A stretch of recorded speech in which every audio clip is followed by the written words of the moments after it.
Chapter 226, Selecting Players to Lead NPC Squads. I have acrophobia. When the player was tied to a trebuchet and then flung out, he couldn't help but scream, feeling that the scene before his eyes was a bit too stimulating. There was nothing he could do, the game's perspective was simply too realistic, making him feel as if he was truly being flung out, even the inertia and dull sensation were incredibly lifelike. Fortunately, he didn't forget the main task when he was flung out. As soon as he was in midair, he quickly released Chinook spells continuously. Regardless of what enemies he might hit, he just wanted to make himself psionically overloaded first.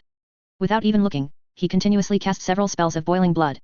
Several Austrania soldiers collapsed to the ground for no apparent reason, while others looked up at the Cambrian soldiers flying overhead with extreme exasperation, wondering when this guy would be smashed into a pulp. But in the next moment, the Cambrian soldier's body suddenly exploded in midair. They didn't know what was going on with this Cambrian soldier. His body suddenly erupted with a large amount of lightning and blue flames, as if he had been struck by lightning and caught fire. Immediately after, starting from his head, his body exploded piece by piece, and a pile of messy debris fell to the ground, hitting the Austrania soldiers below squarely. Many soldiers immediately vomited. Although they knew that battlefields were bound to be bloody, they never imagined that the opposing Cambrian army would be so gruesome.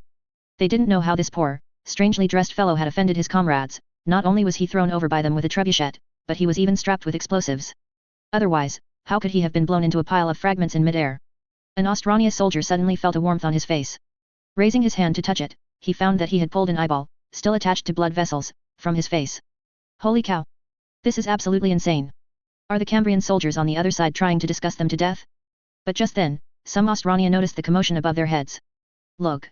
What's that blue vortex above us? Is it another spell? Hearing this, the Austrania, who had previously been condemning the Cambrian army's brutality, quickly looked up. Under their curious gaze, several strangely shaped blue creatures suddenly emerged from the blue vortex, one after another, crashing to the ground. The Tsiange blue horrors, thrown out to scout, had not expected to find themselves in midair upon arrival. Falling to the ground with a splat, the blue creatures were a bit disoriented, but fortunately, their demonic bodies possessed enough vitality not to be killed instantly by the fall. Looking up, they found themselves surrounded by a group of soldiers in white military uniforms. The bloodthirsty instincts of these blue creatures, as demons, were instantly ignited. The humans around them, both their souls and flesh, looked extremely delicious. What are these things? Are they demons? Looking at the strangely shaped blue horrors before him, which looked anti-human no matter how he viewed them, an Austrania soldier asked his officer. But before the officer could answer, the blue horror in front of him made its move first. Although this little creature didn't look tall, its height was similar to a child's, and it only held a strange short dagger in its hand, but the large mouth on its abdomen could breathe fire. A sudden blue fireball instantly struck the soldier in front of it, immediately turning him into a blue torch. Besides this soldier, several other Austrania soldiers were caught off guard and sprayed by the sudden fireballs, instantly catching fire. They didn't know the secret behind these blue flames. Their effect was even stronger than a Molotov cocktail. Just such a small ball of fire could instantly ignite a person. However, at this moment, they didn't have time to ponder these questions. A whole row of rifles suddenly lifted, and a volley of shots rang out towards these demons. Bullet after bullet struck the Tsiange blue horrors, but these bullets seemed to have no effect. A thin, translucent blue barrier perfectly blocked the bullets suddenly fired by the soldiers. On the other side of the river, a soldier picked up a pair of binoculars from the ground, excitedly watching the enemy NPCs engaging the demons in the distance. Look, look, they're fighting. This little flame isn't enough, why don't they spray out stronger flames? By the way, what's that blue membrane? It can even block bullets. Is it the legendary warp barrier unique to the Tsiange faction? Although the NPCs who could earn players' merit were being slaughtered, at this moment, players seemed less interested in earning merit. Compared to earning merit, they found the scene of the Austrania battling demons to be more interesting. Quick! Bring up heavy weapons, these things can even block bullets. The Austrania soldiers reacted swiftly. When they realized that these enemies were not afraid of rifle fire, a heavy machine gun mounted on a cart was immediately pushed out. Strange, what is that? A sled machine gun.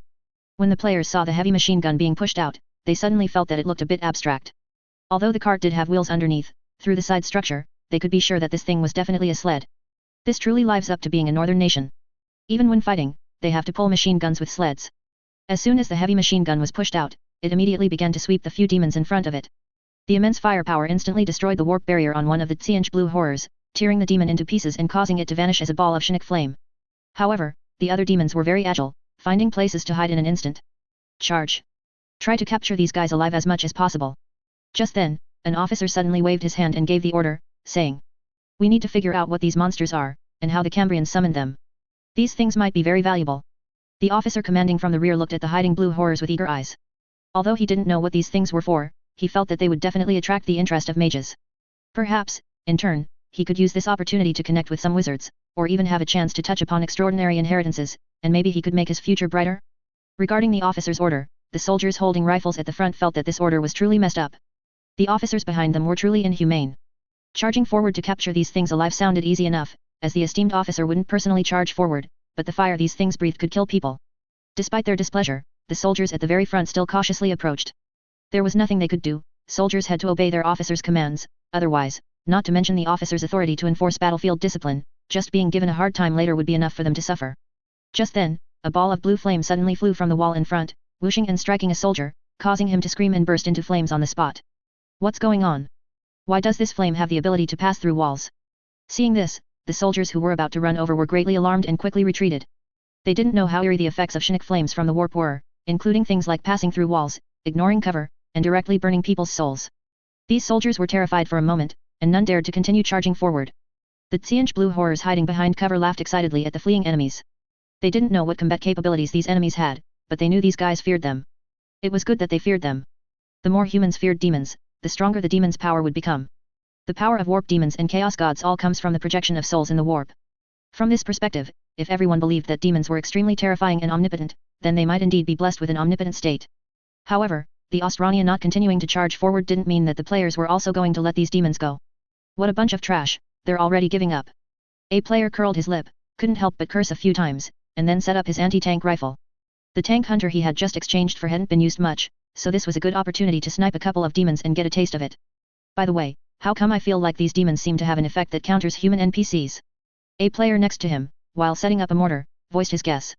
I strongly suspect that these demons might have some effect similar to terrifying the enemy, thus bringing natural fear to the enemies. It's well known that the enemies in this game have some complex morale settings, and they have the potential to break, so it's very likely that the demons scared them all, which is why they performed so poorly. Upon hearing this, the players suddenly realized, and then a whole bunch of ideas for using demons against the Austrania came to mind.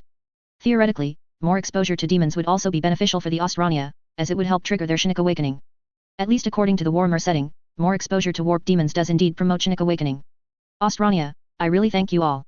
The tank hunter fired first, taking down an unsuspecting blue horror with one shot. These newly emerged demons seemed to not understand human weapons, at least not the weapons in the hands of these people, to the extent that these guys didn't even guard against snipers from a distance. Of course, it's also possible that these demons were confident enough in their warp barrier, and then were taught a lesson by the powerful penetration of the anti-tank rifle. The demons on the other side also couldn't escape the rapid firing of the mortar. After just a few mortar shells, the unlucky demon was blown to pieces on the spot. Some demons also tried to counterattack the players hiding behind and ambushing, but across a river, these demons' Chinook fireballs didn't seem to be able to be thrown that far. The Austrania soldiers hiding in the dark witnessed the entire battle. They suddenly realized that these demons didn't seem as difficult to deal with as they had imagined. Watching the Cambrian soldiers in front of them cut down the demons like chopping vegetables, disposing of them all in a few moves, they felt they had made an error of empiricism. What demons? The reason they were difficult to deal with was, in the final analysis, because their firepower was insufficient. As long as they could bring out sufficiently strong firepower, these demons would surely regret it on the spot. This is the principle of war, equivalent is king. What are you waiting for? Counterattack quickly. Quickly collect the remains of those monsters and stop the Cambrian soldiers from crossing the river. An officer in the rear of the formation shouted loudly at the other soldiers, while looking with eager eyes at the few covers in the distance. He didn't know that after these demons died, their bodies would automatically transform into Chinook flames and souls, returning to the warp. He was still thinking that while it was impossible to capture these monsters alive, if he could find some tissue fragments from them, these things might also be valuable. Perhaps, he might even receive a commendation from his superiors for this reason. Thus, a large number of soldiers were forced by their officers to rush out from their hiding places again, engaging in a chaotic battle with the players at both ends of the bridge. Several T-34 tanks lined up, spanning one end of the bridge, their muzzles aimed at the Austrania soldiers in front. When they saw these steel behemoths with thick muzzles, their faces instantly contorted in fear. Boom boom boom. After several consecutive shots, their hidden cover was blown to smithereens on the spot, and the soldiers hiding behind it were not spared. Some of them tried to hide behind walls and shoot, but it was clear that ordinary brick walls could not stop 76mm tank shells. As for the tank hunter mechs used by the Outlandians, these things no longer had the right to appear before the T-34 tanks. After the previous battles, this type of mech had fully demonstrated its incompetence against enemy armored units. Brothers, charge with me and destroy the Cambrians as evil steel behemoths. A brave soldier stepped forward, carrying a satchel charge, and rushed up, attempting to destroy the tanks in front in this manner. At the same time, some Outlandians also pushed out their hidden anti-tank guns, attacking various parts of the T-34 tanks, trying to find the weak points of these iron turtles. Unfortunately, no matter which method they used, they seemed unable to blow up the tanks in front of them. The firepower provided by the player infantry, along with the machine guns on the tanks themselves, easily shredded the charging enemies. The crossfire formed by multiple tanks was enough to completely seal off the entire bridge. In particular, some players, considering that the T-34 tank's top hatch did not have a machine gun, specifically added extra machine guns to these tanks. No matter how absurd the operations of these player engineers were, at the very least, they did tie machine guns to the front hatch of the tanks, giving the T-34 tank an additional roof-mounted machine gun, besides the hull-mounted machine gun and the coaxial machine gun on the turret. Of course, looking at the precarious state of the machine gun mount welded on top, it was clear that the player's operation was unreliable. Normal welding would never keep a machine gun stable in such a position. Attention, enemies are attacking us from behind. Just then, a player suddenly warned other teammates in the chat area. They were currently fighting in District C, having almost completely occupied it, but in addition to Districts D and E, which were separated from them by a river, the rear Districts A and B were also under enemy control. Some players were attacking these two districts from the front, relying on the firepower provided by the armored train, but it seemed that the number of enemies deployed in these two areas was quite significant. They were not only engaged in a fierce urban battle with the players in front but also able to dispatch some forces to ambush players in District C from behind. A squad of players had originally intended to take an unconventional route, circling to District B to join the battle, but they unluckily encountered the newly arrived enemy forces. Evidently, the players in this squad were relatively unskilled. Upon seeing enemies, they became hot-headed and blindly charged forward to engage in a gunfight. As a result, after only a few skirmishes, they were almost completely wiped out by the enemy, with only one player, not very skilled but sufficiently cautious, lying in a ditch, relaying the message back. Send 2 squads to ambush ahead of time in the rear and fight a delaying action. Colonel Yul Tang shouted in his guild, then immediately called out to other players in the public channel, urging them to quickly join the urban combat. Their numbers were clearly stretched thin, and the enemy's numbers were growing. So don't just idle around, slowly grinding against enemies in the outskirts, quickly seize the respawn points and fight from there into the city. Good heavens, it looks like the battle here is intense. Andre, leading a large number of indigenous soldiers, finally arrived in military vehicles. Looking at the smoke-filled city in the distance, he couldn't help but want to complain a little. These players were truly beasts. They had been fighting the enemy all night, and their actions hadn't stopped. They were fighting non-stop. From night until now, they were almost about to occupy Joensuu. Although Andre could see many enemies in the city through his larger mini-map, he knew that the enemies in this city would absolutely not be able to hold it. He looked at the eager soldiers behind him. Andre pondered for a moment, and then issued a mission to the players, asking some of them to lead ordinary soldiers into urban combat. He didn't have the time to handhold and teach the soldiers behind him how to fight in urban warfare. The players' urban combat skills were already sufficient. For these soldiers, instead of listening to others lecture, it would be better to truly fight the enemy on the battlefield a few times. After several battles, they would naturally know how to fight in urban warfare and learn various skills to survive. At the same time, Andre felt that he could also use this method to select a group of players who were good at leading squads in combat. Then, in addition to having players charge as rank-and-file soldiers, he could also have players command units as officers. Of course, Andre was not prepared to let players become officers with too much real power, unless he truly discovered some exceptionally outstanding command talents who were good at leading large-scale army operations. Because many times, players would impulsively send entire armies to their deaths, and the larger the scale, the more unreliable these guys became. He did not want the soldiers he had painstakingly accumulated to be thrown out as consumables by a bunch of impulsive players. These ordinary soldiers did not have the ability to revive. So, when issuing this mission, Andre on the one hand set the rewards for leading a squad very high, allowing players to simultaneously earn merits from the kills made by their squad members. But at the same time, Andre also set a casualty limit for each squad. Once a squad's casualties exceeded 4 people, then for every additional casualty, the player in command would have a certain amount of merit deducted. After all, a player leading a squad had a maximum of 10 people, and 4 casualties meant a very high casualty rate. Implementing a merit deduction penalty could at least make players consciously cover their soldiers, not letting them treat soldiers purely as consumables. As for whether they thought the merits earned from sacrificing soldiers could be higher than the merits deducted for soldier sacrifices, so they arranged for their soldiers to be consumables. If that were the case, then Andre couldn't control them. After all, from a combat perspective, this would also mean that players could achieve a very cost-effective exchange ratio, and from this perspective, Andre would also profit. Warriors of the Empire, you have seen the city where the battle is raging ahead. Our vanguard has already rushed in and engaged the enemy in a chaotic fight. Next, your mission is to enter the city to support our friendly forces. I will arrange for a group of experienced veterans to lead you in combat, and I hope you can quickly learn how to fight an urban battle. As soon as Andre finished speaking, he waved to the soldiers behind him, telling them to immediately form a battle formation and slowly approach the city in the distance. At the same time, at a military banner near Andre, a group of players specifically spawned there, just to do this squad mission. However, he counted them and found that the number of players coming to do the squad mission seemed small, perhaps because they felt these NPCs were too easy to die and feared they would lose money if they weren't careful. At least according to the players' brutal combat style, Andre felt that whether it was enemy or friendly forces, their casualty rates would probably not be low. General, should we avoid letting soldiers enter urban combat and instead directly use our artillery to flatten the city? Just then, a staff officer ran up to Andre and asked in a low voice. I remember reading a foreign military magazine before, which mentioned that letting soldiers enter complex urban terrain combat is very likely to restrict the soldiers' firepower advantage, and it's best to avoid letting soldiers enter complex terrain combat. Andrei nodded, patted his shoulder, and said, Major, you are right. If we let soldiers enter urban combat, it will indeed be difficult to utilize our firepower advantage, and it's more likely that they will be hunted by the enemy's elite veterans. But there's no choice, we don't have much time left. Andrei pointed to the city, then pointed to the map and said, Theoretically, we only need to defend Petrozavodsk, there's no need to heed the newly issued offensive orders. But since we're already here, we can't just give up halfway through the battle, can we? If we can capture Joensuu, this important transportation hub, then the northern front will immediately become active again. At the very least, the enemy will absolutely not be able to launch an attack on Petrograd before capturing this city. Hearing Andrei's words, the major staff officer nodded thoughtfully. General, I understand what you mean. We need to fight a quick battle and try to take this place before retreating to defend Petrograd, so we have no choice but to adopt such an aggressive combat mode. Exactly, that's it. As long as everything goes smoothly, we can take this city faster this way. While speaking, Andrei glanced at the staff officer twice. By the way, who are you with? If you get a chance, let me see the foreign magazines you've obtained.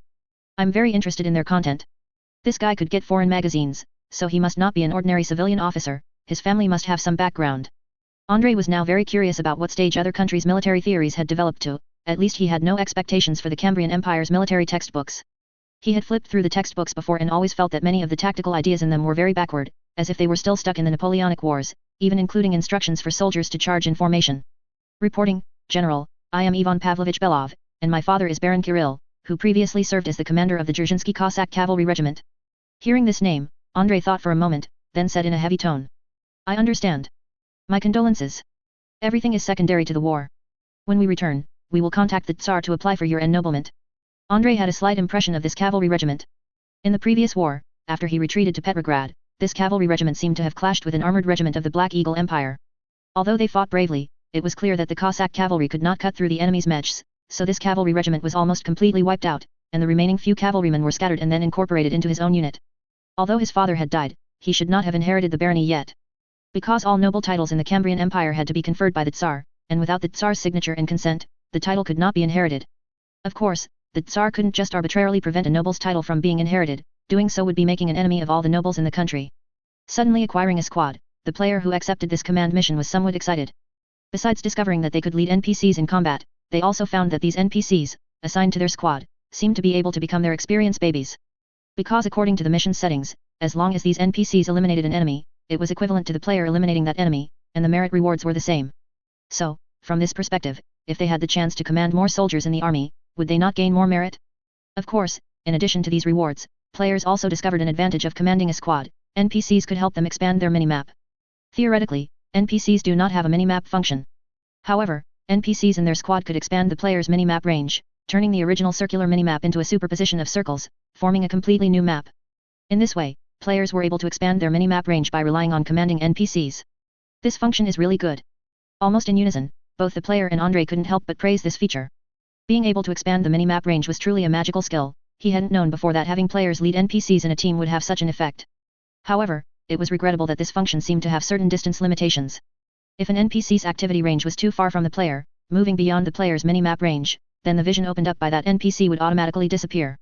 Otherwise, Andrei would have started to envy these players, because he had never enjoyed such treatment when commanding an army. You guys, spread out a bit. What kind of behavior is it to keep following behind me like this? A player walked down the street, cautiously looking ahead, and when he looked back, he suddenly found that the NPCs in his squad were all following him in a line, like ducklings following their mother. Remember, spread out. Otherwise, if an enemy machine gun comes, they won't even need to re-aim, they'll just fire continuously, and we'll all be done for. Hearing the player's words, the soldiers were suddenly stunned, then quickly scattered. Of course, as they scattered, they still walked along the wall, because they noticed that the veteran leading the team walked that way, and no one was foolish enough to walk in the middle of the street. The player glanced at the NPCs behind him who had actually spread out as he instructed, and his eyes suddenly lit up. Well, you really can't say, these NPCs' intelligence level is higher than he imagined. Looking at their posture, it seemed they could really be used to form a team and act as merit harvesting machines. With a bored mindset, this player even started chatting with the NPCs, and then couldn't help but give the game a thumbs up. It had to be said, the AI of this game was really good, these NPCs could chat with him almost without hindrance, and if he didn't know better, he would think they were real people. It was just that when chatting, these guys seemed a bit stiff, and many internet slang terms and memes they didn't understand. Meanwhile, the other Cambrian soldiers in this squad looked at the player in front with awe, and couldn't help but ponder. Hey, Peter, I think this Sergeant Yakov leading us seems to really have something. A new soldier quietly nudged his companion and whispered. The new soldier named Peter shrugged and said indifferently. Perhaps, Sergey, but honestly, I always feel like this guy is a bit neurotic. I heard that veterans who kill too many people on the battlefield become like this. I wonder if that's what's happening with him. Will we also become crazy in the future? Sergey shrugged, looking around cautiously as he said. Who knows, maybe, but being crazy is better than being shot dead by the enemy. I don't want to die like this in the... Just as Sergey was speaking, a sudden bullet instantly pierced his neck, severing his carotid artery on the spot.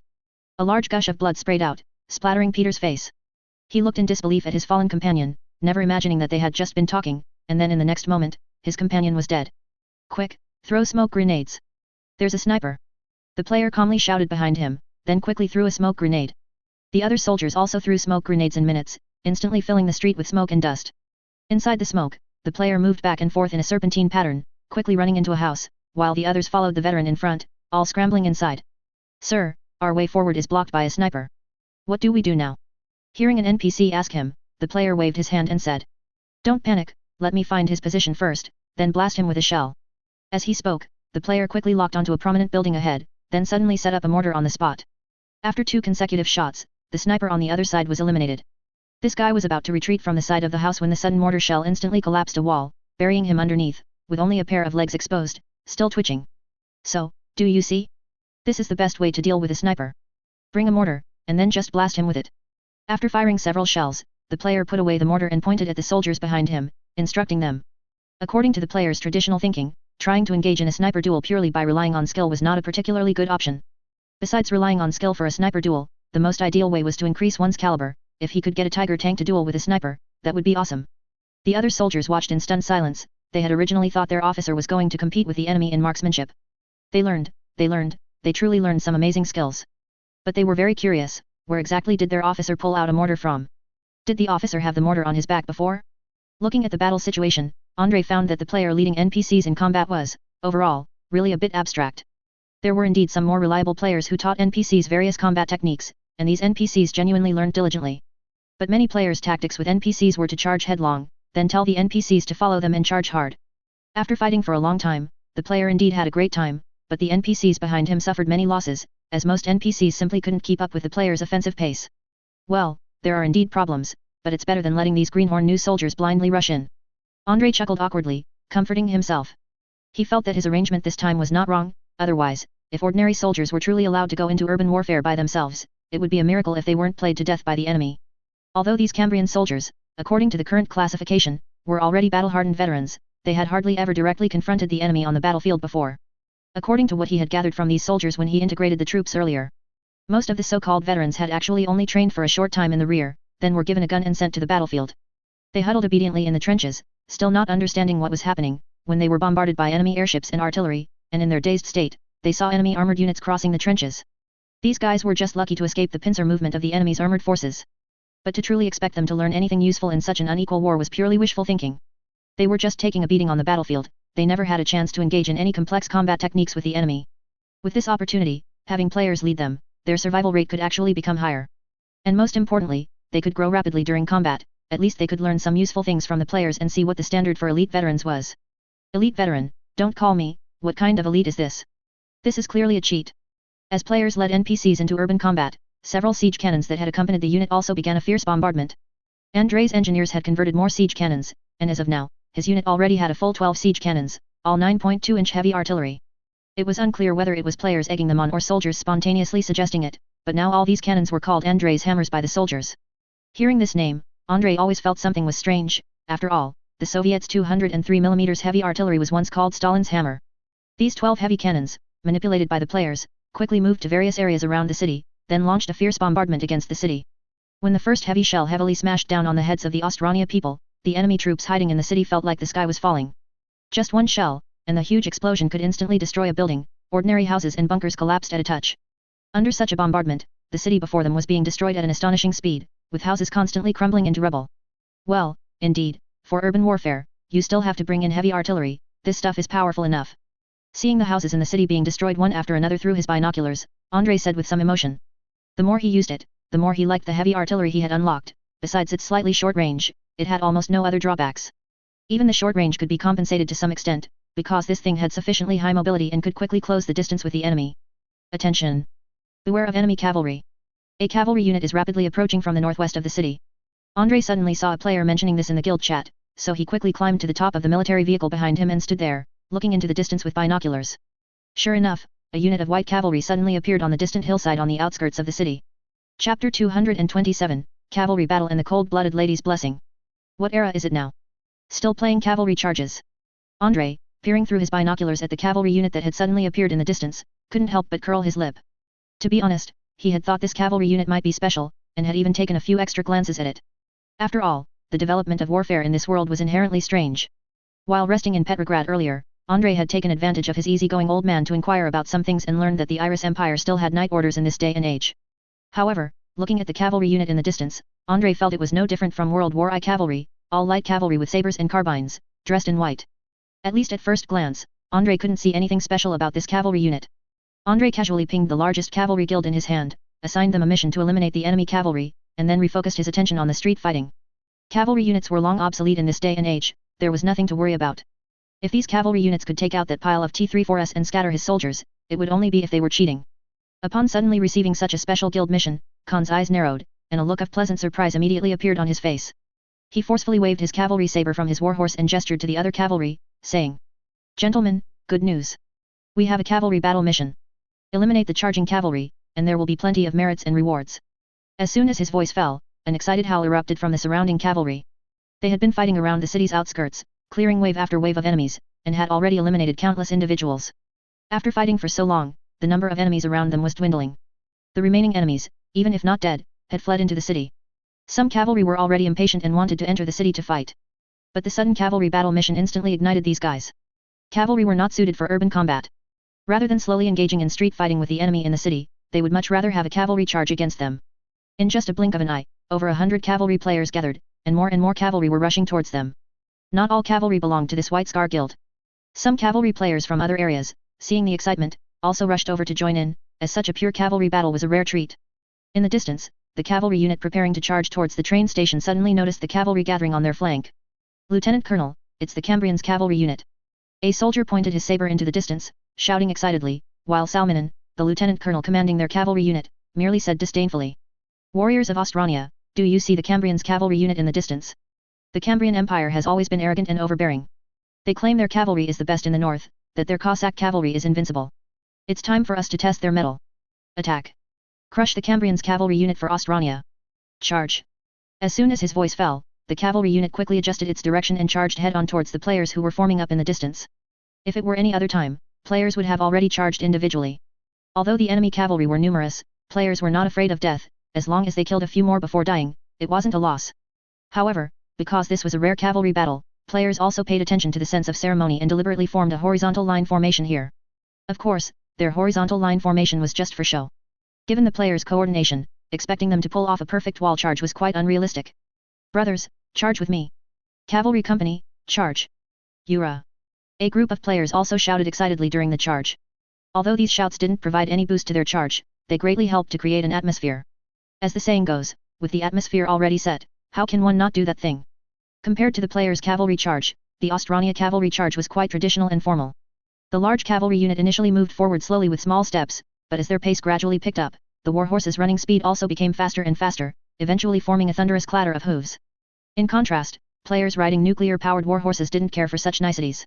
Their charge was purely brute force, they simply pushed their warhorses to maximum speed first. Anyway, their warhorses didn't have a stamina bar, so they could charge forward like perpetual motion machines, and their vitality was exceptionally strong, practically armored vehicles in horse form. Mid-charge, the Outlandians noticed the Cambrians' cavalry unit's strange acceleration. "Ha ha ha, is this the Cambrians' vaunted Cossack cavalry? Is this all their cavalry unit is capable of?" Lieutenant Colonel Salminen pointed his saber into the distance, shouting excitedly. "These idiots are definitely green recruits who haven't received formal training. At this distance, they've already pushed their warhorses to such speeds. What will they do when their warhorses can't run anymore? Speed is power, they're dead when they collide." Cavalry charges in this era required immense momentum, ensuring the warhorses maintained maximum speed during the charge. Otherwise, once their warhorses slowed down, they would be like stationary targets in the eyes of the opposing cavalry, easily split in half with a single saber strike. And at the same time, without the boost of speed, how could they, standing still, cut down the charging cavalry? Did their arms possess that much strength? The cavalry on both sides rapidly closed the distance. In a flash, the distance between the two cavalry units was less than 500 meters. Players were the first to pull out their cavalry carbines and began firing wildly into the distance. Although players' cavalry carbine shooting was extremely precise, at this distance, most players found it difficult to maintain sufficient accuracy, so they mostly relied on speculative firing. Meanwhile, when the opposing cavalry saw the players draw their guns, some couldn't help but draw their own cavalry carbines. Recruits are recruits. Firing cavalry carbines wildly at this distance, what can they hit? Lieutenant Colonel Salminen couldn't help but scoff. The cavalry carbines used by Ostrania were actually mostly purchased from the Cambrian Empire, both sides used the same weapon. So, how could they not know what distance was most suitable for shooting with this type of rifle? Now these Cambrian cavalry were just shooting haphazardly, wasting all their bullets. Were they going to slowly reload when he charged up close? Or rather, what proper cavalryman would take time to reload during a cavalry charge? Just as Lieutenant Colonel Salminen was thinking this, several screams suddenly came from nearby. Whether it was a lucky shot or if there were truly sharpshooters on the other side, at this distance, some cavalry were hit by bullets. Soldiers hit in vital areas died on the spot, while others were shot in the abdomen, bleeding profusely, and were already too pained to stand upright. The unluckiest cavalryman fell from his horse after being shot, but because his foot was still in the stirrup, his leg was dragged by the warhorse. As a result, his lower body dragged on the ground like a broom, becoming a bloody mess in moments. Ostrania cavalry returned fire, but clearly, their marksmanship was not as sharp as the players. Furthermore, as cavalry, players generally had higher health, so one shot from the enemy was unlikely to kill them. Expecting multiple bullets to hit the same cavalryman was perhaps asking too much. Thus, the Ostrania cavalry fired a volley, but in the end, only killed one unlucky player. As the distance closed, the players' hit rate with cavalry carbines increased at an astonishing speed. If, at first, players could only fire by feel, with perhaps a 1 in 10 chance of hitting, then by now, any player who wasn't particularly clumsy could generally achieve 2 hits out of 3 shots. Ostrania cavalry were constantly being knocked off their war horses. Faced with such incredibly precise shooting, many Ostrania cavalry couldn't help but duck down behind their war horses' necks, fearing they might be hit by accident.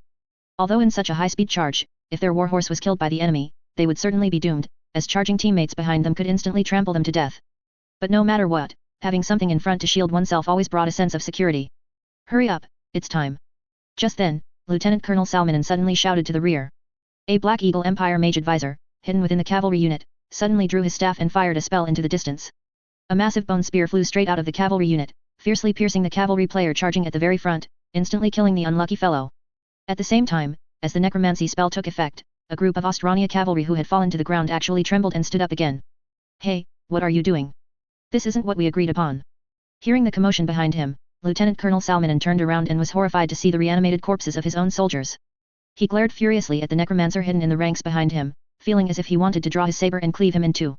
Before the battle, he had repeatedly demanded of the necromancer from the Black Eagle Empire that under no circumstances should he desecrate the bodies of their comrades. But clearly, this necromancer had dismissed everything he said as idle talk.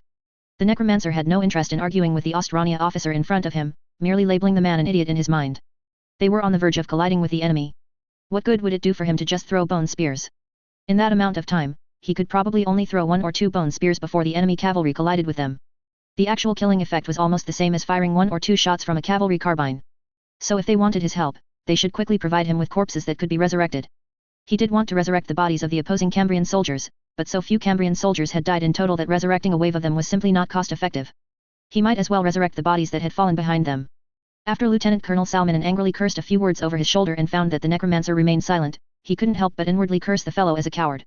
However, he didn't have time to turn back and curse, as the enemy cavalry had already charged. The situation was not as he had imagined. The Cambrians' war horses did not show fatigue from reaching their top speed early. The stamina of these war horses was incredibly astonishing, they were still maintaining their initial exaggerated speed. The cavalry from both sides swept past each other, and every now and then, 2 war horses would collide. In just one engagement, countless cavalrymen were cut down. Compared to the Cambrian Empire, Ostrania's cavalry suffered extremely heavy losses, with nearly 100 cavalrymen dying in a single clash. This was not only because the Cambrians' war horses were fast enough, but also because these Cambrians were generally equipped with lances. These cavalry lances seemed to be more effective than their sabers in a thrusting fight. It was really strange, they hadn't noticed where these guys had thrown their lances before. However, the lieutenant colonel had already overturned his previous conclusion. These guys were definitely not greenhorns. Cavalry lances are very complex to use, which can be seen from the training time required for cavalry. According to the standards of the Napoleonic Wars, training a batch of light cavalry capable of using sabers would take about half a year, while training a batch of lancers would require at least 2 years of training. He never expected that this batch of Cambrian Empire cavalry would fight in such a retro style. Could it be due to the Cossack tradition? Besides lances, some more cunning cavalry players had no intention of charging head-on. Before the 2 sides charged, These players had already detached from the main force, quickly circled to the flank of their own cavalry company, and then continuously fired to cover their allies. While this method might not seem as thrilling as a lance charge, their kill efficiency was much higher, with each shot taking down an enemy cavalryman. When the war horses of both sides collided, the difference between the two became immediately apparent. Although they looked similar, the war horses used by these players were all incredibly absurd nuclear-powered war horses from the battlefield. Besides their perpetual motion characteristics, a major feature was their extreme resilience. During a high-speed charge, when two war horses collided, the Austrania warhorse immediately suffered a shattered sternum, and its leg was even kicked broken by the opposing warhorse. At the same time, however, the player's warhorse was completely fine, appearing utterly unscathed. Some cavalrymen even slashed the enemy's warhorse with a saber, but it didn't cause the enemy's warhorse to lose control. In contrast, the enemy could easily stab their warhorse to death with a counter-thrust of a lance. Boom! A sudden explosion startled the cavalry on both sides. Players noticed that at some point, a guy equipped with a Krieg assault soldier skin was charging at the enemy cavalry with an explosive melta-lance. Undoubtedly, the exploding melta-lance instantly blew the enemy cavalrymen to pieces, and the terrifying melta-flames even spread to several surrounding people. Seeing this, several Krieg cavalrymen's eyes lit up, and they quickly swapped their ordinary lances for melta-lances. This thing is exciting. Although it's actually meant for anti-armor, it seems to work just as well for stabbing enemy cavalry. The only drawback is that it also causes damage to oneself when it explodes, but it doesn't matter, fun is the priority. Unlike the excited players, the Austrania were completely stunned by the sudden explosion. They couldn't understand what deep-seated hatred these Cambrian cavalry had for them, to resort to such a suicidal tactic, directly strapping explosives to lances and thrusting them. Moreover, shouldn't such attacks be used against armored units? Why were they being used against their cavalry? The necromancer was hiding in the dark, still preparing to use bone spears to take down two players, but when he saw the terrifying explosion, he instantly lost the idea of staying and fighting. A good mage doesn't fight with madmen. He had originally thought it through well, as long as he activated his bone shield in advance, these cavalry, whether ranged or melee, would not be able to harm him. But who knew these madmen would strap explosives to their lances? Judging by this situation, he felt that his bone shield probably wouldn't last long, and he might even be instantly killed by a single blow from the opponent. Even mages are afraid of explosives. Retreat, retreat immediately. Lieutenant Colonel Salmonen was frightened by these desperate madmen. He was no longer willing to lead his cavalry to clash with these guys. Damn it, these Cambrians truly aren't afraid of death, they're even using such perverse tactics. He couldn't understand why, even though the Cambrians had always been lording over them and constantly oppressing Austrania, these Cambrian soldiers seemed to harbor even deeper hatred than they did. What kind of grudge and resentment was this? One would think they were the ones who had been oppressing the Cambrian Empire. Seeing some cavalry trying to flee, how could the players who had just switched to melta-lances let them go? They had finally caught their targets and wanted to blast them twice. How could they let these guys escape so easily? They had never experienced such a maneuver in cavalry battles in World War I before. Fortunately, the players' war horses were inherently faster than normal war horses, and after switching to Krieg skins, these guys' charge speed became even greater. So, even if the opposing Austrania cavalry suddenly wanted to escape, they found it difficult to evade the players' pursuit from behind, and were all impaled by melta-lances and then blown to pieces. In addition, some players pursued from the flank, continuously throwing grenades at the opposing cavalry. This was also a specialty of the players, which proper cavalry player doesn't know how to throw grenades. Grenades were the cavalry's secret weapon for victory, whether used to blast enemy cavalry or enemy armored vehicles, the effect was excellent. After the Austrania cavalry took a barrage of grenades, their escape speed increased even further. Damn it, the Cambrians are all madmen. They had been fighting for so long, and this was the first time they had seen such a perverse fighting style. Cavalry actually throw grenades? In their impression, the only players who liked to throw grenades while playing cavalry were seemingly the household grenadier cavalry of the Iris Empire. However, those guys only threw grenades at infantry, and it required extremely high skill. Who throws grenades directly at cavalry? Meanwhile, the Black Hawk mage, who was stealthily fleeing mixed in with the crowd, ducked his head even lower. It was too terrifying. Was this the legendary Cossack cavalry? He once thought that Cossack cavalry were merely a bunch of bandits, long outdated, with no meaning to be put into battle anymore. But from the current situation, these Cossacks, let alone breaking his bone shield, he felt that facing such a cavalry unit, even if it were replaced by a Black Eagle Empire armored reconnaissance company, it would probably suffer a bitter defeat on the spot. They fought pretty well, but unfortunately, cavalry guns are still a bit lacking. After watching a wave of distant cavalry battles through his binoculars, Andrei smacked his lips, still somewhat unsatisfied. He felt that everything about cavalry players was good, but their biggest drawback was that the guns in their hands weren't very effective. Although cavalry guns had high damage and were particularly accurate, they were actually a very good weapon. But if these players could mount machine guns on their war horses, the effect would definitely be even better. Unfortunately, he could only dream about such a thing. Cavalry could only choose cavalry guns as their weapon. They couldn't change weapons, and if heavy weapons were truly given to cavalry, Andrei wondered how they would operate them. After all, cavalry guns could be fired with one hand, but if they were to use an MG-08 water-cooled heavy machine gun, Andrei highly doubted their firing posture. However, the mage in the enemy's ranks was a bit annoying to Andrei. Although it wasn't explicitly stated, Andre instinctively felt that this guy must be a mage from the Black Eagle Empire. Besides the Black Eagle Empire, he hadn't heard of necromancer being so popular anywhere else. Therefore, Andre immediately and unceremoniously issued a kill order for this mage, demanding that players take him down. Such a necromancer could not be left alive. Once left, it could easily lead to endless trouble. Of course, considering their current combat environment, Andre thought that this necromancer might cause more severe harm to the Ostrania, as they were currently attacking the enemy city.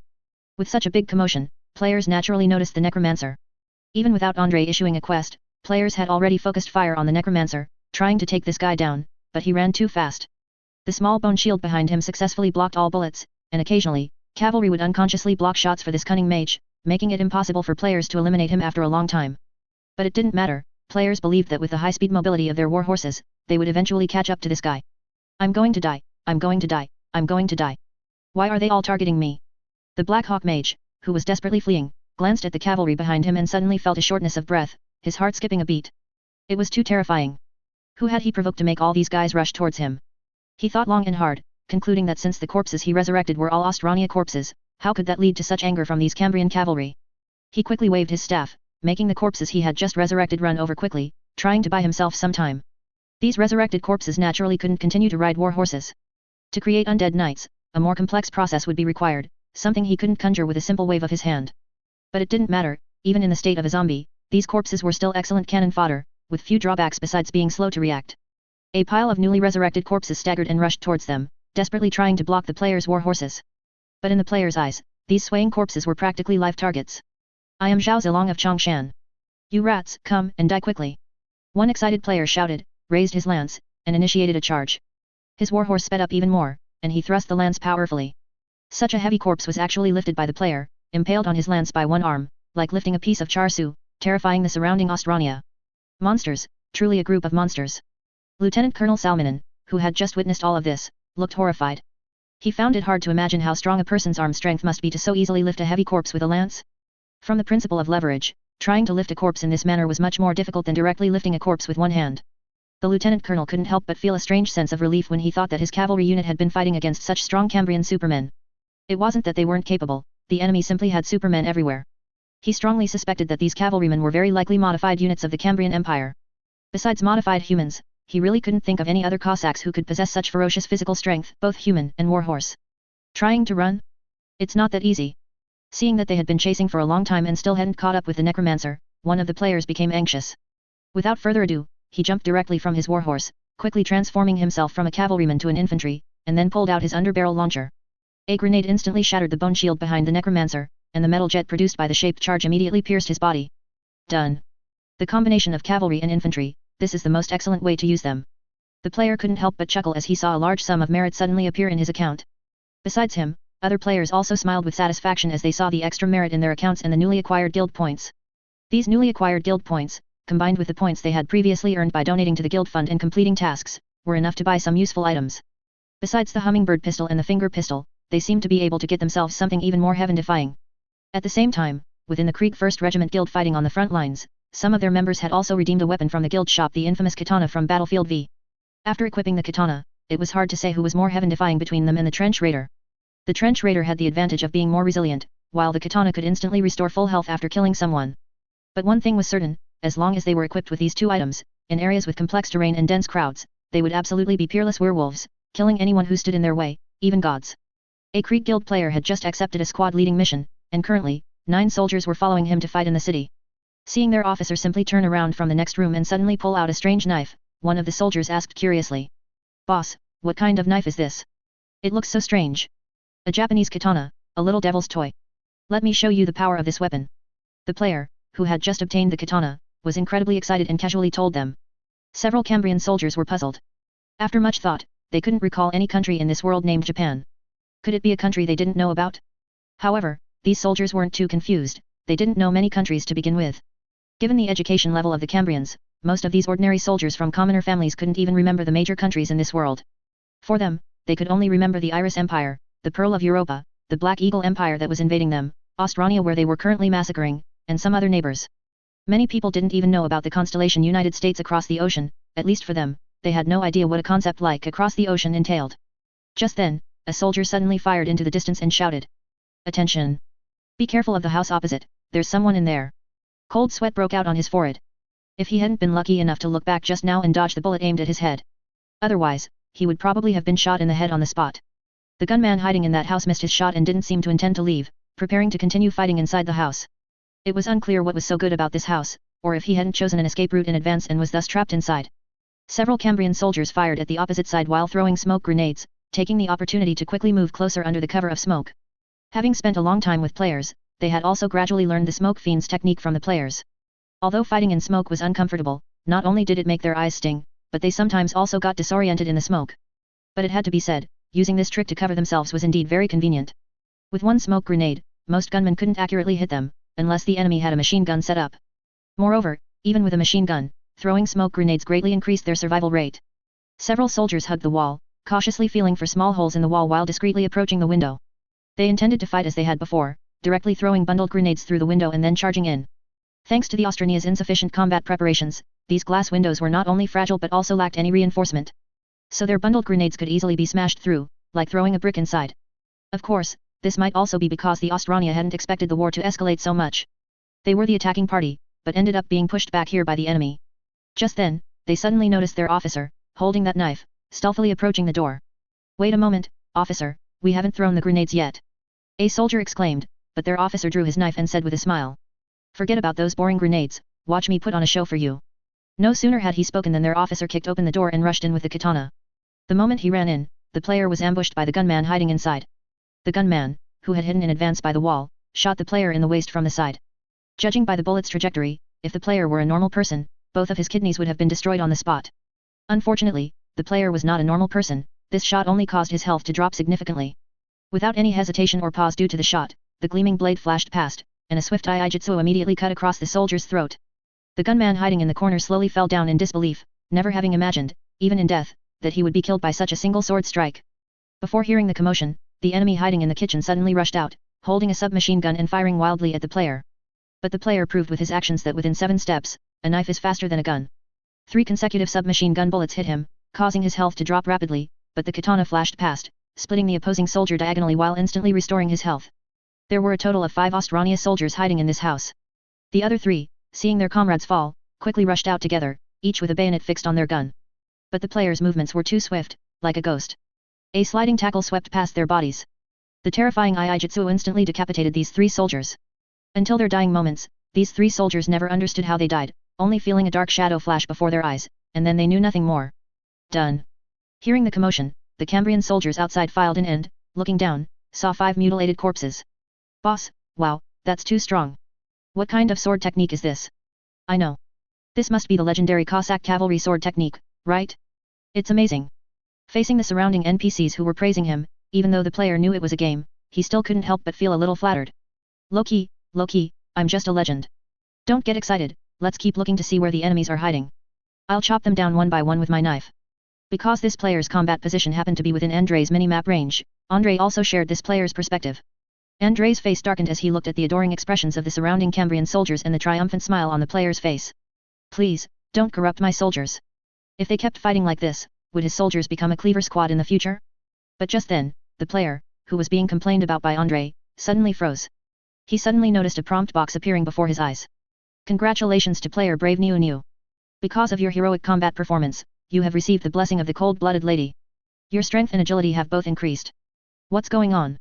Does this game have such Easter eggs? What did he just do? He just used a katana to melee kill a few people and casually chopped off a few guys' heads, right? And that earned him the cold-blooded lady's blessing?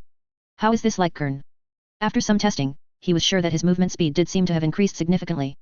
As for the increase in strength, he didn't feel it much, because players don't really involve the strength attribute much. Just look at players who can carry an 80-pound launcher with their bare hands and still move like the wind, and you'll know how abnormal their strength is. The player didn't hesitate and immediately screenshot the prompt box he received, then posted it in the chat area. What was this? This was a symbol of the European Emperor, he had to quickly show it off. In an instant, a bunch of players started atting him, asking how this blessing was obtained. When they heard that using a katana to cut people seemed to have a chance of getting a blessing, a bunch of players immediately started trying to exchange for katanas. Those who couldn't exchange for katanas also got themselves a trench raider, so much so that the players under Andrei were growing into a cleaver squad at an astonishing rate. Andrei. Damn it. The cold-blooded lady is indeed Kern. No matter how he looked at it, the process of this blessing felt a bit familiar. Next, Did they have to find enemies for melee combat and have a champions duel between the two sides? Meanwhile, the candidate living saint player, who had been messing around in the church for a long time, only seeing a lot of scenery and hearing some anecdotes but otherwise getting nowhere, suddenly had his eyes light up when he saw the content in the chat area. Wait a moment, I need to see your bishop. I think I know how to contact the cold-blooded lady. Chapter 228. Back in the day, on Iwo Jima, I'd just raise my blade and hello. I strongly request to be sent to the battlefield. Based on my deductions, the cold-blooded lady favors warriors who are willing to fight bravely. So, if I fight bravely enough, even if I don't have religious faith in the cold-blooded lady, she should still be willing to bless me, right? By then, perhaps the sacred relic within my body can be activated. Facing the saint's son's eager inquiry, the Archbishop of the Winter Church almost instinctively wanted to reject his proposal. This old man is also a living saint. He became a living saint through devout faith, coupled with the death of the previous living saint, and then the sacred relic fell upon him. Having lived for so long, he had never heard of a living saint achieving sainthood simply by chopping people down. But then he reconsidered and thought that this statement might not be entirely without merit, because the situation of this living saint before him was completely different from any he had encountered before. There was no other way, having lived this long, it was his first time encountering someone who, after acquiring a sacred relic, still couldn't establish a connection with the cold-blooded lady. Theoretically, even if his past faith in the cold-blooded lady wasn't devout enough to directly gain power through the sacred relic. With the sacred relic as a link, he should at least be able to communicate with the cold-blooded lady and naturally become a follower of the cold-blooded lady, right? But they had been busy for so long, making him chant scriptures and pray, and trying every possible way to enlighten and evangelize him in daily life, yet this fellow remained stubborn. He didn't know what this materialism he spoke of truly was. This guy clearly acknowledged the existence of the cold-blooded lady, so why couldn't he devoutly believe in her? Unfortunately, for the player, his ingrained perceptions were too deeply rooted. Acknowledging the existence of the cold-blooded lady was not a problem, after all, in this game, deities and such naturally exist. But to make him harbor blind, fanatical worship for a deity? That was impossible. In this player's view, even if gods truly existed, they were merely more powerful beings and by no means equivalent to the ultimate truth of the world. Furthermore, he hadn't noticed at first, but after listening to the sermons of these people, the more he listened, the more he felt, why did the so-called four gods of the Cambrian Empire resemble the four chaos gods of the warp in his memory? So, as he gradually suspected that these four gods were the four chaos gods, he became even less interested in these guys who were busy with incense and chanting all day. This stuff was only good for fooling those who didn't know any better. If the cold-blooded lady was truly Xianj in a different guise, then instead of staying here burning incense and chanting all day, he might as well go to the battlefield and chop down a few more people. Especially when he saw a companion receive the cold-blooded lady's blessing by chopping people down, he instantly firmed his resolve. Forget this damned religious quest, time to go to the battlefield and chop people down. If he became a living saint then, great. If not, whatever. Let the later people slowly figure out how to become a living saint. He wasn't the type of player who specialized in style gameplay. There was nothing else for it, since he had said so much, the Archbishop finally agreed to send him to the battlefield for some experience. After all, he hadn't achieved anything significant in the church, so perhaps he really could gain something on the battlefield? Of course, to prevent their living saint seed from being lost just like that, the Archbishop not only sent him to the battlefield for experience but also provided him with a whole trainload of paladin army. On one hand, it was to protect their living saint seed. On the other hand, he was also preparing that if this fellow died on the battlefield, they could see if any paladin army could be chosen to become a living saint. No matter what, the paladin army they had cultivated themselves were far more devout than this guy. If a guardian could truly become a living saint then, wouldn't that simplify things? Andre had no idea that the church, which had previously been quiet in the Cambrian Empire, would send a contingent of paladin army to support his battlefield for this reason. He was currently looking at the players under his command with a bewildered expression, wondering why all these guys had switched to melee-only mode. Players who had the means either exchanged for katanas from their guild or got themselves a trench raider set. Poor players who couldn't afford it simply threw away their firearms and picked up other melee weapons, such as maces or kukris. The melee weapons in World War I were diverse, with all sorts of options available to them, though these items might not be that effective. However, after these guys had all changed their weapons, Andre couldn't shake the feeling that they looked less like soldiers and more like thugs from a gang. Thus, under the astonished gazes of the Ostrania and other regular Cambrian soldiers, the complex battlefield, which had previously been a classic close-quarters gunfight, inexplicably transformed into a melee-only zone. Damn it, don't corrupt my soldiers. When Andre saw a squad of players running around with katanas, explaining the essentials of the Kesagiri, monk's robe / to other Cambrian soldiers, he couldn't hold back anymore. He found it hard to imagine how incredibly abstract and unconventional his soldiers' combat style would become after learning from these guys.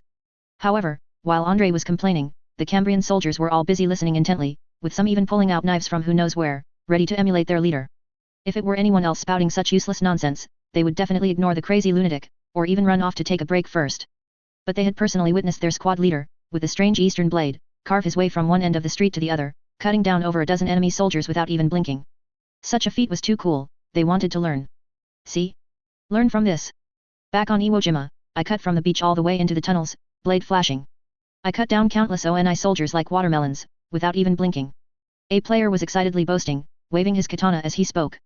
But just then, a Cambrian soldier suddenly couldn't help but ask. Boss, I have a question. You've been cutting people down for so long without blinking, don't your eyes get dry? The player fell silent. He glared at the tactless fellow and said fiercely. Shut up. Is that the point? I'm telling you how many people I cut down back then, and now you're asking me if my eyes were tired. Sighing, the player felt that the Easter eggs in this game had an oddly familiar feel. Little did he know, the other Cambrian soldiers were also incredibly curious, wondering what kind of veteran their squad leader was. They had never heard of Iwo Jima, it seemed to be a small island. Could their veteran leader have fought in the Navy before? They had never been to sea in their lives and didn't know what it was like overseas, nor did they know what these little devils were. They sounded like goblins from legends.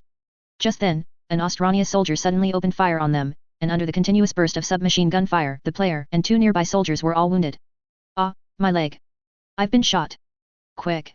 A Cambrian soldier fell to the ground, clutching his thigh and wailing, but before he could finish, the player grabbed his clothes and yanked him into a nearby shack, choking him almost breathless.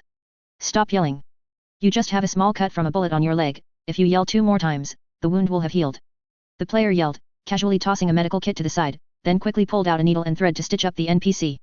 This was the downside of this game, they themselves could quickly regenerate health by throwing a medical pack or kit, but NPCs had to go through a treatment process.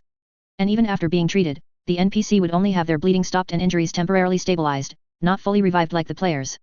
He didn't know what to complain about, whether to complain that the NPCs here were realistic, or that the game's design was so troublesome. NPCs were indeed very realistic, but these players didn't seem realistic at all. Since they, the players, were already so unrealistic, why couldn't the NPCs they led also be buffed a little?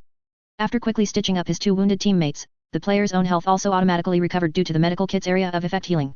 He looked at the window ahead where the submachine gunner was, then measured the back door of the small house, and calculated before saying. Everyone listen up. Next, I want all of you to throw smoke grenades. Throw them when I say so. After you've thrown the smoke grenades, get as close to this house as possible, then assault it head-on with grenades. I'll go around from the back. Then, I'll just go in with my blade and chop them all down, and the problem will be solved. This combat plan was simple and crude, but certainly feasible. If they hadn't witnessed their commander's swordsmanship before, they would never have agreed to such a risky tactic.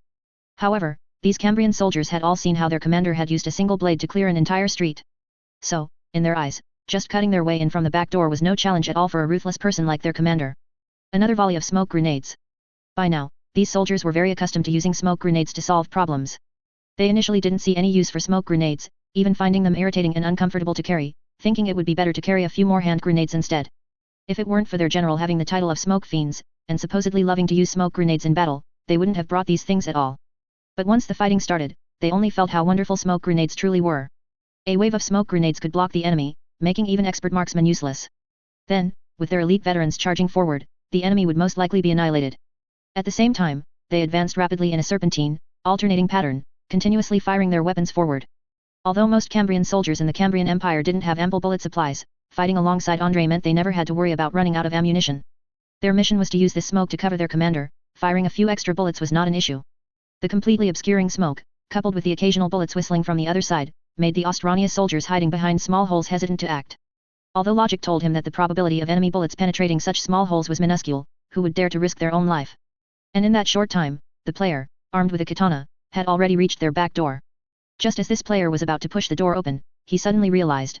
Since the enemy was so carelessly leaving the back door open, they must have some defensive measures in place there.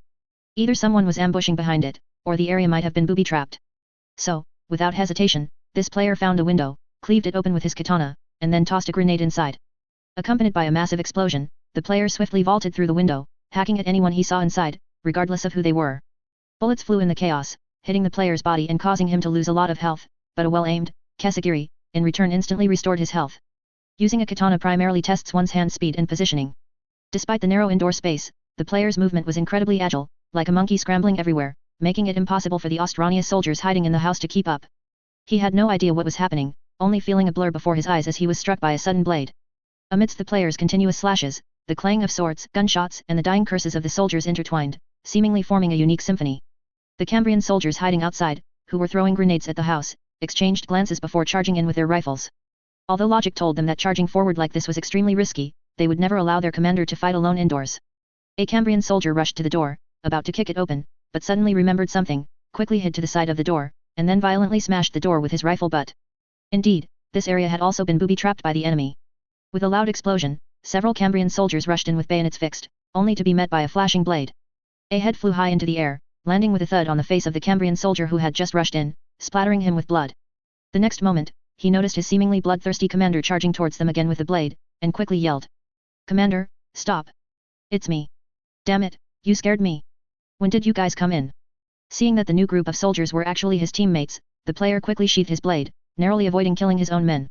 It's well known that when using a katana in close quarters combat in complex terrain, there are no other special skills, it's all about hand speed and cutting down as many people as possible. As long as all enemies are cut down, and the speed of cutting is faster than the speed of taking damage, the player can stand invincible. So, when cutting people, this player using a katana didn't pay much attention to which side the soldiers in front of him belonged to, almost killing his own men. After sheathing his blade and finding a place to sit and catch his breath, he looked at the soldiers in his squad and sternly criticized them. "Remember, soldiers must obey orders. No matter what order I give, you just obey. I told you to wait outside, so you wait outside. Only when you confirm I'm dead, then you charge in." Luckily, I reacted quickly, otherwise if I really cut you down, where would I go to reason about it? The Cambrian soldiers being reprimanded hung their heads. Although they wanted to argue, they had to admit that they had indeed been reckless this time. Before, they hadn't paid much attention to their captain's combat stance, thinking his swordsmanship was truly fluid and graceful. From now on, it's true that his swordsmanship is fluid, but it's also true that his combat stance is utterly insane. They now seriously doubted where the Iwo Jima war their captain spoke of was actually fought. How many people must one cut down to cultivate such a murderous, unblinking swordsmanship? At this moment, on another street, a knife fight erupted between players and Austrania soldiers. The two teams suddenly met, in a narrow encounter, the brave prevail. Because this team of Austrania soldiers had no one equipped with submachine guns, and the combat distance was extremely close, when they saw the Cambrian soldiers charging with melee weapons, they also unhesitatingly charged forward with fixed bayonets. There was no other way, at this speed, they only had time to fire one shot. What about the people behind once they killed the ones charging at the front? It was better to just rush in with bayonets. When fighting with bayonets, the most important thing is to have an unstoppable momentum. Yura, a lone player, not equipped with a creek skin, directly launched a fearless bayonet charge against the enemies in front of him. And charging with him were 3 other players. The sight of 4 people charging in a desperate bayonet assault immediately stunned the Austrania soldiers. They had never seen such an extremely fierce salted fish thrust from players, they only felt that these guys were completely insane, fighting as if they had nothing to lose. Pfft. The first few Austrania soldiers charging at the front couldn't react in time and were instantly stabbed through the chest by bayonets, violently knocked to the ground.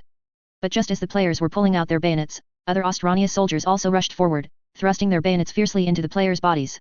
The first wave of bayonet charges on both sides almost resulted in mutual annihilation, but in the second wave of bayonet charges, these Austrania soldiers completely couldn't hold on. Every player could perform the salted fish thrust and loved to use this move that could deliver a killing blow. They didn't feel anything special when using the salted fish thrust themselves, after all, it was just a very ordinary skill, they even used it to move quickly within a small area. But to the soldiers on the other side, these guys' salted fish thrust was like a group of desperate madmen. Watching these Cambrian soldiers show extremely fanatical expressions, charging forward with bayonets without fear of death, and letting out astonishing shouts, they couldn't help but feel fear. Especially the momentum of these guys' charge was too fierce, almost an inhuman speed. This led to very few Austrania soldiers being able to overcome their opponents in a head-on clash, even if they were equally fearless, at most they could only achieve a mutual annihilation. Damn it, these lunatics. They're crazy. Why are they so insane? Some soldiers were completely terrified by the sight of the salted fish thrust, firing their weapons while retreating in a panic, feeling that some belief in their hearts had been shaken. Before coming here to participate in the war, the education they received was that Cambrian soldiers were numb and indifferent, and the Cambrian Empire was oppressive in various ways. In their view, these Cambrian soldiers were merely puppets obeying orders, and it was impossible for them to have much combat enthusiasm. But facing this Cambrian army that had seemingly appeared out of nowhere, they realized they were terribly mistaken. Thinking about it, how could a great empire like the Cambrian Empire not have a group of warriors willing to die in loyal service to them? The fanaticism of these soldiers in front of them was absolutely more intense than that of the Eagle Banner Guards they had seen in the Black Eagle Empire. Relying on the crossfire of their veterans, they successfully killed 2 players, barely managing to repel a wave of the players' salted fish thrust. But at the same time, they didn't realize the danger behind them. While a group of solo players launched a frontal salted fish thrust, players from other guilds had also circled around from behind, silently exchanging for a wave of melee weapons from their guild. However, the melee weapon he exchanged for was not a katana, but a very interesting and peculiar weapon in the battlefield, the infamous dud club. Among all the melee weapons in Battlefield 1, this thing could be considered an oddity. The prototype of this weapon came from a spherical grenade designed by Germany in 1913 during World War I. Because the grenades designed at the time were too large and weighed a full kilogram, even with a target, it was difficult to throw them far. Furthermore, the shrapnel damage of this thing could easily cause friendly fire during an attack, so the Germans quickly phased out this grenade. However, due to weapon shortages, this batch of phased-out grenades was eventually repurposed. Some Germans emptied the gunpowder from the grenades, filled them with other things, and turned them into small iron hammers. But the problem was, due to logistical chaos and poor warehouse management, some grenades that had not had their gunpowder removed were mixed in with the emptied ones. Additionally, this grenade itself exploded using an impact fuse, so those grenades that still contained gunpowder were very likely to detonate when swung. In the battlefield game, if this weapon was in its normal state, it would roughly be equivalent to an unremarkable blunt instrument that could smash enemies' heads, with nothing particularly special about it. But when using this weapon, there was a certain probability that it would explode. Once an explosion was triggered, it was like holding an anti-tank grenade in hand, immediately bringing both the user and the enemy to a simultaneous demise. The player rushing from the side with the dud club did not attract the enemy's attention until an unlucky fellow was struck on the back of the head by the player's dud club, letting out a scream before dying. Only then did they notice the uninvited guest who had circled around from the side. Another Austrania soldier was just about to turn around and stab someone with his bayonet, but his rifle was too long, and before he could turn it, the dud club smashed fiercely into his face. Unfortunately, this player's luck seemed to be poor. He had only just struck the second person when the dud club's explosion was triggered. With a loud bang, unlike in the game where both sides' soldiers would be blown away, in reality, this heavily loaded dud club directly blew both sides' soldiers into fragments. At the same time, dozens of shrapnel fragments from the dud stick flew in all directions, instantly killing or maiming more than a dozen Austrania soldiers in the vicinity. On the other side of the street, an Austrania unit that had just been preparing to come as reinforcements froze in place upon seeing this. They hesitated for only a moment before turning around and retreating without hesitation. Please, they certainly wanted to support their teammates, but they didn't want to clash with such lunatics. What on earth were those guys holding? Did they turn grenades into hammers? Good heavens, it was their first time seeing someone in close combat rush them with grenades, playing a game of self-detonation. They couldn't afford to provoke them, they really couldn't afford to provoke such madmen. Such ruthless characters should be left to their teammates to deal with. Meanwhile, other Cambrian soldiers looked with terrified eyes at the location where the player had exploded earlier. These ordinary soldiers, who were not players, had no idea what a dud stick was. They thought someone had rushed forward with a grenade to perish with the enemy. Please, you're all soldiers, why are you so ruthless? What kind of deep-seated hatred did they have for Austrania to perform such a crazy act? The entire battle lasted about half a day. Andrei and his men engaged in an extremely fierce melee in the city and successfully occupied the entire urban area south of the bridge. As for the urban areas marked D and E on the other side, they were still under enemy control for now. Because of the limited player forces, they did not rashly attack the other end.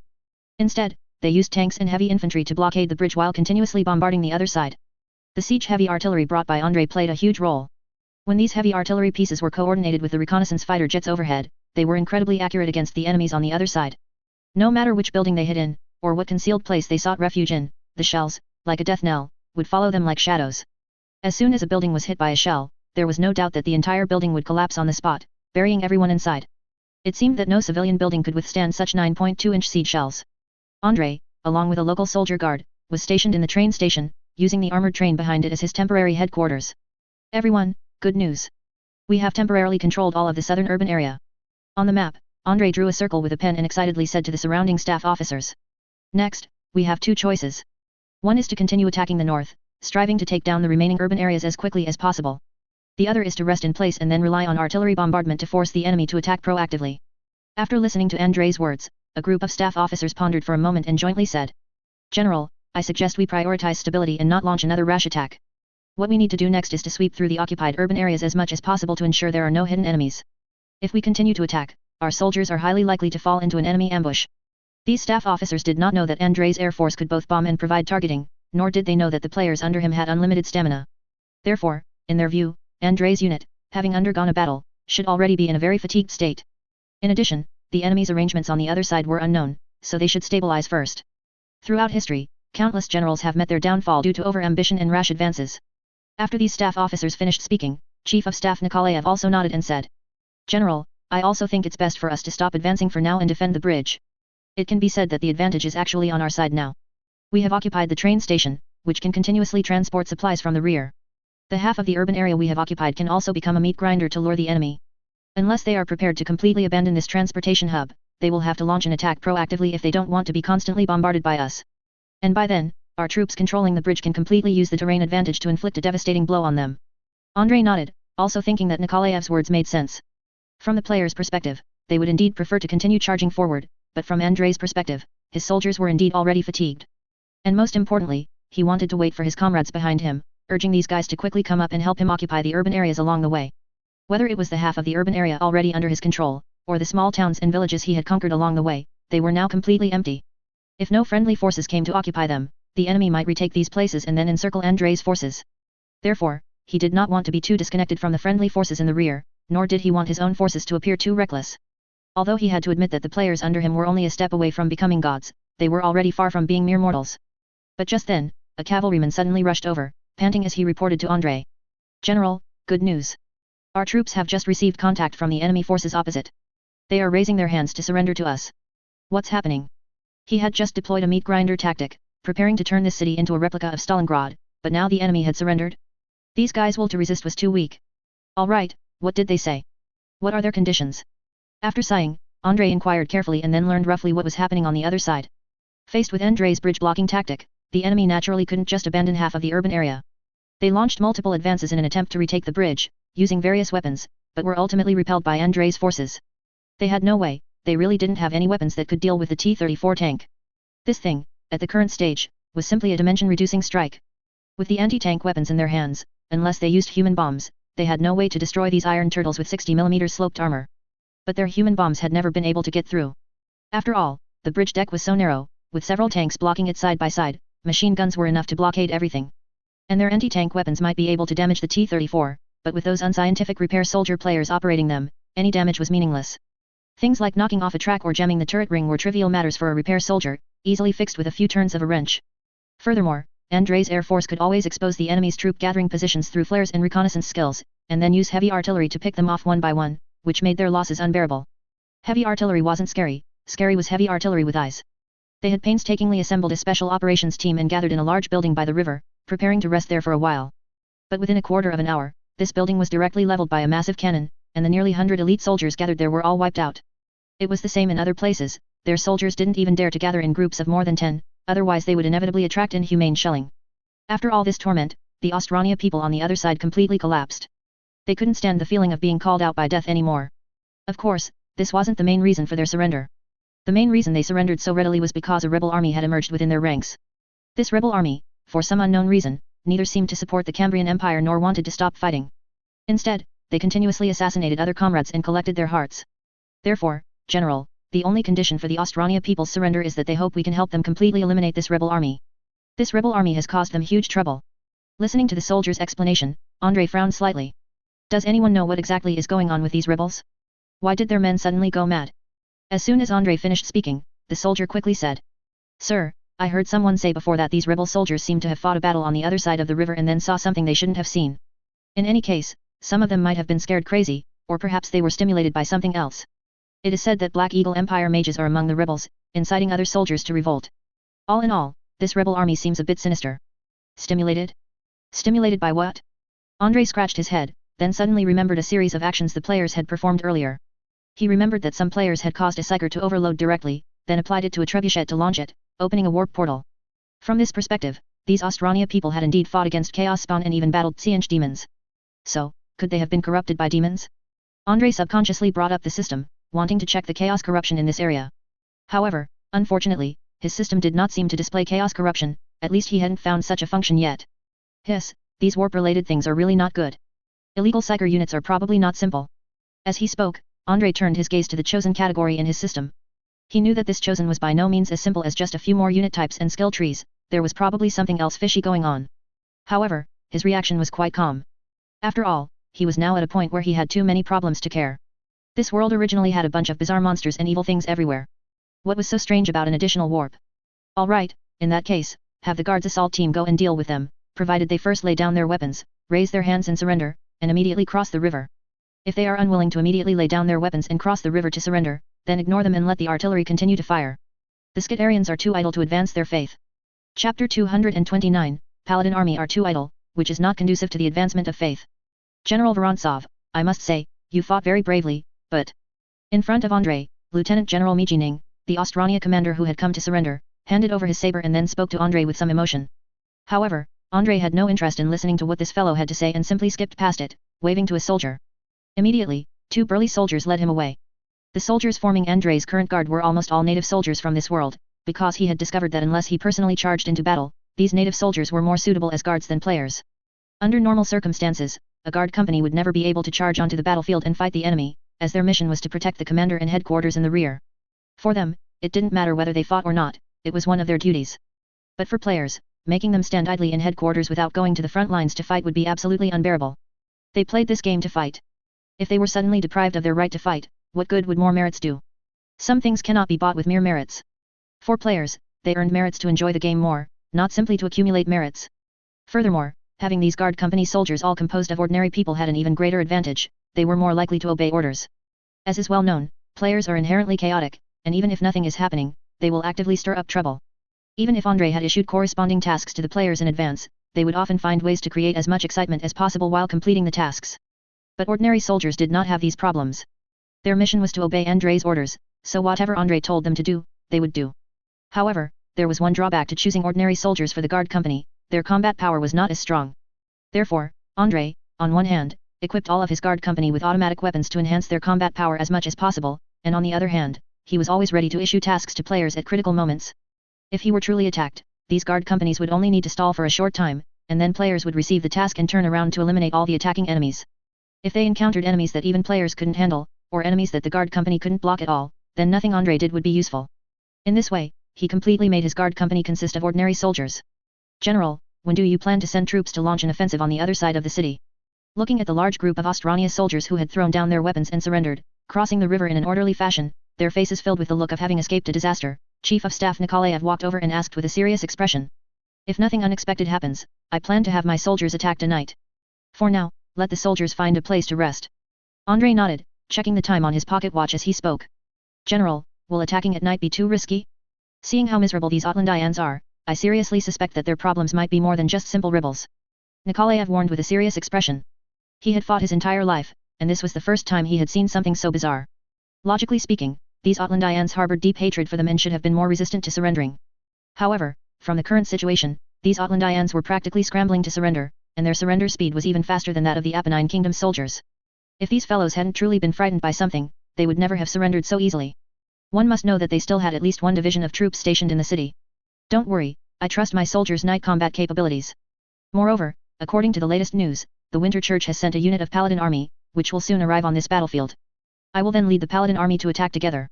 At this point, Andrei's face showed a hint of displeasure. These damned fellows, we've been fighting for so long, and I haven't seen any Guardian units on the battlefield. But now that we're about to win, they suddenly send people over. Nikolaev couldn't help but frown upon hearing Andrei's words. The Winter Church is indeed going too far. Don't they consider themselves followers of the god of war? Why are they so reluctant to fight? Who knows, maybe there are some political considerations. Anyway, I know the Winter Church has never been very honest. Andrei shrugged, pretending to be nonchalant, and did not tell Nikolaev everything he knew. Previously in Petrograd, his cheap father had discussed this issue with him, so Andrei knew more than Nikolaev, who was a veteran. Among the four great churches of the Cambrian Empire, in terms of scale, there was no doubt that the churches dedicated to the goddess of spring and the winter goddess had a huge numerical advantage. And among these, the goddess of spring had always been in a relatively peaceful state, never having any church armed forces or the like, but the winter church had a large-scale armed force.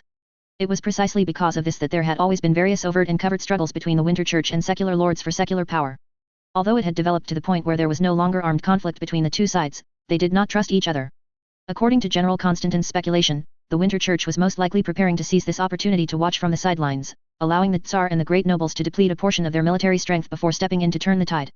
By then, as long as they possessed sufficient military power, the Tsar, in order to repel the enemy's invasion, would inevitably choose to grant more power to the winter church.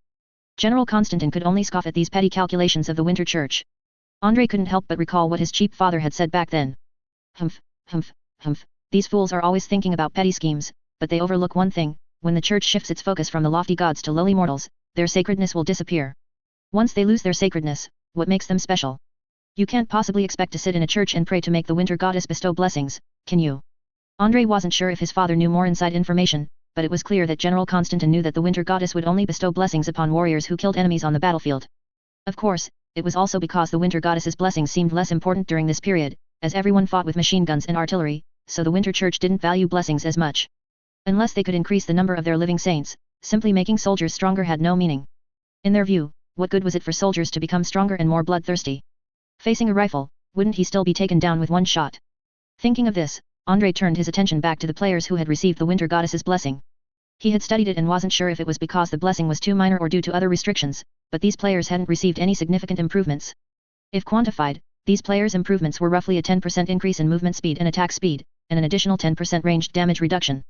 Such blessings could indeed make players more powerful in combat, but they would not fundamentally change their combat power.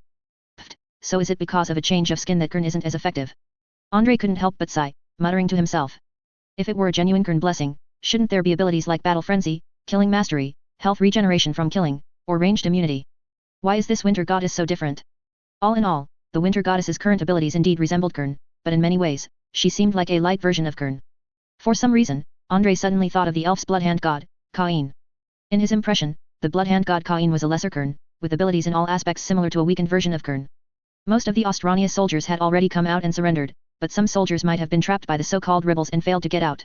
Even though Andre's side hadn't sent anyone into the opposite city district, he could still hear continuous gunfire and artillery fire on the other side. Thinking of this, Andre decided to gather intelligence before starting the battle, so he walked into a factory temporarily holding prisoners of war and approached Lieutenant General Mi Jining. Compared to other prisoners of war, Lieutenant General Mi Jining, as the highest-ranking general captured in this battle, had been given a relatively clean and tidy single room. Pushing open the door and leaving the two guard soldiers outside, Andre had no interest in wasting words with this somewhat glib fellow and went straight to the point. Lieutenant General, I need to ask you some detailed questions. Tell me what's going on with these rebels you mentioned. Don't try to fool me with talk of disagreements over surrender. From my perspective, your surrender itself seemed extremely rushed, or rather, you were actually at your wit's end, which is why you chose to surrender. I don't believe a sudden rebellion could leave you so helpless, so tell me in detail about these rebels. Lieutenant General Mi Jining was a bit stunned by Andre's straightforward words and was at a loss for a moment. He had thought that a noble scion like Andre would first invite him to an Iris-style court banquet, where they would eat and chat, first demonstrating noble upbringing, then slowly discussing the issues, and finally gradually probing each other's thoughts.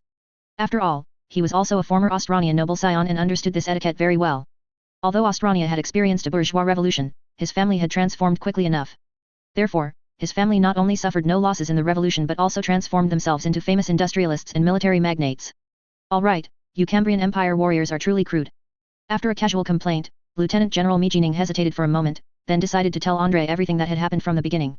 When your troops occupied the bridge, demons suddenly appeared on the battlefield and were then killed by your soldiers. At that time, we didn't pay too much attention to it. After all, it didn't seem strange for mages to summon demons or anything like that.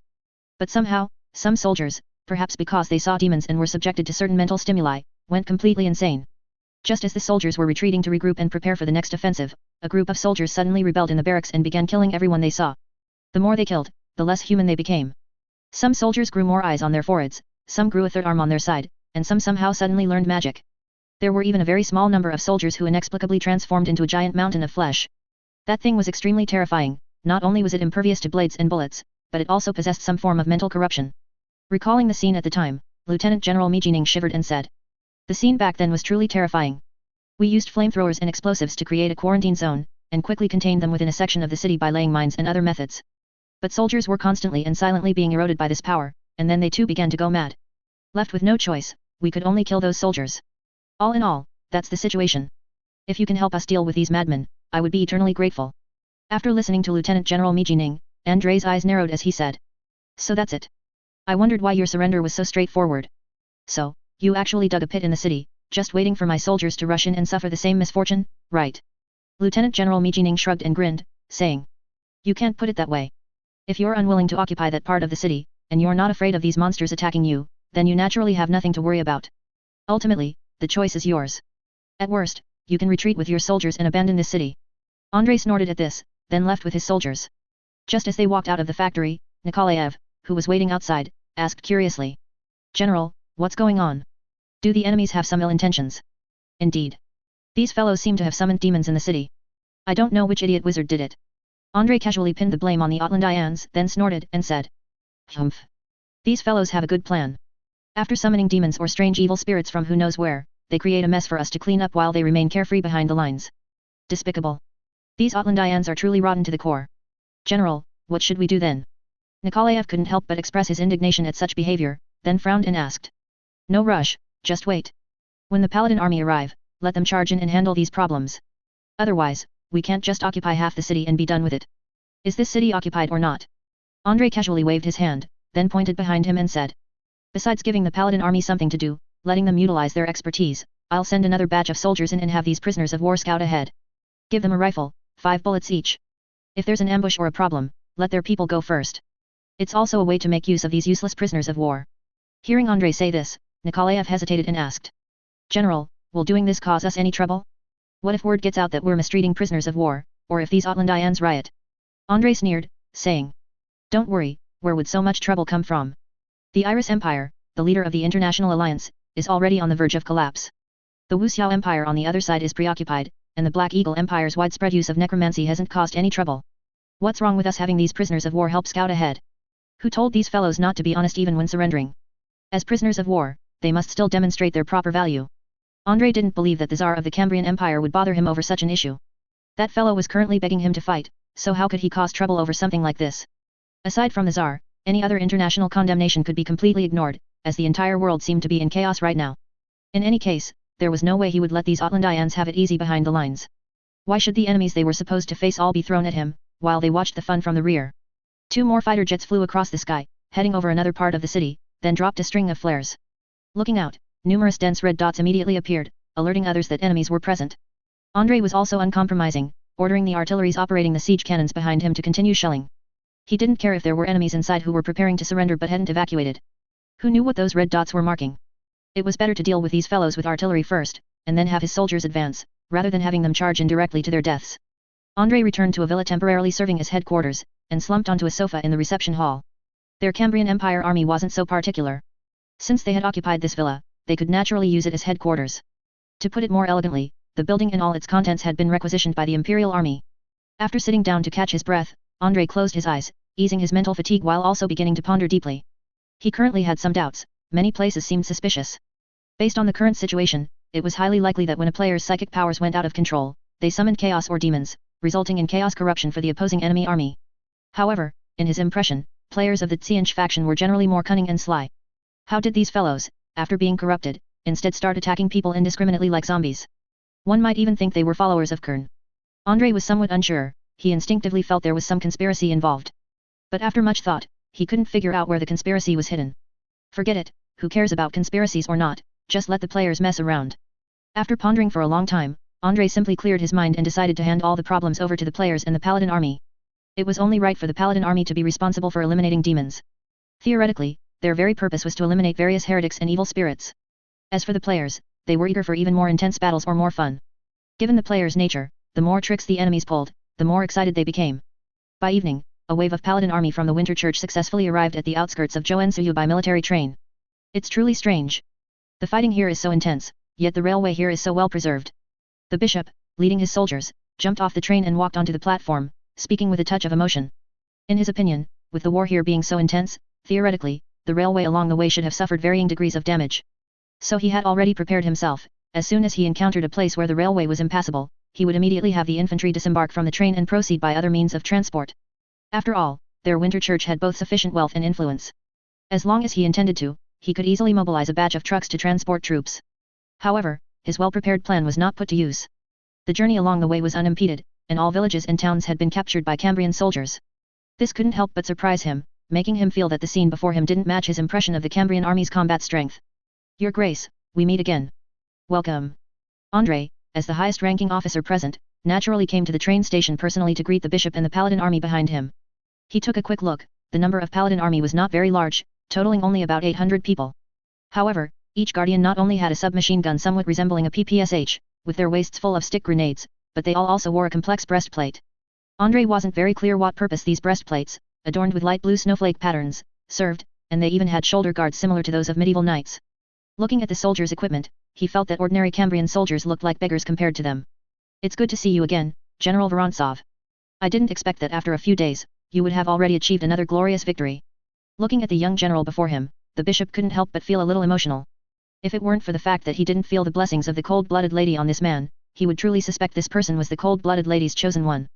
But from another perspective, this fellow, not even a chosen one, could achieve such great feats, which made him seem even more abnormal. No wonder he could become a star officer of the Cambrian Empire. If it weren't for his series of brilliant victories, the Cambrian Empire's face would be thoroughly bruised by now. The massive empire, once hailed as the steamroller of Europa decades ago, had not seen any effective development in these years, and had actually degenerated to such an extent. One could only say that this war truly surprised countless people, especially making the Tsar lose face. The general situation is like this: we may next need to deal with demons, and enemy soldiers controlled by demons. My plan is to send a sufficiently elite detachment of soldiers to cooperate with the opposing Paladin army in an assault, while simultaneously bringing a portion of enemy prisoners of war to scout ahead. Andrei, in a few words, explained the general situation he understood in his battle plan to the bishop. After hearing this, the bishop frowned slightly, pointed to the setting sun in the distance, and said, "General, isn't this battle plan a bit too hasty? My soldiers have traveled a long distance and are already somewhat fatigued. I thought we would choose to launch the attack on the second morning." Andrei shook his head, saying with a serious expression, "I apologize, Bishop, but I believe now is not the time to delay. We should best launch military action as quickly as possible. Who knows what those demon-worshipping fellows might do? Perhaps they will perform blood sacrifices at night to summon more demons. I must say, the unpredictability of these fellows is simply too great. Eliminating them early is a good thing for everyone." Hearing Andrei say this, the bishop could only nod in agreement. He truly hadn't expected that this time, coming to fight, he wouldn't encounter ordinary Outlandian soldiers, but instead, demons. Theoretically speaking, shouldn't all these demons be confined to an alternate dimension called the Seven Hells? So how did they get out? Alright, in that case, let's quickly launch our military operation. After saying this, the bishop waved his hand, and the paladin army immediately sprang into action. He even flew into the air himself, staff in hand. Andrei suddenly thought, this one is also a living saint. From that perspective, perhaps he alone could take out all the enemies in the other part of the city?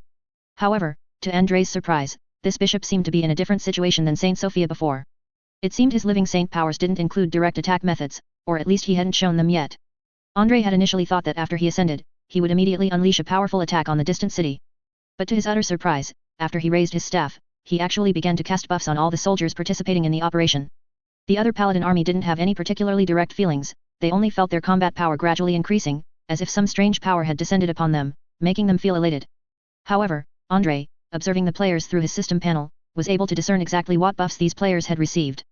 Movement speed increased by 30%, shooting accuracy increased by 30%, damage against demons increased by 100%, killing an enemy grants a 10% movement speed increase for 1 minute, killing an enemy restores 10% health, never defeated. Good heavens, this one's support ability is quite strong.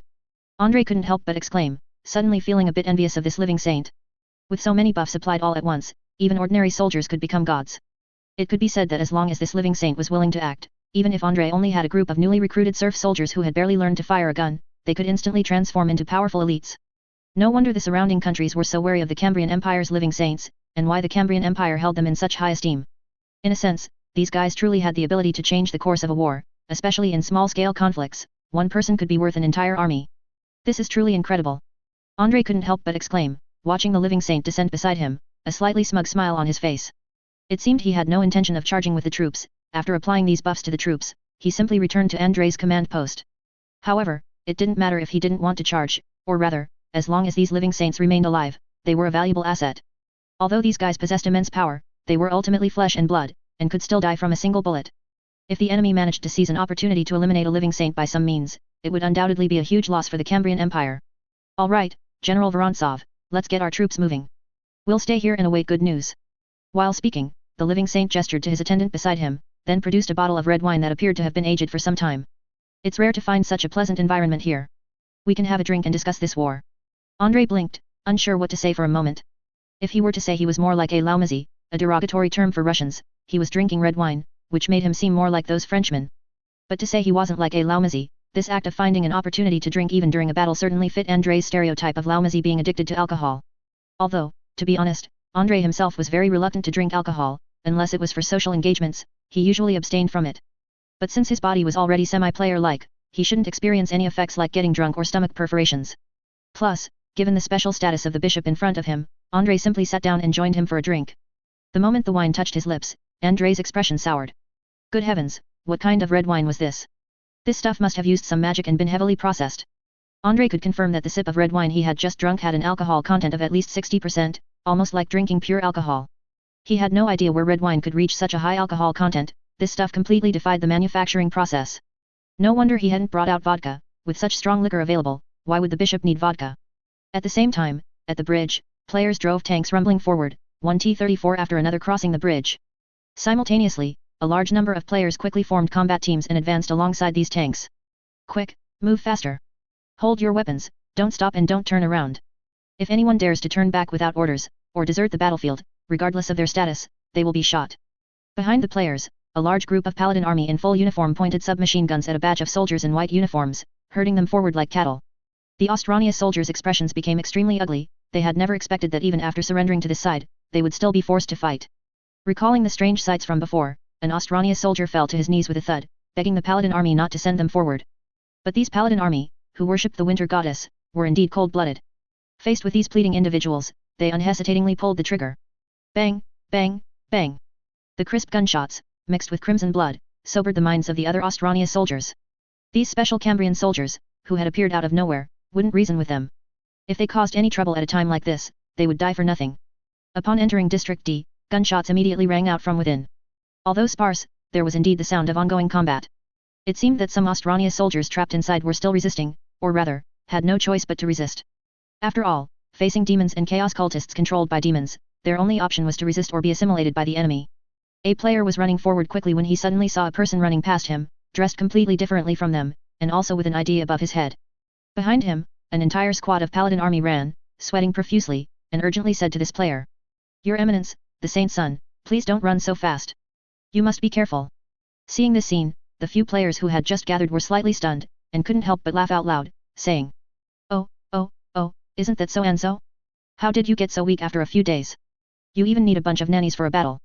Hearing this, the player who had become the Saint's son of the Winter Church blushed a little. He looked up at the ID above his head. To match his status, he had even changed his ID to Winter Saint's son. Before this, he thought this identity was quite impressive, but now, he felt a strange sense of embarrassment. Go, don't talk nonsense.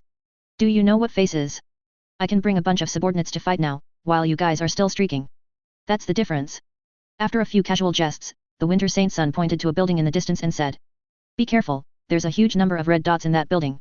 It looks like quite a few enemies are hiding there. So what do we do next? Should we let the paladin army charge first?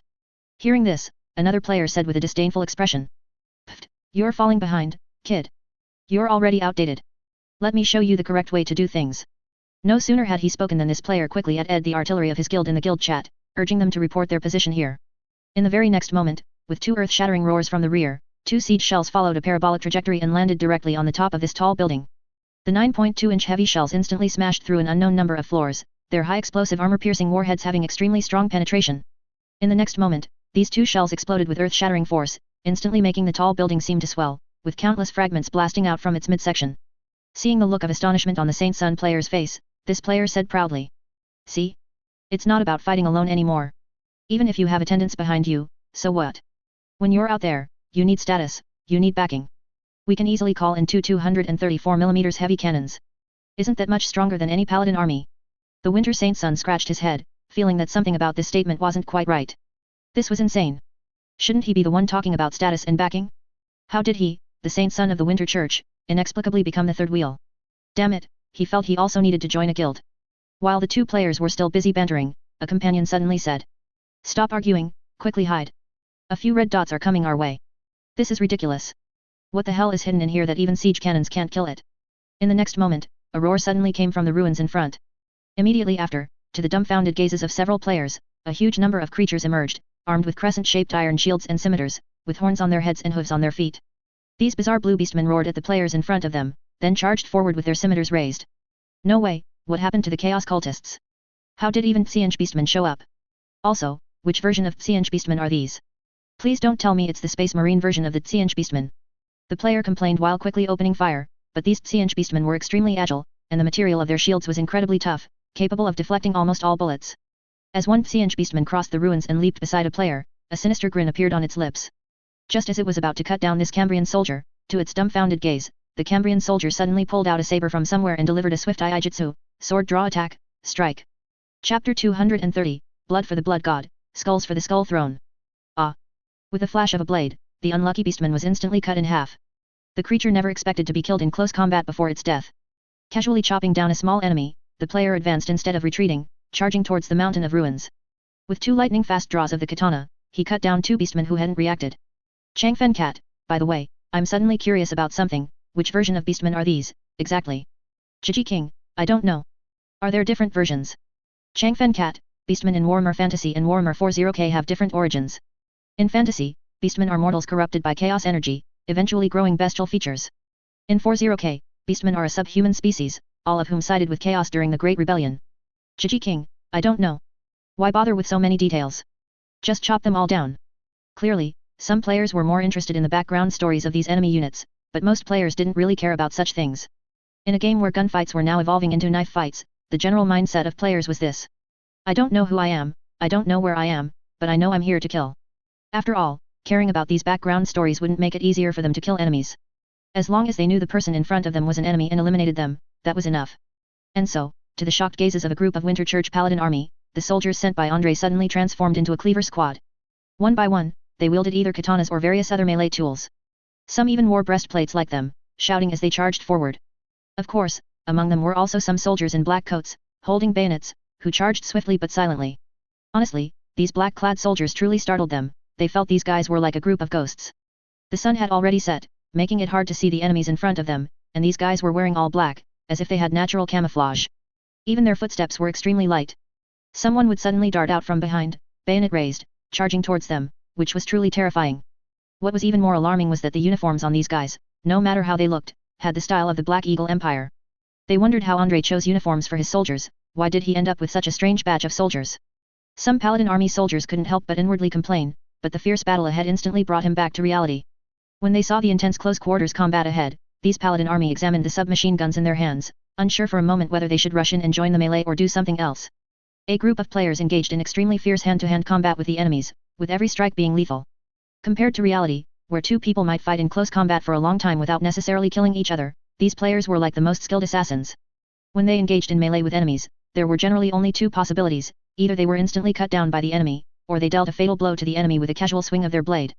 After all, for players, that was the effect when using melee weapons. One strike could clear an enemy's health bar, and if it didn't, then one strike from the enemy could clear theirs. And it turned out that these players displayed extremely sharp close combat skills in assisted combat mode. Especially when these Paladin army soldiers watched the guy with the katana casually cleave an enemy in half, having already killed over a dozen people in 10 seconds, they couldn't help but break out in a cold sweat. What the devil? What's the background of these soldiers under General Vorontsov? A Paladin army officer couldn't help but ask his soldiers. Sir, I don't know either. The blade in his hand looks like it's from the east. Could they be foreign soldiers recruited?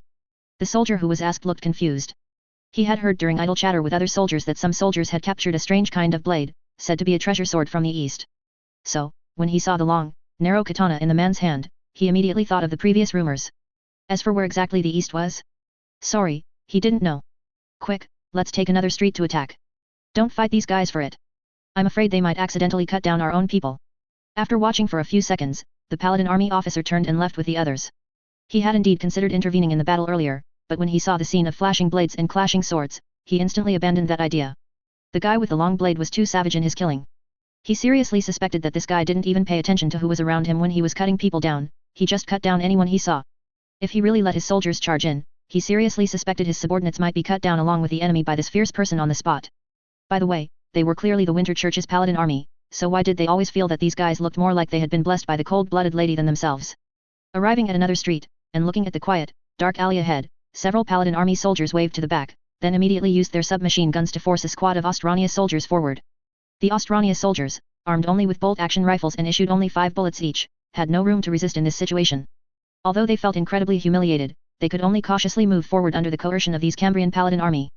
These Ostrania people peered around, walking extremely slowly, terrified of encountering an ambush. A Cambrian soldier saw this and grew impatient with them, directly firing a few shots at their feet with a submachine gun. Tat tat tat. A series of gunshots startled these Ostrania people. Several soldiers jumped around on the ground like they were tap dancing, looking utterly ridiculous. You pigs, hurry up. If you keep dawdling, these bullets will be in your bodies. Hearing the shouts of the Paladin army from behind, these Ostrania soldiers could only quicken their pace with aggrieved expressions, silently praying in their hearts. They didn't want to be accidentally killed, whether by their own people, by these brutal Paladin army behind them, or by terrifying demons. None of these were the deaths they wanted. But as the saying goes, what you fear most comes true. As one Paladin army soldier walked, his body suddenly burst into blue flames, inexplicably igniting. The horrific wails startled the surrounding soldiers, and everyone watched the burning soldier with tense expressions. Demon! There's a demon here, run! An Ostrania soldier suddenly remembered something, screaming in panic, even dropping his rifle and running back without looking. But a Paladin army soldier standing behind him didn't hesitate, raising his submachine gun and firing a burst. Bullets instantly stained the soldier's chest crimson. Watching the soldier fall to the ground with a thud, the bullets passing through his chest dyed the white uniform on his back blood red, and the other Ostrania people froze in fear. Just then, a Paladin army soldier shouted at them. Idiots, you have no other choice. Charge in and eliminate the demons here, or be eliminated by us. These are your only two paths. Hearing this, an Ostrania soldier, as if giving up, moved towards a nearby house. With a loud bang, the soldier who had just opened the door was instantly blown away, one leg still hanging on the door frame. Damn it, everyone be careful. These despicable guys have set up many booby traps in the city. Don't touch anything around carelessly. A paladin army soldier couldn't help but curse, while also feeling a hint of gratitude towards Andrei. Thanks to Andrei's suggestion to have these captives scout ahead, they hadn't been hit by these things. Otherwise, charging in so brazenly, such traps would truly be impossible to guard against. No one could predict when they would fall victim. Come out. Demon, where are you? Come out. Damn it, damn it. An Ostrania soldier, as if collapsing, stood in the street and roared, firing wildly at his surroundings. Just then, his body also inexplicably burst into blue flames, which engulfed his entire body in an instant. Bang! A crisp gunshot rang out.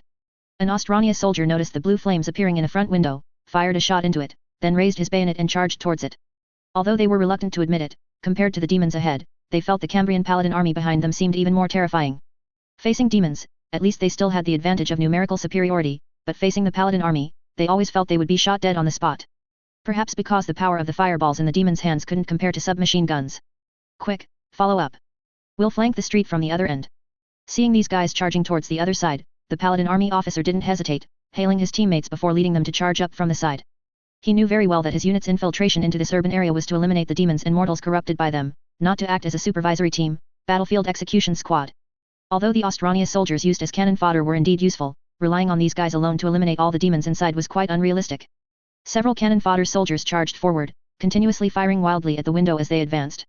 Although they couldn't see what was inside that window, or whether the demon was still alive, their training told them that in such a situation, fire suppression was essential. As for the issue of wasting bullets by doing so, there was no time to worry about that now. If they died, what good would saving bullets do them? At most, they would turn back and ask the Cambrian soldiers behind them for more bullets. These guys couldn't possibly make them charge in empty-handed. Although Ostrania had been independent from the Cambrian Empire for some years, in terms of weaponry, Ostrania's light weapons were almost interchangeable with those of the Cambrian Empire, both sides even used different variants of the same rifle. So, their bullets could be used interchangeably, which provided a significant logistical advantage during combat.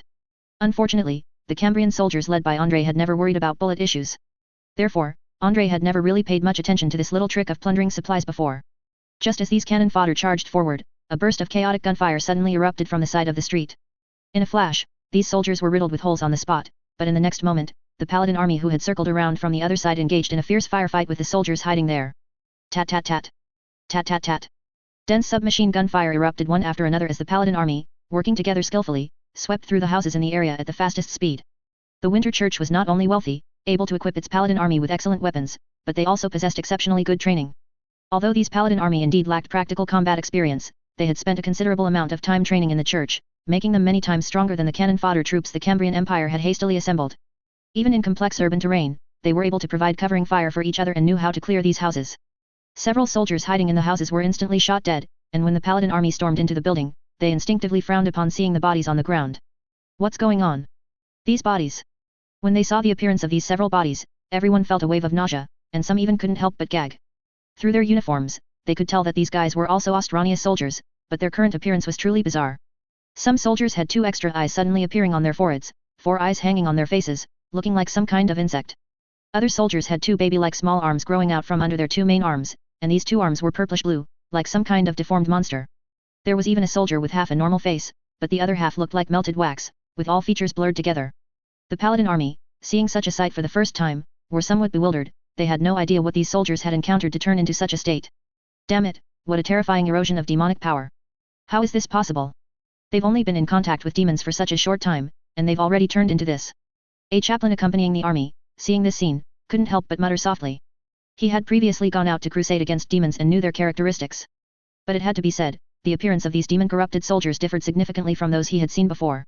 In his impression, demonic erosion should first target the mind, silently changing their personalities, and then gradually transforming their bodies.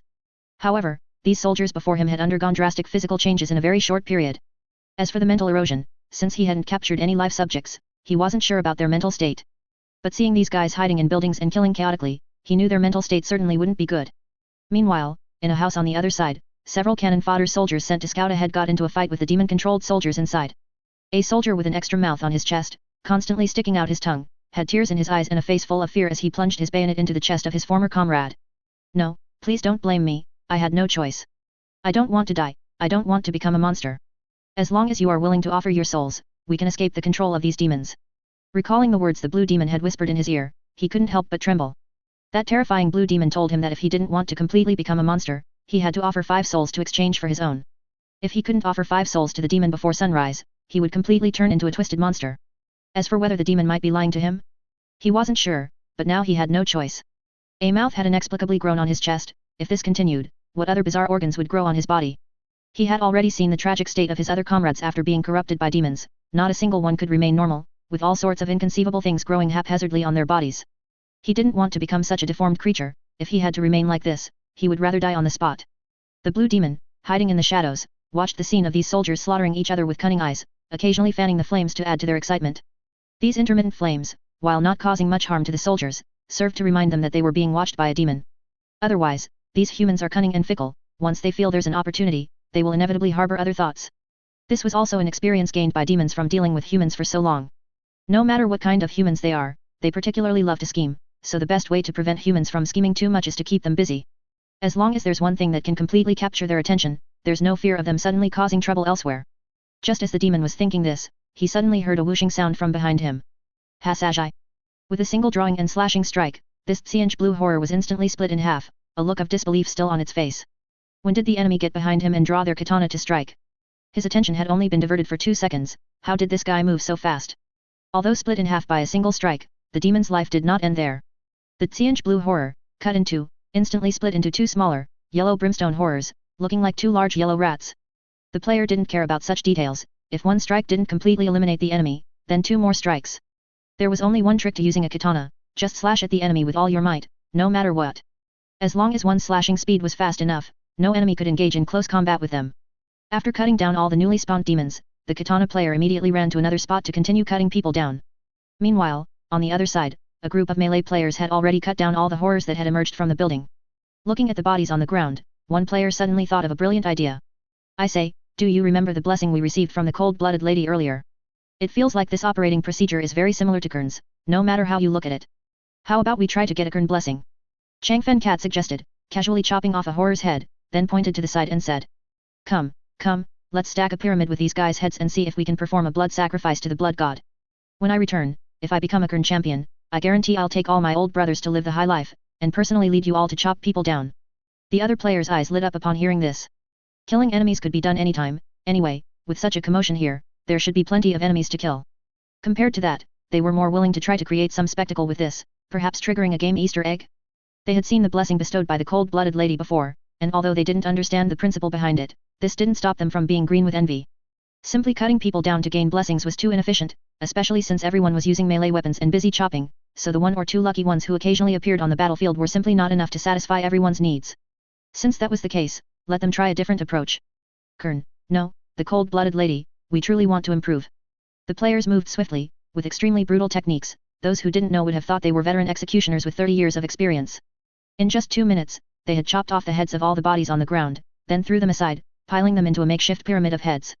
Immediately after, the 8 players present stood at the 8 cardinal directions of the pyramid, raising their blades and pointing them at the sky, shouting in unison. Blood for the blood god, skulls for the skull throne. As soon as the words fell, they suddenly felt a slight change in their bodies, and then they also received a blessing from the cold-blooded lady. Looking at this blessing, it was exactly the same as the various randomly refreshed blessings they had seen before. Although the boost wasn't huge, it was enough to pique their interest. The few players who had discovered this wealth code originally planned to quietly make a fortune, secretly chop off a few more pyramids of heads, and get more blessings for themselves. But unfortunately, the commotion these players created was too great, and their actions were too abstract. So much so that by their second wave of chopping, other players had already noticed their abstract behavior. Oh no! Kern cultists have infiltrated our team. Gah! Retreat quickly, the world eaters are here. Wait a minute, the cold-blooded lady. Kern sis. I am your loyal dog, let me lick your black stockings. White stockings are fine too. What sis? Isn't a cubullet muscular kobold more worth licking? Especially the paralyzed kind, perfect for trying out all sorts of tricks while he can't move. When I type this question mark, it's not that I'm wrong, it's that you're wrong. Seeing the chat area's content gradually going off topic, several players busy chatting couldn't help but gasp. Hiss. Perverts are among us. Terrifying, truly terrifying. The teammates' repressed desires truly harbored hidden talents. Although a group of players was abstract, their speed in creating blood sacrifices was not slow at all. In such a complex city, relying on their mini-map to mark enemy positions and their ability to revive, these players didn't care about any danger. Players everywhere were almost identical, they would always rush into buildings at the fastest speed, eliminate all enemies, and then chop off their heads. In turn, one Jingguan, pyramid of heads, after another was quickly erected, with one corrupted Austrania soldier's head or horror's head after another piled on top, looking ghastly. The paladin army following these soldiers were dumbfounded. They observed for a long time but couldn't understand what Andrei's soldiers' abstract behavior was all about. Blood for the blood god, skulls for the skull throne. Hearing such a shout again, a paladin army officer couldn't help but ask. What's going on? Can anyone explain this to me? Have General Vorontsov's soldiers started to worship heretical evil spirits? As he spoke, a fierce glint flashed in his eyes, and he unconsciously tightened his grip on his submachine gun. If these guys really dared to worship something they shouldn't, then they shouldn't blame his submachine gun for being unreasonable. These paladin army had no interest in playing political games with the general. After all, they only needed to be responsible to the church. If they truly discovered that the other party was worshipping some bizarre heretical evil spirits, they could act first and report later. But just then, the chaplain in the team frowned and said, "Wait a moment, according to my perception, every time these soldiers do this, they seem to gain the attention and blessings of the cold-blooded lady. If nothing unexpected happens, I think they should be sacrificing to the cold-blooded lady in some peculiar way, not worshipping some other heretical evil spirits." Hearing this, the surrounding paladin army all frowned, looking at the players still going crazy in the distance with incredulous eyes. "Chaplain, do you mean that they don't need to burn incense, or apply expensive essential oils, or erect idols, but just offer blood sacrifices like this to satisfy the cold-blooded lady?" The chaplain scratched his head, hesitated for a moment, then nodded and said, "Yes, if I'm not mistaken, that seems to be the case. By this method, they do seem to have effectively gained the favor of the cold-blooded lady. At least, I have never seen so many people receive the blessings of the cold-blooded lady at the same time anywhere else." This bizarre and abstract behavior made a group of paladin army soldiers gasp in astonishment. They never dreamed that all their prayers to the gods in this life were not as effective as these guys chopping off heads. But since this method can truly and effectively obtain the blessings of the cold-blooded lady, what are they waiting for? Get to it. Realizing this, the paladin army also grew anxious. They successively drew the axes from their waists, preparing to join the ranks of close combat.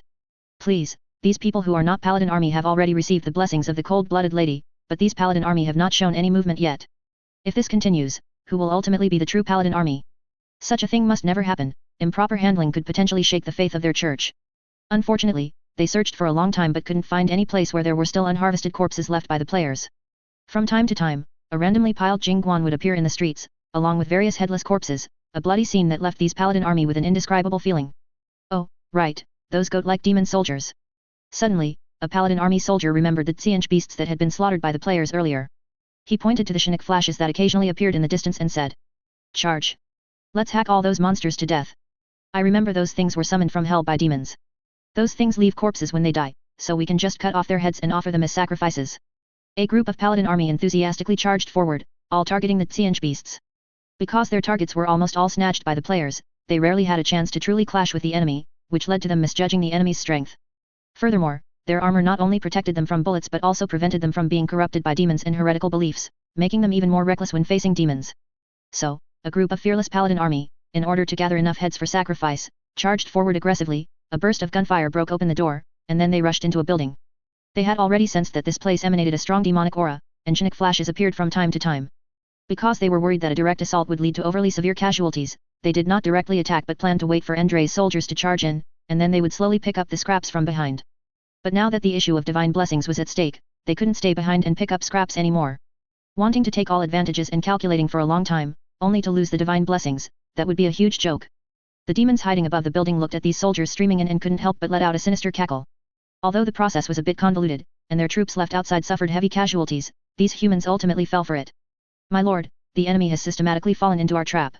It's time to activate the second phase of the plan." This blue horror respectfully nodded to a pink horror behind it, its eyes gleaming with cunning and treachery. The pink horror also nodded, then suddenly sprayed a large ball of pink flame into the air, which exploded into the shape of a large bird. "Excellent, for the plan of the Lord of Change, let us act." After releasing this signal, it commanded the other few demons hidden in this building, as well as a large group of summoned tsianch beasts, to launch a fierce attack on the charging paladin army. The charging paladin army momentarily forgot to be cautious. 2 machine guns from the side of the street suddenly formed a crossfire against them. A deadly storm of metal swept through, and even with chest armor protection, 5 paladin army were instantly shot down. The remaining people quickly lay on the ground or hid in the nearby ruins, desperately dodging the machine gun bullets while trying to slowly approach the enemy's machine gun positions. "Damn it, I didn't expect there to be soldiers corrupted by demons here too." A paladin army officer clutched his dented chest armor, gnashing his teeth and cursing. He was lucky enough to be wearing this piece of armor, which blocked a ricochet shot from the side wall. Otherwise, if a flattened bullet were to re-enter his chest, that thing would surely explode in his chest on the spot, beyond saving. He had seen how brutal the killing effect of cross-shaped expanding bullets was. It was no exaggeration to say that those things could be called demon weapons. "Quick! Go around from behind and use grenades to take out those two machine gun positions. Under his command, 2 teams of Paladin army immediately grabbed grenades and, crouching, ran towards the back of the ruins. But just then, they suddenly heard a crisp sound of hooves. This peculiar sound made all the Paladin army freeze for a moment. They initially thought it was the sound of horse hooves, but then they realized that the sound was far less heavy than horse hooves, and the frequency was not as dense as horse hooves.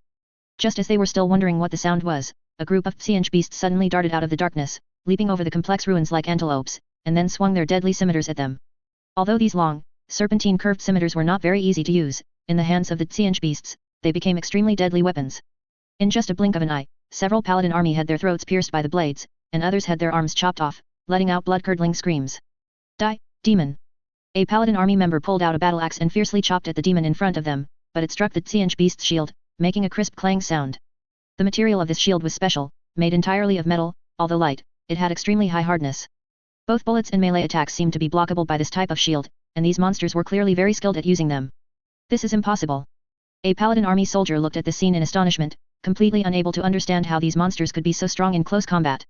He clearly remembered seeing Andrei's soldiers slaughtering these demons like chopping melons and dicing vegetables before, so why, when it came to his side, were they being thrashed by the enemy?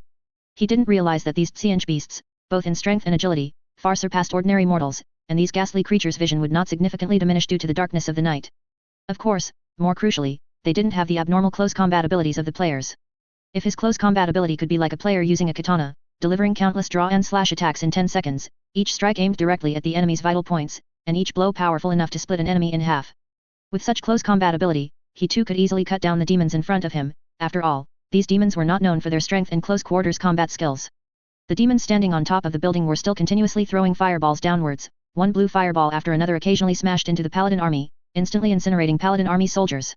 Their chest armor did provide some protection, at least, the psionic beast's sharp scimitars couldn't cut through it. But besides that, they had no advantage whatsoever against the demons and psionic beasts, appearing as vulnerable as lambs to the slaughter. Commander, request support from General Vorontsov's soldiers. We are truly no match for these demons. A Paladin army soldier shouted to his officer, his face full of terror. At this point, they no longer cared about losing face, it was better to quickly seek support from teammates. Hearing this, the officer gritted his teeth, then pulled out a flare gun and fired a distress flare into the sky. Indeed, it was quite embarrassing for these church Paladin army to need ordinary soldiers to help them face demons. But embarrassing is embarrassing, being embarrassed is better than losing their lives here. Upon seeing the flare, players immediately rushed over, and Paladin army from other areas, driving cannon fodder soldiers, also charged over aggressively. But just then, a portion of the players suddenly stopped, and after a moment of stunned, they actually turned around and started running back. Some players even managed to get a warhorse from somewhere, transforming into cavalry and galloping back. What's going on? Why are they running away? Seeing many soldiers clearly charging towards them, only to inexplicably turn back halfway, the officer hiding in the shadows was dumbfounded. Just as he was pondering this mysterious maneuver, on the other side of the river, in the area completely occupied by their Cambrian Empire, a massive explosion suddenly echoed through the sky. A colossal fireball rose, almost illuminating the faces of the soldiers. Seeing the scene behind them, these Paladin army faces instantly turned ashen. They could clearly see that their rear had come under attack. Chapter 231, From the Inquisition, it must be a masterpiece. Quick, quick, quick. Enemy attack. Don't just stand there, grab your guns and rush out. In a street, a block temporarily used as barracks suddenly became noisy. An officer shouted urgently at the sleepy soldiers hiding inside. Andrei, riding a warhorse he had purchased to temporarily convert himself into a cavalry unit, galloped over at some point, firing his carbine into the sky. Bang! Bang! Bang! The continuous gunfire was more effective than the officer's shouting. For the soldiers, the gunshots were the best warning. Hearing the shots, many half-asleep soldiers immediately woke up, grabbed the guns leaning against the wall, slung on their ammunition belts, and rushed out. Many soldiers didn't even have time to properly put on their clothes. As soon as they ran out, they saw General Vorontsov on his warhorse, firing a carbine into the sky. They couldn't understand what their division commander was doing. Soldiers of the Empire, wake up. Those prisoners are trouble. There are demons mixed in with these prisoners. Quickly eliminate them. Remember, if you see any prisoners with signs of mutation on their bodies, open fire immediately. If they are unarmed, you must still keep your distance and inspect them. Andrei said urgently, looking at the sleepy-eyed soldiers in front of him. Although the prisoners hadn't caused too much commotion yet, Andrei had suddenly noticed a large number of them turn into red dots just as he was about to go to sleep. He didn't trust other things, but Andrei absolutely trusted the enemy markers provided by the system. Since these guys had turned red, it meant they had definitely become hostile units, and there was no mistake about that. Andrei didn't know why these prisoners, who had been perfectly fine, would suddenly inexplicably turn into hostile units. But he knew that if his soldiers didn't act quickly, these guys would inevitably cause other problems. Besides Andrei, his guard unit was also dispatched. Some of these soldiers ran to notify other soldiers resting elsewhere, while others went ahead to set up a blockade. Andrei considered that these Ostrania soldiers might have been contaminated by Tsianch before, which was why he told his soldiers to keep a close eye on whether the enemies showed signs of mutation. Because otherwise, he really couldn't imagine why these guys would suddenly resist. It couldn't be that after surrendering, they felt they had surrendered at too great a loss, and also felt that the guns in the Cambrian soldiers' hands weren't intimidating enough, so they planned to start a rebellion with their bare hands, could it? If that were the case, it would be easier for Andrei to suppress their rebellion. Just bring over 2 machine guns, and all problems would be solved. After notifying this camp area, Andrei immediately rode quickly to other camp areas to notify them one by one.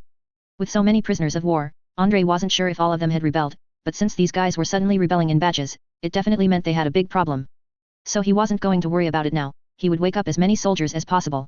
Han Xin's strategy of the more troops, the better applied here. Although he wasn't Han Xin, he didn't mind having more soldiers under him. At most, these guys would just get a little less sleep. After notifying all these soldiers and getting them up, Andrei quickly rode back to his headquarters. The headquarters had telephones, radios, and walkie-talkies, allowing him to communicate his orders to the entire army as quickly as possible, and the headquarters was also safer. Just as he arrived at the headquarters, Andrei happened to encounter the bishop of the Winter Church who had come there to find him. Seeing this living saint, who was skilled at applying buffs to troops, Andrei's eyes lit up. He quickly grabbed the old man's shoulder and urged him, saying, "Your Grace, hurry. We don't have much time left. Those damned Ostrania people have suddenly started a rebellion. They must be compromised. I'm worried they might have been incited by demons. So please immediately bestow a blessing upon the soldiers. I need to ensure the soldiers are not affected by demons and maintain their mental stability. When facing chaotic entities, one can never be too careful." Although compared to other chaos gods, Tsianch's corrupting ability seemed less potent. It wouldn't, like Slaanesh, let desire control people's minds like a wildfire, nor would it, like Nurgle, spread plagues on a large scale. However, Tsianch's corrupting ability was incredibly insidious. One never knew when a crack in a person's heart would be infiltrated, leading to the corruption of this chaotic power.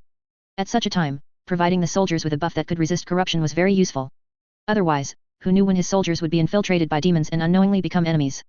Thinking of this, Andrei suddenly understood why the Inquisition in the Warmer world was so fanatical, always killing anyone who had seen a demon.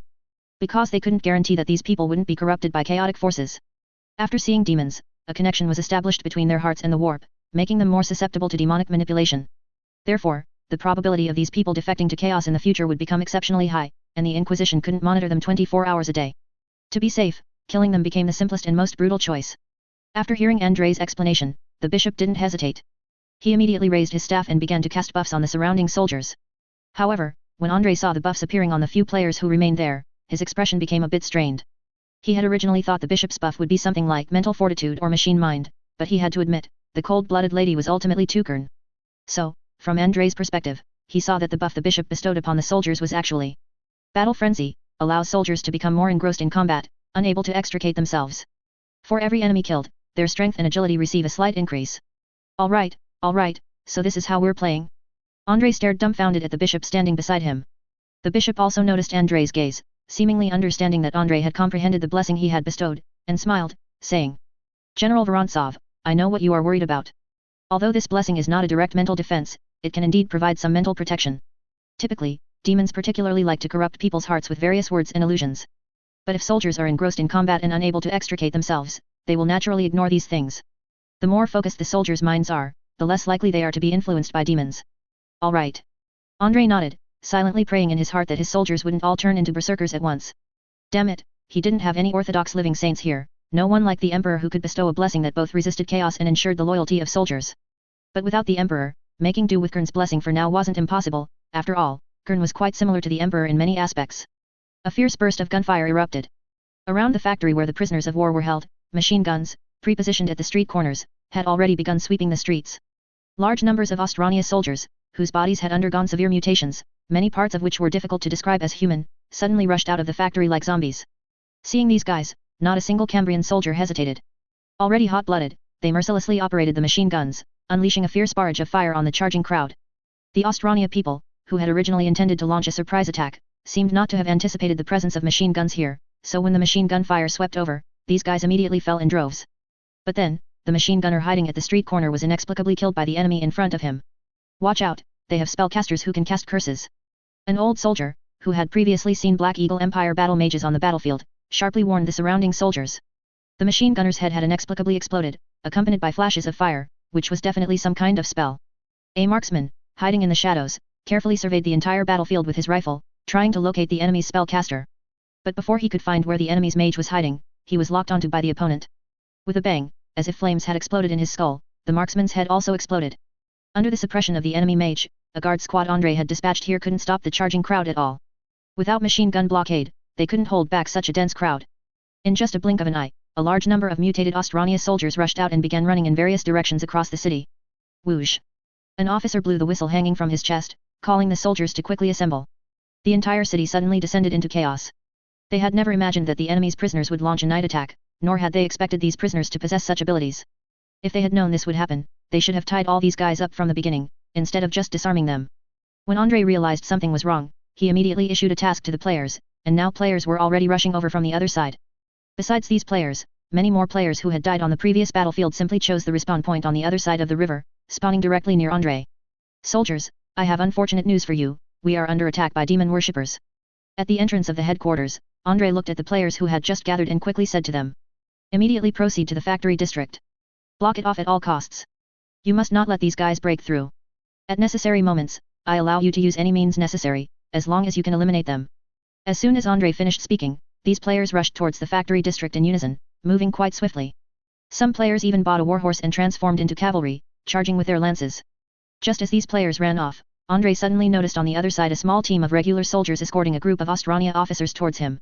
The squad leader, who was at the forefront, waved to Andrei from a distance and said, "General, I've brought out all their officers, including Lieutenant General Mi Jining."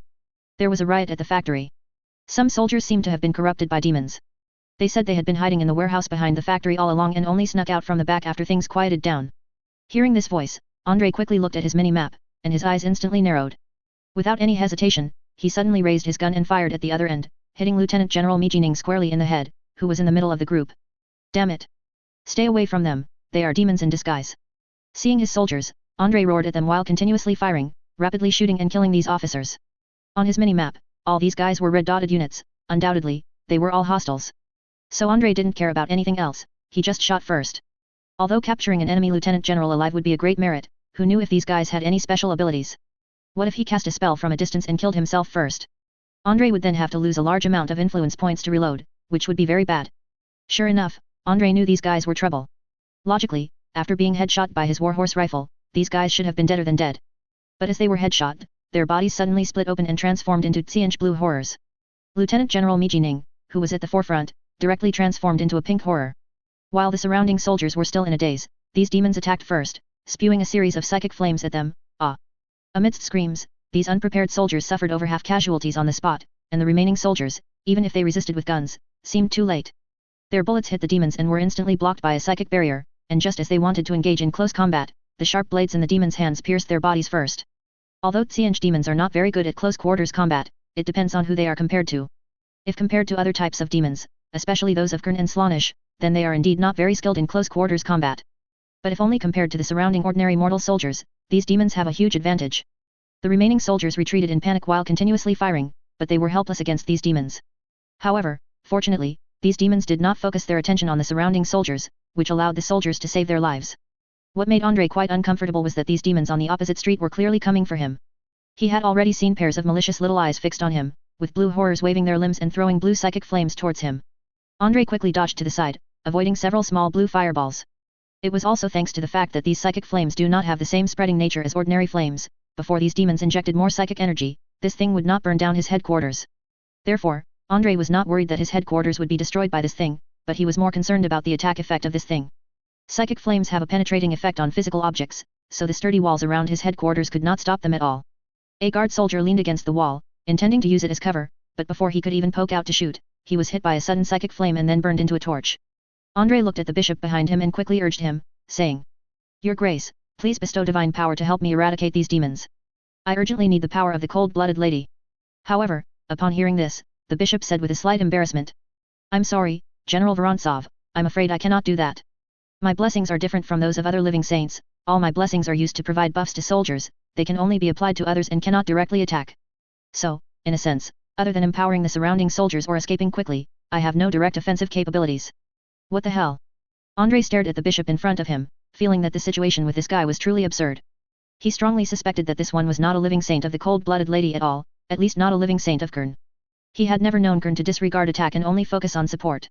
However, from another perspective, Kern disdains using spells, and his blessings are all about making warriors chop more fiercely and become more brutal. In this regard, Andrei always felt that the situation of other living saints might be a bit different from what he imagined. He suddenly suspected that these living saints might not be the Kern chosen ones he imagined, they might be something else, perhaps not following the chosen one system. In that case, Bishop, you'll have to fend for yourself. Andrei said as he took a step to the side, narrowly dodging a thrown psychic fireball. Thanks to his precognitive ability, which allowed him to sense fatal dangers in advance, these slow-moving and not so concentrated psychic fireballs posed almost no threat to him. But this couldn't go on, Andrei couldn't guarantee that those demons didn't have other means. So, it was better to strike first. Andrei quickly exchanged for a tank hunter set. Without anyone noticing, a long box suddenly appeared in the corner of the headquarters. He ran over at top speed, kicked open the box, and then, as if by magic, put on the equipment inside the box. Seeing the heavy rifle that Andrei suddenly pulled out, the bishop hiding in the corner didn't have time to be surprised by Andrei's speed of changing equipment.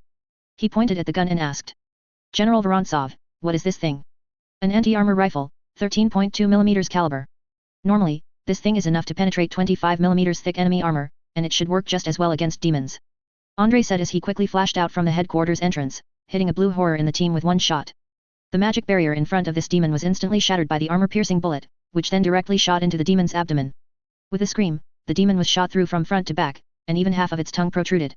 In a flash, it burned into blue psychic flames, then split into two yellow brimstone horrors on the spot. Andrei didn't stop. Taking advantage of the moment, he fired another shot at another demon, also taking care of that guy. After killing two demons with two shots, Andrei moved and occasionally peeked out from windows or doorways, shooting at the demons with all his might. The staff officers in the headquarters, and the bishop not far behind Andrei, were all stunned by the scene. One of the staff officers couldn't help but ask Andrei. General, I have a question, where did this thing come from?" Andrei replied without looking back. "I put it in the headquarters in advance, is there a problem?" The staff officer scratched his head, thought for a long time, but couldn't recall when there was such a strange crate in the headquarters. However, considering that it was placed in the corner, it was indeed quite inconspicuous, perhaps he hadn't noticed it before. Before the staff officer could continue to ask, Andrei said to himself. "Originally, I put this thing here just in case for critical moments, after all, the Black Eagle Empire's armored forces occasionally play encirclement and decapitation, and who knows when their armor will drive to our command post. It's just that I never expected this thing to not be used against the Black Eagle Empire's armored forces, but instead to deal with these demons in front of us." At this point, Andrei couldn't help but feel a sense of vigilance in his heart. He felt that he should be more careful in the future and tell players to carefully control the spellcaster profession. Indeed, Xianj-affiliated things were not as easy to use as he imagined. Spellcasters were indeed very powerful in combat, but once these guys lost control, the demons they summoned were also very troublesome. At the very least, he had to make sure players didn't lose control within enemy ranks, otherwise, if they accidentally summoned demons within enemy ranks, they would be too easily corrupted. However, players themselves did not seem to be susceptible to demon corruption. He wondered if it was because the player's composition was special, fundamentally different from humans, or for some other reason. In Andrei's view, if these guys were going to lose control, it was best for them to lose control within the player's own ranks. Otherwise, these demons constantly appearing was too troublesome, and chaos corruption was much more difficult to deal with than he imagined. As Andrei was thinking this, behind those demons, a group of players suddenly rushed over, charging desperately at the demons with bayonets fixed. These demons never expected that mortal soldiers would dare to actively attack them. When they heard footsteps and looked back, expressions of surprise appeared on the faces of these demons. "Damn it, it's Krieg. This is impossible. How can Krieg appear here?" Although the demons were full of doubts, the players' bayonets were no joke. Amidst screams, the demons' bodies were instantly pierced by the players' bayonets, then transformed into psychic flames and vanished on the spot. Clearly, the players' bayonets' instant kill damage played a huge role, able to stab a demon to death on the spot and also prevent these demons from splitting. Unfortunately, the players' bayonets did not seem to cause damage to the demons' souls. After all, demons had been stabbed to death by players with bayonets before. If the players' bayonets could also eliminate the demons' souls, other demons would surely have noticed this. For demons, the death of their physical bodies in reality is not terrifying, but if their souls are eliminated, that would be terrifying. In a sense, demons and players are actually very similar, they merely operate by using a temporarily created shell in the real universe. Even upon death, only this shell dies, not their true selves. So for demons, if there were means to harm their souls, it would be like a player playing a game at home, only for an enemy to suddenly jump out of the gaming pod and stab him to death with a bayonet. That would be truly horrifying. A world-shaking explosion suddenly occurred in the distance. It seemed that some enemy forces corrupted by chaos had detonated shells on the other side, or destroyed a heavy cannon. However, these guys had reached their limit. The fact that these guys inexplicably destroyed a siege cannon was itself due to the players' insufficient preparation. As more and more players returned from the battlefield across the river, these Ostrania soldiers corrupted by demons also found themselves in an increasingly difficult situation. They had no weapons, and although their bodies had undergone some mutation due to the influence of chaos power, they had not gained much combat power improvement. Their vitality might have been strengthened to some extent, but Xianzhe's flesh mutation did not significantly strengthen vitality, and even affected their lifespan to a certain extent. Therefore, when facing gunfire, these guys were still just flesh and blood. Even if some Ostrania soldiers luckily awakened as spellcasters, their psychic spells were difficult to use continuously. Not to mention that in the player's team, there were also spellcasters bombarding them. During the battle, another player's spellcaster triggered the 1% chance of losing control, instantly opening a warp gate. But for the players, this warp gate, suddenly opened within their team, was like a random monster spawn pool suddenly appearing. Before the demons inside could even charge out, heavily armored sentinels directly blocked the doorway, aiming their rifles inside and unleashing a fierce barrage of bullets. Players with tubes even lay prone behind the rifle-wielding sentinels, propping their tubes on the ground at their feet to fire. The unlucky demons were utterly bewildered, completely unaware of what was happening, and inexplicably had their bodies blown apart by the sudden onslaught of bullets. Their souls looked at the players on the other side of the warp passage, unable to resist the urge to curse.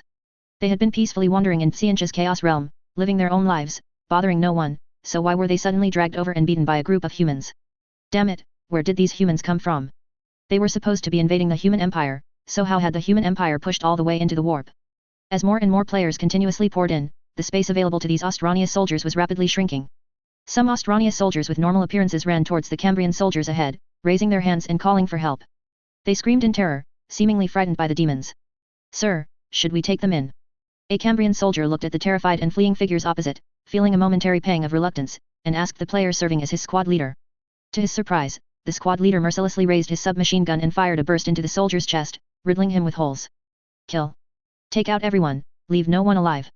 While reloading, the player ordered mercilessly, then looked at the soldier. What, do you think we should spare him? Before the soldier could answer, the player furiously rebuked. What the hell, where did your sympathy come from? What does a perfectly fine soldier need sympathy for? Don't ever forget, these enemies were all normal soldiers at first, but they inexplicably rioted and killed many of our people.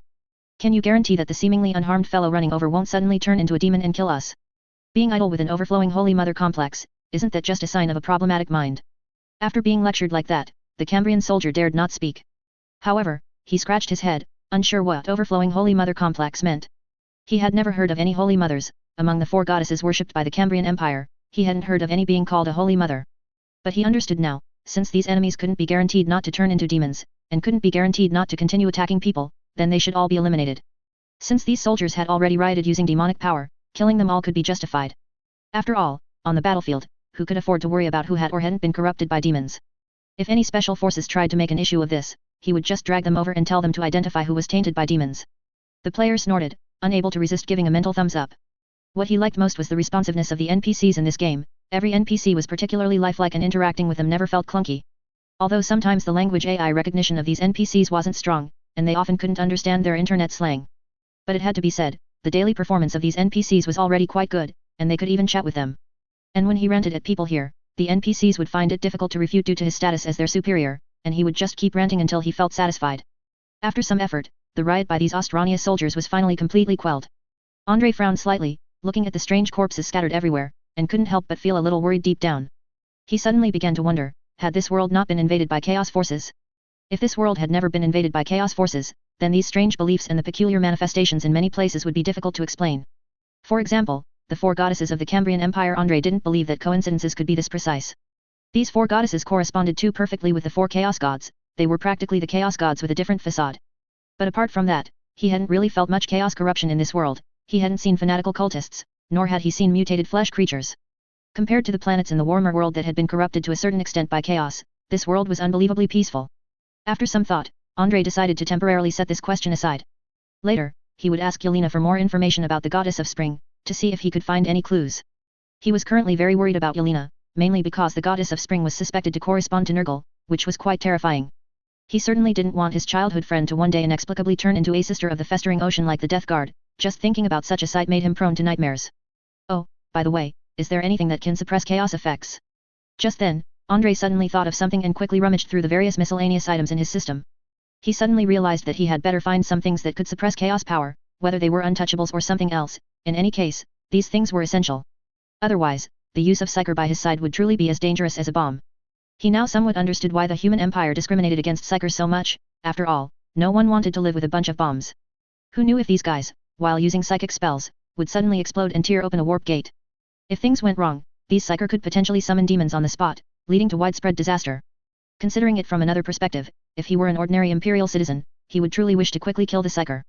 This stuff was just too terrifying, it would go out of control at the slightest provocation, just like terrorists carrying bombs.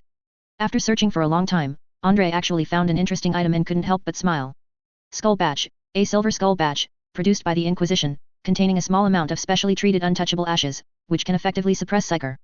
Effect: when equipped, psyker spells have no risk of going out of control, the rate of increase of crisis value decreases by 70%, and the radius of psyker spell effects decreases by 50%. Seeing this item, Andre's eyes immediately lit up. This thing was good, this thing was really good. Sure enough, anything produced by the Inquisition was a masterpiece. He knew that the Human Empire's Inquisition harbored a treasure trove of good things. He checked it and found that this item should have come from the Daemon Hunter's Inquisition, specifically for Inquisitors who needed to deal with demonic incidents.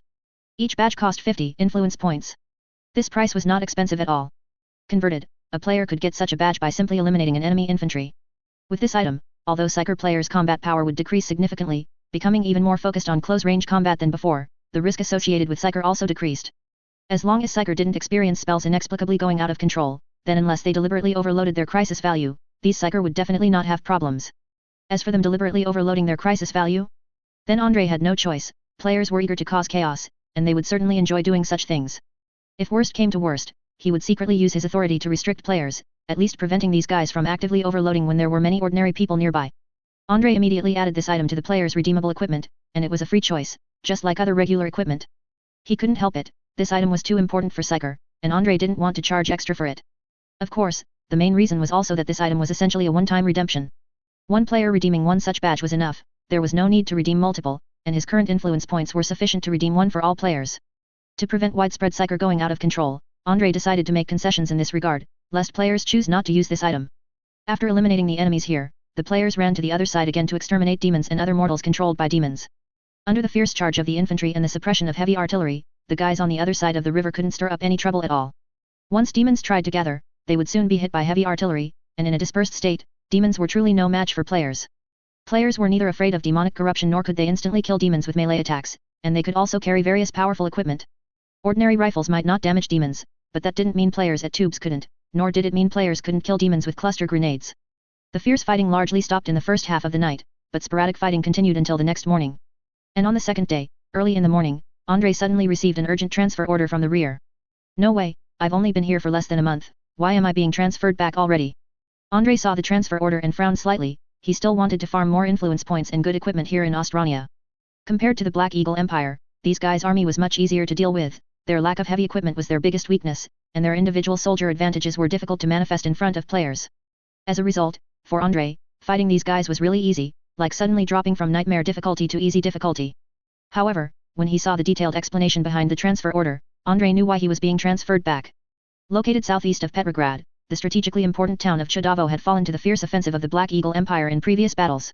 The enemy could not force a crossing of the Luga River, so they simply bypassed it, traveled a certain distance, and attacked Chudavo on the other side, directly threatening Petrograd's second line of defense.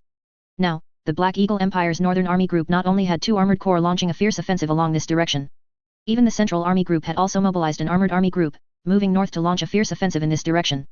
Andre's mission was to assist other armies in holding the second line of defense, preventing the enemy from occupying Schlisselburg.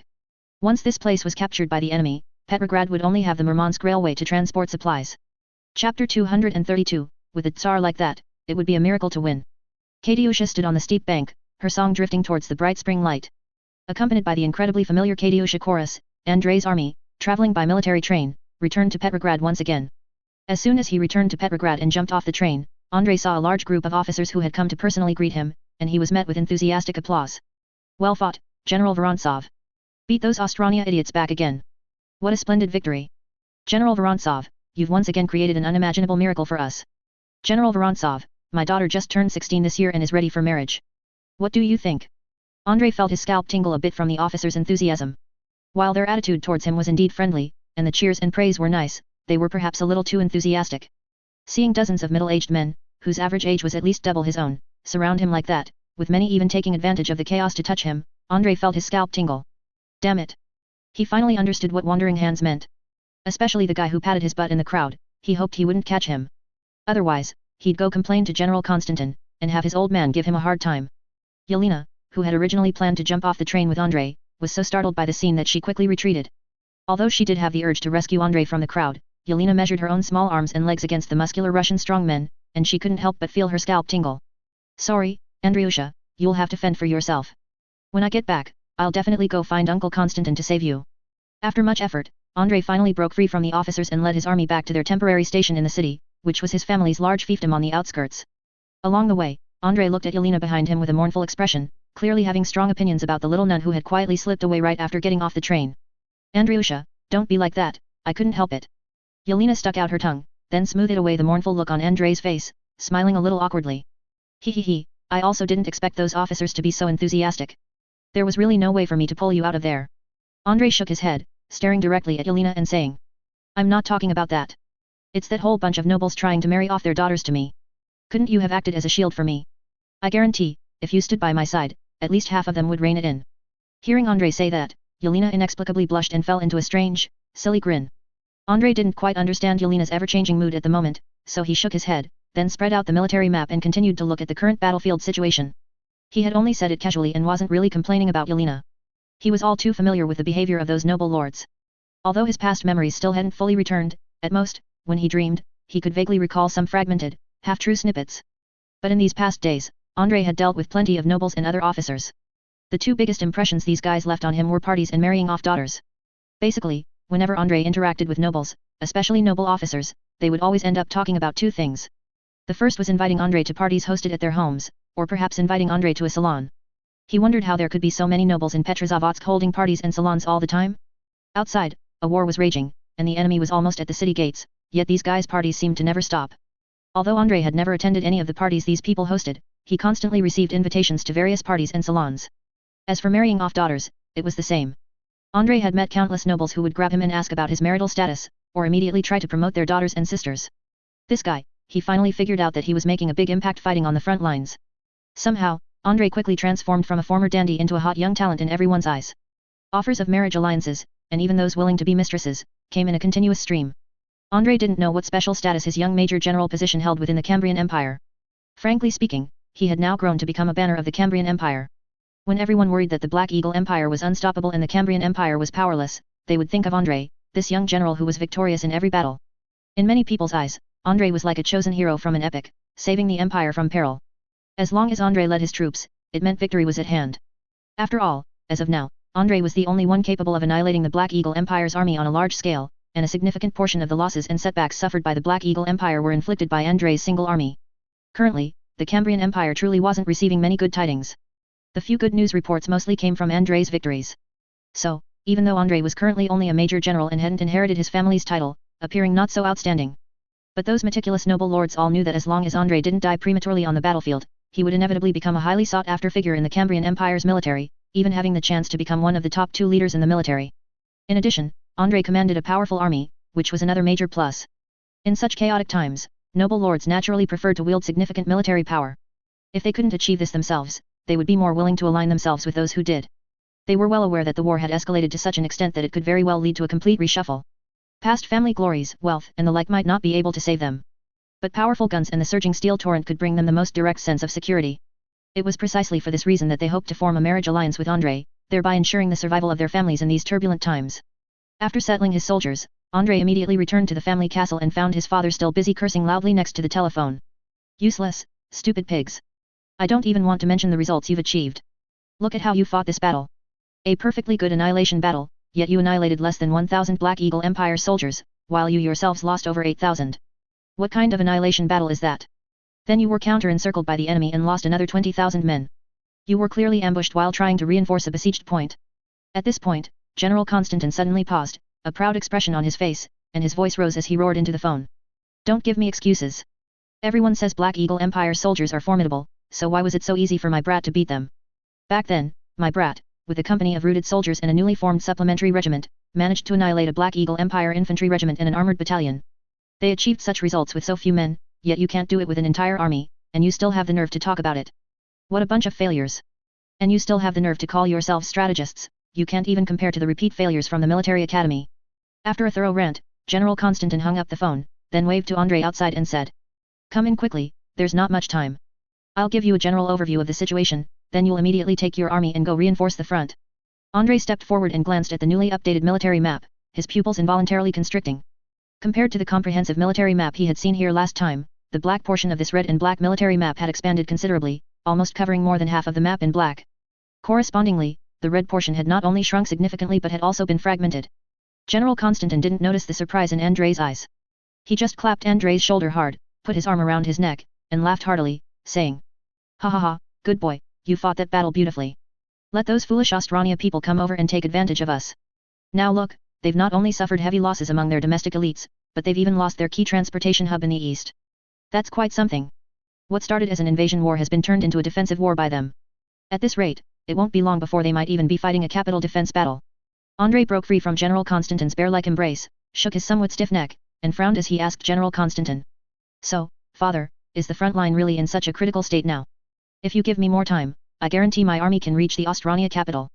Perhaps we can use this opportunity to completely pacify the enemy in the north." General Constantin didn't think his son was boasting, because the series of victories Andrei had achieved before had fully demonstrated the formidable strength of his battle group. Although his battle group was nominally a division-level unit, in terms of combat power, his battle group could almost rival the combat power of an entire army group. If one didn't consider the subsequent occupation issues and only looked at offensive power, his battle group was stronger than any army group of the northern Karelia front. Otherwise, if the Karelia front truly had such strong combat power, they wouldn't have been beaten back by the enemy, retreating all the way, even almost losing the railway line. Indeed, you're right. If I give you enough time, perhaps you really can take down the Ostrania capital. Even if the situation is worse, and they retreat all the way to the Mannerheim line, we can still force them to not dare to retaliate. General Constantin said, patting Andrei's shoulder again. Because of the series of brilliant victories Andrei had achieved, he could now speak with a raised voice when communicating with other front army commanders. Even though his front army was currently in a state of general collapse, being pushed back step by step by the enemy, at least his front army could produce some respectable achievements. So, General Constantin was genuinely proud of Andrei from the bottom of his heart. Having such a son, he now had a lot of prestige in the military.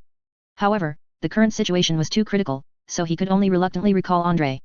Pulling Andrei to the map, General Constantin briefly explained the current situation to him, then sighed and said, "So now you understand, right? If we can't hold Schlisselburg, then Petrograd will immediately fall into a food crisis. I can't guarantee that Petrograd can still withstand the enemy's continuous onslaught in a state of food crisis. By then, a terrible human tragedy will inevitably occur in Petrograd." Food, again, food. Andrei scratched his head, annoyed. He had already reminded his father, so why was Petrograd still so short of food now? "Father, I remember I reminded you before." Just as Andrei was about to question him, General Constantin said impatiently, "I understand what you mean. You saw early on that Petrograd might face a food shortage, and I've been trying my best to transport food in from outside. But what can I do? The war situation has deteriorated too severely now. Our convoys in the rear haven't even transported the food over yet, and the enemy has already almost cut off our land routes. Moreover, I'm not in Moscow, and the family's office in Moscow has encountered some troublesome obstacles. It's not that easy for me to transport large quantities of food." At this point, General Constantin sighed, annoyed. He glanced around, making sure no one could hear their father-son conversation, then motioned for Andrei to sit down and whispered, "I'm going to tell you something now that I shouldn't normally. Remember, once you leave this room, you must forget everything I've said. Don't blab outside." Andrei nodded, feeling that his cheap old man seemed about to reveal some major issue. Could it be that his old man was preparing to seize this opportunity to build up his own army and rebel against that bird-brained Tsar directly? Thinking of this possibility, his eyes instantly lit up.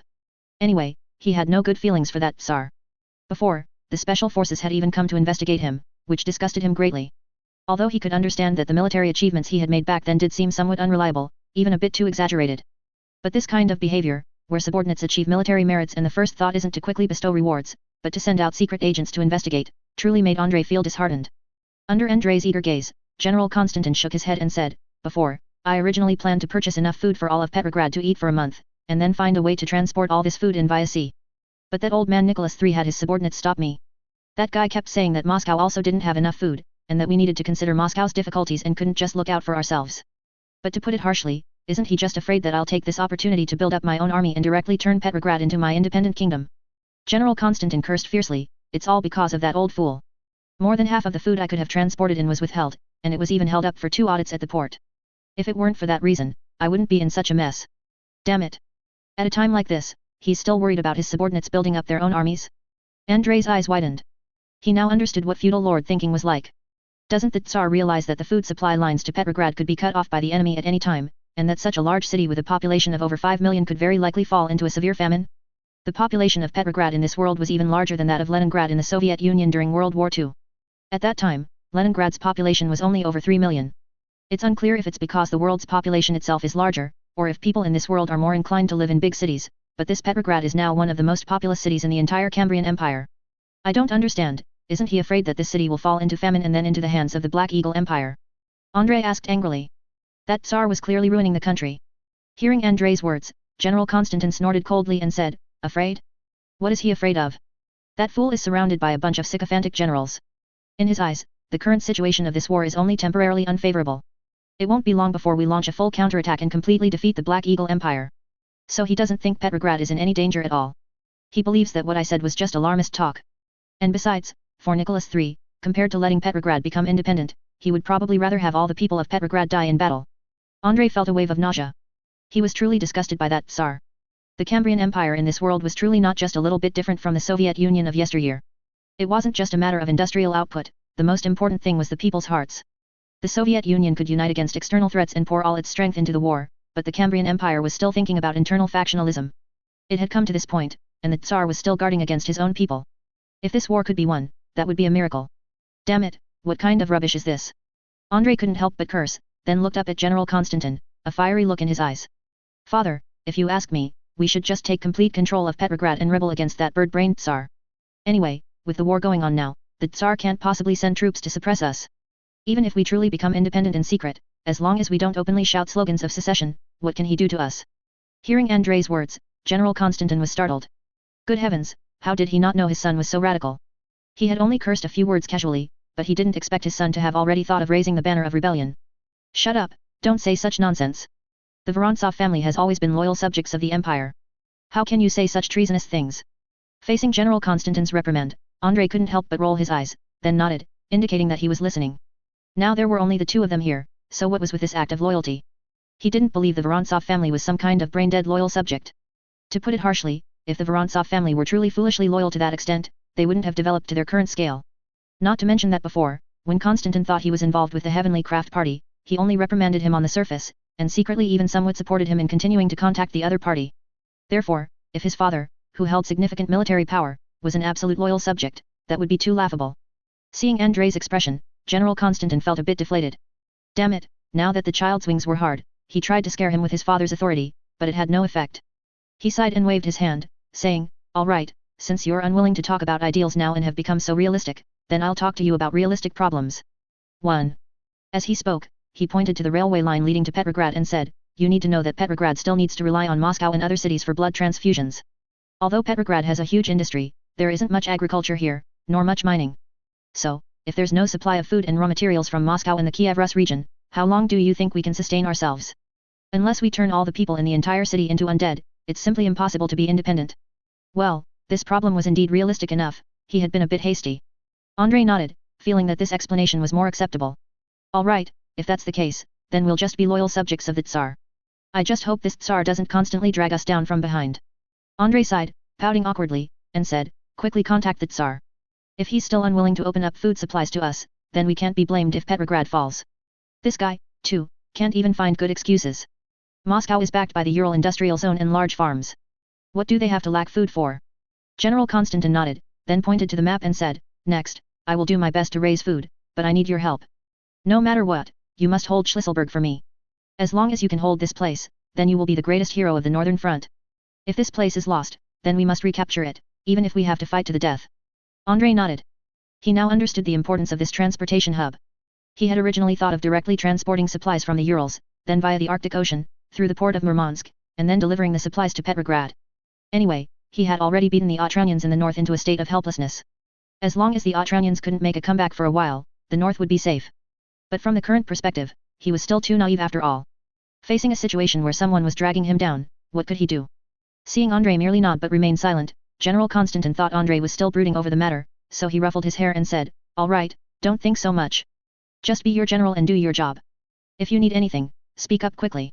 I know this war won't be easy, so as long as it's not an excessive request, I'll try my best to help you get it done. Hearing this, Andrei came back to his senses and, after careful consideration, said, Father, regarding this defense plan, I have two main ideas. First, I need a unit with strong enough fighting will and resilience to assist me in defending Schlüsselburg. With my unit alone, This place absolutely cannot be held. General Konstantin nodded, then pointed to a photograph on the wall and said, no problem. Next, Lieutenant General Simon will lead his 30th Guards Army to assist you in defending Schlüsselburg. Besides that, there was originally a reserve army group here as a defensive force, but it's almost wiped out. This Guards Infantry Army is a rare military force in my hands. Every soldier is an elite veteran carefully selected. Be careful when you use them. Andrei nodded. Although he still longed for more troops, having such a Guards Infantry Army was already very good. With this Guards Infantry Army coordinating with the defensive lines built here, as long as they didn't encounter anything too outrageous, they wouldn't lose the position all at once. So, he immediately put forward his second request. Besides that, Father, I also need you to give me an armored unit, preferably a new and powerful armored unit with enough striking power. After Andrei said this, General Konstantin paused, then suddenly thought of something. Wait a minute, I think I understand your idea. Are you planning to use the hammer and anvil tactic? Andrei nodded, then drew on the map and said. Excellent, that's exactly my idea. Relying on the aircraft at my disposal, I plan to seize air superiority first, or at least maintain air superiority over our airspace as much as possible. Next, I need a unit that can act as a meat grinder on the front line, holding the enemy firmly in place, unable to move. On the other hand, I need a unit to assist me in launching a fierce assault on the enemy's flank. The Black Eagle Empire's armored units have been unstoppable, primarily engaging in offensive battles. So, from another perspective, they lack defensive experience.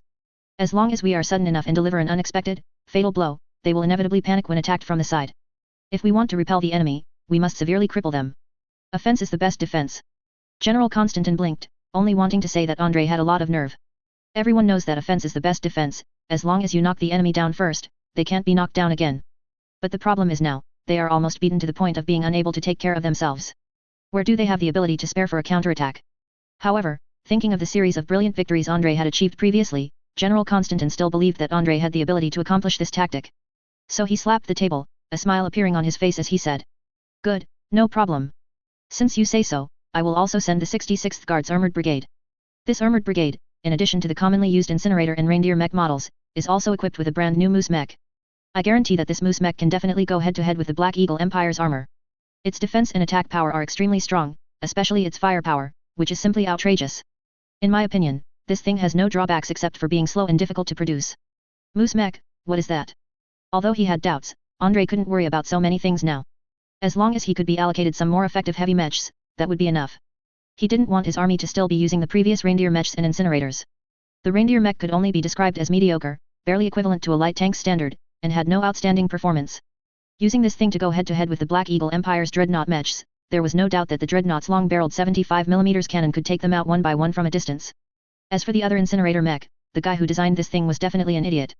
He sighed just thinking about his mech pilots having to drive a clumsy mech, like Captain America, carrying a large shield, rushing forward to engage in close combat with the enemy. He could only say that the guy who designed this thing was truly a genius. The mental asylum needed such talent. After receiving the reinforcements promised by his father, or rather, the friendly forces assisting him, Andrei finally breathed a sigh of relief. Otherwise, he couldn't possibly use his single division to block several enemy armies, could he? Most importantly, since he was going to execute such a hammer and anvil tactic, he had to ensure that his hammer was large enough. Otherwise, if his hammer wasn't big enough and couldn't smash the enemy's blade, wouldn't it be useless? Therefore, Andrei had to ensure that all players, as elite units, were fully committed to offensive operations, not a single one missing. This meant he had to have a strong enough unit for frontal defense, and at the same time, he also needed other auxiliary units to cooperate with the players in the attack. He didn't expect these units to unleash astonishing combat power, but at the very least, they had to be able to keep up with the players' rhythm and possess sufficient combat will. Of course, if they themselves possessed strong breakthrough capabilities, that would naturally be even better. After leaving, Andrei immediately went to the player-controlled factory area, and at the same time, opened his system interface to check the armored units that could currently be unlocked. After some research, he chose to unlock the KV-1 tank. The KV-1 tank was the most cost-effective heavy tank he could unlock at the moment, because this tank was put into actual combat in 1939, making it one of the most heavily armored and strongest output tanks among early World War II tanks. Compared to later Tiger tanks and various other types of heavy tanks, this tank was not just a little cheaper, but directly at a huge discount. Although this tank appeared early, it itself had a 76.2mm caliber tank gun, and its frontal armor could reach a thickness of 90mm, with the thickest turret armor even reaching 110mm. Such armor thickness was already quite invincible. With this heavy tank, players would have a sufficient advantage when facing the enemy's dreadnought mechs. Otherwise, he would only be able to rely on the T-34 tank to charge forward, gambling on whether the T-34 tank's mobility was that strong, and whether the repair soldier player's repair capabilities were that abnormal. Thinking of how helpless the Germans were against the Soviet KV-1 tank in the early stages of World War II, Andrei showed a joyful smile. Although he couldn't guarantee that the Black Eagle Empire in this world would be as helpless against the KV-1 tank as the German during early World War II, this thing would definitely bring a considerable shock to the enemy. After unlocking the KV-1 tank, Andrei did not directly put it into the exchange list, but first threw it into the guild store. The guild store had to occasionally pop out new things to stir up some excitement, otherwise, players would quickly forget. Being able to unlock and use this tank in advance with guild points was also a player benefit, and at the same time, it was a warm-up for the official unlocking of this tank in the future. Anyway, after the previous battles, players now had a lot of guild points in their hands. Instead of letting them exchange all their guild points for things like katanas and hack around on the battlefield, Andrei thought it was also good to let them exchange points for armor. Although katanas were great for cutting people, for armored assaults, real armored units were needed. After settling all this, Andrei let the players slowly exchange for tanks themselves, and at the same time, issued an announcement stating that a large-scale armored battle would be taking place soon, reminding them to exchange for more tanks as soon as possible. Watching the players quickly purchase more T-34 tanks and KV-1 tanks, Andrei's face showed a smile. The Black Eagle Empire's armored units might be strong, but his armored units were stronger. When these tanks suddenly burst out from the flank, he would definitely bring a huge shock to the attacking Black Hawk army. As soon as the next day arrived, Andrei heard that the 66th Guards Armored Brigade was already ready to go. He quickly ran to the Armored Brigade station to take a look and study what kind of friendly forces would be cooperating with him next. Soon, he saw the moose mech that General Constantin had mentioned, which was said to have strong defense and firepower, but slightly poor mobility. Upon seeing this Guards Armored Brigade, Andrei felt a little disappointed, because the scale of this Guards Armored Brigade's armored units was quite different from what he had imagined for an armored brigade. The Black Eagle Empire's armored battalion could have more than 60 armored vehicles, but this Guards Armored Brigade only had a total of 46 armored vehicles. Fortunately, among these 46 armored vehicles, there were a full 20 of the moose mech that Andrei had heard about before. The remaining vehicles were 16 reindeer mechs and 10 incinerator mechs, which Andrei deeply detested. When Andrei saw the appearance of the 20 moose mechs, he was once again shocked by the abstract design of the Cambrian Empire's armored vehicles. If viewed from the front, he felt as if he was looking at a small bow of a boat. He didn't know how this armored vehicle was designed, to actually have a pointed front section. On both sides of this armored vehicle were two extremely thick mechanical legs, primarily responsible for movement and steering, while also providing support for the armored vehicle. And at the back of this armored vehicle, there were 4 small mechanical legs arranged in a row, like 4 parallel calves. So, weren't those large walking mech chassis with a total of 6 mechanical legs that players found in the warehouse earlier good? Why does this thing look so abstract? Andrei couldn't help but complain, but this armored vehicle's front armor, a full 100 mm thick, and its 4 parallel 76 mm cannons on top, compensated for the abstractness of this armor to a certain extent. Indeed, this armor was very strong in both protection and firepower. If one didn't consider the reloading speed of those 4 76 mm cannons, Andrei could be sure that this armored vehicle, in terms of both defense and firepower, already surpassed his KV-1 tank. After all, the KV-1 tank's frontal armor was only 90 mm and was vertical armor, which couldn't compare to this thing's 100 mm thick sloped side armor, and the firepower of 1 gun naturally couldn't compare to 4 guns. But he still felt that this thing was incredibly abstract. If they had the effort to put 4 parallel cannons on top of the mech body, why couldn't they just go all out and put a larger caliber heavy cannon on it directly? After some inquiry, Andrei learned the movement speed of this armored vehicle and once again felt deeply speechless. If moving on a road, this thing's movement speed could reach about 15 km per hour, and if off-roading, its movement speed was only about 8 km per hour. Good heavens, what kind of mouse tank is this? No, don't look at the mouse tank weighing 188 tons, its off-road speed could at least reach 11 km per hour. If moving on a road, that thing could even reach a maximum speed of 29 km per hour. By the way, how heavy is this moose mech you're driving? Andrei stopped a mech pilot and asked curiously. Reporting, General, this moose mech has a total weight of 66 tons. It is the heaviest conventional mech in the Cambrian Empire. Good, good, this is certainly heavy enough. A little heavier, and it could directly catch up to the King Tiger of late World War II. The ever-victorious general is back. Chapter 233, that undefeated general is back. I'm really fed up. I shouldn't have had any expectations for the Cambrian Empire's military industry. Sitting by the roadside, Andrei looked at the massive moose mech in the distance and couldn't help but sigh with a worried expression. 66 tons, such a huge thing. What was the Cambrian Empire thinking when they designed such a clumsy object? Honestly, if the Cambrian Empire had the time to design such a large mech, they might as well have directed all that productivity to manufacturing reindeer mechs instead. Although that thing's performance on the battlefield could only be described as average, showing no particularly strong advantages and mediocre in all aspects. But at the very least, if there were many of them, they could pose a certain threat on the battlefield, and they were much easier to produce than this thing, not to mention the improved mobility. Andrei couldn't even figure out how to transport the moose mech in front of him, it could probably only be transported by military train, right? What's wrong, Andriusha? You look worried. Did something bother you again? After finishing her tasks at the field hospital, Yelena came to Andrei's side and sat with him on the steps. Andrei casually pointed at the huge moose mech in the distance, then thoroughly vented his indignation. All in all, this thing just looks good, but it's utterly useless on the battlefield. I'm truly puzzled, have the Cambrian Empire's designers never been to a battlefield? They have the time to design a bunch of strange things, can't they go to the battlefield and see what the soldiers' needs are? Andre was complaining about mechs again, and Yelena sighed. She didn't understand mechs very well, but she could tell that Andre seemed to have serious grievances about the mechs within the Cambrian Empire. Andriusha, there's nothing that can be done about it. Yelena gently stroked Andrei's furrowed brow and said. After all, those weapon designers are truly top students of the Empire, and many even have certain family backgrounds. How could they casually run off to the battlefield? They are not like nobles, noble children have service requirements. As technical talents, they all sit in rear offices drawing blueprints. Andre couldn't help but roll his eyes. So, even he, a count's son, had to go to the battlefield, while these guys could hide in the back, living comfortable lives. Just wait, if he ever became a general or marshal, he would definitely drag all these guys out and send them to the battlefield one by one. He wouldn't ask for anything else, just let them observe on the battlefield for 72 hours, and then consider adopting their designs. Otherwise, these guys would just come up with wild ideas, and their designs would only look impressive at a parade. After much consideration and several fierce arguments, Andre finally split the guard's armored brigade provided to him into two parts. All the original mechs would be used normally, but all moose mechs had to be merged into the guard's infantry corps, making these mechs responsible for frontal defense, engaging the enemy in positional warfare. Otherwise, with such clumsy mechs, how could his troops conduct mobile warfare, how could they launch assaults against the enemy? It couldn't be that he received news of an enemy attack, dragged his army through the wilderness for an entire day, and only barely reached the enemy's flank by nightfall, could it? By then, it would be too late.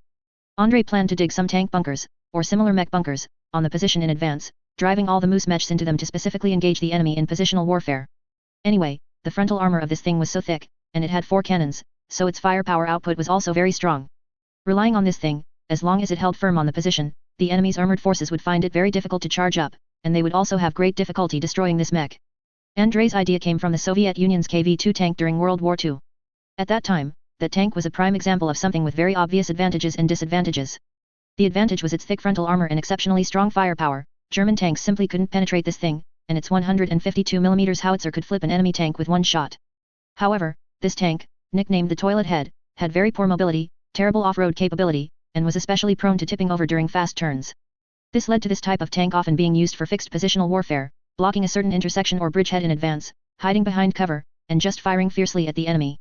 There were even situations where an entire German armored battalion was destroyed by this thing, and they ultimately couldn't break its blockade until engineers with satchel charges finally managed to take it out. Therefore, Andre decided to let this thing specialize in positional defense. The task of assault would be handed over to other armored units. A perfectly good guard's armored brigade was inexplicably split by Andre, and their brigade commander was naturally very dissatisfied. However, as compensation, Andre pestered his father again, managing to procure 20 reindeer mechs, which barely filled the armored gap in this guard's armored brigade. After receiving compensation from Andre, the brigade commander stopped complaining, because he too was very dissatisfied with the moose mech, he just hadn't voiced it. The biggest problem with this thing was its extremely poor mobility, making it unable to coordinate with other units. After getting rid of this thing, although their guard's armored brigade's frontal attack capability decreased significantly, at least they gained sufficient mobility. After deployment was complete, Andre and his troops boarded the latest military train, rumbling towards the front lines. The railway originally located here had actually been cut. Traitors and enemy infiltration teams conspired, destroying parts of the railway under the cover of night. Although General Konstantin had tried his best to arrange for workers to rush repairs, how quickly could a railway be repaired? Fortunately, Andrei's engineer players were truly incredible. With a large wrench, they twisted a couple of times, and the railway automatically restored itself. It was also fortunate that no one else was watching, otherwise, if others had witnessed this scene, it would truly have been considered divine intervention. At the front of the military train, one of Andrei's 2 armored trains had been called back to clear the way, while the other armored train was taken by the players themselves for modification. Andre didn't know what kind of monstrosity they would modify the armored train into, but considering the players' amazing hands-on abilities, he felt he could look forward to it. Anyway, many of the players' modification abilities were no different from the greenskins, I reckon. Maybe these guys would reckon a couple of times and come up with something incredible.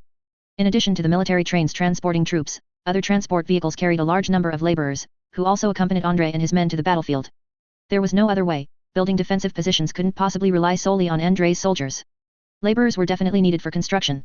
Otherwise, if the soldiers toiled for several days, finally finishing the trenches, exhausted and weary, only for enemy tanks to suddenly roll up, that situation would be awkward. Especially since Andrei's current operation also required some armored bunkers, needing to hide such large moose mechs, the amount of earthwork involved was considerable. When mobilizing the laborers, Andre initially expected some trouble, but he never imagined that the enthusiasm of the laborers in Petrograd to participate in the war was much higher than he had expected. To be precise, most of these laborers were willing to come and participate because of Andrei's reputation. In addition to newspaper reports about the undefeated general, the Vorontsov family's bakeries also brought great goodwill to the city's residents. Andre, on one hand, had his old father try every means to transport grain, and on the other hand, he told his old father not to think about profiting from national disaster at such a time, and to stabilize grain prices. To profit from national disaster now would be like putting a noose around one's own neck. When the city's residents were starving mad, it would be a wonder if they didn't riot. However, when Andrei said this, he was severely scorned by his old father. "My foolish son, where did you draw the conclusion that I am such a short-sighted person?" General Konstantin looked at Andrei's bewildered expression and laughed heartily, saying, "Andrei, you need to remember that at our family's level, we no longer need to make money by profiting from national disaster. Stability is what we need most. As long as we win this war, promotions and titles will all come, and even the family's factories will receive more orders. Compared to all that, this small amount of money from rising grain prices and exploiting the poor is meaningless. Besides ruining our family's reputation and indirectly leading to instability in the rear, it won't bring us financial income worth the risk." All right, Andrei forgot that his family was a great noble family. Thinking about it, General Konstantin, as the commander of the Petrograd Front Army, if the residents of Petrograd rioted due to grain shortages, he would definitely be the one to suffer. If, for this reason, the morale of the frontline troops became scattered, leading to losing the war, he would have nowhere to cry. However, thinking of this, Andrei suddenly couldn't understand the actions of Baldi and the four great families before he transmigrated. They controlled all sectors of society and were already the masters of the Republic of China, but these guys kept messing with the gold yuan notes and other things, basically just aiming to make money. So Andrei really couldn't understand why these guys were so short-sighted, only thinking about making money. They earned the last copper coin from the poor, wasn't that forcing people to rebel? He could only say that he truly couldn't understand the abstract actions of those guys. Andrei's main force would first proceed to the Schlüsselburg train station. After disembarking there, they would choose a suitable location to set up defensive positions. It must be said that arranging such a large number of troops for marching was truly a technical skill. The marching order of various large and small units, and which roads the armored units should take, all needed to be arranged in advance. If the arrangements were not proper, traffic congestion could occur. Although it sounds strange, traffic congestion can also occur on the battlefield. For example, if two armored units from different directions arrive at an intersection at the same time and want to pass through, a collision is inevitable. If no one can arrange order, and both sides squeeze together, then no one can pass. Not to mention that it had just rained not long ago, making the roads very muddy, which made the movement of armored units even more difficult. Fortunately, Andrei's staff were capable enough. Although Chief of Staff Nikolaev was old, his experience was very rich, and he almost single-handedly managed all these scattered activities. At the same time, Yuri was responsible for managing the army's order and assigning various tasks to officers of all levels in real time. As a result, Andrei, as the division commander, became the most idle member of the team. He only needed to ride his horse around, wave to the soldiers from horseback, or shout encouragement to boost morale. Praise be to the establishment of the Chief of Staff. A perfect Chief of Staff system can truly help the commander avoid many troubles and make these affairs more professional. Among all of Andrei's equipment, the moose mech was truly a money pit. Not only was it extremely slow, but it also got stuck in the mud very easily. Although its mechanical legs, used for support and movement on both sides, had been made as large as possible to reduce pressure, its performance during movement was still very poor. Andrei's engineer players constantly received various tasks, mostly needing to dig the moose mech out of some muddy patch. It was also thanks to these engineers that Andrei could ensure his force operated normally. Otherwise, given the frequency with which these moose mechs got stuck in the mud, he seriously doubted his force would be able to reach its destination in 2 weeks. The moose mech was a real pain, but apart from the moose mech, other things in Andrei's team were much better. The players' tanks were simply divine. Due to game characteristics, these tanks would not inexplicably break down on the road, nor would they easily get stuck in the mud. As long as players didn't deliberately drive their tanks onto particularly rugged terrain, these tanks would not get stuck, which was a huge help to Andrei. Seriously, if the German armored force during World War II had this characteristic, they could have pushed all the way to Moscow and then to the Urals. After all, a zero mechanical failure rate was simply too incredible. Even if the walking machines in this world inherently had a very low failure rate, they couldn't achieve a zero failure rate. Speaking of walking machines, Andrei still hadn't figured out how this thing worked, managing to have a much lower failure rate than tank tracks and road wheels. Perhaps it was because he didn't understand the specific principles and production methods of this thing, but Andrei always felt that this thing looked unscientific no matter how he viewed it. Theoretically, its structure was much more complex than tracks and wheels, yet this thing was more stable than the tanks Andrei remembered. Apart from these things, Andrei's force also received a wave of support, the type of power armor he had previously seen equipped by his family's Knight Order. Andrei had been envious when he saw that power armor, named Thunderstorm, which had a jetpack on its back. However, the Cambrian Empire apparently had no intention of purchasing that item, so that power armor was ultimately only equipped by Andrei's own family Knight Order. But as the war progressed to this point, the situation changed again. Perhaps because Andrei had repeatedly captured Black Eagle Empire and Ostrania airships through boarding tactics, the Cambrian Empire developed a certain superstition about boarding tactics. After their research, it was too difficult for soldiers to parachute directly onto enemy airships. However, if soldiers were already on an airship and, upon approaching an enemy airship, used the jetpacks on these power armors to fly directly to the opposing airship, then the problem would not be significant. Because of this power armor, named Thunderstorm, suddenly received a large number of orders. General Constantin never dreamed that this weapon, which he had come to regard as a sort of large toy, would inexplicably gain the favor of the Supreme Headquarters. And when he learned the reason for all this, he couldn't help but look at Andrei with increased respect. He never expected that Andrei not only could win battles outside but also take the opportunity to promote his family's industry. Indeed, after Andrei's consecutive victories, if the Cambrian Empire still didn't take these victories seriously and study them repeatedly, it could only mean they were completely useless. As of now, Andrei's family's power armor has produced over 100 sets, half of them have been supplied to other armies, and the other half have been given to Andrei. Because the Cambrian Empire specifically wanted power armor with jetpacks, among the 50 sets of power armor supplied to Andrei, all but 10 sets did not have jetpacks. However, these power armors without jetpacks also received certain improvements. Firstly, since this item didn't need to consider flying, the original light armor design was naturally unnecessary. It's unclear whether General Constantin thought of it in advance or if the designer of this power armor had this idea from the beginning, but this type of power armor could even support external armor. After some modifications, in addition to the original flight armor named Thunderstorm, Andrei and his team also acquired another armor named Hoplite. This armor was not only heavier but also equipped with 2 machine guns, and a set of rocket launchers was strapped to its back. When Andrei finished reviewing the various weapon configurations of this armor, he could only say that this thing was truly indescribably abstract, and the entire power armor appeared incredibly bulky. Although this thing certainly couldn't compare to the Black Eagle Empire's Fear Knight, it couldn't achieve the lightning-fast mobility of a Fear Knight. However, this thing, in terms of both protection and firepower, had surpassed the Black Eagle Empire's Fear Knight, and it seemed more suitable for positional warfare. When enemies charged, first launch a wave of rockets from a distance, followed by a rumbling, charging machine gun shell. Who could withstand that? Especially since this thing was much smaller than armored vehicles and the like, making it harder for enemies to target. Although a batch of power armor was issued, Andrei did not receive soldier reinforcements. There was no other way. The Vorontsov family's knight order had to remain in the family territory, and General Constantin couldn't spare too many troops at once. Furthermore, Andrei actively proposed that he only needed the power armor and not the soldiers to operate it, so General Constantin did not specifically assign knights to operate these mechs to Andrei. After receiving these power armors, Andrei immediately took possession of all of them, intending to save them for players to exchange. He planned to hold a temporary event for guilds. The guild with the most points would receive more power armor rewards, which could then be exchanged using guild points. Andrei believed that once he brought this out, players would inevitably fight tooth and nail for it. This was a limited edition item. Not long after, Andrei and his team arrived at Schlüsselburg. Immediately after disembarking from the train station, Andrei and his team felt that the atmosphere in the city was completely wrong. Perhaps because they had learned that the enemy was about to attack, almost everyone in the city was busy fleeing, desperately trying to evacuate in the direction of Petrograd. Of course, geographically speaking, Moscow would certainly be safer than Petrograd, as Petrograd's terrain and distance made it particularly susceptible to enemy encirclement and blockade. But there was no alternative. The railway to Moscow was about to be cut off by the enemy, and if they tried to evacuate towards Moscow, they might very well run into an enemy armored army group. At the thought of the Black Hawk people's brutality, these residents all felt it was better to evacuate in the direction of Petrograd. Watching these residents hurriedly evacuating, Andrei couldn't help but feel a mix of annoyance and amusement. He remembered that when he first transmigrated, many residents were unwilling to evacuate, even though the enemy was clearly about to attack. These people remained incredibly stubborn, insisting on staying in their hometowns. After all, in their view, war had little to do with them. When the Black Hawk people attacked, surely someone would still be needed to do work for them. But when news of the Black Eagle Empire's widespread massacres gradually spread, the attitude of the Cambrian Empire's residents immediately shifted. Although they didn't really believe newspaper reports in their daily lives, and many conspiracy theorists even thought newspapers were just for fooling people, with content purely fabricated. However, at a critical moment, they were unwilling to challenge the veracity of the Cambrian Empire's newspaper reports with their own lives. Especially as more and more fleeing residents spread news of the massacres to various places, this further strengthened the credibility of the newspaper's news. Alas, why are they all evacuating? If this trend continues, can Petrograd's food reserves still hold up? Behind Andrei, Colonel Yuri sighed as he witnessed this scene.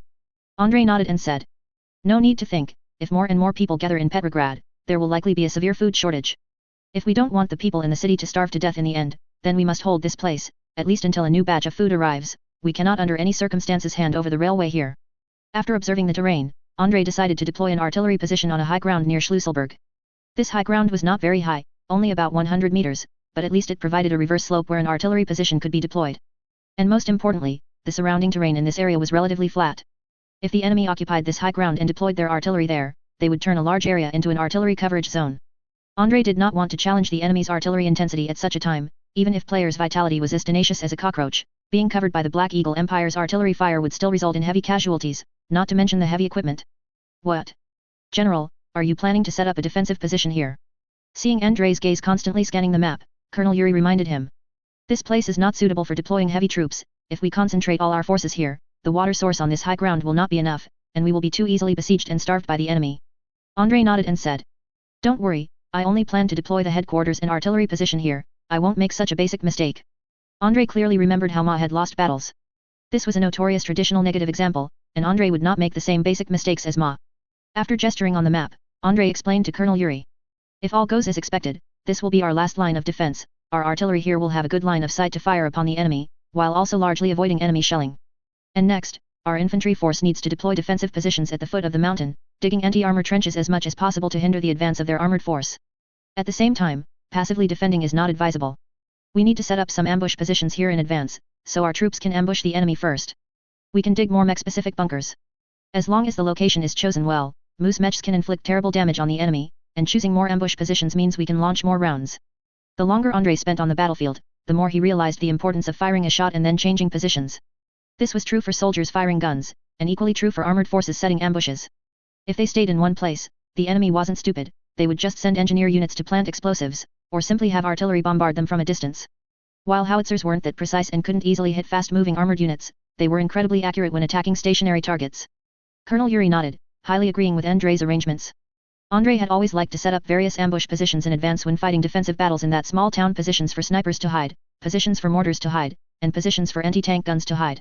With so many positions, the Cambrian army appeared elusive, and the Black Hawk people were left bewildered. Of course, in Colonel Yuri's opinion, Andrei's greatest skill was his absurd tactics of leading soldiers in reckless charges. If it were any other commander, these soldiers would have rebelled long ago, but Andrei's soldiers possessed such insane morale. He could only say that this was probably some kind of metaphysical talent. Oh, and besides that, set up some landmines around our ambush positions, and leave a clear path for our own mechs in advance. Suddenly thinking of something, Andre gestured on the map, speaking without lifting his head.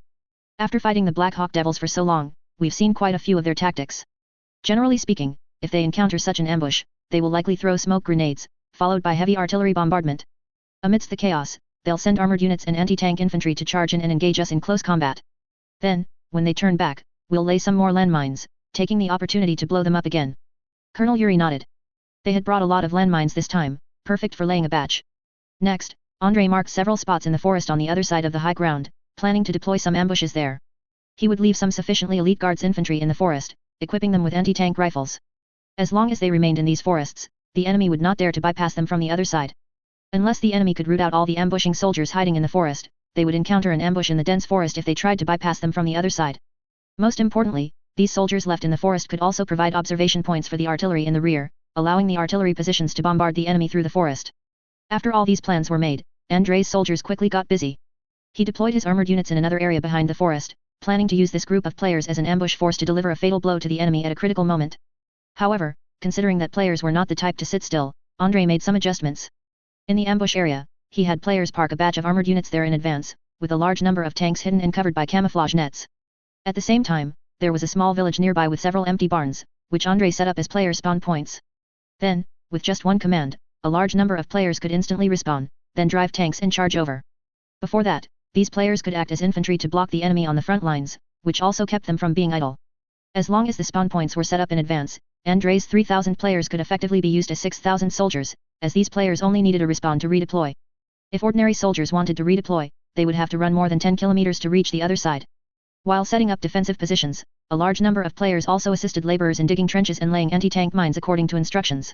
It must be said that being able to set instructions for players on mine-laying tasks was truly excellent. Otherwise, given how these players would lay mines, they would simply cover the entire ground with them, making it impossible for Andrei's own armored units to pass through. Besides these things, Andre also built a field airport on the outskirts of the city. A field airport was too important, without one, Andre would be unable to contest air superiority with the enemy. Once the field airport was built, Andrei's air force in Petrograd could quickly transfer here. It must be said that the lack of planes in this world was a hassle, to the point where he had to build his own airport. It was also fortunate that World War I and World War II era airports did not have such stringent requirements, and ordinary propeller fighters were very easy to land. Otherwise, he wouldn't know how he could quickly build a qualified airport. In addition to building the airport, Andre first had his armored train, along with a team of engineers and other idle players, launch a surprise attack on the approaching enemy. According to his understanding, besides this important transportation hub, the enemy had other forces busy destroying railways along the way, which was unacceptable. He would seize this opportunity, before they completely blocked the railway, to let the armored train thoroughly clear out the enemies along the route. He wanted to see what those infiltration teams and saboteurs would use to attack his armored train, which was packed with players. The armored train that arrived here, after initial modifications by the players, already had some troop transport capability. Players used the armored train as a locomotive and towed 2 additional carriages. These 2 carriages were used for nothing else but troop transport.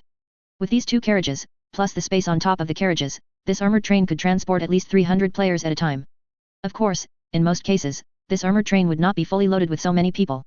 Because many players couldn't sit still and were unwilling to stay on the armored train, let alone be squeezed into the narrow space of a carriage.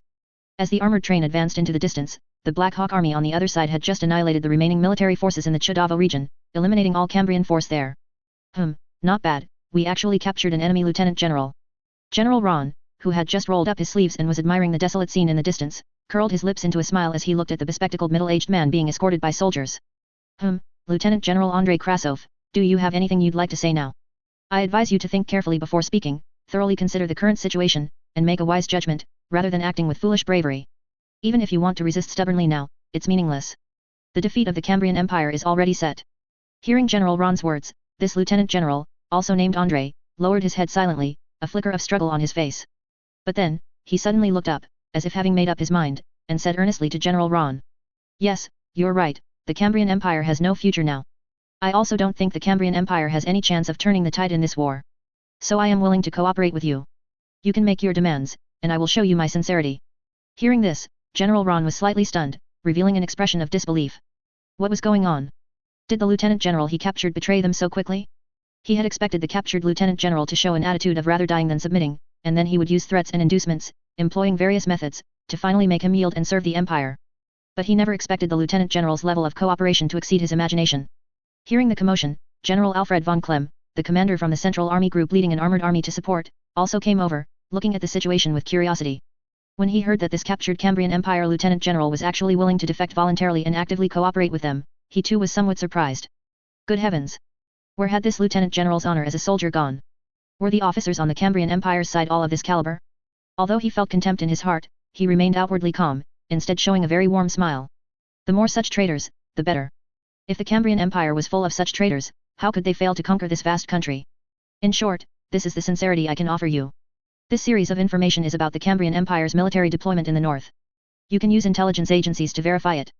Besides that, I can also tell you some good news. The city of Petrograd does not have many food reserves, and Moscow is restricting food supplies to Petrograd. This means that as long as you can completely surround the city, it won't be long before the city will be forced to surrender due to famine. Listening to this string of information, the 2 Black Eagle Empire generals were overjoyed. Although they weren't entirely sure if the content was true, they felt that these things didn't seem like they could be randomly made up, they sounded very real.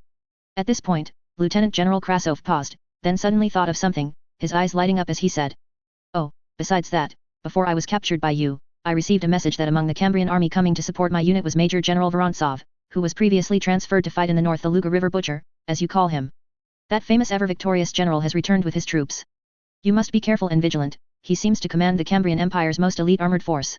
Chapter 234, who said tanks can't fight airships? Oh? That guy actually came back. Tell me in detail. Hearing that name, General Klemm's reaction wasn't significant, but General Ron's eyes instantly widened, and he grabbed Krasov. During the previous war, he had dealt with Andrei.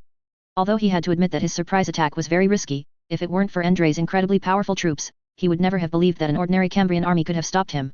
As long as he could hold the front line and secure a bridgehead, more and more troops would continuously pour in. By then, he didn't believe Luga could still be defended.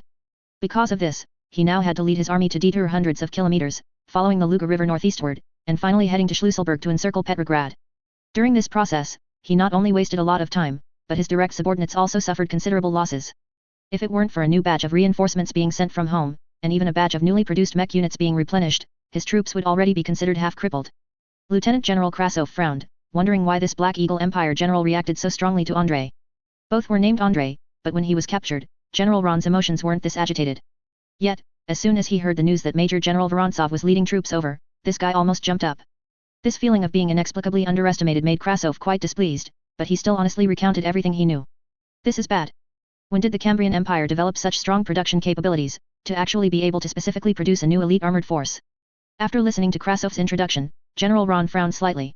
He found it hard to imagine that Andrei had transformed into a division commander overnight, and moreover, he commanded a special armored force equipped with unique vehicles, all consisting of armored cars with turrets.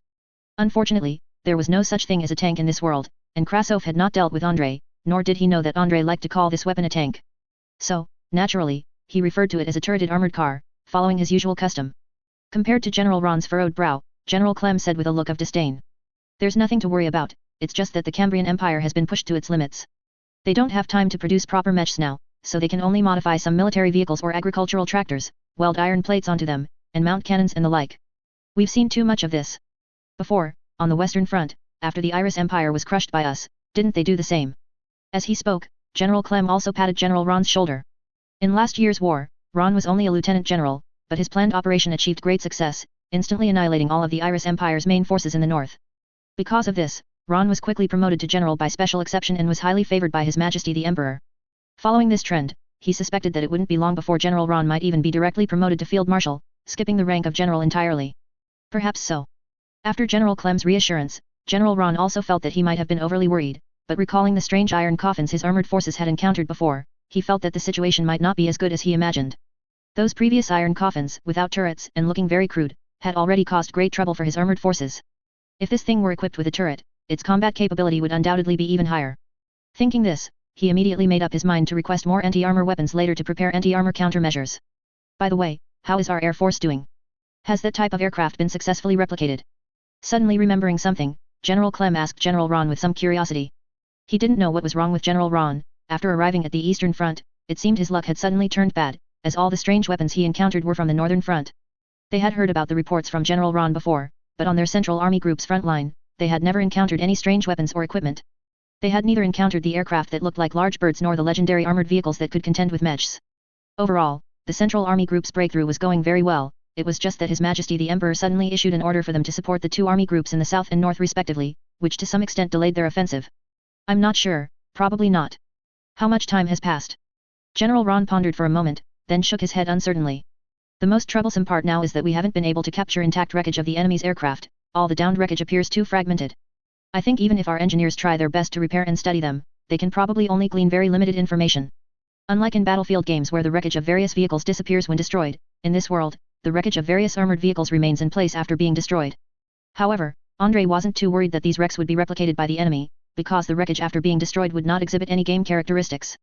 And generally speaking, when these in-game vehicles are destroyed by the enemy, they are usually already severely damaged. If they only sustained minor damage, the repairmen could fix all these vehicles, and a few seconds later, they would be as good as new. This also led to the Black Eagle Empire indeed capturing some wreckage, but they couldn't find too much from these wrecks. Facing those broken pieces that were almost burned to charcoal, if their engineers could still restore any useful technology from them, it could only mean they had mastered time reversal technology.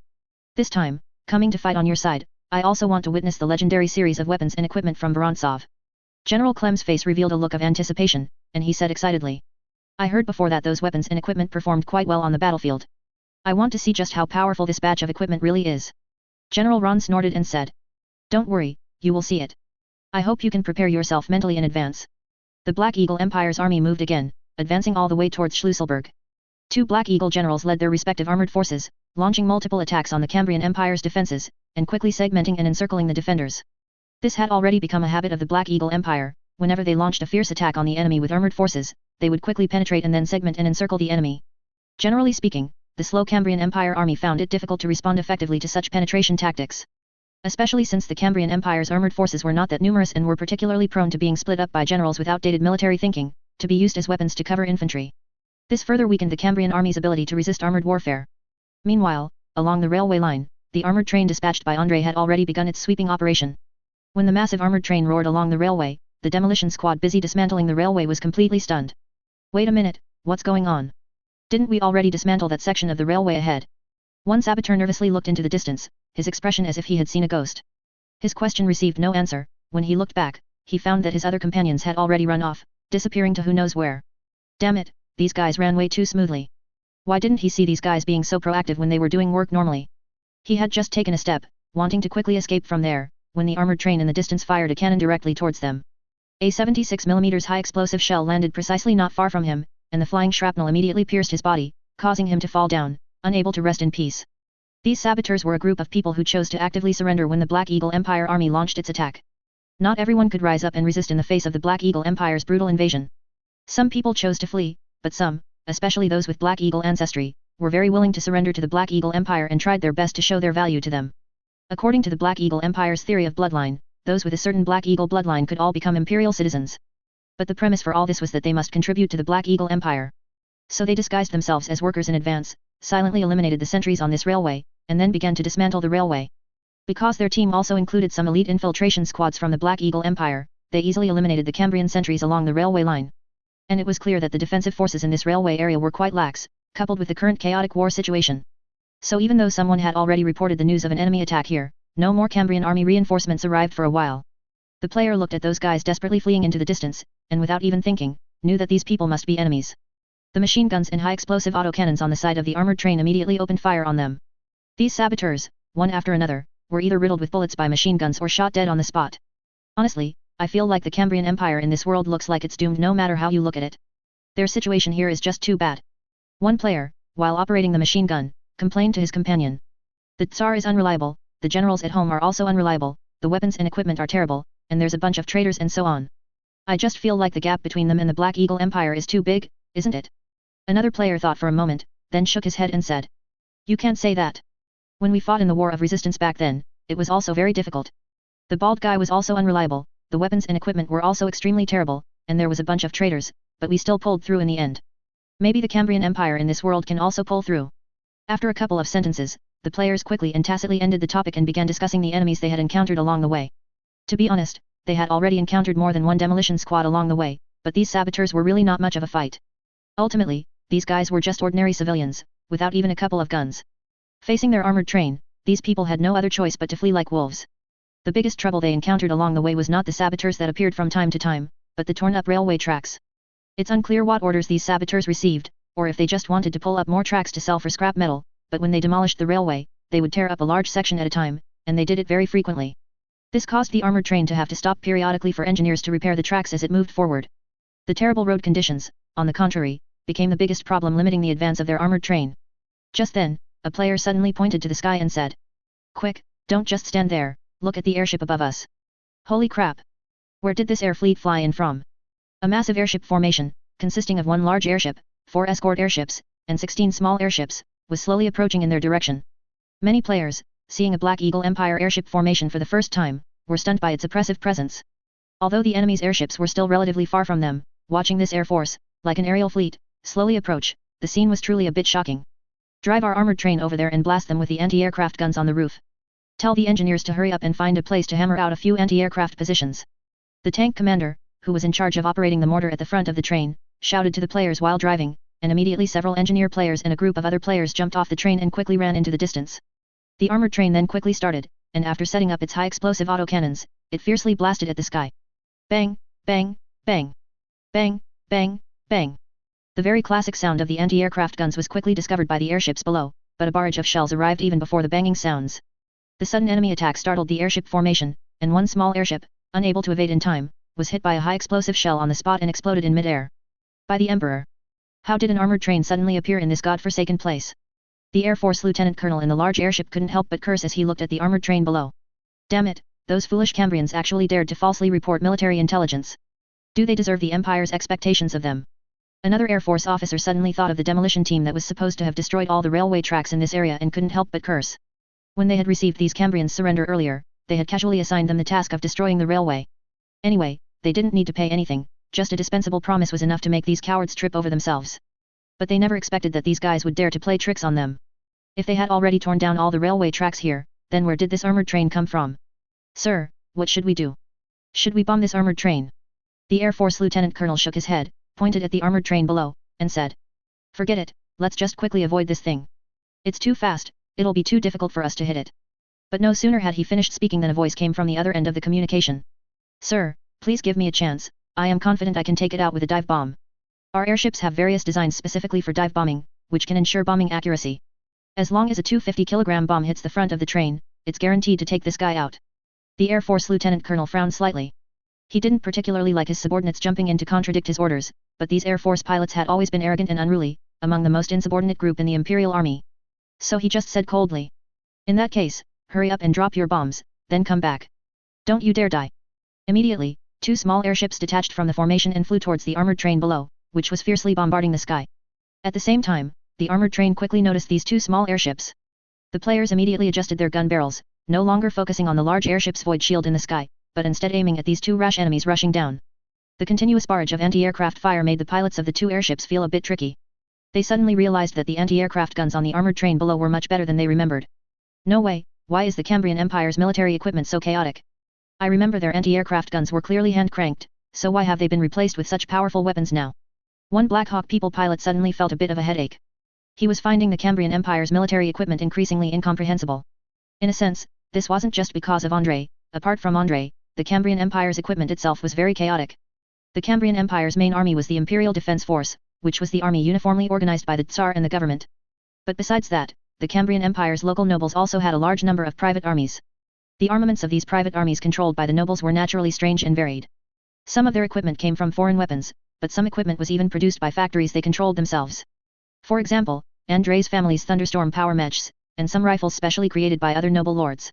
This also led to the Cambrian Empire Army's equipment system being very chaotic, even to the point where ammunition calibers could not be unified.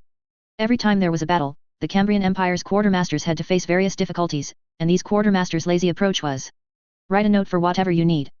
If someone had a strong background or bribed him, he would approve their equipment first. If you had neither background nor were willing to bribe, then just wait in line slowly, you'd get there eventually. The Black Hawk People pilots seemed very confident in their flying skills, but they overlooked the player's accuracy when using anti-aircraft guns.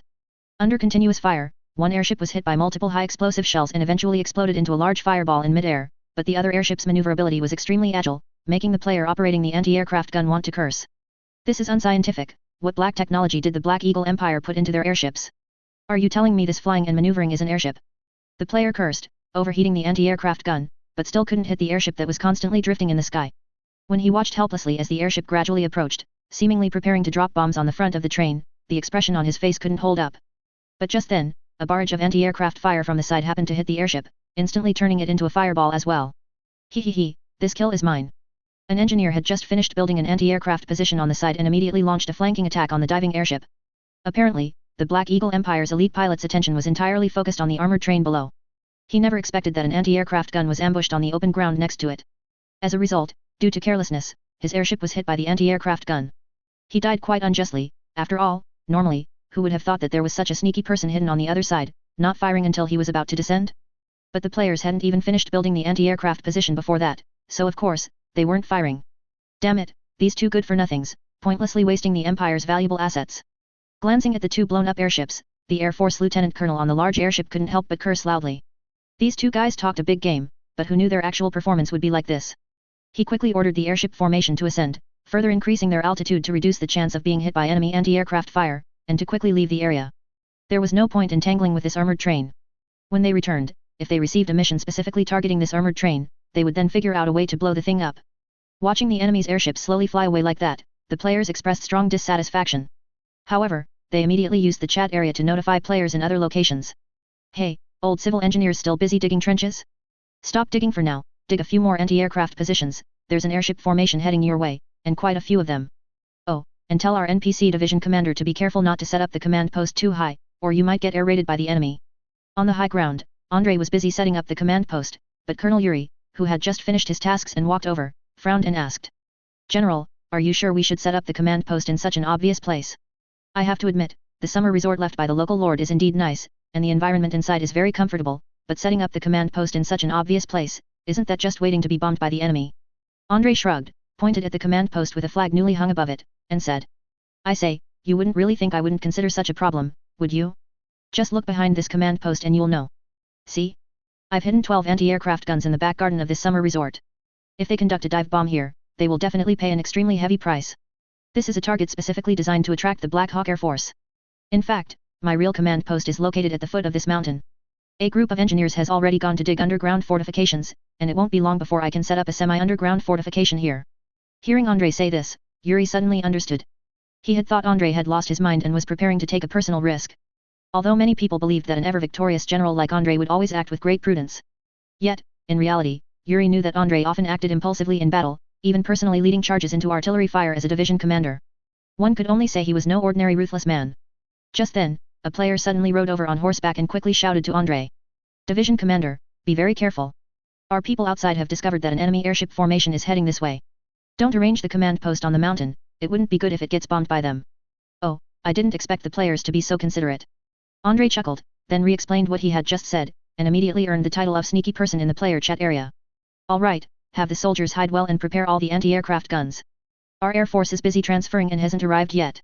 It seems we'll have to rely on our anti-aircraft guns to hold them off for a while. I wonder if the Air Force can arrive in time. After Andre spoke a few sentences, he told the player to go about his business.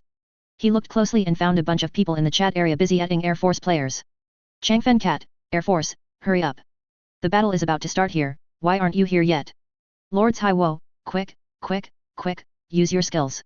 Accelerate quickly, if you're late, there won't even be scraps left. Brother Hunan, received. The boarding party is ready, we can seize airships at any time. Air Force players controlling fighter jets quickly used their acceleration skills, rushing towards the battlefield as fast as possible. The bomber players behind them looked at the fighter jets gradually pulling away and couldn't help but feel like cursing.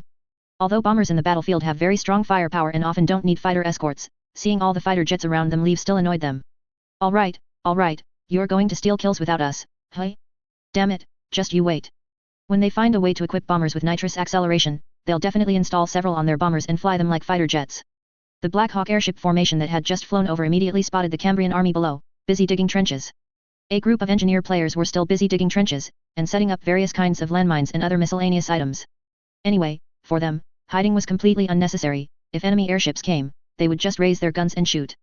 They might as well dig more fortifications to earn merit points during the time they would spend hiding. Even if they were blown up, the merit points spent on resurrection wouldn't be as much as what they earned from digging. But in the eyes of the Black Hawk army, this was a sign of the enemy being completely unprepared. Quick, do you see that batch of armored vehicles directly in front of them? Bomb them immediately. The Black Hawk Air Force Lieutenant Colonel looked at the rows of tanks parked below and couldn't help but shout excitedly. Although he didn't understand why these tanks looked like round bread, and seemed somewhat round and bloated, it didn't stop him from treating these things as valuable targets. But he didn't know that this was a new item Andre had unlocked for the engineers' inflatable tanks. This was a specialty of a special tactical unit of the US Army during World War II. Many members of this unit were former magicians, so they were very skilled at making various camouflage props. For example, these inflatable tanks were essentially Sherman tank-shaped balloons. By pumping air into them, they would quickly form a shape similar to a Sherman tank. Although up close, these things were full of flaws. But from a distance or from the sky, they looked quite realistic. It's unclear if it was because only the US Army extensively used these during World War II, but Andre searched the systems exchange list for a long time and only found the Sherman model. There was nothing he could do, he could only let the players make do with these Sherman version inflatable tanks. However, it was fortunate that the Black Hawk people weren't very good at distinguishing between different types of tanks. They hadn't seen many types of tanks in total, and most people hadn't even seen a tank, only heard from others that Andre had special armored vehicles. Therefore, they didn't suspect that the tanks on the ground were disguised and all swooped down to bomb these inflatable tanks. One small airship after another first broke away from the formation above, diving straight towards the ground, and the machine guns mounted on the airships began a fierce strafing attack on the trenches below. Facing the machine gun bullets raining down from above, the players showed no intention of dodging. Instead, they mounted their own machine guns and began to return fire at the small airships, or simply set up at tubes. As these small airships dove downwards, 2 of them were actually shot down by ground fire first. Damn the Cambrians' winter goddess, that ever-victorious general's army is cursed, isn't it? How rich is their family to arm their soldiers with so many machine guns and artillery? Looking at the firepower erupting from the trenches below, the Black Hawk pilots felt numb. It was their first time seeing such a lavish army. Many pilots quickly recalibrated their direction, deciding to abandon strafing the trenches and instead bomb that batch of armored vehicles first. But just as they were diving towards the armored vehicles, anti-aircraft fire from all directions once again completely stunned them. Since the players had used these inflatable tanks as a trap, how could they not deploy enough anti-aircraft guns around them? In that instant, dozens of anti-aircraft guns bombarded from different directions, and the airship formation that had just dived down was instantly shattered. Within 5 seconds, 5 airships were blown out of the sky on the spot, and the remaining 6 small airships, as if perfunctorily, didn't even have time to continue their dive. They quickly dropped their bombs and then began to ascend. Boom!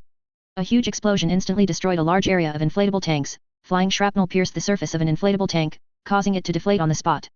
The shockwave from the explosion also caused many inflatable tanks to sway.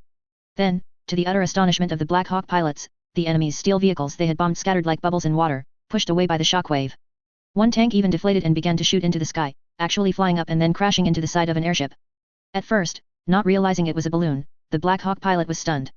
He thought the Cambrian Empire had mastered some black technology to make tanks fly. But now, how could he not see that he had been tricked? Damn it, this is a trap. He was about to quickly inform the commander above via radio, but the high explosive shells continuously firing from below easily destroyed his airship. In the end, not a single airship managed to reascend, all were shot down one after another by the anti-aircraft guns ambushed there.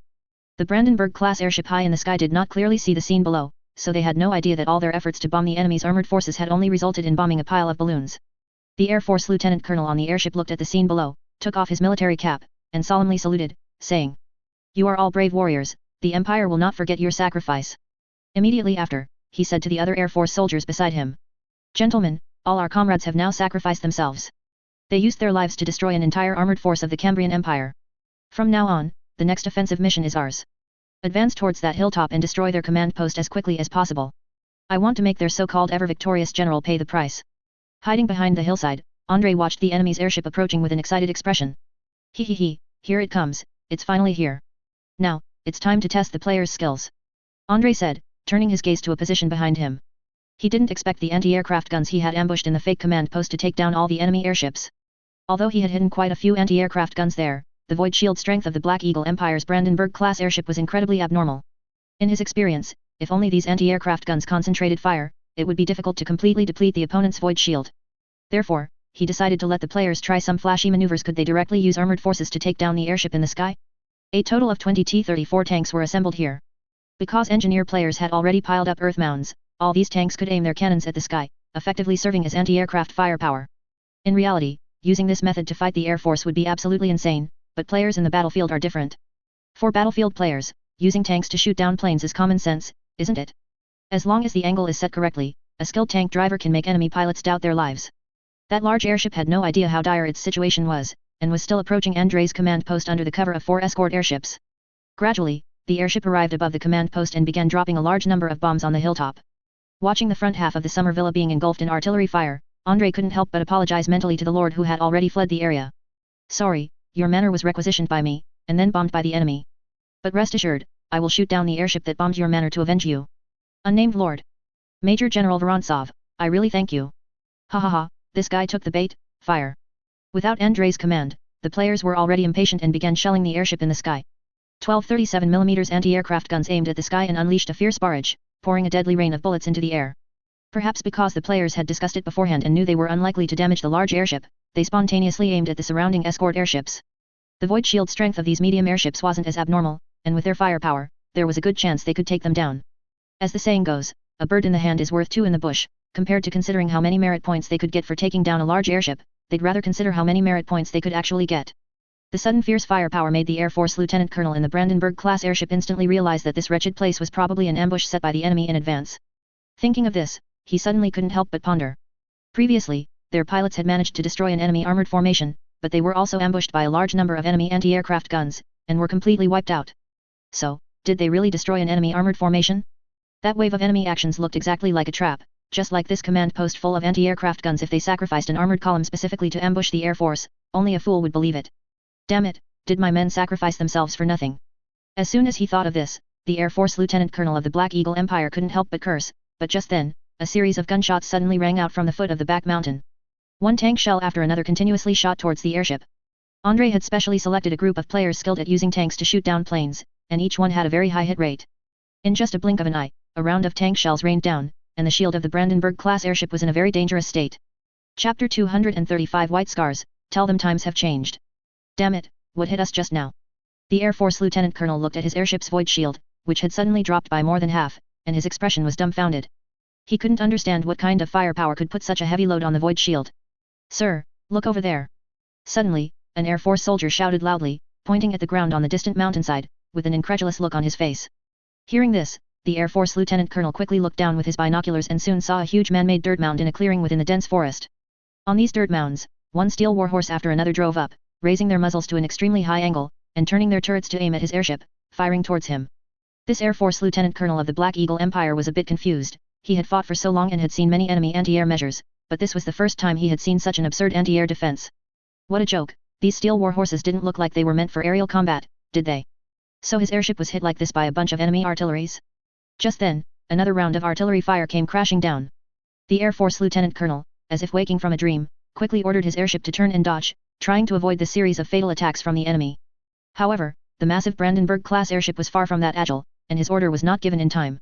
By the time he shouted his command, his airship's void shield had already been hit by the enemy's artillery. A series of tank shells once again slammed into the void shield, consuming another large chunk of its energy. By this wave, the void shield's energy was completely depleted. The shield outside the airship disintegrated like melting ice and snow, revealing the airship's original appearance. Watching the shimmering, translucent film disappear, the Black Eagle Air Force Lieutenant Colonel's face showed a look of horror. Oh no! It's over. He realized that his airship was doomed. Without the protection of the void shield, the enemy would only need a few shots at the gas bag to completely tear it apart. Even though they had used various technologies to provide extra protection for the airship's gas bag, these gas bags were still incredibly fragile and could never withstand cannon attacks. Quick! Get parachutes, prepare to jump. At the Air Force Lieutenant Colonel's shout, the soldiers on the airship quickly grabbed parachutes and jumped down. Even he himself quickly took a parachute and ran desperately downwards. In addition, on this airship, 2 Fear Knights entered the only drop pod at top speed and then descended directly. Drop pods were a great invention. Through the addition of some spells and their own rocket devices, these things could achieve a certain deceleration upon landing, ensuring that the soldiers inside wouldn't be smashed to death. However, even so, drop pods still produced huge vibrations upon landing, enough to break the legs of ordinary soldiers. Therefore, only Fear Knights, wearing power armor and protected by various defensive and shock-absorbing devices, could survive the violent vibrations of the drop pod and land heavily on the enemy's position. Of course, their airship was not specifically designed for airdrop missions, so there was only one drop pod on this airship, specifically prepared for the 2 Fear Knights on board. Because they had suffered heavy losses in Andre's boarding battle before, the Black Eagle Empire now specifically equipped Fear Knights on every airship. The heavy power armor, coupled with the equally heavy drop pod, reduced an airship's ammunition capacity by at least 4 tons. However, all of this was still very worthwhile as a means to guard against enemy boarding.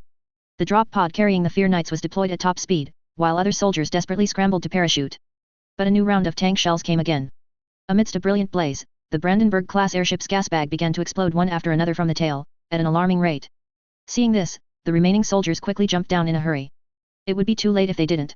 Some soldiers were a bit too slow and were caught in the explosion before they could reach the escape hatch below, or rather, the airship's bomb bay. In a scorching blaze, the soldier was instantly torn to shreds, and even soldiers parachuting in the air were affected by the shockwave and debris from the explosion. Ah, save me! A Black Hawk soldier had just jumped when his parachute was severed by a flying piece of steel shrapnel. The broken parachute was completely unable to provide enough cushioning. He fell like a kite with a broken string, spiraling down from the sky, his screams echoing far away. However, no one else could save him at that moment. Everyone could only watch as he slammed heavily into the ground, turning into a pile of mangled flesh. It wasn't just this largest Brandenburg-class airship. In addition, the 4 escort airships around it also fell one after another under the dense firepower of numerous anti-air cannons. Compared to the large airship, the void shields of these 4 escort airships were far less powerful. Facing the fierce bombardment from a large number of anti-air cannons on the ground, several airships successively exploded into fireballs in the sky. The heavy drop pod landed first, crashing heavily into the forest, directly felling a towering tree. The 2 Fear Knights emerged somewhat disheveled, not expecting such a terrible landing spot for the drop pod. Fortunately, their power armor helped them alleviate most of the impact, leaving them with no major adverse reactions other than a bit of dizziness. After crawling out of the drop pod, they quickly retreated into the distance, with no intention of staying put, because they knew that Cambrian soldiers would surely take this opportunity to capture them. However, these 2 Fear Knights were fully confident in themselves. In their opinion, as long as they weren't cornered by a large enemy force and heavy firepower, the enemy would never be able to do anything to them. Their power armor was sufficient to protect against most light weapon fire, and their own firepower and combat capabilities allowed them to easily hunt ordinary soldiers in the forest. If the enemy wanted to fight them with ordinary soldiers in the jungle, they would absolutely not mind killing a few unlucky ones along the way. Andrei glanced at the parachute still slowly descending in the sky, then at the drop pod that had already crashed into another part of the forest, and shook his head with a smile. He didn't even need to give orders, the players had already started acting on their own. A psyker and several players with ordinary equipment quickly entered the jungle. It seemed they were determined to hunt down the Fear Knights inside. The remaining players picked up their guns and started firing into the sky, with no intention of sparing the enemy on the parachutes. Seeing their actions, Andrei quickly stopped them and said, "Wait, don't shoot, catch a few alive for me. These guys are Air Force. They should have a lot of intelligence in their heads. Sending them to the rear will be beneficial." As he spoke, Andrei opened a prisoner capturing mission, offering an additional 50 merit points for each prisoner captured. Seeing this, the players immediately put away their guns and then began to run in the direction of the opponent's parachutes, like chicks waiting to be fed, all craning their necks. Looking at this scene, Andrei inexplicably felt that the current situation was a bit abstract, as if he had come to a zoo and saw a group of monkeys chasing after the biscuits in his hand. The 2 Fear Knights, deep in the forest, were running outwards at top speed, with no intention of hiding their tracks. Their power armor was so heavy that it was impossible to hide any tracks. A single step on the ground would leave a particularly conspicuous large footprint. Anyway, they were fully confident that even if the enemy caught up, they wouldn't be able to do anything to them, so they were now only focused on escaping quickly. This damned forest, why is it so dense? One Fear Knight couldn't help but curse. His great sword was almost being swung like a windmill, constantly hacking at the branches blocking his way, but countless branches still stood in his path. Facing such dense branches, the two of them didn't dare to charge straight through, fearing that they might accidentally get caught in a gap in their power armor and get tangled up. Damn it, our power armor is still a bit too wide. The other Fear Knight frowned slightly. He felt that the Empire would need to develop some lighter power armor in the future. Although compared to the power armor of other countries, the Black Eagle Empire's power armor could already be considered quite lightweight, with good flexibility and mobility. such power armor still had some difficulty operating in complex terrain. As for the new type of power armor, which was more suitable for infiltration warfare and had been castrated, most Fear Knights said that no dog would wear that junk. Sacrificing protection and firepower, what kind of improvement was that? Attention, I hear footsteps. Enemies are coming this way. Just then, they suddenly heard footsteps and shouts from behind. One of the Fear Knights, without thinking, extended his arm and sprayed bullets at the rear. The submachine gun mounted on the power armor unleashed dense firepower, bullets hitting tree trunks, sending fragments flying everywhere. One unlucky player was hit, but the medic behind him quickly gave him an injection and pulled him back up. Just then, the Psyker, who had circled around from the side, had successfully brought the two Fear Knights into the mini-map's range. Without any hesitation, the Psyker immediately cast a boiling blood spell on the Fear Knight in front. This was the first time the Psykers had the opportunity to engage an enemy power armor target. When they fought against the Ostrania, they encountered too few armored units, leaving almost no room for Psykers to display their abilities. It was only with the Black Eagle Empire, with its numerous armored units, whether mechs or armored infantry, that Psykers were very suitable for dealing with them. The Fear Knight, who was constantly suppressing the enemy with his submachine gun, suddenly felt an extremely painful sensation in his body and let out a blood-curdling scream. "Marcus, what's wrong with you?" Seeing his companion, who had just been busy slaughtering with his submachine gun, suddenly fall down the next second, the other Fear Knight beside him was startled. He quickly looked around, not knowing what attack had taken down his companion. If there were anti-armor rifles in this place, he hadn't heard any gunshots or seen any huge muzzle flashes, had he? Could it be magic? Although the sudden appearance of mages on the Cambrian Empire's battlefield seemed a bit strange, the Cambrian Empire was not entirely without mages participating, though their numbers were relatively small. Realizing that he might have encountered the enemy's magical power, this Fear Knight's brain raced, desperately trying to save himself. Unfortunately, the Psyker's second spell, which followed immediately, instantly caused all the blood in his body to boil. In just a few seconds, he had no time to attempt any self-preservation and could only watch helplessly as he followed in his companion's footsteps. Done. Hehe, 2 heads secured, and they're quite valuable. The Psyker player grinned, he was truly starting to like this special class. It was just too effective for ambushing enemies. While this special class wasn't particularly suited for close quarters combat after all, its firepower wasn't boosted, and it was a squishy target with weak vitality. With these unpredictable Chinook spells, they were the most covered and lethal assassins in complex terrain, and they even possessed anti-armor capabilities. Turning his head, he distributed a portion of his merits to the other players who had rushed over with him. After all, these players were his backup. He worried that if his spells failed to eliminate the Fear Knight and the opponent charged him directly with a greatsword, he would have to rely on the bayonet charges of the other few. When there were no other options, a bayonet charge was always the ultimate solution. Meanwhile, on the other side, other players near Andrei had captured several prisoners, including the airship's commander, an Air Force lieutenant colonel from the Black Eagle Empire. Upon seeing Andrei, this Air Force lieutenant colonel still looked arrogant, as if waiting for Andrei to question him about something.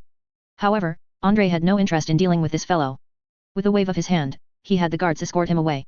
A specialized military vehicle would soon transport him and the other captured pilots. Why bother wasting time with them here? Send them to the rear quickly and let professionals interrogate them for intelligence. After all, these Black Hawk devils were one more arrogant than the last, treating Cambrians as if they were uncivilized monkeys. Andrei was rather curious. He wondered how long they could last in the interrogation room. Surely these civilized people would have strong willpower. "Sir, the enemy's ground forces seem to be arriving soon. Do we need to do anything?" A staff officer approached Andrei and asked. Based on his previous experience fighting with other units, if the enemy's air force had already come to bomb, their ground forces should be following closely behind. No need to do anything. Let our troops defend according to the original plan, step by step. We've already set up our defensive positions. Now we're just waiting for the Black Hawk people to jump into the trap. Andrei waved his hand, showing no sign of impatience. Everything he needed to prepare was already mostly ready. What was there to worry about? When the enemy arrived, he would fight according to his previous plan. Just as Andrei was thinking this, he suddenly heard the roar of aircraft engines overhead. He looked up and saw several biplanes flying rapidly towards them. It was clear they were fighter jets using acceleration skills to rush over. I say, what happened to the enemy air force running over to air raid us? Where did their air force go? A pilot in a fighter jet scanned the surrounding air but saw no trace of enemy airships. He couldn't help but question the other players, asking where the airships he was promised to fight were. How could there be no airships at all? Well, you can look at the ground. The airships you wanted are now burning to a pile of slag on the ground, and we've even captured all the enemy pilots. A player mentioned this to the pilot in the chat, along with a panda emoji. Undoubtedly, the unlucky pilot player immediately broke down. Damn it, you guys are really something. An entire airship formation, and you didn't even leave us one or two. We even prepared for boarding actions, just waiting to quickly seize an enemy airship. It's gone so fast. Andrei scratched his head, watching the players still making a ruckus in the comments section.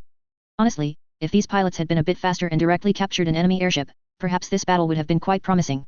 Then, using that airship to bomb the enemy from above, while constantly refreshing players to parachute down, might have even disrupted the opponent's deployment in advance. However, there was no point in saying any of this. Such a large airship had already flown over the players' heads, expecting them to show mercy. How could that be possible? If anyone was to blame, it was only that these pilots arrived a bit late, missing the good opportunity to initiate a boarding action. At a distant intersection, near a dreadnought mech, a Black Eagle Empire communications soldier saluted the general in front of him and then loudly reported. General, our reconnaissance soldier has sent the latest news, all Air Force formations seem to have been wiped out by the enemy. What? Are you kidding me? When did the Empire's Air Force become so easily wiped out by the enemy? Hearing this news, Major General Kurt Schumacher, the armored division commander leading the offensive, couldn't help but curse, using a string of special hometown profanities to greet his Air Force comrades. In his opinion, the Empire's Air Force was always in an erratic state. To say that the Air Force was completely useless would indeed be nonsense, but to say they were very useful also didn't sound very reliable. He always felt that these Air Force personnel seemed to have caught Grand Marshal Herman's bad habit, especially prone to screwing up at critical moments. During the Western Front offensive on the British Isles, they suffered round after round of disastrous defeats against the Wuxiao Empire's Air Force. The enemy's Air Force even bombed their domestic cities and residential areas. He recalled how Grand Marshal Herman had once vowed that if even one enemy airship crossed the strait, he would change his name to Meyer from then on. And gloriously, from then on, Grand Marshal Herman gained the name Grand Marshal Meyer. Whenever the Emperor was angry, he would address him as Grand Marshal Meyer. Tell our artillery to speed up.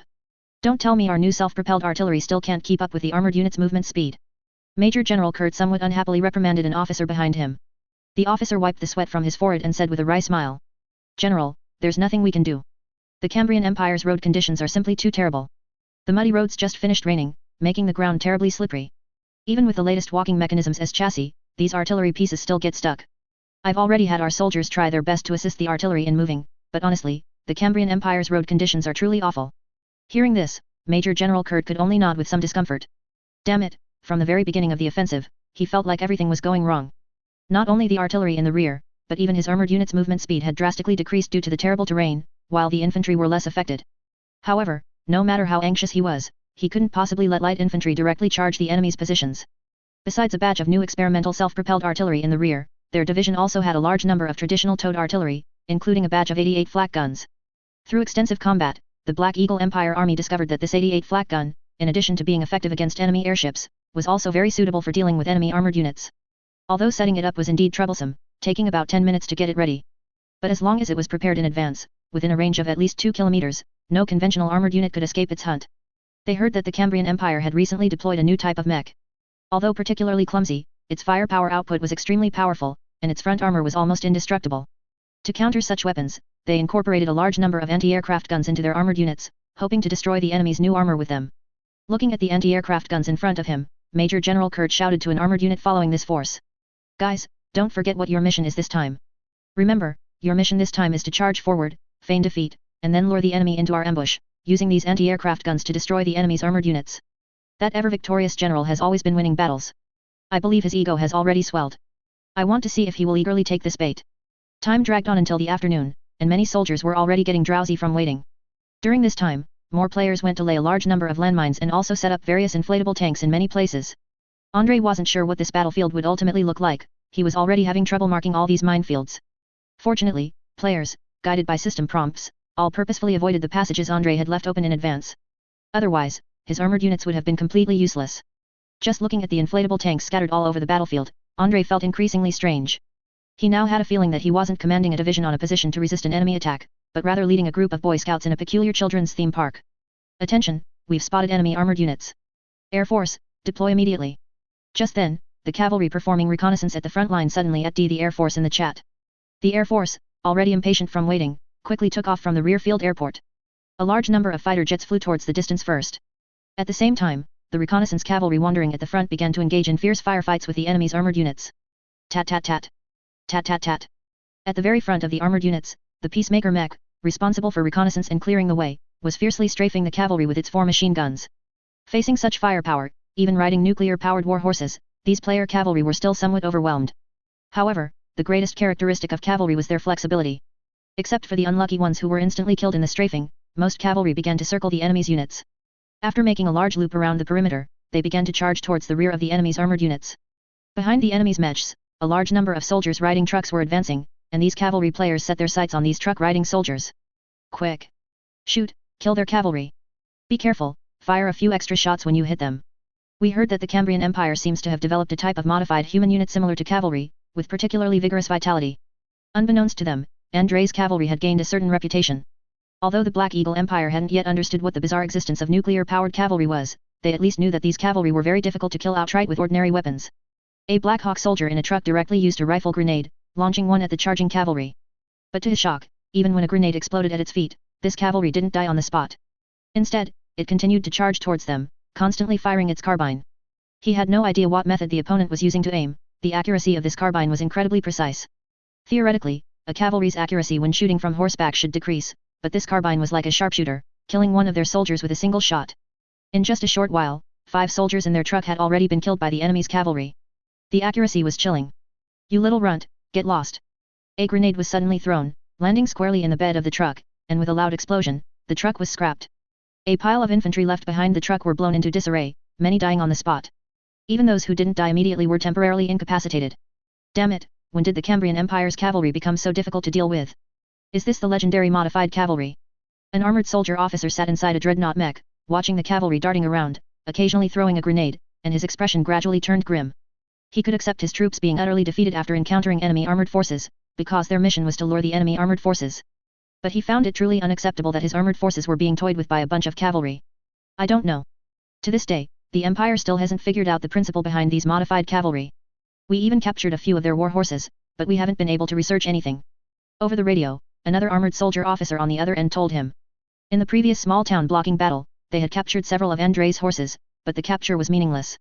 Although those horses had displayed astonishing abilities on the battlefield, once they were dragged to the rear, they looked no different from ordinary war horses. The medic responsible for the dissection at the time, after forcibly cutting open the war horse, thought they were being played for fools. After much effort, he couldn't see any signs of modification on the warhorse, completely unable to distinguish it from an ordinary warhorse. As a result, to this day, the Black Eagle Empire cannot determine whether the Cambrians' cavalry were modified. Some also suspect that they might have received some peculiar divine blessing. Never mind that, let's blast these cavalry to death first. As he spoke, the officer manipulated his dreadnought mech, aiming its cannon at a cavalry rushing towards them in the distance. With a booming shot, the cavalry was instantly killed. Even if he had strong vitality, it wasn't strong enough to withstand a 75mm cannon. Other armored vehicles also continuously used machine guns or artillery to aim and kill the cavalry. Most drivers in armored vehicles couldn't aim their artillery at enemy cavalry, the demands on artillery skills were simply too high.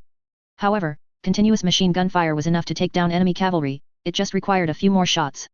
Of course, watching the enemy cavalry being riddled with a barrage of machine gun bullets before finally falling from their war horses was quite a shocking sight. Honestly, the number of bullets they just fired would have killed an elephant on the spot. So, where exactly are the Cambrian Empire's armored forces? Are they really planning to use such a strange group of cavalry to intercept us? A Black Hawk soldiers, feeling dissatisfied, couldn't help but complain in a low voice. But just then, he suddenly heard a peculiar sound from the sky. Looking up, he saw another one of those Cambrian Empire flying machines, resembling a giant bird, flying over. To this day, the Black Eagle Empire still doesn't know what this thing is called, they habitually refer to it as mechanical bird. However, after some research, they did figure out how to deal with it, bring more anti-aircraft machine guns. In their opinion, this thing's defense was no different from a small airship, and it would easily be shot down by anti-aircraft machine guns. At most, it was just more agile than a small airship. Given this, they only needed to bring more anti-aircraft machine guns to effectively curb its attacks. Clearly, when planning their tactics, they overlooked the player's reckless play style. So, when a fighter jet and the anti-aircraft machine gun on the truck engaged in a shootout in the sky, and both sides ended up in a mutual destruction, the Black Hawk soldiers realized the enemy's complexity.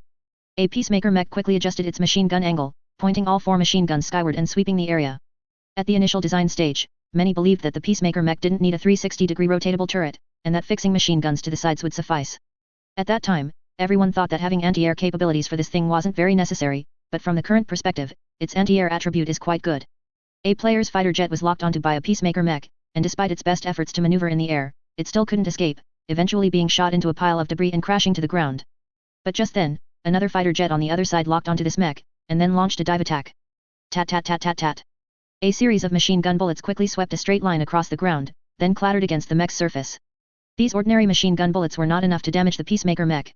Although the driver inside felt a bit noisy, he felt a strong sense of security. Ha ha ha ha, you fool, come at me. Let's see whose firepower is stronger.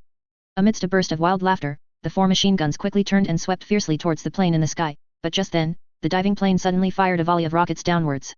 The rockets used by the bomber-killer type fighter jets have strong destructive power and are equally effective against Peacemaker mechs. One rocket after another exploded on the surface of the Peacemaker mech, erupting in fireballs.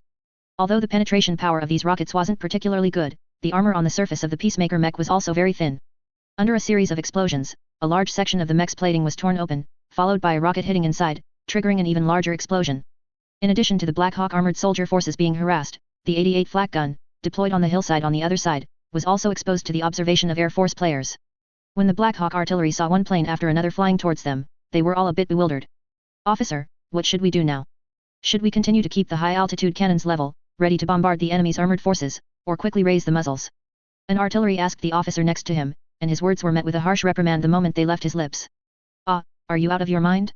Their air force is almost here, why aren't you quickly raising your anti-aircraft guns? What are you waiting for?" The officer scolded, feeling that these guys were truly dogmatic in their tactics. They could indeed be used to hit enemy armored forces, but wasn't their primary purpose still for air defense? Not engaging an air force diving in, but waiting for the enemy's armored forces. What kind of brain-dead behavior is that? It's as if the enemy's armored forces, after learning of the ambush, would still continue to drive over. The Cambrian Empire's soldiers aren't idiots. Amidst a flurry of reprimands, 188 flak gun after another quickly adjusted its muzzle, aiming with all its might at the fighter jets in the sky. However, a fighter jet dove down first, followed by a barrage of rockets. Perhaps because Andrei hadn't unlocked attack aircraft, many players used this type of fighter jet as an attack aircraft, as the sweeping effect of these rockets was quite good. In a wave of explosions, an 88 flak gun was immediately destroyed, and many artilleries were instantly riddled with machine gun fire. Boom! But when the 88 flak gun raised its muzzle and aimed, its firepower was equally formidable. This anti-aircraft gun was precise, deadly, and exceptionally powerful. One shot could instantly destroy a player's fighter jet, blowing it into fragments in the sky on the spot. Holy cow, this thing is a bit fierce. An Air Force player was completely bewildered, not yet understanding what had happened when he was inexplicably blown up by an enemy shot. When he came to, he realized he had been taken down by the anti-aircraft gun below. The bomber in the rear, hearing this news, silently increased its altitude, preparing to launch an attack in a different way. They felt that they were not suitable for directly bombing this area. After all, an 88 flak gun could take down a fighter jet with one shot. Would it take several more shots to hit them? Meanwhile, on the front line, the Black Eagle Empire's armored forces were also getting irritated. Although their armored forces' mission was to act as bait, what was with being constantly harassed by a group of cavalry? They couldn't possibly be driven back ignominiously by cavalry, that would be too humiliating. So they simply got entangled with the cavalry here, continuously hunting down the surrounding cavalry. For a time, the number of surrounding cavalry grew smaller and smaller, and many Black Hawk armored soldiers showed a smile on their faces. He, these fools, it's time they learned that times have changed. Even the strongest cavalry cannot be a match for armored soldier. However, at the same time, behind a small hill in front, Player Khan was gathering his White Scars Guild, as well as some other rogue cavalry. A total of over 200 cavalry, forming a cavalry company, all carrying a spike grenade. Many of the cavalry had switched to the Creek Death Rider appearance. Not only were their spike grenades shaped like Melta lances, but even their war horses had transformed into ferocious Black Creek assault beasts. Khan, wearing a Soviet military skin and holding a Japanese-style spike grenade, looked extremely bizarre. He brandished the spike grenade in his hand, riding his warhorse in front of the cavalry company, shouting loudly. "Warriors of the White Scars, hold your lances. It's time to declare to those Black Hawk armored soldier, tell them, sirs, times have changed. These days, cavalry are king." Naruto, economic hegemony, pay to win through the Otsutsuki. Synopsis. In the early stages of the Third Great Ninja War, Jian, a time traveler to the ninja world, found that he could upgrade his ninjutsu and grow stronger by spending money. To earn his first pot of gold, he crafted ninja tools by hand and became an arms dealer. However, he repeatedly experienced the harsh realities of the ninja world. Chased by Uegaku ninjas, he joined the Akatsuki for protection and continued selling ninja tools. Targeted by Hanzo, Danzo, and Onaki, he then joined the more powerful Tsunagaku to sell ninja tools and conduct research. Until Tsunagaku became the strongest and wealthiest ninja village, Jian, unknowingly, also became a CO king. Back then, I played your schemes and tricks because I had no money or power. If I still played those now, wouldn't all my spending be for nothing? Years later, a legend spread throughout the ninja world. The ninja world was once extremely backward and fragmented, but it was eventually bought by a kind-hearted person from the daimyo of various great nations, thus achieving unification. Buying the entire ninja world, that must have required a lot of money. It was all right, actually just a small sum. Chapter 236, Who can tell me what a Tsar cannon is? Cavalry Company, charge. Yura. A 2000-hour Mount and Blade player is here, who dares to fight me to the death? Brother, are you also a Mount and Blade player? I play Mount and Blade, Warband, what about you? After asking around, a group of players were surprised to find that over 2/3 of the White Scars players were veteran Mount and Blade players, and many of them were also battlefield cavalry experts. No wonder everyone came to play cavalry, it turns out they had experience. Large numbers of cavalry launched a charge, and the players' war horses instantly reached their top speed. A group of players astonishingly leaped over the small hill, aggressively rushing towards the enemy armored units in the distance. The armored soldiers, still busy using machine guns to clear the last few remaining cavalry around them, initially didn't notice this cavalry unit suddenly charging from a distance. It must be said that these cavalry, constantly circling, incredibly agile, seemingly unable to stop for a moment, and fond of continuously throwing grenades, were truly annoying. In their past impressions, whenever their units encountered Cambrian army cavalry, the scene would be a one-sided slaughter, with no Cambrian Empire cavalry able to contend with them in a head-on battle. But this time, they felt like a brawny strongman encountering a lean but agile martial arts master. Although they all knew that one solid punch could kill the opponent, the martial arts master darted around, and they just couldn't hit him no matter what. Moreover, they had to be on guard. A slight carelessness allowing the opponent to hit a vital spot would still bring down their mech. Up to now, several mechs had already been damaged by the grenades of these cavalry. They wondered how these Cambrian cavalry had such good arm strength, showing no effort at all when throwing cluster grenades. Just then, an armored soldier suddenly noticed the large group of player cavalry in the distance and quickly notified others on the radio, shouting, "Attention, 1 o'clock direction, a large group of cavalry is approaching us. Damn it, they're endless. Why are there more cavalry charging?" A Black Hawk armored soldier couldn't help but curse, then operated his dreadnought mech, aiming its machine gun forward and firing fiercely. He suddenly felt a bit regretful that he wasn't operating a Peacemaker mech, otherwise, the firepower of the 4 machine guns on the Peacemaker mech would surely inflict tremendous damage on the opposing cavalry. But it didn't matter, it was the same as a dreadnought mech. Especially the dreadnought mech's cannon, if aimed accurately, could even kill an enemy cavalry with one shot. Damn it, before encountering these monsters, I never thought about using a cannon to shoot cavalry, this is outrageous. Thinking of this, the armored soldier couldn't help but complain. What kind of proper cavalry couldn't be killed by machine guns after shooting for a long time, and had to be blasted with cannons? He didn't know if these Cambrian cavalry had been modified, or if they were simply some kind of unorthodox god-chosen. Honestly, he was even hoping to become god-chosen himself now. These guys were truly abnormal in some respects. More and more mechs aimed their machine guns at this group of cavalry, and from time to time, cavalry players were hit by enemy machine guns and fell. Unfortunately, riding on war horses, most weapons couldn't be used. Otherwise, if each of them had an IT launcher, they could exchange fire with the enemy while running, guaranteeing that all these mechs would be taken down. But there was no other way, as cavalry, they could only use a few types of weapons. If it weren't for the game allowing cavalry to use the sticky bombs from Battlefield V, their anti-armor capability would further decrease. Of course, in reality, cavalry's anti-armor capability was still very strong. Whether it was sticky bombs or grenades with strong anti-armor effects, they were very lethal to armored units. It's just a pity that all of this required closing the distance. Players had no intention of maintaining formation during the charge. Although they did maintain a bit of formation at first for show, they quickly dispersed when the enemy's machine guns swept over. A group of cavalry scattered like stars, spreading everywhere in an instant, constantly weaving through the enemy ranks. Some Black Hawk infantry tried to attack the cavalry with mortars and rifle grenades, but the cavalry's marksmanship was incredibly accurate, and from time to time, infantry hiding on armored vehicles were headshot. After fighting for a long time, these Black Hawk infantry didn't manage to kill many cavalry, but instead, lost quite a few themselves. For the Emperor, charge with me. Just then, an armored soldier operating a dreadnought mech suddenly became enraged. Was he provoked by the sight of the opposing cavalry charging with strange long spears, or something else? He actually wielded the oversized bayonet on his mech and charged towards the opposing cavalry. Perhaps they thought it would be easy to crush a group of cavalry while driving these iron cans, so a total of more than 10 mechs followed this brother and launched a charge. The sight of a large group of dreadnought mechs charging collectively with bayonets also startled the players. Many players who had just joined the game recently were seeing enemy mechs launching bayonet charges for the first time. 666, what kind of mech is this? Is the Black Eagle Empire's mech design so abstract? A Creed player, while accelerating his charge with a Melta-Spear, couldn't help but complain in the chat, but then he received several replies. Brother, just get used to it, the armored units in this world are all strange. Compared to the Black Eagle, the Cambrian's mech design is truly abstract. One can only say that both sides' designers have bubbles in their brains, but the Cambrian's designers have brains growing on their bubbles. Facing the enemy's mech charge, the players felt no fear at all, but rather, their blood boiled. If it were in reality, seeing such a massive steel construct charging at them with a nearly 3-meter-long bayonet, they would certainly feel fear, but this was a game. In a game, what kind of enemies haven't they seen? Compared to the enemies in Dark Souls and various other series, players expressed that the Black Eagle's armored soldiers still needed practice. The Creed cavalry charging at the very front quickly swerved to the side, narrowly avoiding the bayonet thrusting towards him. To be honest, in his opinion, dodging such a bayonet during a mech charge wasn't that difficult. As long as he didn't keep rushing forward, but instead paid attention to making his warhorse turn in time and maneuvered slightly, he could easily avoid the opponent's bayonet charge. Of course, this was also because the players' warhorses had abnormal performance, allowing for such incredible maneuvers, as the warhorse's movement in the game was quite flashy. If it weren't for this, with normal warhorses, having already charged to such an extent, how could they suddenly turn so casually?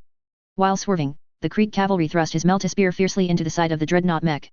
When the pressure of the Melta bomb was triggered, a large burst of Melta flames instantly erupted, and a scorching jet directly pierced through the mech's side armor, spraying onto the armored soldier inside.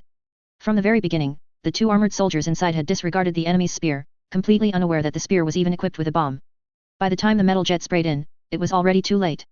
From the perspective of other Black Eagle mechs, they watched helplessly as their comrade charging at the front was inexplicably stabbed by an opposing cavalry, and then the head of that spear exploded. The flash of fire erupting from the spearhead instantly penetrated their mech, causing their mech to fall, emitting black smoke. Damn it, what was that thing? Because this Black Eagle armored unit currently on the offensive had not encountered Andrei's unit, they were completely unaware that Andrei's unit possessed such an abstract weapon as the sticky bomb. They also didn't know that after Andrei's sticky bomb got a new skin, it could transform into a Crete melt-a-spear. Quick! Retreat quickly, do not engage these cavalry in close combat, their spears are problematic. A Black Hawk armored soldier quickly braked his mech and desperately retreated, but it was already too late. Their machine guns desperately swept around, but the cavalry's agility far exceeded that of the mechs.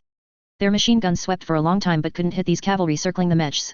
After spotting an opportunity, the cavalry charged and directly thrust their spear, and the melt-a-spear instantly burned through the mech, killing the armored soldier inside. After a wave of charges, these dozen dreadnought mechs were annihilated, and the remaining cavalry continued to charge forward, their eyes gleaming with excitement. Watching the opposing cavalry emerge from the flames like this, despite seemingly having sustained some injuries, still launching a fearless charge, the remaining Black Hawk armored soldiers were stunned. Damn it, I now believe these cavalry are God-chosen. If they aren't God-chosen, how could they be so arrogant? This is clearly brainwashing by the Cambrian Empire's cult. An armored soldier cursed, quickly operating his machine gun to continuously fire, but those cavalry had extremely vigorous vitality. Even though he personally saw several cavalry being hit by machine guns, not a single one fell. Seeing this scene, he could no longer control the fear in his heart and quickly operated his mech to turn around and flee. Soldier, come back to me, you are currently deserting in the face of battle. Seeing this, the commander of this armored soldier squad quickly shouted, while aiming his mech's cannon at him. Damn it, run for your life, we're not here to fight these monsters. However, the armored soldier over there seemed to have been scared silly. It was clear that these incredibly formidable cavalry had left him with a severe psychological trauma. Without any hesitation, the commander in the squad executed that guy with a cannon shot, and then continued to fire at the other cavalry. During this period, the Black Eagle Empire's army had a fanatical cult of personality, madly adoring their emperor. So they all believed that fighting for the emperor was the highest honor, and deserting at such a time was clearly defiling the honor of the emperor and the army. However, their execution of deserters could not change their eventual defeat. When the opposing cavalry all charged up at once, it was already too late. One Black Eagle mech after another was thus pierced and exploded by the cavalry. The sticky bombs in the cavalry's hands had extremely terrifying lethality, especially against armored units. Although this thing's actual armor-piercing performance in World War II was not very good, in the game, the lethality of these sticky bombs was still very considerable. Of course, compared to the inherent lethality of this thing, players used this weapon more for the sake of fun. But when combined with the cavalry's rapid charge, it became an anti-armor artifact. As the last Black Hawk armored soldier's mech was destroyed, the remaining Black Hawk mechanized infantry were completely stunned. The training they had received in the past involved rapid advancement with armored units, while covering them as much as possible and using them as their own cover. The two complemented each other, they needed to eliminate the enemy's anti-armored soldiers and also used their own armored units as cover. But now, only a group of infantry surrounding military vehicles remained. How were they going to fight these cavalry? Looking at the group of trembling Black Hawk infantry, Khan's face revealed a flicker of excited smile. Hee, little guys, I'm coming, Yura. A group of cavalry quickly switched to spears and charged at the infantry from different directions. One infantry after another didn't even have time to turn around, only able to watch helplessly as the cavalry continuously charged from the sides, then impaled them like skewers. When they watched helplessly as their comrades were pierced by the enemy's spears, hung like meat skewers, and then casually tossed aside by the enemy's cavalry, these infantry truly collapsed. What drove them almost mad was that they didn't know how much hatred these cavalry had for them, some cavalry even directly stabbed them with anti-mech spike mines. With a bang, the opposing cavalry were injured, not to mention the infantry were instantly blown to pieces, dying an extremely gruesome death. Some cavalry players did not stay to continue hunting infantry, but continued to charge into the distance. Their Air Force brothers overhead had already given them the location. Not far ahead, the enemy had set up 88 flak guns on a hilltop, seemingly preparing to lure their armored units to be shelled. One 88 flak gun after another now pointed their muzzles at the sky, continuously bombarding the aircraft above. Although the hit rate of these 88 flak guns against aircraft was not that high, especially for player-controlled aircraft whose flight paths were even more bizarre, making it very difficult for them to aim. Even so, it was not easy for player-controlled aircraft to take down these 88 flak guns. Because no matter what kind of aircraft, almost none could withstand a direct hit from such artillery, one direct hit would blow their aircraft out of the sky. One bomber player, bold and skilled, tried to fly directly over the enemy's head for a horizontal bombing run, and was, without a doubt, shot down by an 88 flak gun on the spot. Several other bombers also tried to bomb from different angles, but they found that no matter which direction they flew from, these 88 flak guns would lock onto them first and then unleash a fierce barrage. If they flew low, they would be live targets in midair, and the enemy would hit them with every shot. And if they flew at high altitudes, their survival rate would indeed greatly increase, but the bombing accuracy would drop significantly. The situation for fighter players was similarly difficult, making it hard to deliver effective damage to the enemy. It wasn't until a large group of cavalry suddenly charged towards them from the flank that the Black Hawk artillery operating the 88 flak guns completely broke down. Damn it, what the hell is this now? What are the armored units up front doing? The officer at the artillery position looked at the group of cavalry running towards them in the distance, and couldn't help but curse. First, they were hit by an airstrike from above. Turning around, they didn't see the enemy armored soldiers that their armored units were supposed to have lured, but instead, they saw a group of cavalry. This completely threw him off. How were they supposed to fight these cavalry? They couldn't possibly expect him to use 88 flak guns against cavalry, could they? A machine gun set up near the artillery position opened fire on the distant cavalry, but those cavalry were exceptionally resilient. A round of machine gun fire went by, and not a single one died.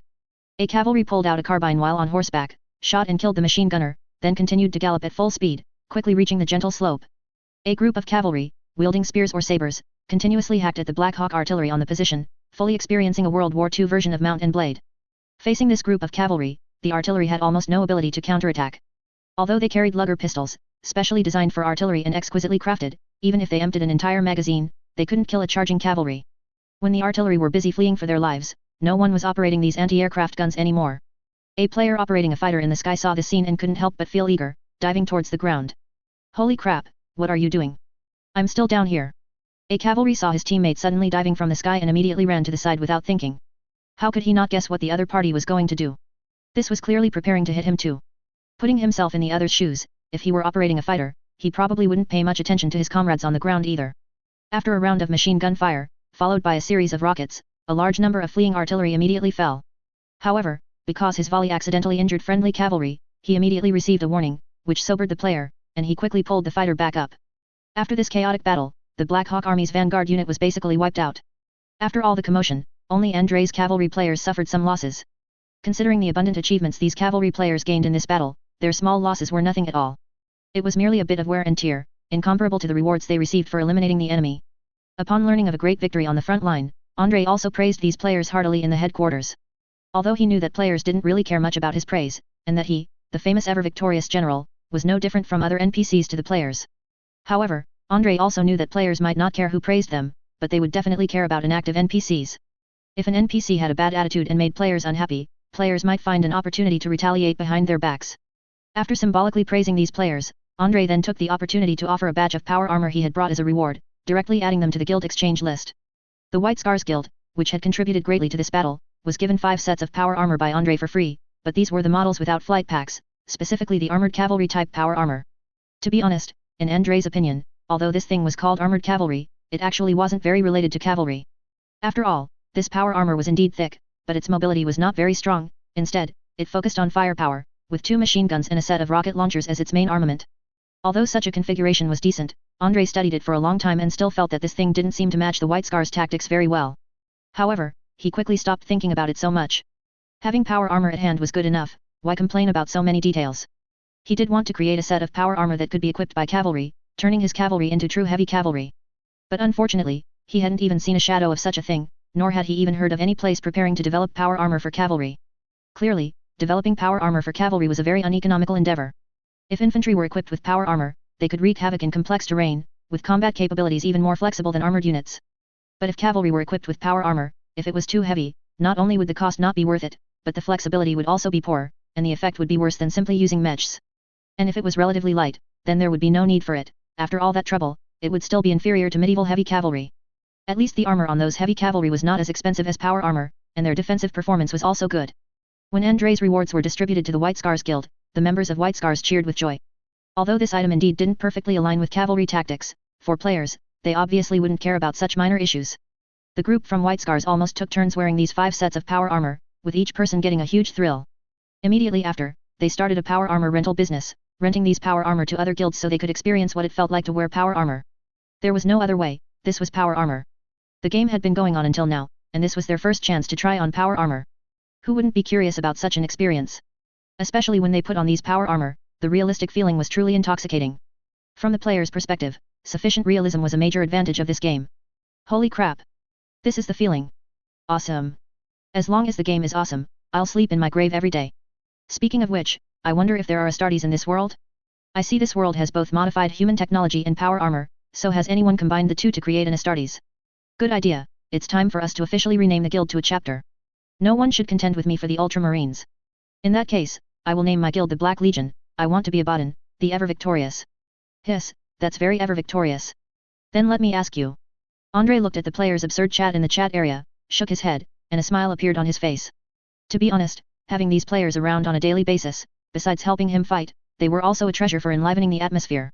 Every time he looked at the players' silly chat content, Andre couldn't help but recall his days of lurking in chat groups on Earth, even though he could only participate in the players' chat groups by posting announcements. But it had to be said, looking at the players' chat content indeed relieved much of his stress.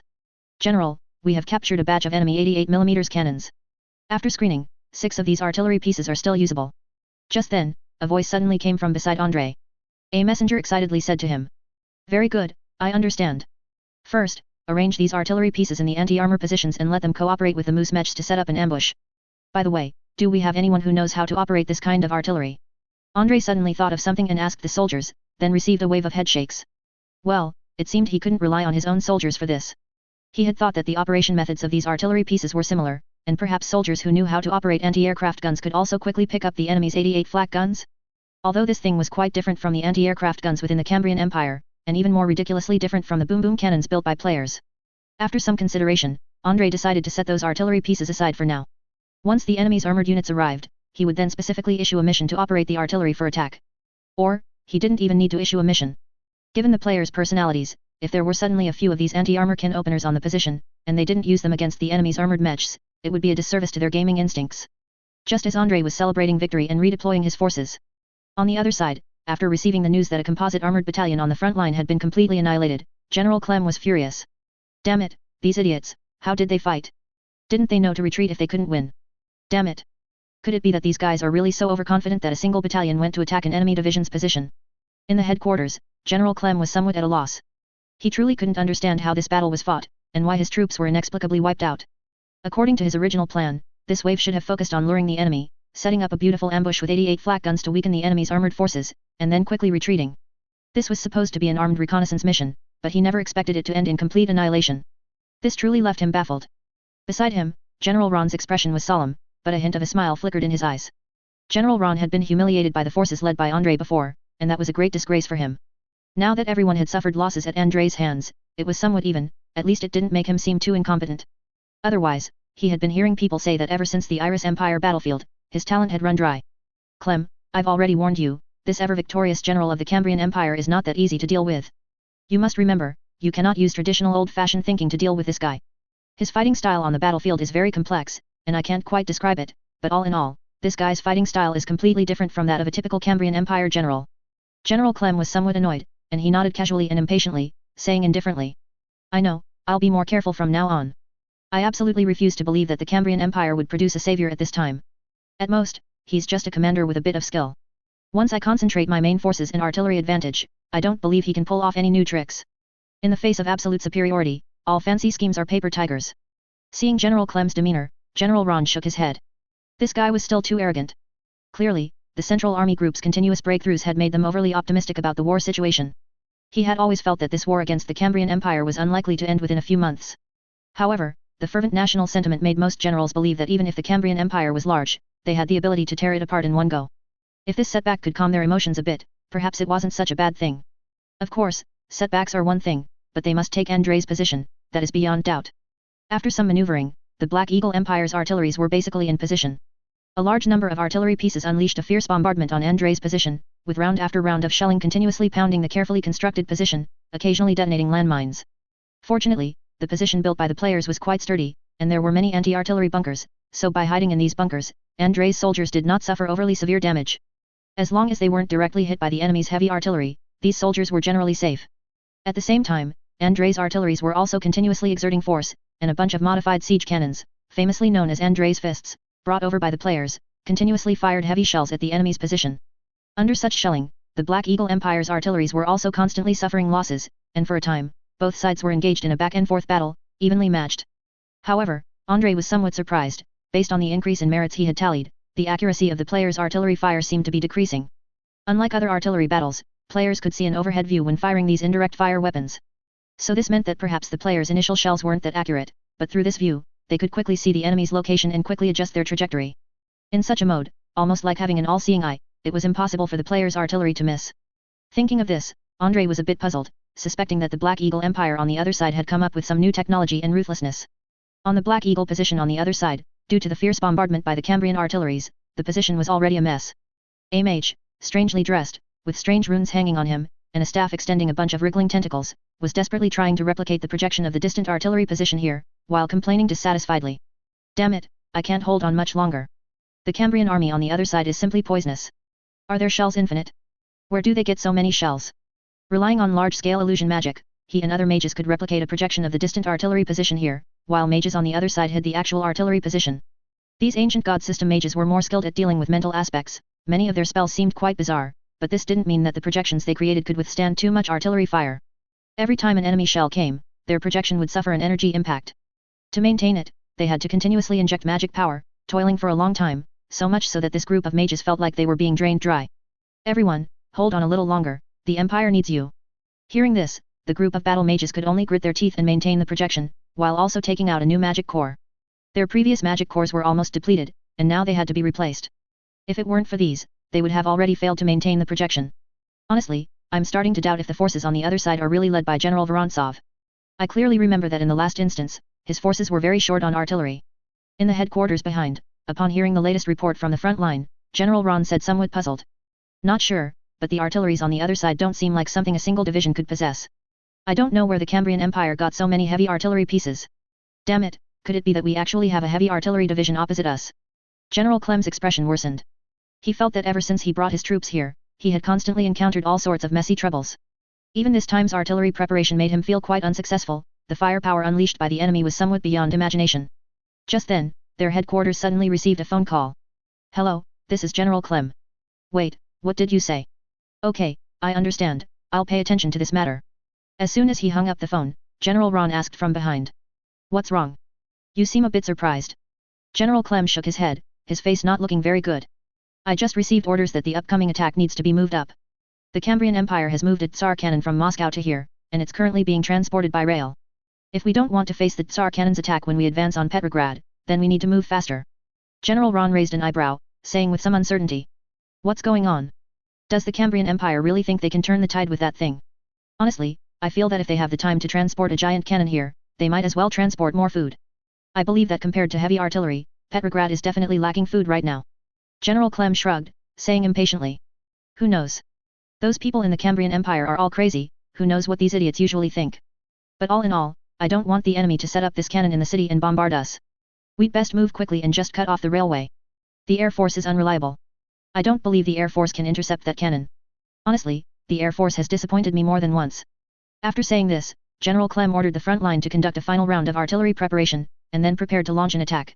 Not just against Andrei's line, but attacks needed to be launched simultaneously against several other lines. They needed to completely surround Petrograd, turning the city into an isolated fortress. Meanwhile, Andrei was also receiving a call from General Konstantin in the headquarters. Wait a minute, old man, can you first explain to me what a Tsar cannon is? When Andrei heard this strange term on the phone, he raised an eyebrow, inexplicably thinking of that famous bronze cannon full of carvings. No way, could it be that the Cambrian Empire brought that thing over? To be honest, even in Napoleon's era, this cannon would have been considered old-fashioned. Damn it, why hasn't your amnesia gotten better yet? General Konstantin couldn't help but curse, then explained to Andrei. All in all, it's a super cannon with a caliber of 1000 mm, as tall as a 12-story building, and with a huge Tsar sculpture standing on its locomotive. The Empire only produced a total of 4 such cannons, and even hired a large number of foreign engineers and alchemists to ultimately create these wonders. Now, one of these cannons is being moved towards Petrograd, and you must control the railway and transportation hubs at all costs, and absolutely not let this cannon fall into enemy hands, because it is a symbol of His Majesty the Tsar. After hearing this introduction, Andrei's mind was a bit muddled, and he couldn't help but complain softly. Oh man, what kind of Cambrian version of Gustav is this? So, what were His Majesty and the marshals of the Supreme Command thinking, to actually move such a cannon over? With this effort, couldn't they just bring me a train car full of armored forces? Chapter 237, covering the Tsar cannon, supporting Folkhov. What? What did you say, Gustav? General Konstantin heard Andrei mumbling on the other end and, for a moment, didn't quite catch it. He asked curiously. Could it be that Gustav Krupp of the Black Hawk Empire has created some new secret weapon again? Hearing this, Andrei shook his head, sighed, and said. Nothing, I just made it up. I once dreamed that the Black Hawk Empire had built a super cannon, but I never expected to see such a super cannon on our side first. I just can't help but complain. I always feel that the weapon sent by the Tsar isn't very useful. General Konstantin scratched his head and said with some uncertainty. About that, I think, it can't be entirely said that way. If this giant cannon can be set up in a hidden place, ensuring it isn't destroyed by an enemy air force surprise attack, then this thing is still quite powerful, at least it has a great deterrent effect on the enemy. Think about it, if they are targeted by such a giant cannon, I believe that no matter how fanatical the soldiers of the Black Hawk Empire are, they would still be uneasy when charging, right? Andrei shrugged. He didn't know how to comment on this thing. In history, the Gustav cannon was basically useless. In his impression, it was only during the siege of Sevastopol fortress that the Gustav cannon truly played a certain role. Other than that, this thing was completely a decoration. Because of this, he felt that the Tsar cannon was also a decoration. If this thing had a fast enough loading speed and high accuracy, then it would be fine. But according to his estimation, the loading speed of this thing might not even be as good as the Gustav, and its accuracy would certainly not be high. Just as his cheap old man said, this thing could be used to deter the enemy, but besides deterrence, he really couldn't think of any other uses. Forget it, in that case, let's not talk about it for now. I'll try my best to protect this giant cannon, strive to make good use of it, and then transport it to Petrograd. After saying this, Andrei hung up the phone. According to his estimation, trying to stop the enemy outside Petrograd was not very realistic.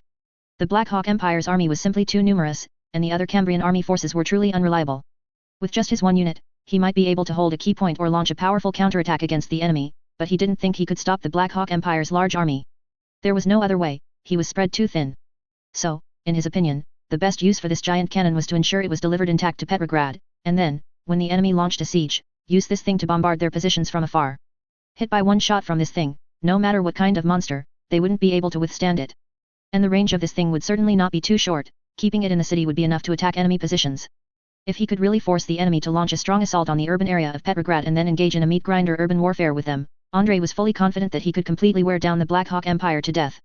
At that time, if it became like the Battle of Stalingrad, with players setting up resurrection points everywhere and constantly RESPawning, the Black Hawk army truly wouldn't be able to withstand it. Just look at the casualty rates in battlefield when players fought at their most intense. With that kind of fighting, the Black Hawk army in the urban area would probably be ground down by players by tens of thousands every day. After coming back to his senses, Andrei immediately issued a mission to the Air Force. No matter what, they must protect this giant cannon. At the same time, he also immediately had the armored train patrol along the railway, with one of his armored trains responsible for the cover. In addition, Andrei looked at the players' chat content and learned that the second armored train had also completed its modifications. He wondered what modifications those players had made to this armored train. It seemed that not only engineer players were involved, but also some Cambrian Empire workers participated in the modifications, and the project seemed quite grand. Of course, if they could make this armored train stronger, that would naturally be good. Armored trains are rare, so in order to further enhance their combat effectiveness, Andrei urgently needed to further improve the individual combat effectiveness of the armored train. At least in his opinion, among all the war behemoths in Battlefield 1, only armored trains and dreadnoughts were relatively useful here. Airships couldn't compare to the enemy's aerial warships equipped with void shields, and the Char 2C super heavy tank was a showpiece that wasn't practical, with its frontal armor being too weak to confront enemy armored forces head-on.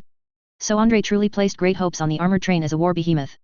Although its movement trajectory was particularly narrow, this thing was still very useful at critical moments.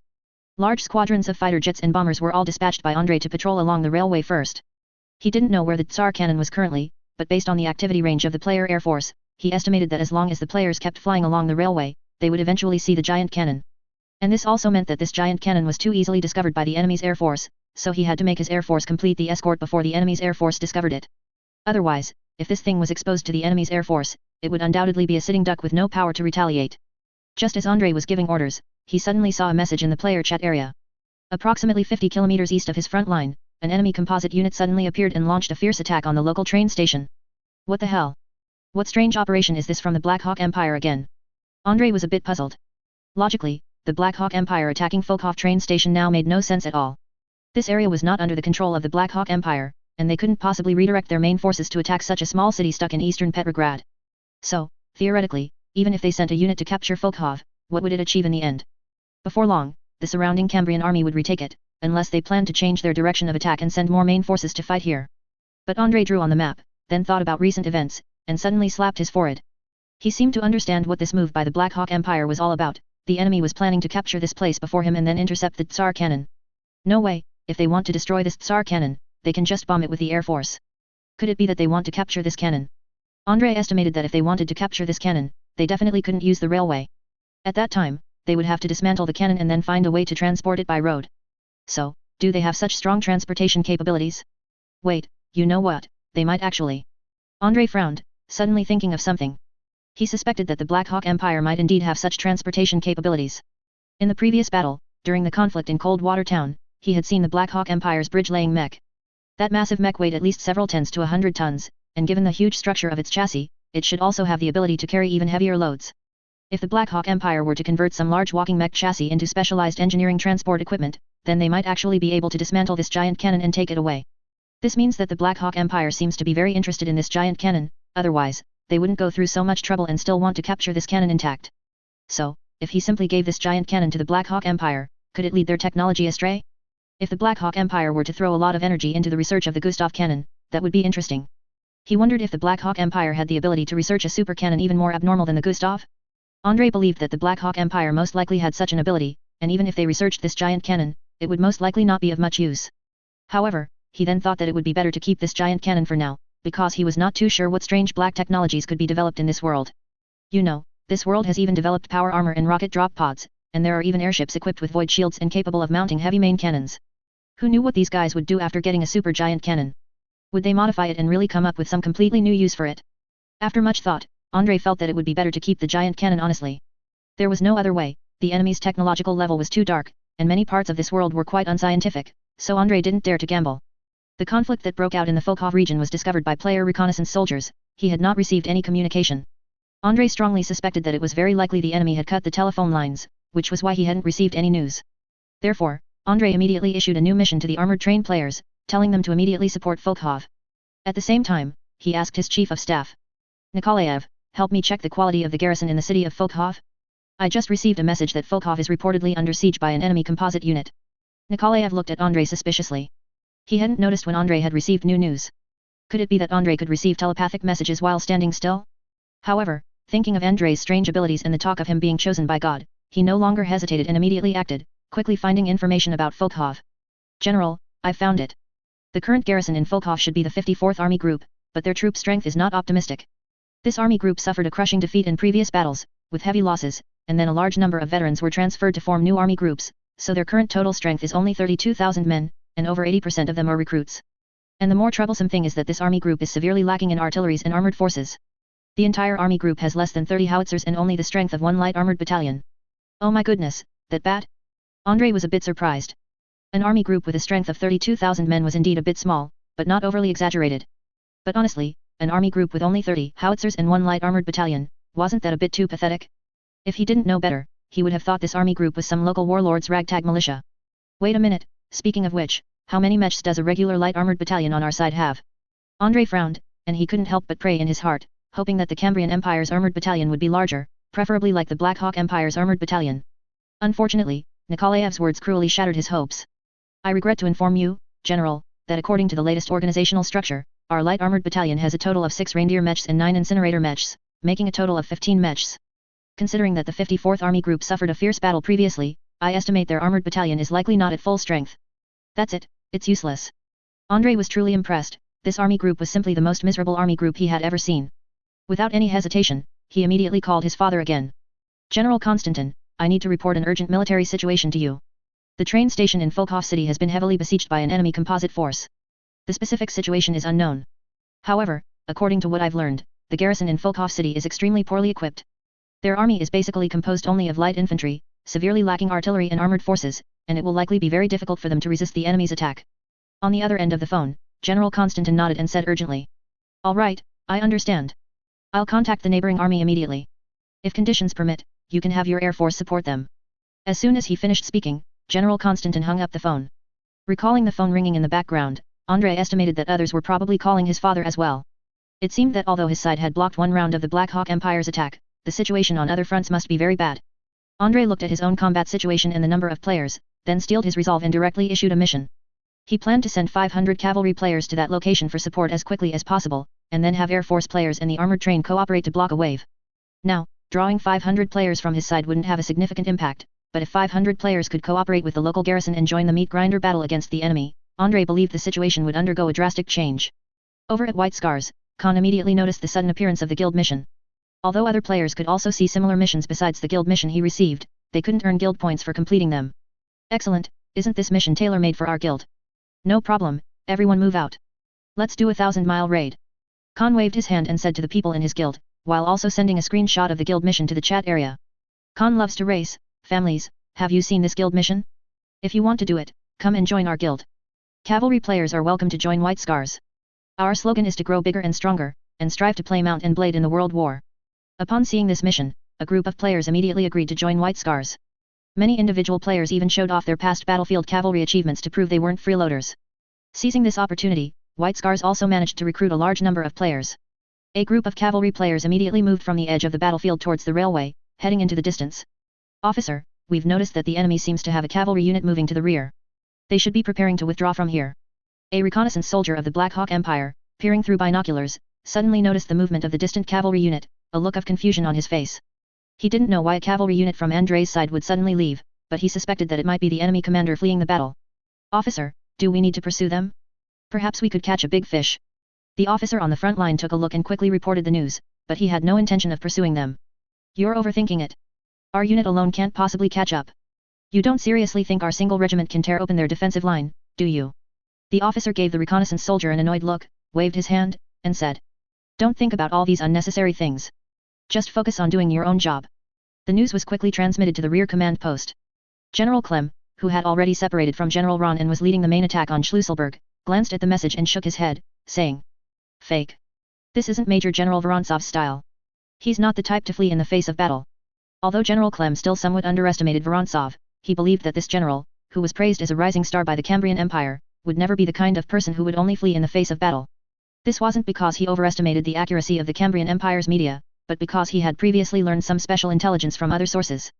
According to news from the Ostrania, Major General Vorontsov's combat style on the battlefield seemed particularly reckless. This fellow even personally led his troops in a charge, rushing into enemy positions amidst his own artillery fire. It was precisely because of this news that while General Clem admired Andrei's courage, he couldn't help but feel a touch of disdain for Andrei. In his opinion, for a general to personally lead a charge, what kind of general was that? Commanders of this level should stay in the command post, remain in the rear to coordinate the overall situation. Leading a charge was usually the job of a company commander. After analyzing it and observing the map, he successfully guessed the intention of this cavalry unit's movement. If I'm not mistaken, this cavalry unit should be heading to support Folkhov. Haha, they're just overestimating themselves. After General Clem sneered twice, his smile suddenly froze. Wait a minute, there seems to be something wrong with this cavalry unit. He suddenly remembered the latest battle report sent back from the front line and quickly grabbed it.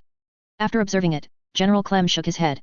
He suddenly realized that Andrei's cavalry were problematic. These people were not normal cavalry. At least he didn't believe that a normal cavalry unit would be capable of defeating his armored unit, even if that armored unit was just a vanguard conducting armed reconnaissance. Thinking of this, he quickly called the Folkhov army on the other side and said. Attention, I have news for you. You must remain vigilant from now on. A very special cavalry unit is heading your way, numbering around 1,000. Do not underestimate this cavalry unit, they might be some kind of chosen troops, or they might have undergone special modifications. Facing General Clem's call, the commander on the other side nodded solemnly and said. Understood, General Clem, please rest assured, we will pay attention to this cavalry unit. You don't need to worry. You should know that what we are best at is cavalry combat. The Warsanian cavalry will never disappoint you. After saying this, the commander on the other side hung up the phone. Looking at the disconnected phone, General Clem frowned in dissatisfaction. Damn it, these White Eagle Legion, they must be underestimating the enemy. They don't know a thing. Forget it, these guys can die for all I care. Anyway, I've already warned them, so if they mess up, it's their own fault. After cursing a few times, General Clem no longer bothered with the unit on the other side. Because at this moment, the army attacking Folkhov was not the Black Hawk army, but a puppet force from Warsania, the White Eagle Legion. The Black Hawk Empire had previously conquered all of Warsania. Although many Warsanian people were unwilling to submit to the Black Hawk Empire's rule and were resisting them with all their might. However, at the same time, many people were willing to pledge allegiance to the Black Hawk Empire, most of whom were Black Hawk ethnic groups living in the Warsanian region, mainly in the Danzig corridor area. These people not only pledged allegiance to the Black Hawk Empire but also formed a puppet army composed of Warsanian people, and were personally named the White Eagle Legion by the Black Hawk Emperor. At this moment, this White Eagle Legion was cooperating with the Central Army Group to launch attacks along the line, and they had also received orders to head north, so they temporarily turned around and launched a fierce assault in the direction of Petrograd. Because the Black Hawk Empire was concerned about the combat effectiveness of this puppet army, and also because the Black Hawk Empire was not so short of cannon fodder at the moment, this puppet army was not directly thrown in to cooperate with the main forces in the attack. Their mission was to capture Folkhov no matter what, and hold it for 3 days.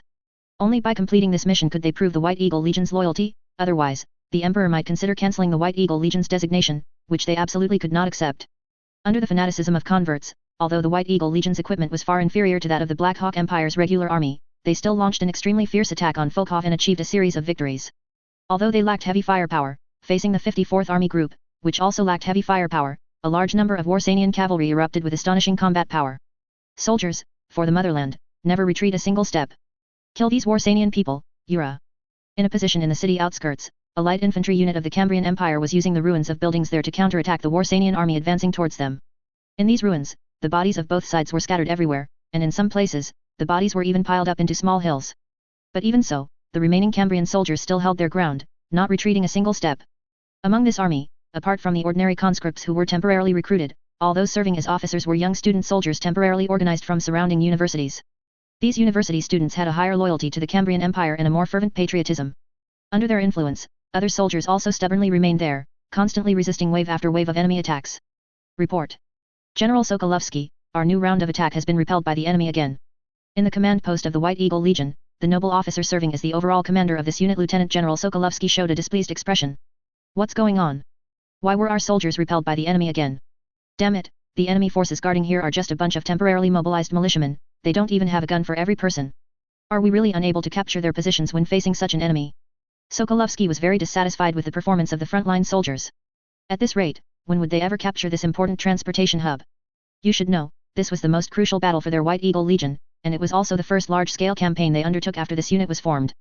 With 30,000 soldiers, coupled with a batch of armored vehicles and artillery provided by the Black Hawk Empire, their unit might not be as good as the Black Hawk Empire's regular army, but it was certainly a powerful ground force. Yet, in the end, they were stopped by a group of mobilized militiamen. This was truly a disgrace. Continue shelling the ruins. I refuse to believe it, are these Cambrians immortal? General Sokolovsky barked the order impatiently, completely disregarding the consumption of shells. Anyway, they had plenty of shells on hand, and if he could drown the enemy in artillery, he would absolutely not hesitate to do so. After the messenger left, he sighed. It was a pity, if the enemy had been willing to fight him in the open field, it would have been great. His unit had a full 10,000 cavalry, including 3,000 Lancer cavalry. Although in the war where the Black Hawk Empire invaded Warsaniat, the Black Hawk people had proven with the blood of countless cavalry that this era no longer belonged to the cavalry. However, this was only limited to cavalry facing armored units, facing enemy forces with heavy firepower. If it were on a plain, in a sufficiently open wilderness, facing such a Cambrian army composed only of light infantry, he could absolutely crush them. Just then, an officer beside him reminded him, saying, General, shouldn't we keep a portion of the cavalry as a reserve? General Clem reminded us earlier that the Cambrians seem to be preparing to send a particularly elite cavalry unit, and we are very likely to encounter some trouble. Hearing this, General Sokolovsky waved his hand arrogantly and said, There's no need for that. What do Cambrians know about cavalry? In this world, I don't believe anyone can defeat the Warsanian cavalry. If the Cambrians are so confident in their cavalry, then let them come. As he said this, the general, as a cavalry commander, had an arrogant look on his face. Even though they had lost the battle, he still had full confidence in the Warsanian cavalry. At least in his opinion, no Cambrian Empire cavalry could contend with his own cavalry. If it was just a cavalry battle, he was confident he could crush any opponent in this world. A fierce barrage of artillery struck, and one high explosive shell after another continuously exploded among the ruins, causing heavy casualties among the Cambrian soldiers hiding there. They had no time to dig specialized shell-proof bunkers, so they could only try their best to use the ruins of these houses to withstand the enemy's shells. To be honest, the corners of these ruins were fine for blocking enemy shrapnel, but if the enemy's shells directly hit a certain house, it was basically impossible for that house to withstand it. These houses were not strong fortresses constructed from reinforced concrete, the main structures of many houses were even made of wood. It was simply unrealistic to expect such houses to withstand shells. Colonel Deniskin, I'm afraid we can't hold back the enemy's attack again. In a relatively sturdy house with a cellar, a soldier, covered in dust, ran into the cellar and saluted the colonel in front of him, saying, The enemy's artillery is too fierce, and judging by their stance, they are probably already preparing to use armored units to launch an attack. With all due respect, Colonel, we are severely lacking in anti-armor weapons, and the casualties among our soldiers are very serious. We will probably find it difficult to withstand their next round of attack. Facing the soldiers' persuasion, Colonel Deniskin said with a cold face. Enough. We have to hold them back, even if we can't. Don't forget our mission. No matter what, we must defend this railway line and absolutely not let it fall into enemy control. Once we lose this position, the situation in Petrograd will inevitably become very critical. Even now, the colonel did not know. The main reason they received the order to defend the train station at all costs was actually to cover the Tsar cannon that was about to arrive. He still thought that the reason they had to defend this train station was because it was an important transportation hub leading to Petrograd. But just then, another messenger ran in. The messenger immediately pulled out a somewhat hastily written order and quickly handed it to Colonel Deniskin, saying, Colonel, headquarters has issued an order, the division commander requires us to lead the remaining forces to retreat in the direction of the train station. Give up this area of ruins and do not continue to entangle with the enemy here. Colonel Denyskin was puzzled, and he asked with some emotion. What's going on? If we give up the last bit of space, how are we supposed to stop the enemy? Are we supposed to be able to stop the enemy by relying on the train station? A look of excitement appeared on the messenger's face, and he quickly explained. Colonel, good news. An armored train has just arrived here and is now parked next to the train station. As long as we retreat, this armored train can provide us with fire support. Oh, an armored train has arrived. This is a good thing. Hearing this news, Colonel Denyskin's eyes lit up, and without hesitation, he immediately ordered the soldiers to command the others to retreat. Since an armored train had arrived, they naturally had no need to stay here. Let the enemy be brave enough to launch a frontal assault on the newly arrived armored train. He wanted to see if these Warsanian people were truly so stubborn, and if they would bleed when they encountered an armored train. When the artillery ceased, a new wave of Warsanian army rushed forward, looking at the silent ruins with wary eyes. In the previous battles, they had once thought that these ruins were empty, and that all the soldiers inside had died. But whenever they approached, the soldiers hiding in the ruins would suddenly shoot at them, or directly engage them in close combat with bayonets. Although the marksmanship of these reserve soldiers could only be described as abysmal, at close range, their rifles basically hit whatever they aimed at. Even if these guys' hands trembled, holding a rifle at a distance of 20 meters, they wouldn't fail to hit the enemy. Under such fierce close-quarters combat, the White Eagle Legion soldiers found it difficult to utilize their firepower advantage, leading to an extremely intense and protracted battle. However, this time, as the White Eagle Legion soldiers slowly walked onto the ruins, they found that no one was there. Except for a few severely wounded who couldn't move and were still holding their guns, preparing to take down as many enemies as possible before they died, the remaining Cambrian soldiers had all retreated. Easily eliminating the severely wounded remaining in the ruins, the White Eagle Legion soldiers were momentarily bewildered. The enemy's retreat seemed to be a matter of course. But for some reason, they felt a sense of emptiness, as if they had punched cotton and had nowhere to exert their strength. Excellent. It seems these Cambrians can no longer hold on, they are about to lose the train station. Don't stop. Continue to attack, pursue their retreating footsteps, and chase them all the way to the train station. Lieutenant General Sokolovsky shouted excitedly, they had finally breached the enemy's defenses. Once they reached the train station, the enemy would have no room to maneuver.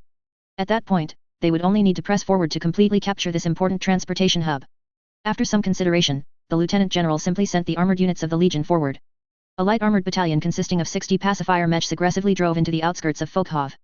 The armored strength within their unit was not very extensive, and most of the armored units were pacifier mechs, which were disdained by the main Black Hawk armored forces. There was no other way, this thing had weak firepower and thin armor, making it truly unsuitable for engaging enemy armored units in armor-piercing combat. But the White Eagle Legion did not mind, they were not good at mechanized warfare to begin with, and their tactical concepts were still very traditional. For them, this type of mech, suitable for infantry support, was very useful, and its low price also made it affordable. That's right, the weapons and equipment of this White Eagle Legion were purchased out of their own pockets. To be precise, it was the wealthy patrons behind this legion, the former great nobles of Warsania, who, in order to demonstrate their loyalty to the Black Hawk Empire, simply funded the formation of an army out of their own pockets to fight for the Black Hawk Empire. After all, they had already paid out of their own pockets and spontaneously organized volunteers to fight to the death for the Emperor of the Empire. Wasn't that enough to prove their loyalty? The Black Hawk Emperor was also happy to see these guys pledge their loyalty to him, so he approved their application to form an army. Anyway, no matter what they did, their Black Hawk Empire would not suffer any losses, and as the scale of the war grew larger and larger, the Black Hawk Empire indeed needed a large number of puppet troops to fill the front lines and serve as cannon fodder. One pacifier mech after another drove into the streets. This armored unit had originally been kept as a reserve by the general, who had been reluctant to commit it to battle. After all, the general was poor. In his opinion, sacrificing those volunteers who willingly participated in the war was far more cost-effective than sacrificing these valuable armored units. However, now that the war had reached a decisive moment, he was prepared to throw in all his armored forces and storm the train station in one go. But just then, this advancing armored unit suddenly heard a train whistle from the distant train station. Woo woo woo. What's going on? Is a Cambrian Empire train arriving? Never mind that, hurry up and immediately attack the train station. Block them off before the Cambrian Empire's reinforcements can jump off the train. As the officer's urging came through the radio channel, a group of Warsanian armored soldiers manipulated these mechs, charging headlong towards the distant train station. Along the way, they occasionally saw soldiers hiding in houses, attempting to attack them with Molotov cocktails. However, these mechs provided mutual cover, and usually, before the soldiers in the houses could even peek out, their machine guns had already taken down the enemy. But just then, a shell falling from the sky suddenly hit the pacifier mech leading the way, like opening a can, fiercely blasting open the mech's top hatch. Chapter 238, The Bloody Battle of Fokhov. What's going on? Where did that artillery come from? Don't worry, it's just a mountain gun the enemy hit in the train station. The guy in front just had bad luck and got hit. Charge. A mere mountain gun can't stop our advance. After a brief exchange, the remaining White Eagle Legion armored soldiers advanced quickly, without much hesitation. They had full confidence in their breakthrough capabilities, as long as they charged, the defenders in the train station absolutely couldn't stop them. A few cannons were nothing to fear. Around them, a large number of infantry also charged alongside the armored units. After such a long period of fighting, they naturally understood that armored units were very vulnerable on their own and had to fight alongside infantry to fully unleash their combat power. However, compared to the Black Hawk army, they had actually reversed the purpose of armored soldiers. In Wars Aniat, their armored soldiers had always existed as a force to cover infantry, and even after defeat, they still operated this way. For example, now, if not for the need to cover the infantry to capture the train station, these armored units would never have charged forward alone. Charge, charge, charge. Kill these Cambrians. Just as they continued their charge towards the train station, more shells landed in their ranks. This shell didn't take out an armored unit, but it did blow up several unlucky soldiers with one shot. They ignored the continuously falling shells, only wanting to quickly advance along the railway, directly attack the train station, and capture the train that had just arrived there. They didn't know what was on this train, but it didn't matter. If this train was transporting supplies, that would benefit them greatly. If it was transporting reinforcements, they would block the train, and with a barrage of machine guns, could the reinforcements still disembark? It wasn't until they clearly saw what the massive object blocking the tracks was that these Warsanian soldiers were somewhat dumbfounded. Damn it! Where did an armored train come from in this place? A soldier had just uttered his question when a high-explosive autocannon on the side of the armored train swept across fiercely. As the saying goes, anti-aircraft guns fired horizontally mean a court-martial. At this moment, this high-explosive autocannon displayed an extremely brutal killing effect. The prototype of this autocannon was the British QF-137mm anti-aircraft gun from World War I. The shells fired from it would shatter a person upon impact, and even against a pacifier mech, this weapon had astonishing lethality. The frontal armor of a pacifier mech was only about 10 to 12 mm, and this 37mm autocannon could easily penetrate it.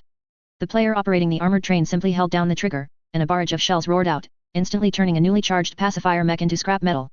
In addition, other artillery on the side of the armored train also continuously attacked, and heavy machine guns, like harvesting wheat, blocked the street, constantly mowing down the charging Warsanian soldiers.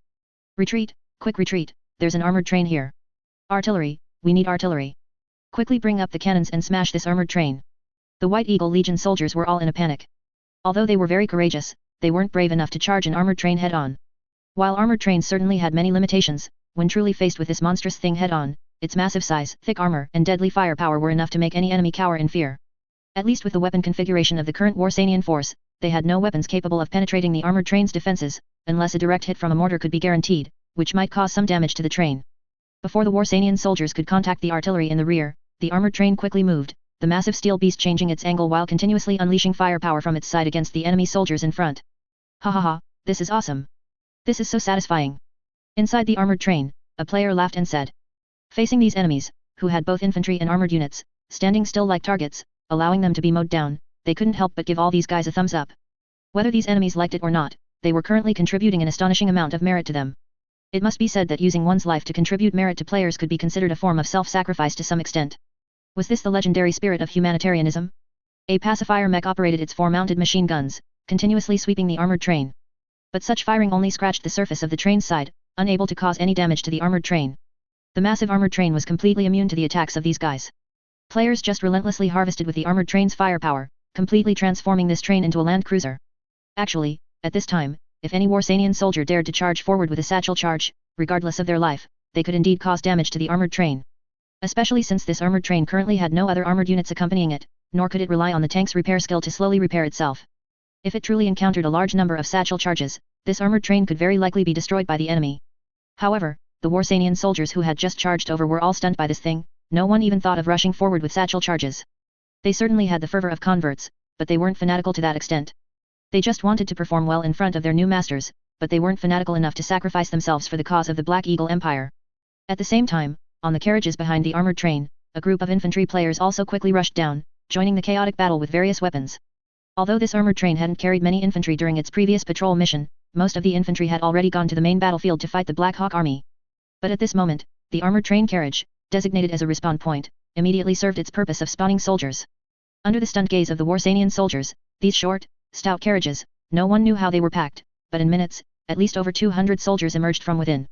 They truly couldn't imagine how it was possible to pack 200 people into such small carriages. Could it be that these Cambrian soldiers were all stacked on top of each other when riding the train, packing themselves like cargo to fill the entire carriage? Hold on, soldiers, artillery support is on its way. Quick, quick, bring up the anti-tank guns. At the rear of the Warsanian force, more arriving soldiers and officers shouted while quickly retreating.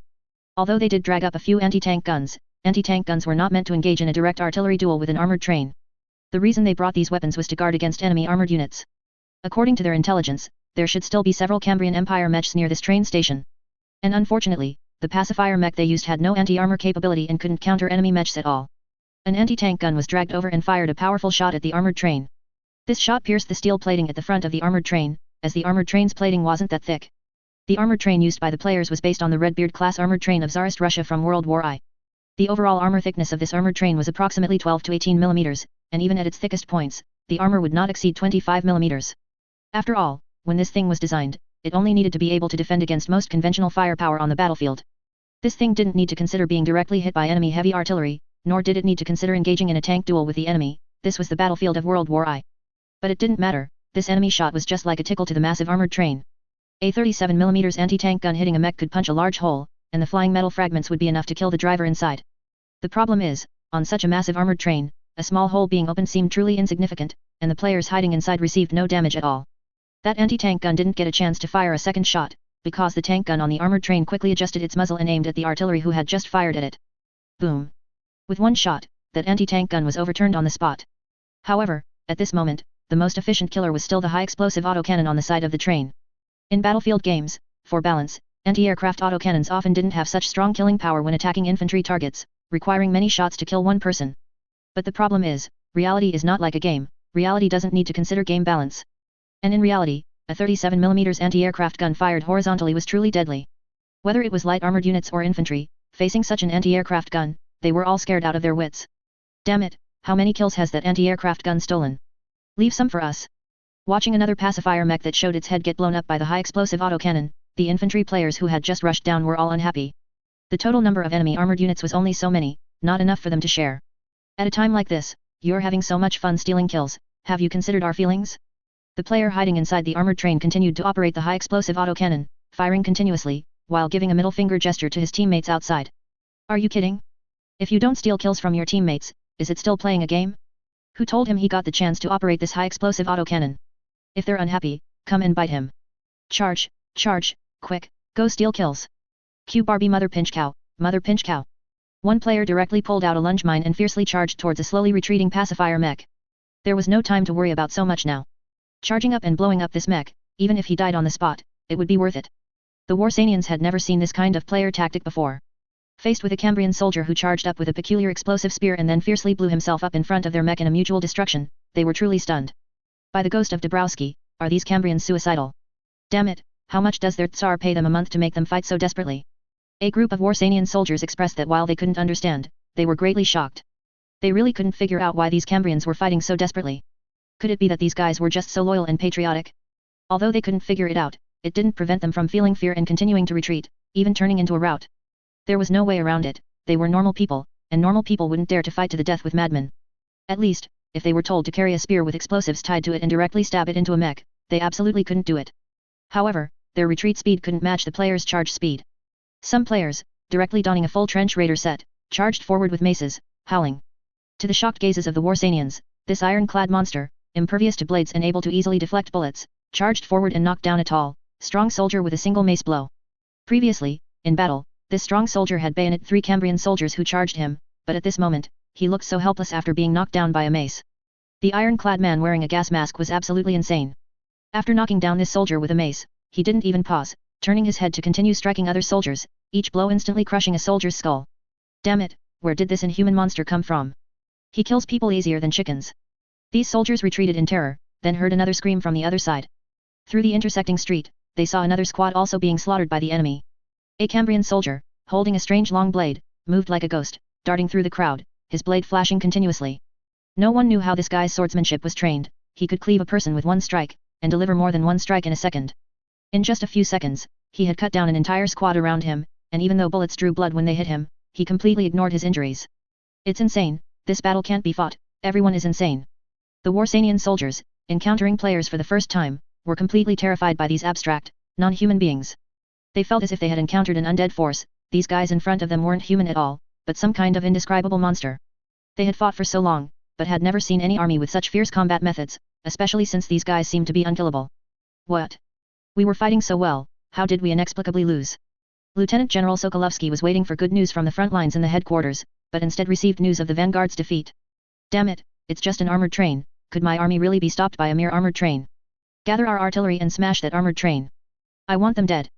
He roared in anger, drawing his saber and slashing wildly. He never expected his army to suffer such an inexplicable defeat and extremely heavy casualties for such a reason. In his opinion, the personnel casualties were still somewhat acceptable, as Warsanian lives were not worth much anyway.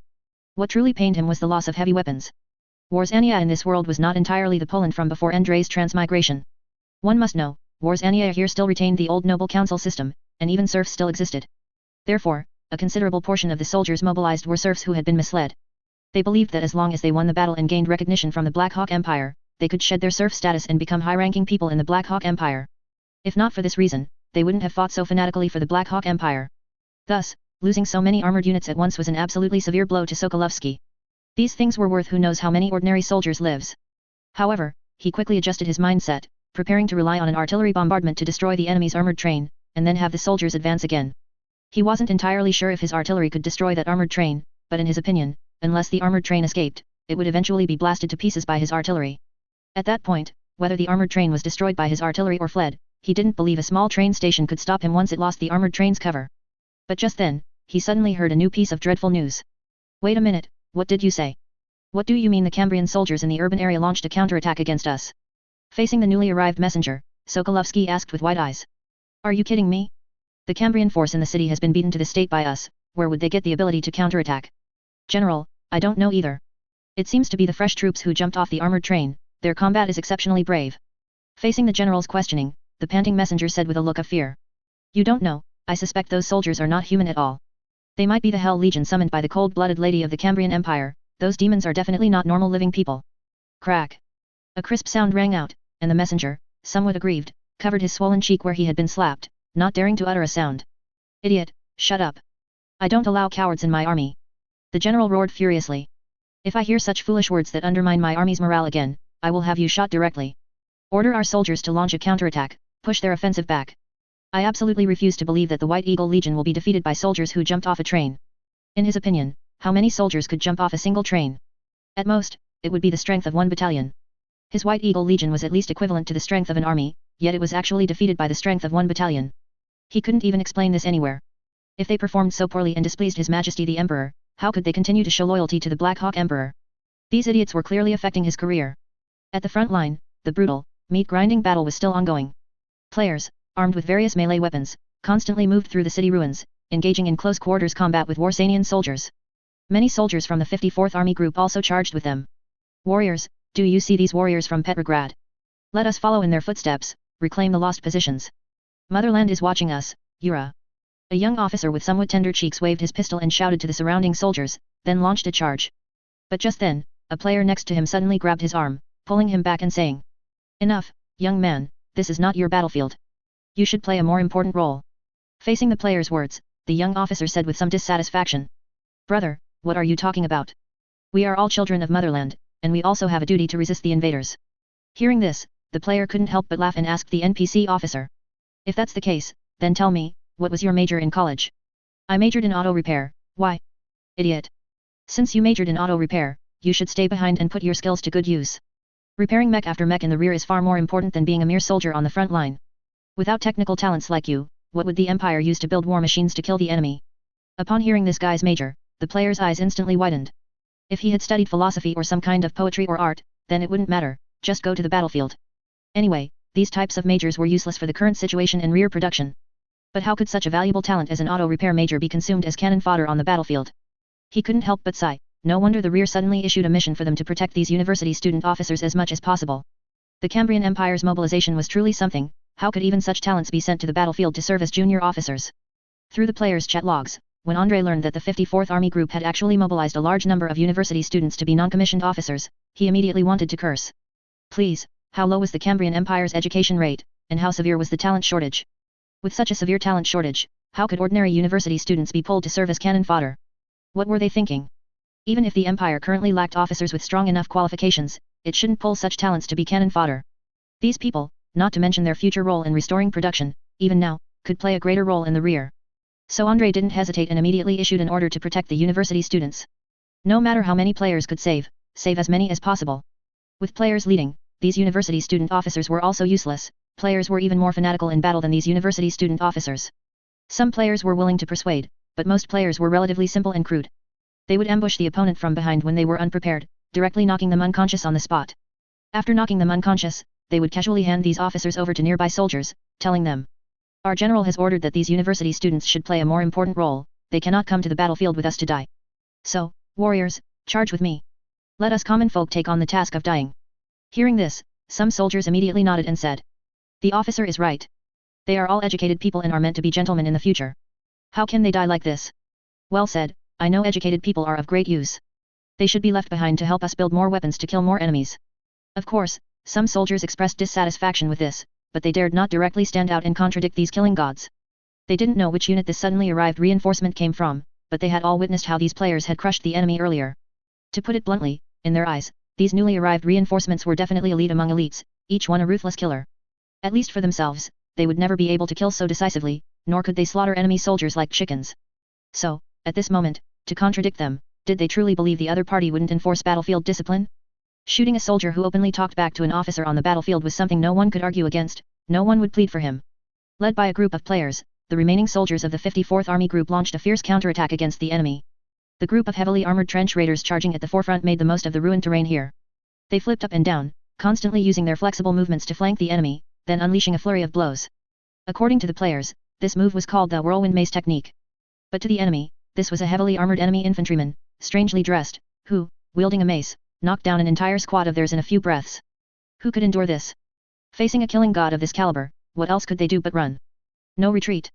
Push them back. The general has given the order, shoot cowards. Just then, a special unit suddenly charged out. They quickly blocked the retreat of the fleeing soldiers. This unit was called the Winged Hussars. Although their name originated from the most famous cavalry unit in Palandnia centuries ago, this unit was actually a special infantry unit. These infantry, composed of nobles, each wore a set of power armor, with symbolic wing decorations on their backs.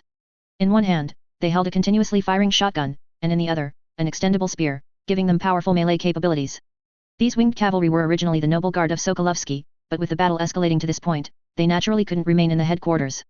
Therefore, they simply waved at the retreating soldiers and said, "Warriors, do not be intimidated by those peasants of the Cambrian Empire, let's charge back together. Don't forget the Empire's expectations of us. Does your current retreat show loyalty to His Majesty the Emperor?"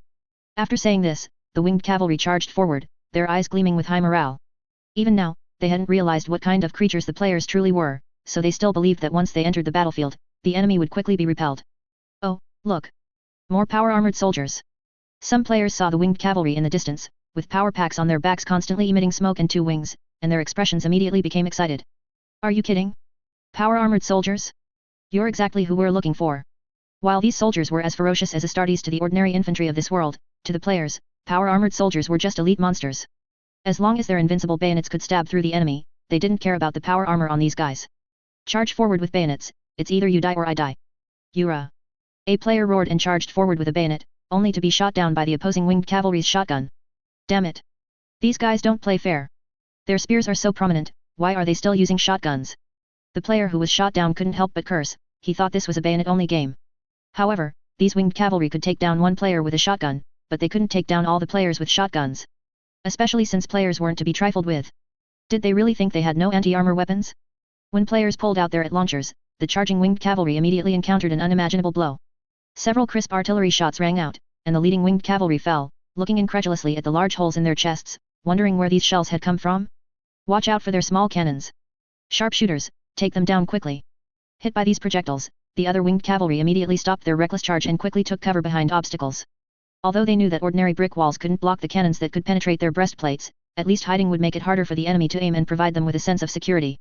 The designated shooters, with a look of exasperation, braved the hail of bullets from the players, attempting to snipe the launcher players on the other side. However, the bullets from two heavily armored machine gun sentries behind them suppressed these sharpshooters who tried to show their heads. Regardless of how skilled these sharpshooters were, in close quarters urban combat, they were often already encompassed by the player's mini-map as soon as they entered the engagement range. This meant that while they seemed to be hiding in the dark, out of the player's sight, in reality, the players had already aimed at them in advance, truly a one-shot kill if they showed their heads. Compared to the machine gun sentries in battlefield games that take several shots to kill a person, in reality, these machine gun sentries were wielding actual water-cooled machine guns. After a burst of machine gun fire, the sharpshooters who had just shown their heads were almost unrecognizable, their deaths nothing short of horrific. At the same time, trench raiders and other melee players quickly moved in, silently approaching the winged cavalry hidden in the dark. Without hesitation, a trench raider, like a rugby player, crashed through a wooden wall with a bang, and then, under the shocked gaze of that winged cavalry, the trench raider's mace struck him. Clang! A crisp sound echoed, and the trench raider looked awkwardly at his mace, realizing that he couldn't seem to smash through the power-armored soldier in front of him. Damn it, I forgot that power-armored soldiers in this game are equivalent to machine gun sentries. He suddenly remembered that the power armor on these power-armored soldiers couldn't be penetrated by his mace. Players had already verified this point before. Seeing this, the winged cavalry didn't hesitate, quickly retracting his spear into a short spear, then fiercely thrusting it at the trench raider. Another crisp sound, his short spear got stuck in the other's breastplate, seemingly unable to pierce through either. Both sides were a bit awkward, they couldn't penetrate each other. What now? Because Warsania didn't have the Black Hawk Empire's metal refining technology, the short spears they used weren't plated, unlike the Black Hawk Empire's Fear Knights who could cleave through power armor with great swords. Without armor-piercing damage, these winged cavalry could only be used to kill ordinary infantry, they truly lacked means against anti-armor infantry. However, this problem was quickly solved by other players, as a player charged up with a bayonet and stabbed. Are you kidding? If they couldn't get close to these guys, then fine. But once they got close, no matter if it was a trench raider or a machine gun sentry, one bayonet thrust and they all had to die. These power-armored soldiers were no different.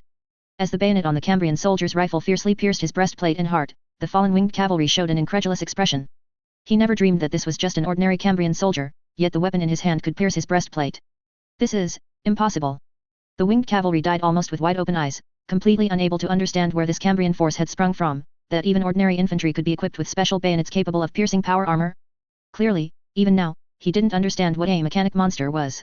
General Sokolovsky waited anxiously in the headquarters, not knowing what the front lines had become. But he was certain that the breakthrough on the front lines was not as smooth as he had imagined, otherwise, the messenger would have already delivered the good news. This is impossible. They are just a group of light infantry. What do they have to counter the winged cavalry? He paced, muttering to himself, pulling at his big beard with slight irritation. Ever since that armored train arrived, he felt that this battle had exceeded his expectations. His artillery was fiercely bombarding the armored train and the train station, but the armored train seemed to have left its original position and was even continuously counter-attacking his artillery with mortars from its front. Damn it, he shouldn't have deployed the artillery position so far forward. As a result, after bombarding for a long time, he had actually lost several cannons. But just then, another messenger suddenly ran over. General, we have discovered with our cavalry force on the outskirts that a Cambrian Empire cavalry is rapidly approaching us. This cavalry numbers approximately 500 men, and they seem to be preparing to directly charge our command post. Hearing this news, Sokolovsky paused, then remembered General Klem's previous phone call. How is it? Have our men taken down this cavalry? I'm sorry, General, several of our cavalry companies have gone to meet them, but our cavalry are constantly suffering losses. This cavalry force is incredibly elite. Hearing this, Sokolovsky immediately became interested. He took a finely crafted breastplate, intricately carved with patterns, from nearby and, with the help of his personal guard, put it on. Next, he took out a special retractable spear and tied a swallowtail pennant to the spearhead. Ha ha ha, interesting, I didn't expect this cavalry force to arrive so quickly. I want to see what level of skill this Cambrian cavalry, lauded by the Black Hawk Empire as top-tier elites, truly possesses. The general laughed heartily, then said to the messenger beside him. Quick!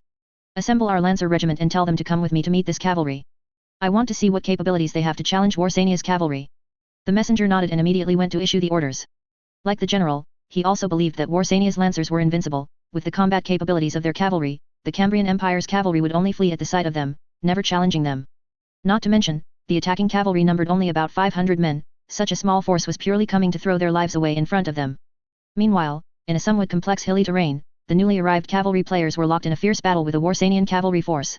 A group of players, like teasing monkeys, used their warhorses' inexhaustible stamina to constantly evade the Warsanian cavalry, while fiercely returning fire with their carbines. Under the precise shooting of the players' carbines, Warsanian cavalry constantly fell from their warhorse, unable to believe, even in death, that there were cavalry in this world who could shoot carbines with such accuracy. After running for a distance, seeing that the Warsanian cavalry behind them were no longer willing to pursue, Khan immediately turned his warhorse around and quickly switched his weapon to a spear. White Scars, charge with me and crush this group of cavalry. As soon as he finished speaking, a large number of cavalry charged forward with their spears raised, many even mimicking Cossack cavalry by whistling as they charged. It's unclear where these guys got their whistles from, suffice it to say, many players, even in this game, still haven't changed their pack rat habits. As a result, Andrei always heard rumors appearing from time to time in certain places, such as wrench thieves, fire extinguisher thieves, whistle thieves, and so on. After all, for players, isn't it common sense to search rooms first upon arriving at a new place? Chapter 239 Cavalry vs. Cavalry, Armor vs. Armor. We are Budionese Red Cavalry, and our heroic deeds are countless. On clear nights, on rainy days, we charge bravely. As the large group of player cavalry charged, one player, for reasons unknown, suddenly began to sing the famous Soviet song, Budyonny Cavalry March. Accompanied by this stirring march, the players charged towards the Warsanian cavalry, who vastly outnumbered them. In that moment, every cavalry player felt as if he had become a hero. Bang! Bang! Even from a great distance, some cavalry players pulled out their carbines and began to fire single shots at the distant enemies. It was thanks to the extremely accurate nature of cavalry carbines in the battlefield that they were able to hit enemies from such a distance, almost indistinguishable from a marksman's precision. If not for this, normal cavalry would have to rely entirely on luck to hit targets from such a long range. Some Warsanian cavalry fell from their war horses, which slightly surprised the cavalry officer leading the charge, but it did not curb their momentum. A cavalry charge must possess a certain indomitable spirit. Even if comrades are killed by the enemy and fall from their war horses, they must never stop. Once this momentum is lost, the cavalry charge immediately becomes vulnerable, especially during a cavalry clash, where whoever is faster has the advantage. Warsania, charge! Let me see the pride of the Federation. Swing your sabers, cut off the heads of your enemies. Combat is that simple. Hearing the officer's roar from the front, the cavalry behind him responded in unison, raising their sabers above their heads, glinting coldly. Behind these cavalry, some also pulled out carbines to exchange fire with the enemy, but their marksmanship was far inferior to the players. Basically, their hit rate was less than 1/10 of the players, and they could only barely exchange fire with the players due to their numerical advantage. And most importantly, the HP gap between them and the players was too great. For the Warsanian cavalry, they only needed to be hit once by an enemy to fall from their warhorse. The Cambrian Empire's cavalry guns were quite powerful. Or rather, most cavalry could not withstand the damage from a single carbine bullet, only monsters like players could.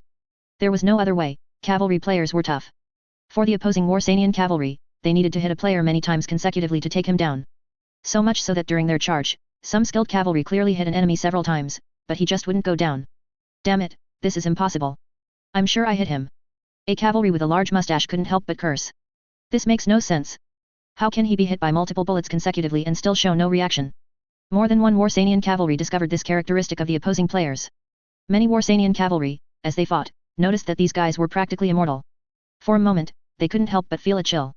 Facing such seemingly unkillable enemies, they didn't know how to deal with them. Damn it, is this what the Black Eagle Empire meant when they said they were blessed by certain deities, which is why they possess such abilities? The officer leading the charge couldn't help but murmur to himself, and at the same time, he began to pray to their past beliefs. In this world, Warsania also had its own unique beliefs. They worshipped a deity named Hawk, which, according to them, symbolized fate and wisdom. Worshipping this deity would bring good luck. Of course, after they were conquered by the Black Eagle Empire, this belief was naturally abolished. It's unclear why, but the Black Eagle Empire was very hostile to the worship of deities. They only supported the worship of the Emperor and the imperial truth. Of course, considering their pathological fanaticism towards the Emperor, the beliefs of these guys were actually quite toxic. Who knows what their Emperor would eventually become under the blessing of this faith? Get ready, change weapons, and directly clash with them. Those who want to keep sniping, spread out immediately. The rest of you, form a line with me and hold your lances ready. Khan shouted loudly at the other cavalry in the team. Immediately after, he switched his weapon to a cavalry lance. At the same time, many other cavalry players also switched to cavalry lances and automatically gathered towards Khan, forming a somewhat crude wedge formation. Wait. What did you take out? This doesn't seem right. Stop looking around, you know who I'm talking about, you. Why did you take out a spike mine? Just then, Khan looked back and suddenly noticed a discordant presence in the team. Good heavens, charging at the enemy with spike mines? Isn't that a bit too fierce? Jiwo looked at the spike mine he had taken out, scratched his head, and said somewhat sheepishly. Ha ha ha, this is just in case, you know? What if our lances can't pierce their breastplates? In response to his explanation, the other cavalry players silently made some space, telling him to charge to the front row. Besides him, all other players using spike mines also went to the front row, forming a large line of spike mines. These self-destructing guys quickly ran to the front. They shouldn't stay in the team. What if they exploded and blew up others? Anyway, they were all self-destructing soldiers, so let them blow each other up. It's good as long as they don't affect their teammates. The opposing Warsanian cavalry had not yet realized the players' sinister intentions. They only felt that the lances in the hands of the front row Cambrian cavalry looked a bit clumsy. It was unclear what special structure these lances had, the head seemed a bit heavy, and the entire lance was somewhat short. However, they didn't care, because they knew one thing: the stranger the weapon on the battlefield, the less effective it was. As the saying goes, the stranger the weapon, the faster you die. That's the principle. As the two sides' cavalry were about to collide, the Warsanian soldiers finally saw the shape of this strange weapon clearly. They looked at the head of this thing, which resembled a toilet plunger, with several spikes on it, and simply couldn't understand what this bizarre contraption was for. They were almost certain that this thing was not a lance, but they had never seen such an abstract weapon. However, at this point, even if they vaguely sensed something fishy about the enemy's weapons, what could they do? The first wave of cavalry collided, and the scene was unimaginably tragic, because the first row of cavalry directly exploded. A large group of Warsanian cavalry were hit by spike mines. Before they could even figure out what had pierced their bodies, this thing, shaped like a toilet plunger, suddenly exploded. The terrifying explosion and metal shrapnel instantly blew these cavalry to pieces. Massive amounts of smoke and flames, along with dismembered limbs, flew everywhere, and the entire front of the cavalry line instantly became a living hell. The huge explosion made the Warsanian cavalry's warhorses whinny uncontrollably. Although these warhorses had undergone extensive training and specialized training to withstand enemy gunfire and artillery, a scene like this, exploding right before their eyes, still severely startled them. Not just the warhorses, but even the cavalry riding on their backs were severely startled. They completely failed to understand what was happening, they only saw their front row comrades inexplicably explode. Before they could recover, from the smoke-filled hell ahead, a group of wounded cavalry, their bodies ablaze, charged out from the flames with roars. Facing these cavalry who seemed to have emerged from hell, the Warsanian cavalry had no power to resist. They truly struggled to understand how these Cambrian cavalry managed to do this. Were they insane? Their Warsanian cavalry, renowned as unmatched across the land, achieved this through comprehensive training programs, sufficient cavalry talent, and the support of their historical heritage and cavalry culture. But no matter how unmatched they were, they would never have conceived of such a tactic, having the frontline cavalry charge forward directly with explosives. Well, not explosives. These guys directly tied explosives to their lances and then stabbed the opposing cavalry with them. Damn it, who could endure such a fighting style? They had never seen such an outrageous way of fighting. For players, the explosion of a spike mine would only cause them a certain amount of damage, but it wouldn't kill them instantly. And from a player's perspective, as long as their health bar wasn't empty, they would naturally continue fighting. So, after expending one spike mine, they immediately switched their weapons to sabers or lances, and then charged fiercely at the enemy. As for the flames burning on their bodies and the fire blocking their path ahead, just ignore it, this is just a game effect and won't affect them at all. Some Warsanian cavalry were caught off guard and were immediately unhorsed by a player's lance, as who could have imagined that someone would charge out of such flames on horseback. Are the Cambrians' warhorses and cavalry all monsters? Retreat! Retreat! Quick! Damn it, this battle is unwinnable, they are simply a bunch of madmen. Run, the Cambrian Empire's cavalry have come out of hell. Looking at the series of defeats of the Warsanian cavalry ahead, Khan, who was leading the other spear-wielding cavalry in a charge, was dumbfounded. No, I mean, what's going on? He turned his head in surprise and asked his teammate beside him. According to all the previous accounts, aren't the Warsanian cavalry renowned as the best cavalry in the world? Is this all they've got?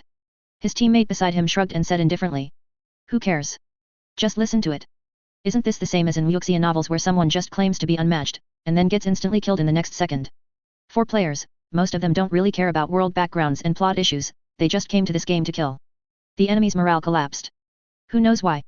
Maybe it was because the spike mines they used earlier were a bit abstract. Behind them, other Warsanian cavalry who hadn't yet figured out what had happened were still intending to charge in this direction. However, a large number of retreating teammates blocked their charging path, forcing them to quickly turn. During a cavalry charge, trying to rein in a warhorse quickly is unrealistic. Leaving aside whether a warhorse running at full speed could stop instantly, even if the warhorses in front managed to slow down and eventually stop, what about the warhorses behind them? If an entire cavalry unit were forced to stop, the only result would be the horses behind trampling those in front, leading to a tragic incident of horses and riders crushing each other. So, to avoid the obstacle in front, they could only choose to quickly detour, making their formation abruptly change direction. But just as they transformed their charging column into a turning line, the players in the rear, holding carbines and ready to fire, seized this opportunity. A series of gunshots rang out, and immediately a group of cavalry fell from their horses. The players' carbine skills were quite outrageous, or rather, these skills were beyond what a normal carbine user could possess. Under such precise single shots, the Warsanian cavalry, who suddenly changed direction, were like targets actively presenting themselves, and an unknown number of them were instantly taken down by the players. Just then, some players suddenly noticed a few rather abstract cavalry in their own ranks. Wait a minute, what's going on with you guys? We're a cavalry unit, why did you switch to motorcycles? Looking at a few teammates driving motorcycles and off-roading from the other side, the player quickly mentioned them in the chat and asked. What? Who says a motorcycle isn't cavalry? That's clearly prejudice. The players on the other side, driving motorcycles, subconsciously grumbled, and then they explained their situation. Previously, their guild had achieved good results and received a reward, gaining a few extra sets of power armor. But here was the problem, these armored cavalry power armors were called armored cavalry, but they had nothing to do with cavalry. Moreover, soldiers wearing power armor couldn't ride war horses, it seemed to be some kind of special restriction. There was no other way, to bring their teammates wearing power armor along, a few players simply switched to motorcycle vehicles, tried it out, and found that these guys in power armor could indeed be squeezed onto the motorcycle. As for taking off the power armor and putting it back on once they arrived? Sorry, this item was like a warhorse exchanged from a redemption point. Once exchanged, it would stay in place, it could indeed run when worn, but once taken off, it could only be left there and couldn't be put into a guild space or returned to a redemption point. So, even though these soldiers wearing power armor sat on motorcycles, looking like Viking strongmen riding small ponies. It seemed awkward no matter how you looked at it. But they still came, just to keep pace with the cavalry unit. Upon reaching a gentle hill, the armored cavalry on the motorcycles immediately jumped down, then set up their shields and guns, unleashing a fierce barrage at the distant cavalry. According to the player's assessment, aside from the special nature of power armor, an armored cavalry was essentially equivalent to an enhanced machine gun sentry. Relying on their own power armor and the gun shield in front, they could completely ignore the enemy's light weapon fire, while the two machine guns on the power armor's arms could also unleash extremely astonishing firepower. Of course, their movement speed also seemed to be slower than that of a machine gun sentry, which made them seem more suitable for suppressive fire than for charging.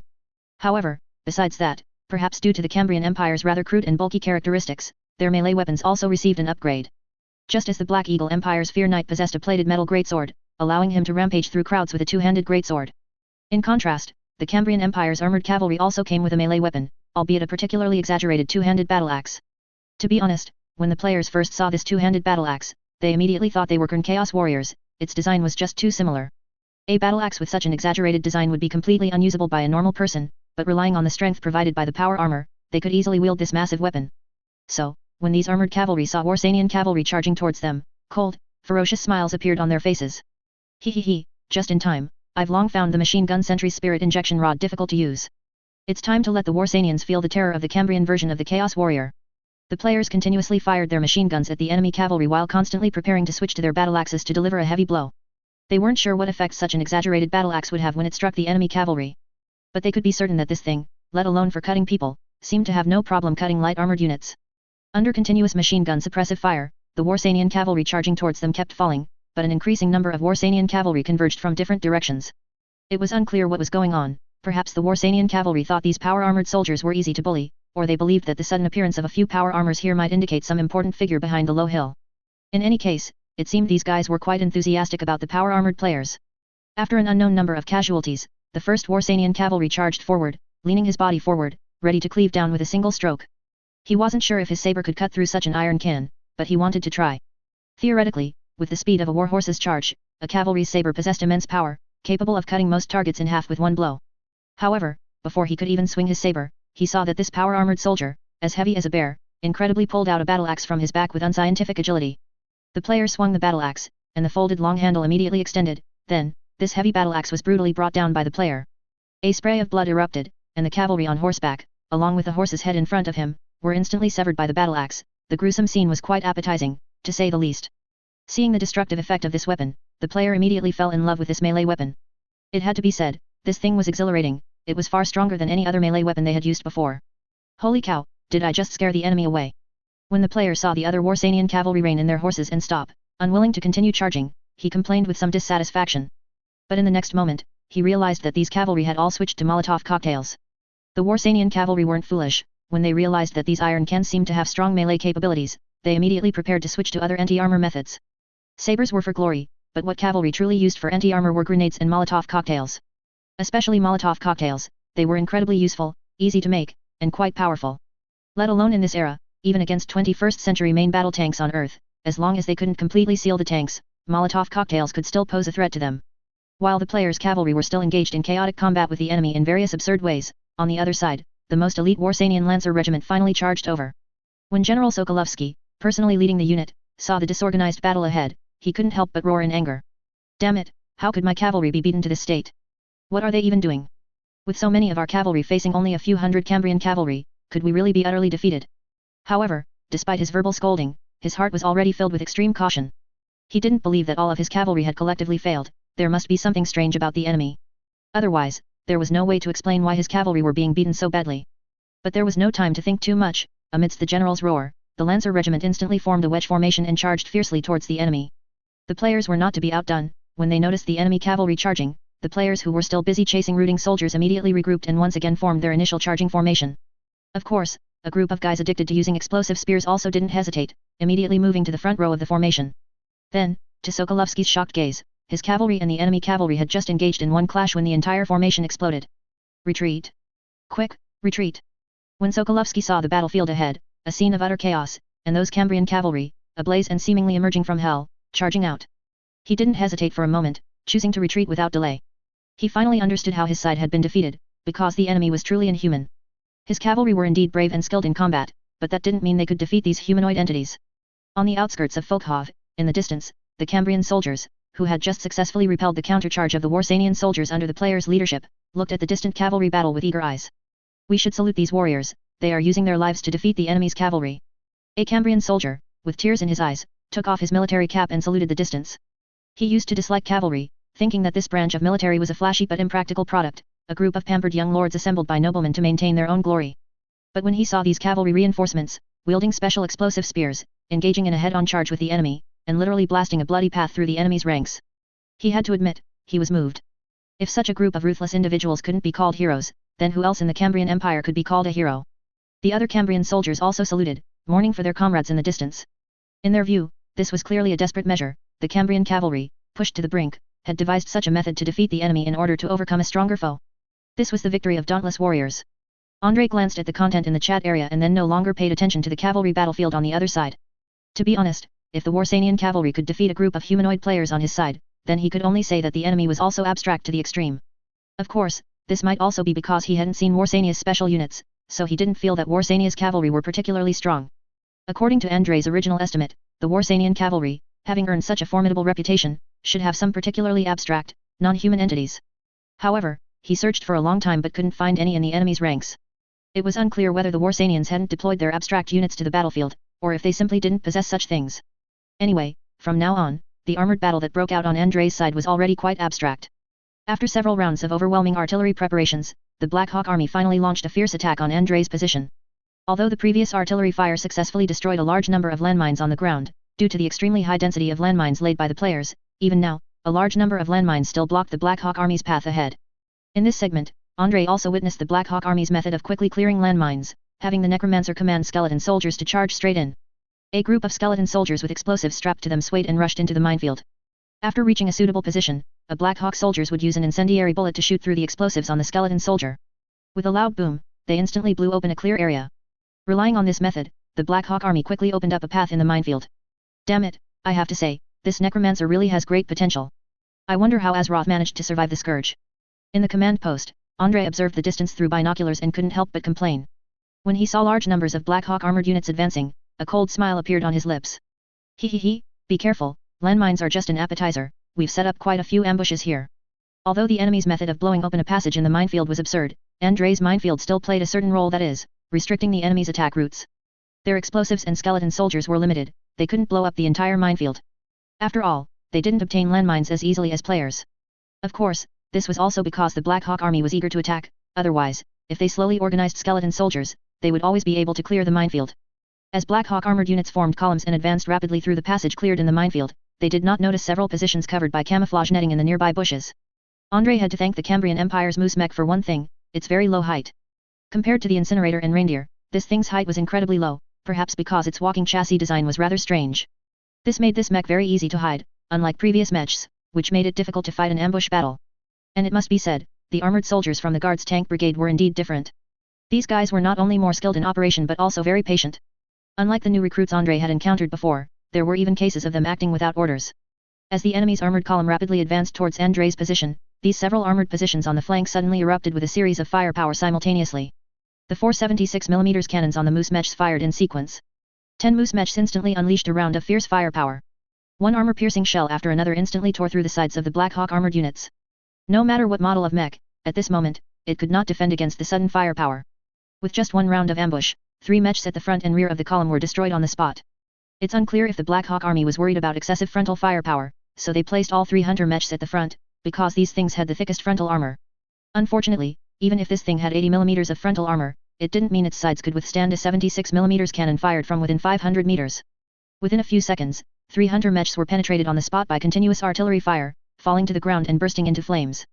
Realizing they had been ambushed, the Black Hawk armored units immediately tried to escape, but they discovered an awkward fact.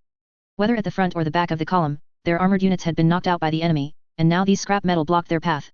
And if they tried to bypass from the side, they would drive directly into the minefield, with very little room to maneuver. One dreadnought mech, relying on its superb operating skills, tried to squeeze past the edge of the minefield and wreckage. But in the next moment, a new round of 4-barreled firepower once again tore apart this tall mech. We've been tricked, this is a trap. A Black Hawk armored soldier roared, quickly aiming his cannon at the side positions, trying to eliminate the hidden moose mechs. The 4-barreled cannon of this thing made a lot of noise when firing, even if Andrei had covered it with camouflage netting, it was impossible for it to go undetected. But it didn't matter, even if these few mechs were discovered, the Black Hawk army felt somewhat at a loss for a moment. The two mechanical legs on the side of this thing had thick armor protection at the front. The armor attached to those two unusually thick mechanical legs was completely comparable to the frontal armor protection of this thing. At the same time, this thing's 100mm thick frontal armor, the sandbags piled up in front, and Andrei's pre-dug semi-underground bunkers made it so that the Dreadnought mech's cannons couldn't even find a position to attack this thing. Boom. A Dreadnought mech fired a probing shot, which happened to hit the mechanical leg of a moose mech. Undoubtedly, this shell was directly deflected by the armor plate, leaving only a dent in the thick armor. Damn it, what kind of monster is this? How thick is this thing's armor? The Black Hawk army did not know how slow this thing's walking speed was, nor how large its tonnage was. So when they saw that even the long-barreled 75mm cannon was deflected, they were stunned. It should be known that their type of artillery had always been invincible in previous wars. No matter what armored unit was on the other side, as long as they didn't encounter an exaggerated Titan unit, they couldn't block this type of artillery. Load tungsten core armor-piercing shells, quick. Although the Black Hawk Empire had never encountered a mech that could withstand their cannons. But this did not prevent their dogmatic approach of having every armored soldier carry a small amount of tungsten core armor-piercing shells. Although tungsten core armor-piercing shells were much more expensive than ordinary armor-piercing shells, they had acquired a lot of tungsten through trade cooperation with the Far East, so they were not short of this type of armor-piercing shell. After switching to tungsten core armor-piercing shells, under the careful aiming of the armored soldiers, they fired another shot at the moose mech. This shot was still aimed at the previously very conspicuous large mechanical leg, but the result was still the same as before. This shot simply couldn't penetrate the attached armor. Good, good, it seems this thing isn't completely useless after all, at least it's pretty good for staying put and hitting a fixed target. Andrei grinned, excitedly complaining. For some reason, this thing reminded him of the T-95 in World of Tanks. The American Iron Turtle tank destroyer was also quite abstract, with terrible mobility but extremely durable. In this respect, the two could be said to have a similar effect. The moose mechs remaining in position were like they were really shooting at targets, completely ignoring the enemy's counterattack. They only needed to aim methodically and then fire at the enemy's armored units, and they could knock out the opposing armored units one by one. One Peacemaker mech attempted to climb over the wreckage of the mech in front, but it was clear that its three-legged design severely hindered its off-road capability. With a loud boom, that mech immediately overturned, and at the same time, it made other Black Hawk soldiers abandon the idea of having their mech step over the wreckage.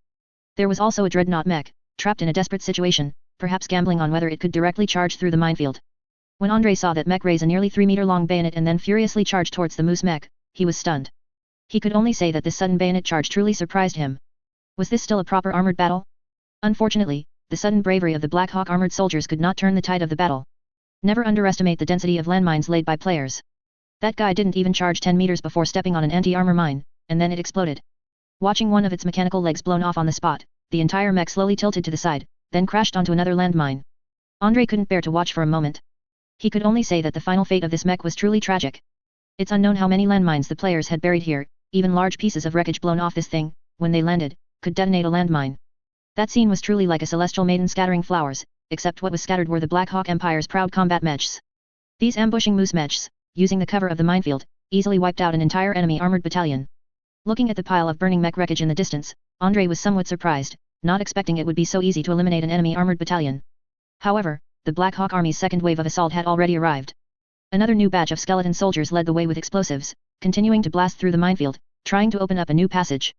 Immediately after, a large number of infantry accompanied the new batch of armored units, running towards the direction of the ambush point, but by the time they got there, the moose mechs had already withdrawn. Andrei had previously dug so many mech positions and specifically planned one safe passage after another precisely to facilitate the timely retreat of these moose mechs. When the Black Hawk Army finally reached the previous ambush point, the moose mechs, which had already retreated to other ambush points, once again showed their power, launching a fierce strike at the original ambush point. At the same time, Andrei's howitzer regiment in the rear also roared into the distance. All these ambush points had been pre-positioned by his artilleries and specifically calibrated. So at this moment, his artilleries didn't even need to aim deliberately, they just needed to fire according to the pre-aimed coordinates. When Andrei saw the Black Hawk Empire's army covered in artillery fire like this, he couldn't help but chuckle. He could only say that this ambush was extremely successful, even more successful than he had imagined. Chapter 240, General, do I have an ambush in the forest? Damn it, this is terrible. What are our reconnaissance soldiers doing? Didn't they notice the enemy had set up these ambush positions before the battle started? Inside the headquarters of the Black Hawk Armored Division, Major General Burnett was in a rage, furiously scolding his subordinates. I apologize, General. We had previously sent out reconnaissance soldiers, but the enemy's anti-reconnaissance capabilities were exceptionally strong. Our reconnaissance soldiers suffered heavy losses and failed to detect these positions. One of the Black Hawk officers lowered his head but argued somewhat defiantly. They had conducted an armed reconnaissance earlier, and what was the result? Weren't they wiped out by the enemy's cavalry? Additionally, during the artillery preparation, they sent out several infantry squads for extra reconnaissance. However, unfortunately, none of these dispatched infantry squads returned. According to their investigation, the Cambrian army had a considerable number of precise sharpshooters here.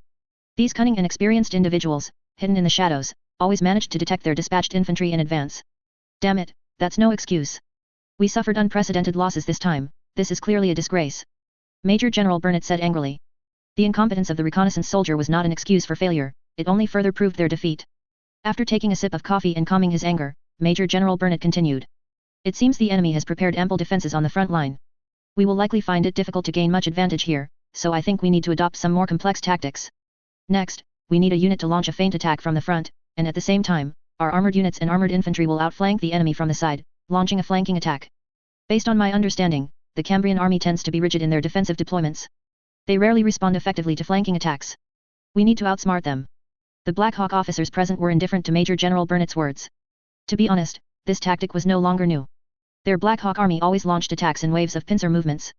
It could be said that every one of their attacks involved large-scale encirclements, accompanied by various small-scale encirclements. Through continuous encirclement, they would completely split up the enemy's army. Although this tactic was nothing new, it had to be said that it was indeed effective in most situations. Under Major General Burnett's command, a new batch of Black Hawk army immediately prepared. After a simple round of artillery preparation, they launched an assault on the front. Seriously, do they have to be so perfunctory?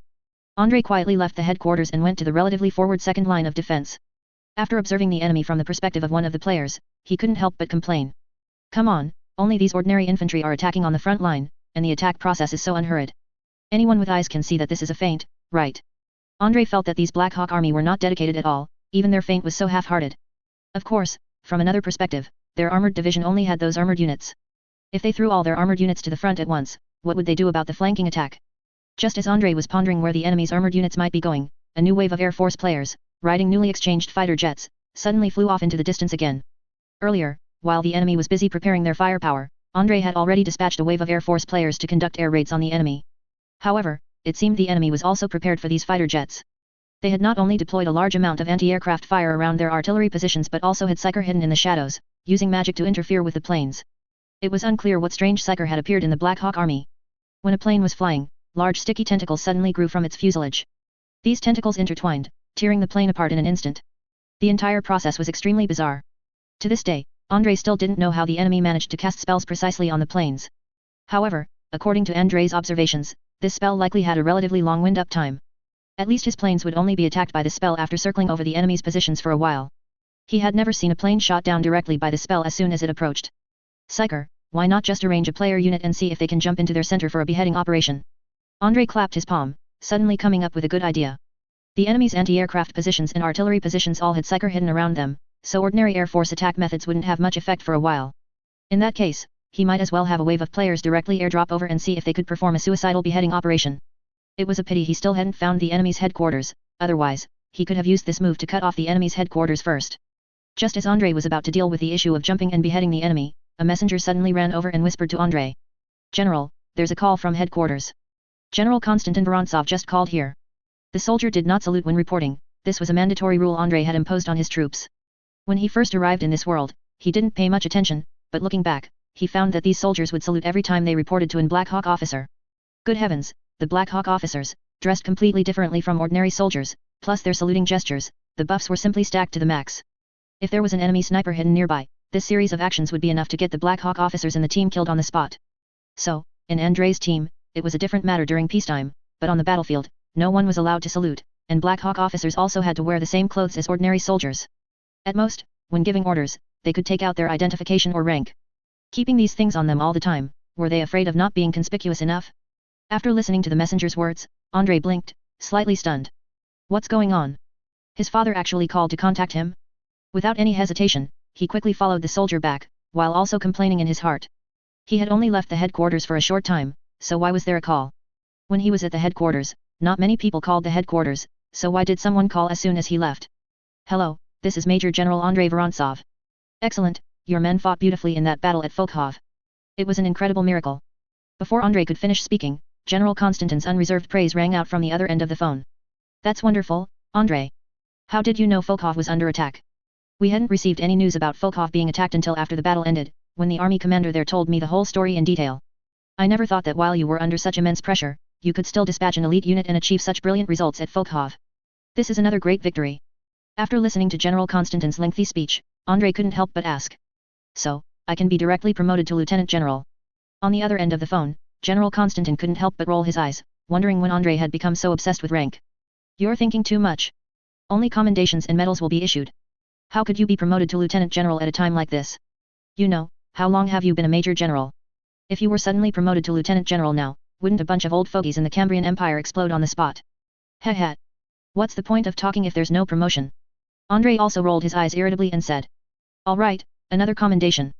I thought that by sending troops to Folkhov this time to turn the tide, I could get an extra promotion in rank. To be honest, I think some old fogies in the Empire should make way for young people. They've been idling away, how can it work if they don't give young people a chance? Hearing Andrei's words, General Constantin frowned slightly. To be honest, he always felt that these words sounded particularly like something some of the more radical young Black Hawk officers in the Empire would say. Of course, if judged purely by Andrei's age, he was definitely a bona fide young Hawk. However, it seemed he had never contacted any of the other young Black Hawk officers. From that perspective, he was an independent entity, barely counting as part of the Northern Region's military noble faction. Never mind. On one hand, I wanted to tell you about Folkhov, and on the other hand, I also wanted to tell you that the Tsar Cannon has arrived at Folkhov. If all goes well, the Tsar Cannon should arrive in your city this afternoon, so you must hold the line firmly and protect that giant cannon. Andrei nodded. I understand. Don't worry, I'll protect this cannon. By the way, let me say up front, I'll borrow this cannon before it's transported to Petrograd. I'm planning to use it to bombard the enemy a couple of times. General Constantin agreed to Andrei's request without hesitation. It was just borrowing the cannon for him to play with, what did it matter? Otherwise, Andrei had just performed a meritorious service, and then turning around and refusing his small request would seem somewhat heartless. After learning that he would have the opportunity to use this giant cannon, Andrei was in a great mood. He thought for a moment and reminded General Constantin. The main reason I noticed something was wrong at Folkhov was that it had been too quiet there, with no movement. After all, no matter what, it's an important transportation hub leading to Petrograd. I think there should be some routine reports of material transfers there, right? So, I suggest we unify the arrangements for the garrisons in these surrounding cities, having them call to report their safety every so often. This way, if they are attacked, or if their phones are cut off by the enemy, we can react accordingly. Theoretically, the operations Andrei described should be very common. But it had to be said, the Cambrian Empire's army was truly rotten, or rather, their coordination was really poor. When there was trouble, these units would call each other for support or to warn friendly forces. But when they had nothing to do, they really didn't make any calls. General Constantin nodded, sighed, and said, Don't worry, I will remind the other friendly forces, but whether these guys will remember to do so is another matter. To be honest, I have already emphasized this matter to other friendly forces, but many units still act as they please. Coupled with the current chaotic situation, there are times when I can't even pay attention to these things, so I can only put this issue aside for now. Chaos, again chaos. Andrei was not in a good mood, he felt that the Cambrian army, from beginning to end, was plagued by all sorts of messy problems. But there was no other way. If one were to strip away the Cambrian army's so-called modern military facade and view them as feudal lords' armies, or similar to the Green Standard Army during the late Qing dynasty, then the feeling would suddenly click. How good could the organizational power of an army in the feudal period be? If viewed this way, it was already very difficult for the Cambrian Empire to organize such a massive army and enable these forces to hold multiple fronts. Oh, and one more thing, when we get back, we must report to Moscow and tell them not to send university students to the front lines when there's nothing going on. Honestly, what are those guys organizing conscription thinking? The role these student soldiers can play in the rear is far greater than their role on the front line. Is the Cambrian Empire so vast that it lacks cannon fodder? At this point, Andrei was also a little annoyed. It seemed these guys truly didn't care about the talents the Empire had cultivated. He finally understood that when these people conscripted, it was a blanket approach, as long as they were old enough, they were all pulled into the army. Otherwise, how could those university students, especially those with various professional skills, be mobilized at a time like this? Hearing Andrei's report, General Constantin was slightly stunned, then asked in disbelief, No way, have these guys gone mad? Most university students in the Cambrian Empire have some background, at least from the middle class. Aren't they afraid that someone behind these people will cause trouble? It was interesting to note that Andrei considered these university students to be talents, and letting them sacrifice themselves in vain was a great waste of the Empire's education.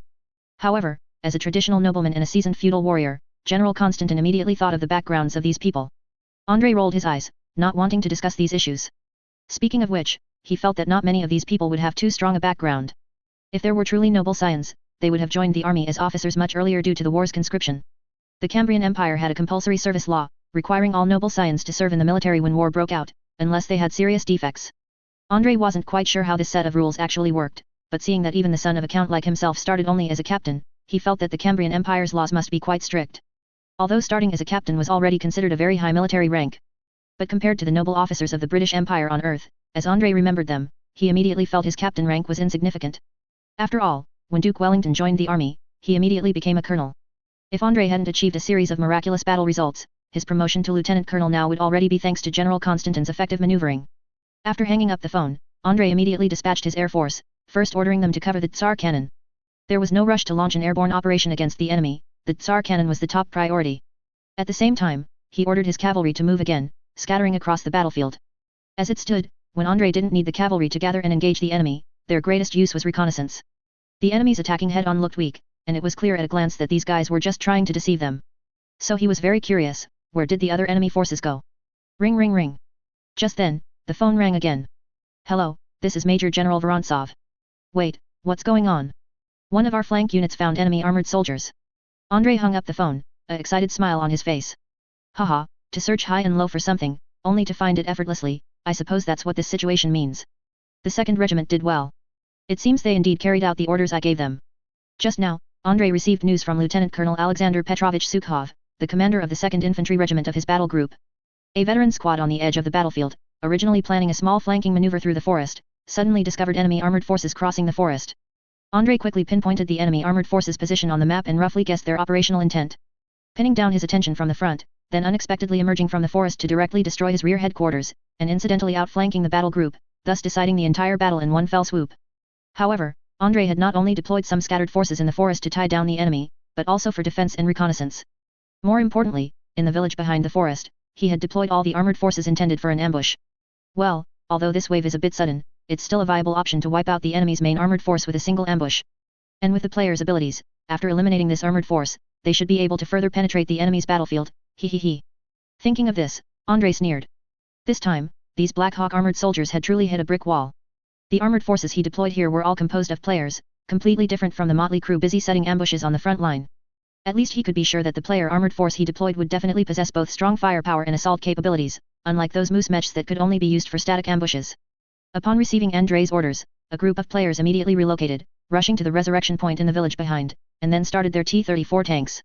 At the same time, a group of psychers, ready to eliminate enemy armored soldiers from a distance, also immediately jumped onto the T-34 tanks. Immediately after, Andrei's T-34 tank force rumbled towards the tail end of the enemy, which hadn't yet managed to enter the forest. Deep within the dense forest, Colonel Konrad Heinrich, the commander of the armored regiment leading this armored force, muttered with a hint of unease. Damn it, I have a bad feeling. Honestly, I always feel that this operation of ours is too risky, letting armored forces traverse directly through the forest. One wrong move and we'll be bogged down by the enemy here. Beside him, a guard's assault team soldier chuckled dismissively, saying, Colonel, you don't need to worry. The enemy couldn't possibly guess that we would emerge from the forest. I once read an armored warfare textbook compiled by the Cambrian Empire. Honestly, those things are all misleading. For example, it says armored forces must never advance through forests. With those guys' stupid brains, they could never conceive of our plan. Colonel Conrad sighed, a somewhat strained smile on his face, and said, I hope so. To be honest, we already used this tactic when we attacked the Iris Empire. This is nothing new. But Colonel, given the sluggishness of the Cambrian Empire's people, how could they notice these details so quickly? I dare say, most of their generals haven't even studied the campaigns we fought before. The only war in their minds is probably the Great Northern War. As they were conversing, the radio behind this truck suddenly received a distress call. Help, return quickly. We've encountered enemy armored forces. They're coming out from behind the forest, their numbers are too great. We can't hold them off. Ah! With a scream, the voice on the radio abruptly cut off. Hearing this sound, everyone present turned pale, realizing the situation was dire. Damn it! What are we waiting for? Retreat immediately. We've been discovered. No, this might be a trap altogether. Colonel Conrad cursed angrily. He suddenly realized something terrifying. How did the enemy discover their unit's tracks so quickly? Theoretically, this was almost impossible. Even if they received the message, it would take some time to mobilize an armored force, let alone have it traverse the battlefield and arrive here. And besides, weren't Vorontsov's armored forces all deployed at the front of the battlefield? Where did he get new armored forces from? Clearly, the Black Eagle Empire had no idea about the number of armored units in Andrei's force. According to their estimates, Andrei's force should only have one armored brigade, and considering the Cambrian Empire's organization, this armored brigade was not even as large as one of their armored battalions. Looking at the moose mechs busy setting ambushes on the front line, they all believed that Andrei must have already deployed all his armored forces to the front. In fact, the brilliant defensive tactics that Andrei's moose mechs and positions coordinated to achieve had even made many Black Hawk officers' eyes light up. They had only thought of using armored forces for offense before, but had never carefully considered how to use armored forces for defense. Undoubtedly, the tactics devised by this young major general provided them with a completely new approach to using armored forces for defense. Without time to think too much, at the rear of this Black Hawk armored column, the players' armored forces had already struck hard. The charging T-34 tanks quickly formed a large line, their engines roaring as they continuously fired shells at the enemy. The terrifying firepower immediately stunned this armored force. At the rear of the column, most of the armored units deployed there were infantry support type hunter mechs. And one major problem with these hunter mechs was that they lacked any particularly effective anti-armor capabilities. They had a huge harpoon on their back, which was a roughly experimental feature. At close range, this thing could penetrate almost all known armored units. But unfortunately, the biggest problem with this thing was that it could only penetrate at close range, because its range was only about 100 meters. Coupled with the high cost, many Black Hawk soldiers were now complaining, feeling that instead of attaching a harpoon to this thing, it would be more comfortable to directly install a mortar. Without suitable anti-armor weapons, they could only rely on their own armor to withstand the enemy's artillery, but the 76mm T-34 tank gun already had very strong penetration. Under the sudden close-range assault, several hunter mechs that failed to react in time were penetrated through their sides by shells on the spot. Even if the remaining mechs managed to turn, they still couldn't withstand the penetration of the 76mm cannon. At a slightly greater distance, the 80mm front armor would have had a certain chance of blocking a 76mm cannon. But the enemy had already charged to the front lines, and their armor protection was almost completely ineffective. It wasn't just shelling, some players were rather aggressive when driving tanks, treating them like cavalry. Seeing a hunter mech successfully block a shell by angling, one player, in a fit of pique, drove his tank directly into the enemy. The moment the two steel behemoths collided, with a loud bang, the hunter mech was immediately knocked to the ground. This was also a major weakness of the multi-legged armored vehicles in this world, their stability was far inferior to tanks. Normally, when walking on general terrain, with the help of internal gyroscopes, these things could maintain a rough stability. But when faced with violent impacts or huge tremors, like just now, they would instantly fall flat on their backs. A hunter mech knocked to the ground wasn't completely unable to get up, but it took time to do so. And the player had no interest in giving the enemy that time. Disregarding the damage to his own tank, he continued to relentlessly crush the fallen hunter mech, brutally severing two of its mechanical arms. However, during the offensive, once both sides closed the distance, it was the psychers hiding behind the tanks who truly dealt damage. One hunter mech found an opportunity and timely pierced the T-34 in front of it with the harpoon on its back. When the Black Hawk armored soldier saw the tank stop after being penetrated and then burst into flames, an excited smile appeared on his lips. Well done, but it's a pity this thing's range is still too short, otherwise. But before he could finish his sentence, a chilling pain instantly swept through his entire body, and in the next moment, he knew nothing else. Many armored soldiers inside the mechs died inexplicably without understanding what had happened. Although these mechs were still in normal working condition, the armored soldiers inside were already dead. Seeing this, an experienced veteran player immediately shouted. Stop firing! Let the psychers deal with these mechs as much as possible. Damn it, stop firing cannons. We can control enemy armored vehicles in this game. Hearing this, many inexperienced players, realizing what was happening, quickly ceased fire. Since these enemy armored vehicles could be captured, that was great, wasn't firing at them now a waste? Besides mechs, this Black Hawk armored unit was also followed by a large number of mechanized infantry, and even a few squads of Fear Knights. From the very beginning, players controlling tanks paid no attention to the Fear Knights.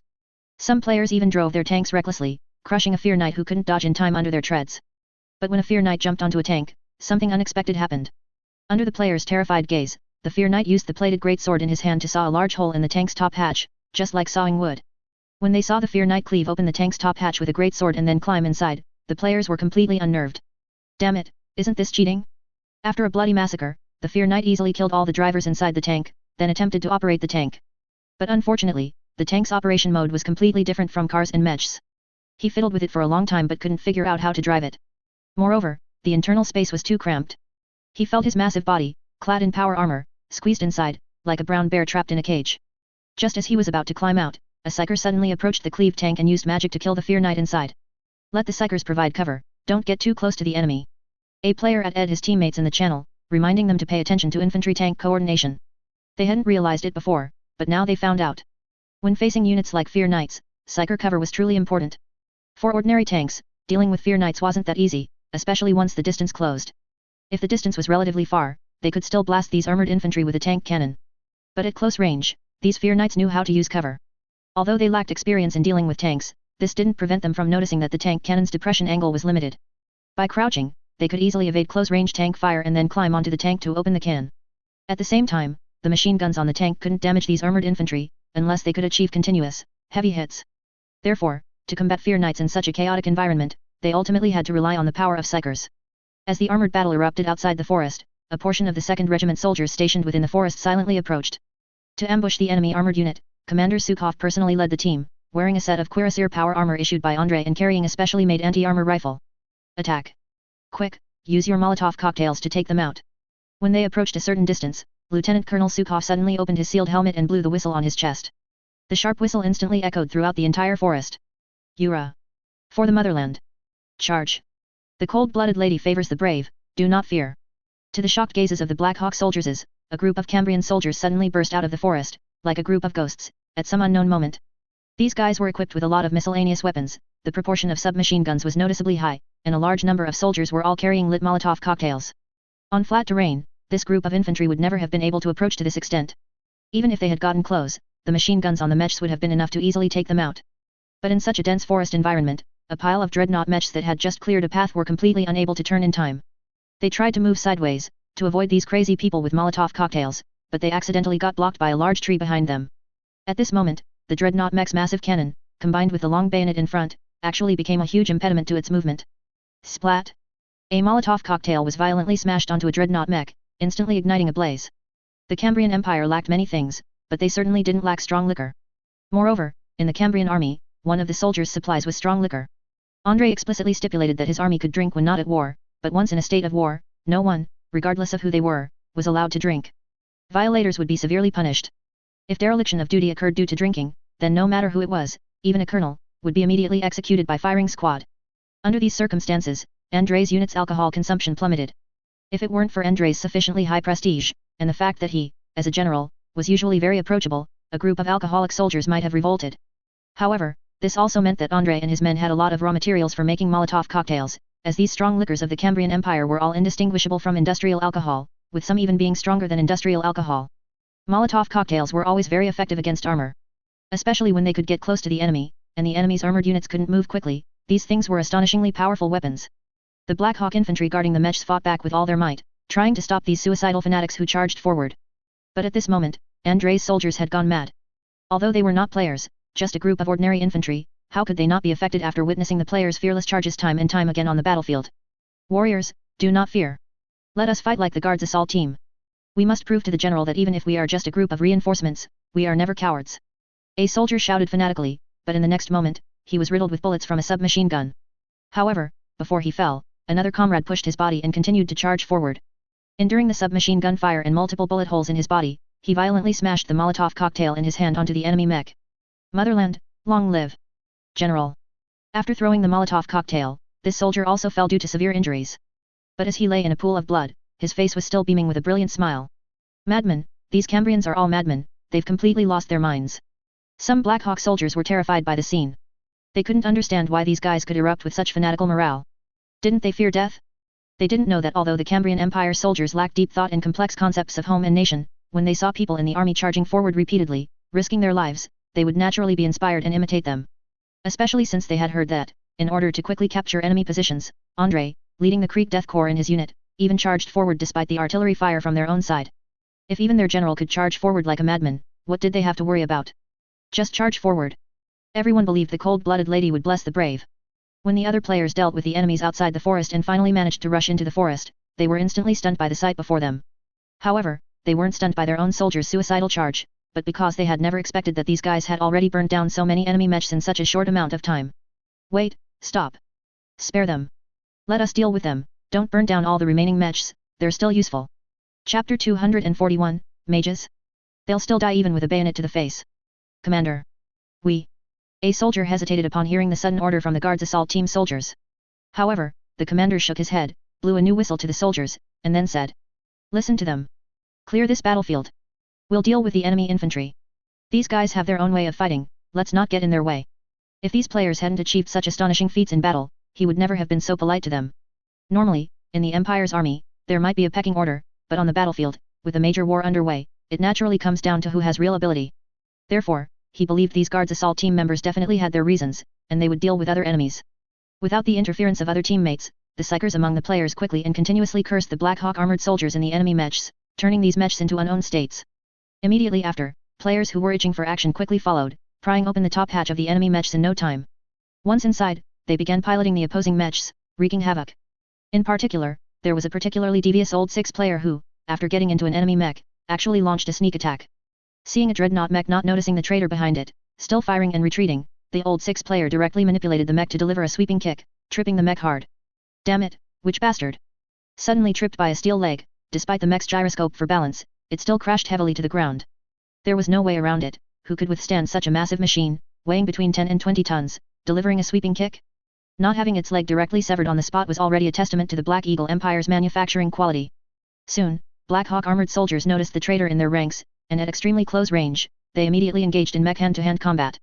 It must be said that unless they encountered exceptionally gifted players, 2 players operating mechs would find it very difficult to match the coordination of armored soldiers who had undergone years of training.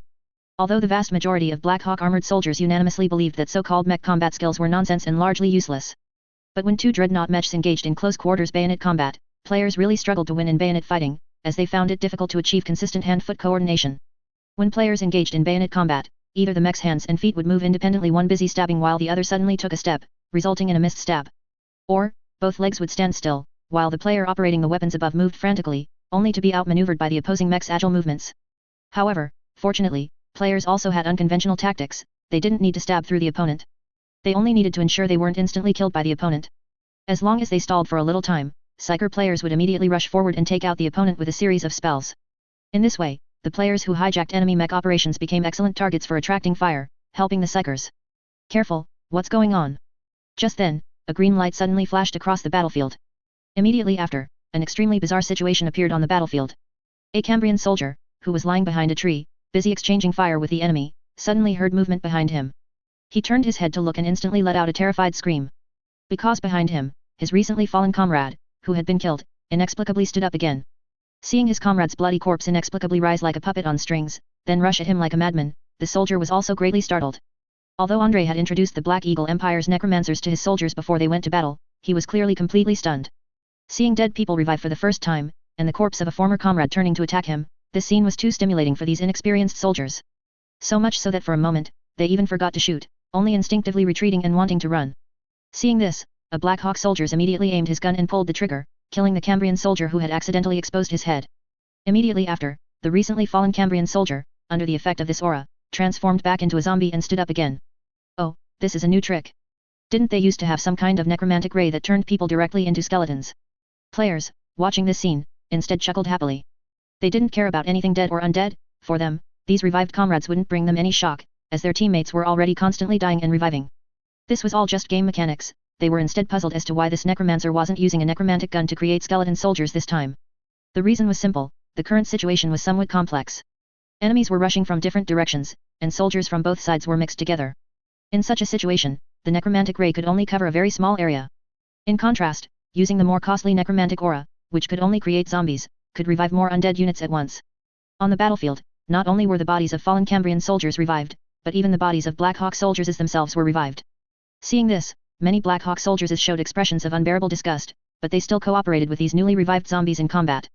Necromancy itself was prevalent within the Black Eagle Empire, and there was even an absurd law like the Dissection Act. Although for their ordinary citizens, they did not know that necromancy was constantly influencing all aspects of the Black Eagle Empire, they could only vaguely guess the true purpose of the Dissection Act through some channels. But for soldiers, they were taught from the beginning of their enlistment to utilize all resources on the battlefield, including the bodies of their comrades. Anyway, according to the Dissection Act, their comrades' bodies did not belong to them after death, but to the Empire. Since all of this was the Empire's property, the Empire's necromancers naturally had the right to revive these bodies and let them continue to fight for the Empire. Under long-term brainwashing, most Black Hawk soldiers, despite their inner disgust, could only force themselves to accept this mode of combat. Therefore, compared to the momentary panic that occurred in the Cambrian army, they instead showed a momentum of turning the tide. Do you see? These are the evil necromancers of the Black Eagle Empire. They use such spells to harm our people and desecrate our dead. Just then, an officer suddenly pointed angrily at the zombies on the battlefield and shouted loudly. Warriors, kill these zombies, shoot them in the head. Don't spare bullets because they were once comrades. At this moment, sending our former comrades to eternal rest is the best reward for them. This rhetoric was also taught by Andre, because Andre had encountered enemy necromancy more than once on the battlefield before. So he knew that necromancy often created psychological barriers for soldiers, making them somewhat reluctant to harm the bodies of their comrades.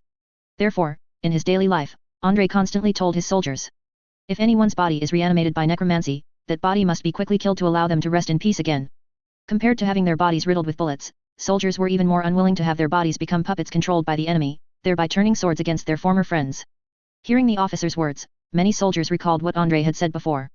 They hadn't quite understood Andre's words at first, but at this moment, they understood his intention. Brothers, kill these zombies, then kill the Black Hawk Devils to avenge our comrades.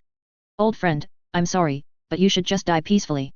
With a series of gunshots, many of the newly revived zombies had their heads blown off on the spot, lying on the ground twitching again, then becoming still. Although Cambrian soldiers' marksmanship wasn't that accurate, most Cambrian soldiers' marksmanship was actually terrible. But because these zombies were all revived from bodies around them, it was very easy for them to get headshots at close range, as long as they remained calm. Compared to enemies hiding in the dark and knowing how to find cover, these zombies were much easier to deal with. Honestly, this stuff was mostly just a psychological deterrent to soldiers.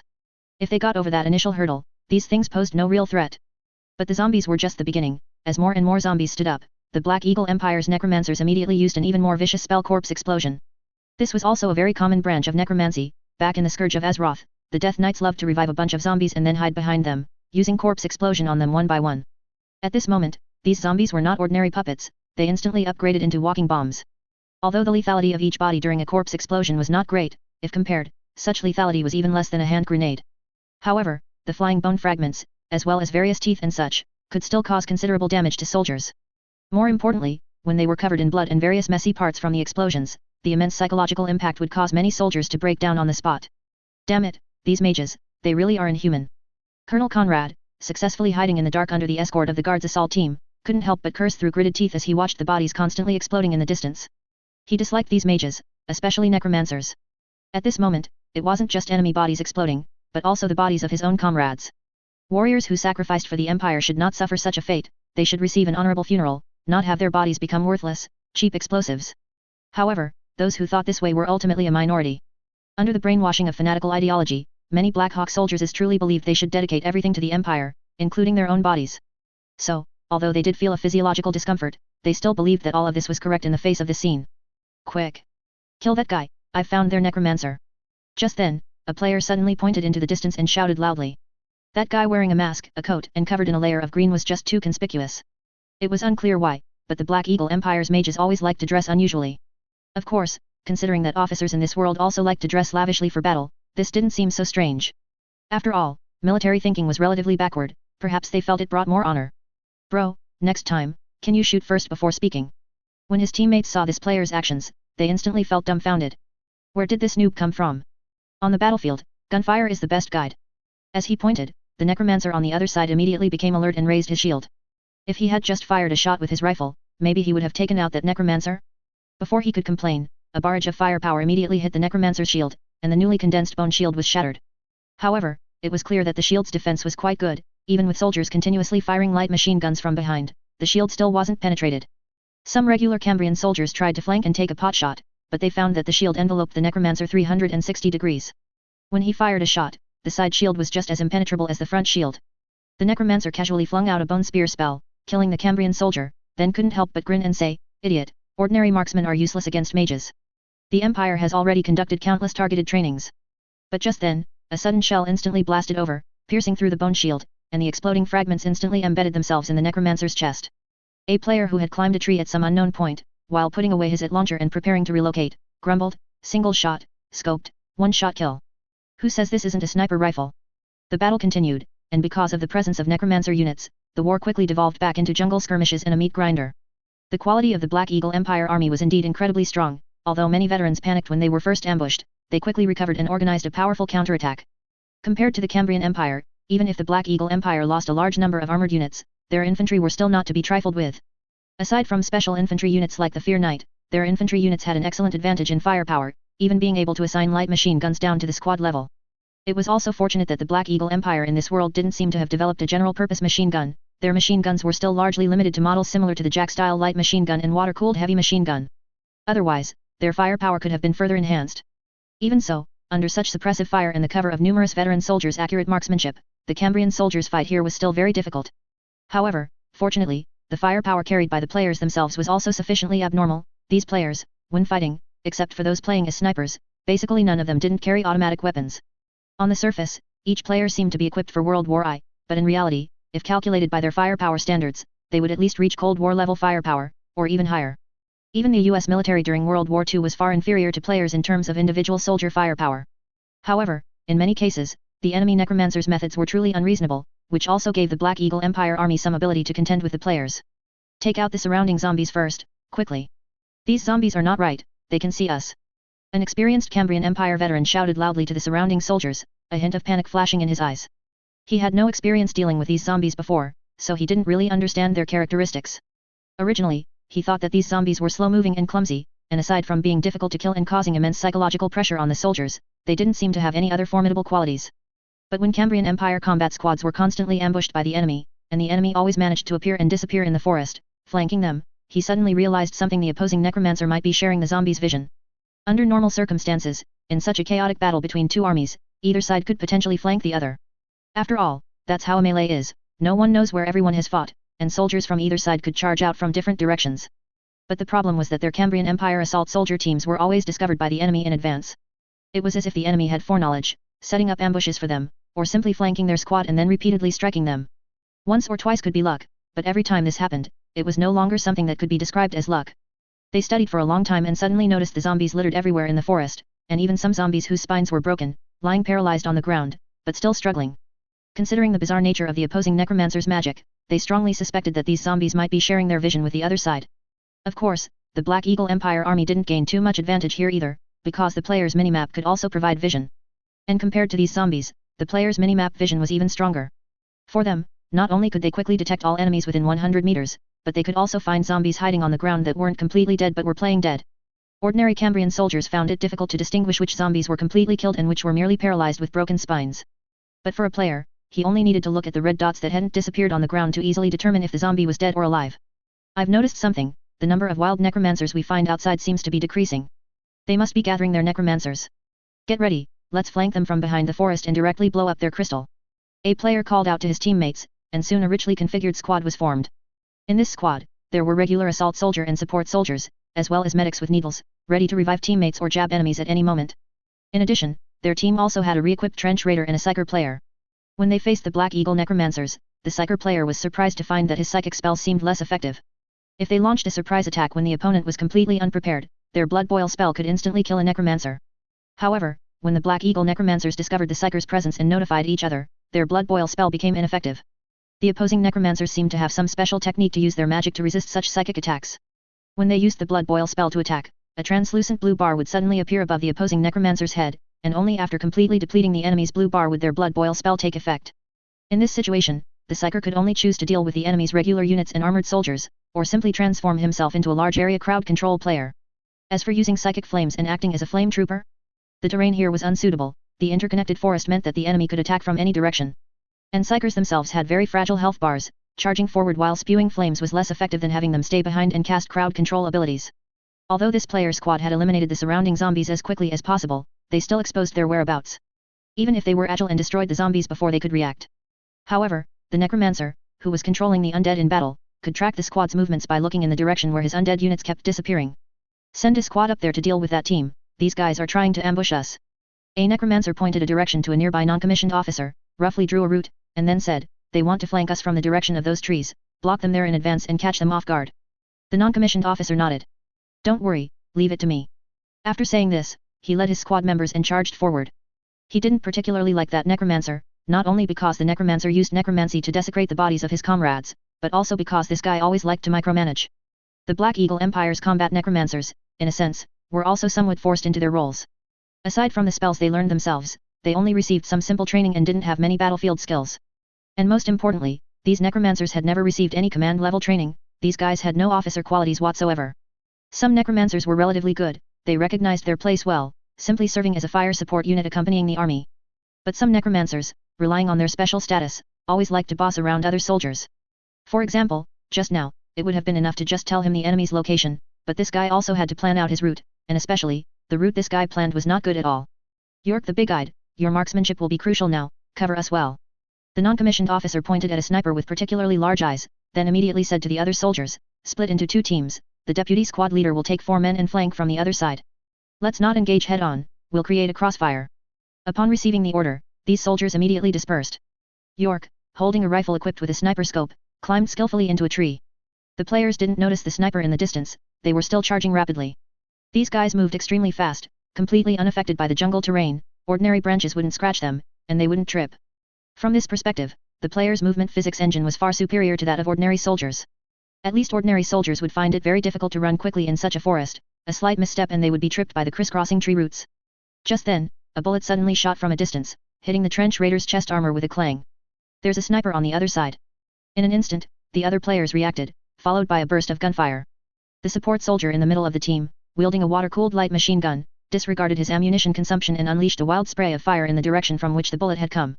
At the same time, the other players further accelerated their running speed, preparing to charge directly at the opposing sniper to attack. Fighting this way, it would be difficult to find where the opposing sniper was hiding. But it didn't matter, no matter how well the enemy hid, as long as they entered a 100-meter radius, their minimap would instantly detect them. Bad luck, what kind of monster is this? Watching his shot hit the opposing soldier and sparks fly, York immediately realized that the guy was definitely wearing thick chest armor. He was stunned to see that the freak wearing chest armor, after taking a bullet, showed no signs of discomfort and even sped up his charge. Where did this beast come from? Wearing chest armor and still running so fast? And taking a shot as if nothing happened. He had intended to continue shooting, but the light machine gun fire from the opposite side suppressed him. Although the barrage of bullets didn't hit him directly, the bullets flying everywhere let him know his position had been exposed. Without any hesitation, he quickly slid down from the tree and hid behind it, preparing to run to the other side as soon as his opponent reloaded. At the same time, the two small teams led by the squad leader and deputy squad leader also cautiously approached the player's direction from the flanks, seemingly preparing to use submachine guns for an ambush. But just then, the player on the opposite side suddenly moved. Holy crap, there are people on both our flanks. When the player saw the red dots suddenly appearing on the mini-map, without any hesitation, the soldier charging at the very front quickly aimed his gun to the side and started sweeping. The Black Hawk team, hiding behind the trees and just about to quickly reposition and open fire, looked on in confusion as the opponent, without any warning, suddenly turned and sprayed bullets at them. What's going on? When were we exposed? The squad leader was shocked, he couldn't understand. His group hadn't done anything to expose themselves, had they? When that team of Cambrian soldiers rushed over, they didn't even look back at them. Did these guys hear their footsteps just by listening with their ears? Are you kidding? The machine gun fire was roaring over there, how could they hear footsteps? Moreover, their running footsteps were much louder than their own. Without time to ponder what this bizarre supernatural event was all about, the squad leader quickly ordered his subordinates to counterattack and disperse. They had to disperse, because the opponent had already started pulling out grenades. To his shocked gaze, a stick grenade was thrown extremely far, instantly flying towards them. Immediately after, this suddenly exploding grenade injured one soldier's leg. The fallen soldier didn't even have time to scream before the follow-up burst of fire instantly took his life. However, seizing this opportunity, he also jumped out with his submachine gun and, with a series of decisive bursts, riddled the chest of that Cambrian soldier, avenging his comrade. Just as he retreated to reload, he suddenly discovered. A soldier with a red and white cross pattern on his sleeve ran out, pulled out a syringe, and injected it into this soldier. Could this be morphine? He hadn't expected that Cambrian soldiers could even enjoy such end-of-life care. Where did they get these medicines? The squad leader was filled with doubt, wondering why this extravagant style didn't look like the Cambrian soldier's usual demeanor. But in the next moment, his eyes nearly popped out. The guy he had just killed actually jumped up after a single injection. Even though his submachine gun had riddled the enemy's chest, this guy instantly became full of vigor again. Immediately after, he was once again suppressed by the familiar submachine gun fire. Damn it, how is Hall's team doing? It all depends on them now. The squad leader thought this, and then heard screams from a distance. When Corporal Hall led another team to flank them, the trench raider suddenly charged towards that area. The thick .3 revolver took one of their lives with a few shots, and to the shocked gazes of the other Black Hawk soldiers, that guy wearing a breastplate simply endured the rattling gunfire and charged right in front of them. One swing of the mace, one kill, not a single Black Hawk soldiers could withstand such an attack. Even though Hall had almost pressed his submachine gun against this guy's chest and fired furiously before being hammered to death, this armored soldier still acted as if nothing had happened, brutally smashing his head. After dealing with this small team, the armored soldier returned again, then swung his trench raider mace at the squad leader's team. The teams on both flanks were all brutally hammered to death by the trench raider. Without encountering the fierce assault soldier of a certain death bayonet charge, it was truly difficult to deal with a trench raider with guns. Even York, the sniper furthest away, ultimately couldn't escape, because the support soldier player, who didn't play fair, locked onto his position and directly set up a mortar. York's mind was still full of questions even as he was blown away by the mortar. Because he really couldn't understand how that seemingly burly support soldier, while carrying a water-cooled machine gun weighing at least 50 caddies, could also carry a mortar weighing 40 caddies? If you also factor in the weight of the shells and ammunition belts, wouldn't that soldier's load have to be over 120 caddies? Where did this Cambrian Superman come from? The mage hiding in the distance felt his heart sink, he knew the dispatched team had failed. Although this necromancer couldn't figure out what was going on in the distant engagement, he suddenly felt that there were corpses appearing there that could be reanimated by him. After counting the number of corpses, which perfectly matched the squad he had sent out, he immediately realized the situation was dire. He called out to the machine gun team, telling them to quickly aim their machine guns at the other side, while unhesitatingly casting a shield on himself. Although suddenly casting a shield in a crowd was actually a very foolish thing to do, as it would make him stand out and instantly become a live target for everyone's combined attack. But there was no choice. If he didn't cast his bone shield now, he was very afraid he would be taken out by a few shots from the other side. The heavy machine gun adjusted its direction and swept towards the dense forest where figures flickered in the distance. But in the next moment, a sudden mortar shell instantly destroyed this heavy machine gun and the gunner operating it. Without any hesitation, the player operating the mortar threw out multiple smoke grenades, creating a smoke screen, then continued to bombard the front with the mortar. Although he couldn't see through it and didn't know where the enemy was hiding, this didn't stop him from squandering some of his shells. The other players, using the cover of this smoke screen, immediately rushed in, transforming into the infamous smoke fiends. Several Black Hawk soldiers, bayonets fixed, charged into the smoke screen, attempting to engage the enemy in close combat. But accompanied by several screams, they were all stabbed through the chest by the players' bayonets, and one unlucky fellow was even killed by a medic's needle. The necromancer reanimated the fallen corpses in the smoke, attempting to gain an additional perspective, while continuously throwing bone spears outwards. Although this attack method was simple, it could be cast instantly and was very mana-efficient.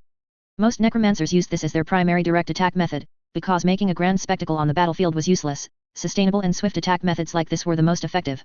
Anyway, whether it was a large spell or a simple bone spear, both could instantly pierce through an opponent's soldier's chest, killing the enemy on the spot. Given this, why would a mage insist on pursuing larger scale spells? When it came to area attacks, wasn't a grenade launcher more appealing? Yura. Just then, a player suddenly rushed out of the smoke screen, holding a ferociously shaped spike mine. Another player also rushed out of the smoke screen from the other side, but he was only carrying a submachine gun with a bayonet fixed. Because many Black Hawk soldiers had already witnessed the abstract behavior of these players before, they knew the terror of the spike mine. So, without any hesitation, the necromancer made a decisive move and shot a bone spear in the direction of the spike mine player. A bayonet couldn't pierce the shield, his shield's defense was no less than that of a light armored vehicle. But that terrifying spike mine could instantly penetrate any armored vehicle. This had already been personally verified by the enemy in actual combat before. The wreckage of those mechs still spoke of the terror of this weapon. Undoubtedly, the bone spear fired at close range instantly killed that player, greatly disappointing him as he charged with the spike mine. He had thought he could blow up the mage with one charge. But just as the mage breathed a sigh of relief, he suddenly felt a sharp pain in his chest and looked down with an incredulous gaze. He saw a gleaming bayonet brutally pierce through the bone shield in front of him, then stab into his heart. How could it be? How could a bayonet break his defense? With this question, the mage fell unwillingly, never expecting that he would fail to achieve great deeds and instead die here. Not just this one necromancer, but many other necromancers encountered similar situations. These necromancers thought that by casting a shield, they could effectively defend against enemy attacks, but they didn't know that both the players' anti-armor weapons and fierce bayonet charges were enough to pierce their shields. In the end, these bone shields, besides exposing their positions and serving as conspicuous targets for the enemy, actually didn't do much.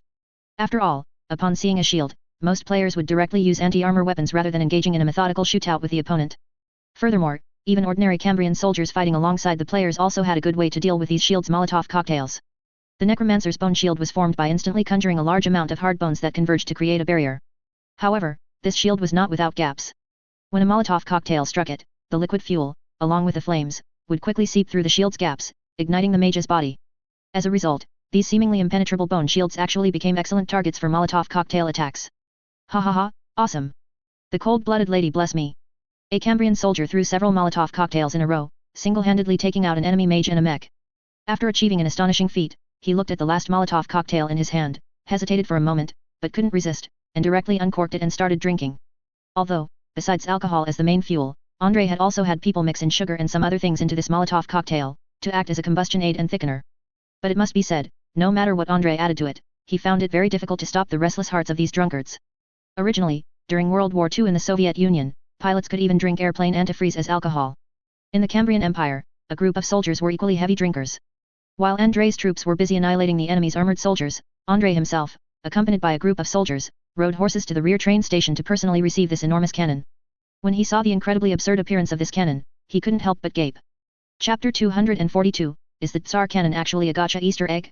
Good heavens, this really is something else. No wonder it's called the Tsar cannon. I don't get it either. Just how narcissistic does His Majesty the Tsar have to be to put a statue of himself right in front of this cannon? When Andrei saw the brass-plated statue of the Tsar mounted on the front of the locomotive, its pose strikingly similar to the famous portrait of Napoleon on horseback, he was left speechless. Honestly, if they were going to put up a statue, they might as well have put up one of the cold-blooded lady. At least the cold-blooded lady could grant a blessing. What ability did the Tsar have? But there was nothing he could do. This thing was built with the Tsar's money, after all. Andrei could only complain inwardly, he couldn't actually remove the statue. He could only conclude that this Tsar was incredibly narcissistic. Andrei felt that even if he were killed, he could never do something like this. It was cringeworthy just to look at it. Setting the Tsar aside, Andrei carefully observed the giant cannon. It felt strikingly similar to the Gustav of old in many ways, yet also very different. Setting aside the fact that its caliber was larger than the Gustav's, wasn't the barrel of this thing way too thick? Andrei stood at the muzzle and carefully examined the barrel walls. Whether it was due to poor manufacturing techniques or some other reason, the walls of this giant cannon looked much thicker than the Gustav he remembered. If it weren't for the fact that other parts of the cannon were quite modern, Andrei would have felt like he was looking at the urban bomber from the Ottoman era. In addition, there were numerous carvings and murals on the outside of the cannon. He didn't know if the Tsar's aesthetic was truly this simple and unadorned, closely resembling an emperor's, or if there was some other reason, but even the outer walls of this supergiant cannon were plated in brass. Looking at it, the entire cannon shimmered with golden light. Combined with the statue at the front, it didn't look like something meant for actual combat at all, it looked like a wonder of art. General, what on earth is this thing? It's incredible. A soldier asked Andrei in amazement. Andrei shook his head. Don't ask me, I don't know either.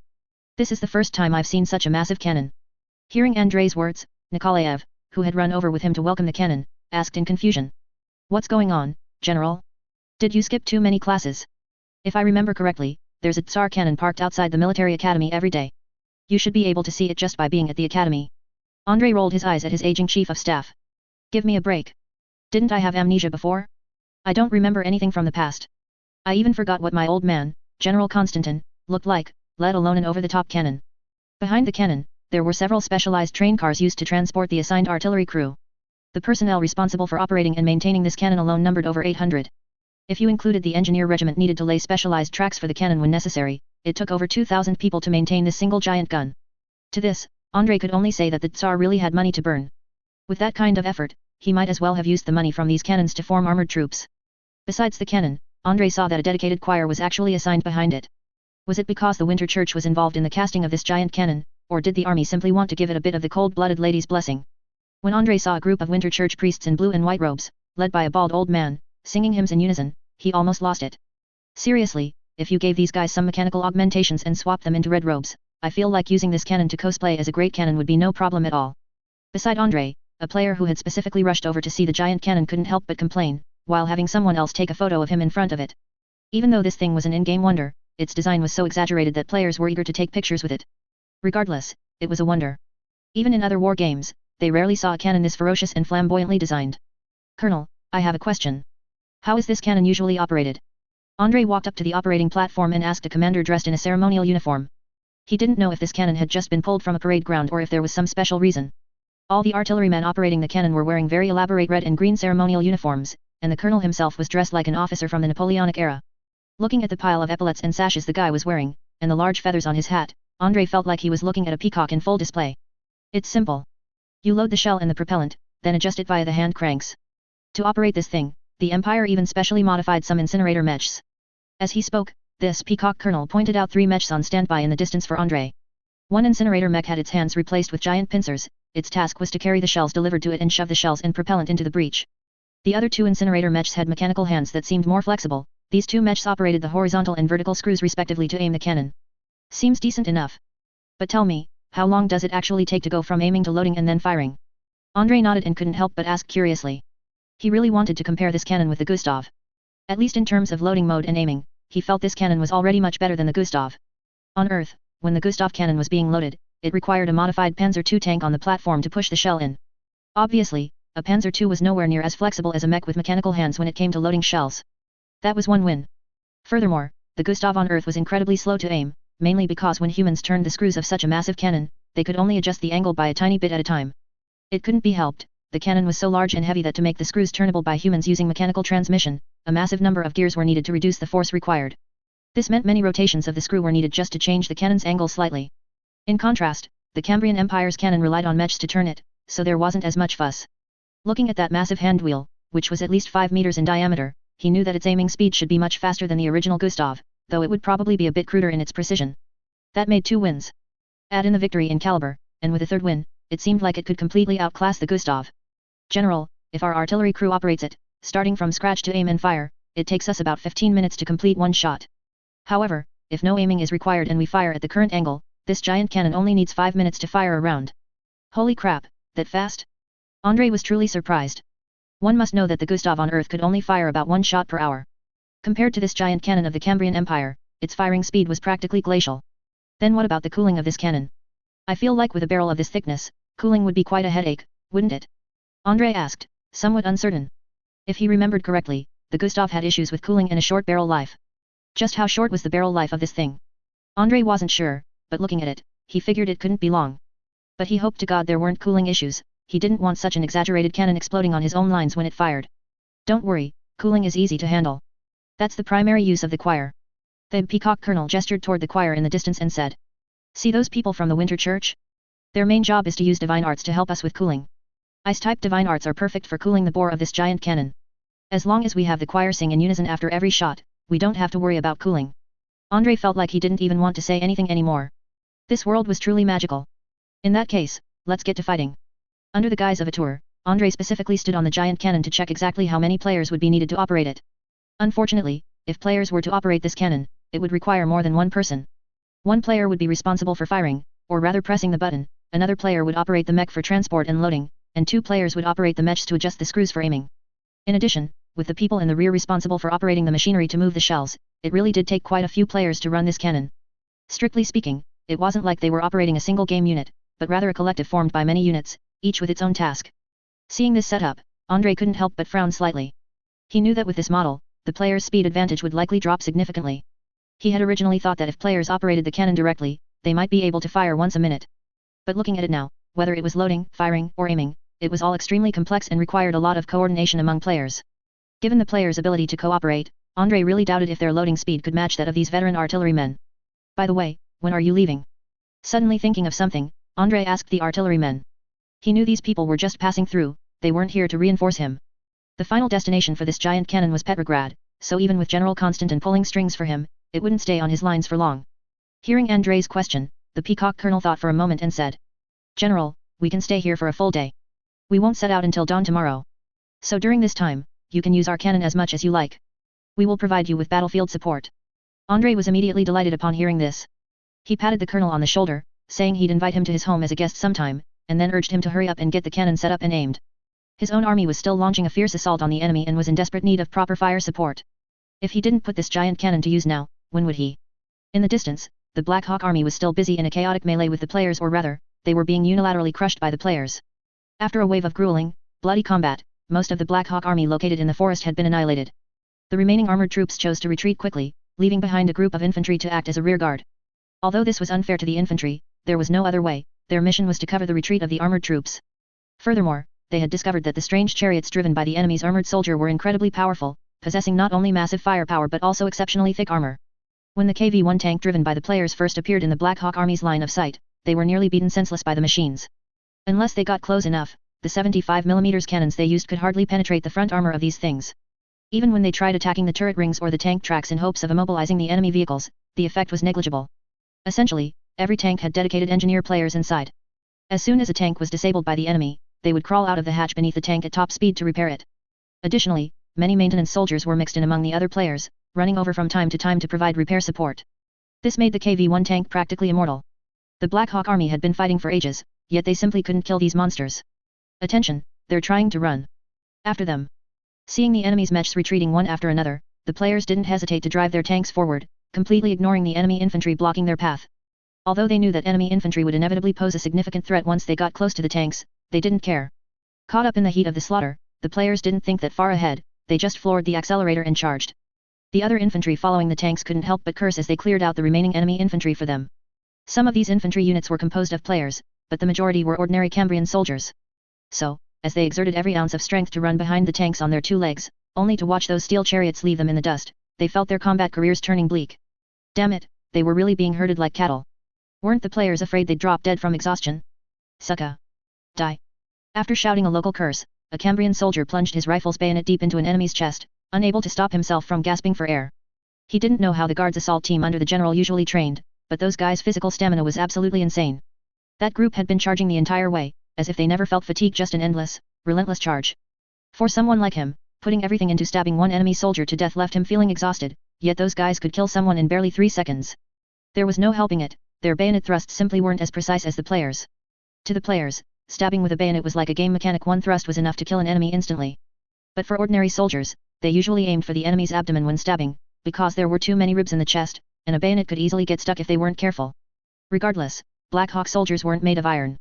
Even if a belly wound didn't kill them on the spot, the agony of having their intestines mangled was enough to make them lose all combat effectiveness instantly.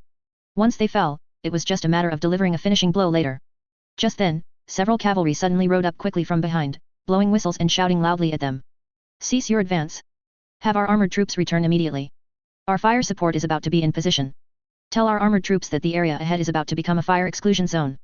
Hearing this order, the group of soldiers looked at the tanks that had already vanished into the distance and couldn't help but want to curse. Were they kidding? By the time they ran over there, who knew how long it would take? After chasing the tanks for so long, they'd probably drop dead on the spot.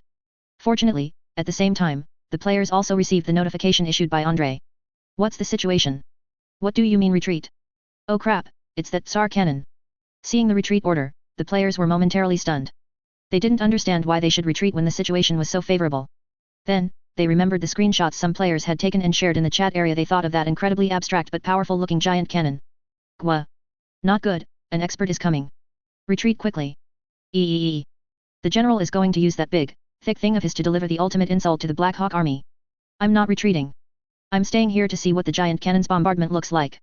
Being able to see such a giant cannon attack from up close is worth the price of admission, even if I die. Andre really hadn't expected that some eccentric players, upon receiving the news, would actually rather stay and experience being hit by the cannon than retreat. But on second thought, it made sense. This thing was like a world wonder, you wouldn't get to see it very often. Unfortunately, according to the players, this thing was a background unit in the game, and they had no way to manufacture it. Otherwise, they would have really loved to produce a few of these to use as war beasts. It was way more badass than an armored train.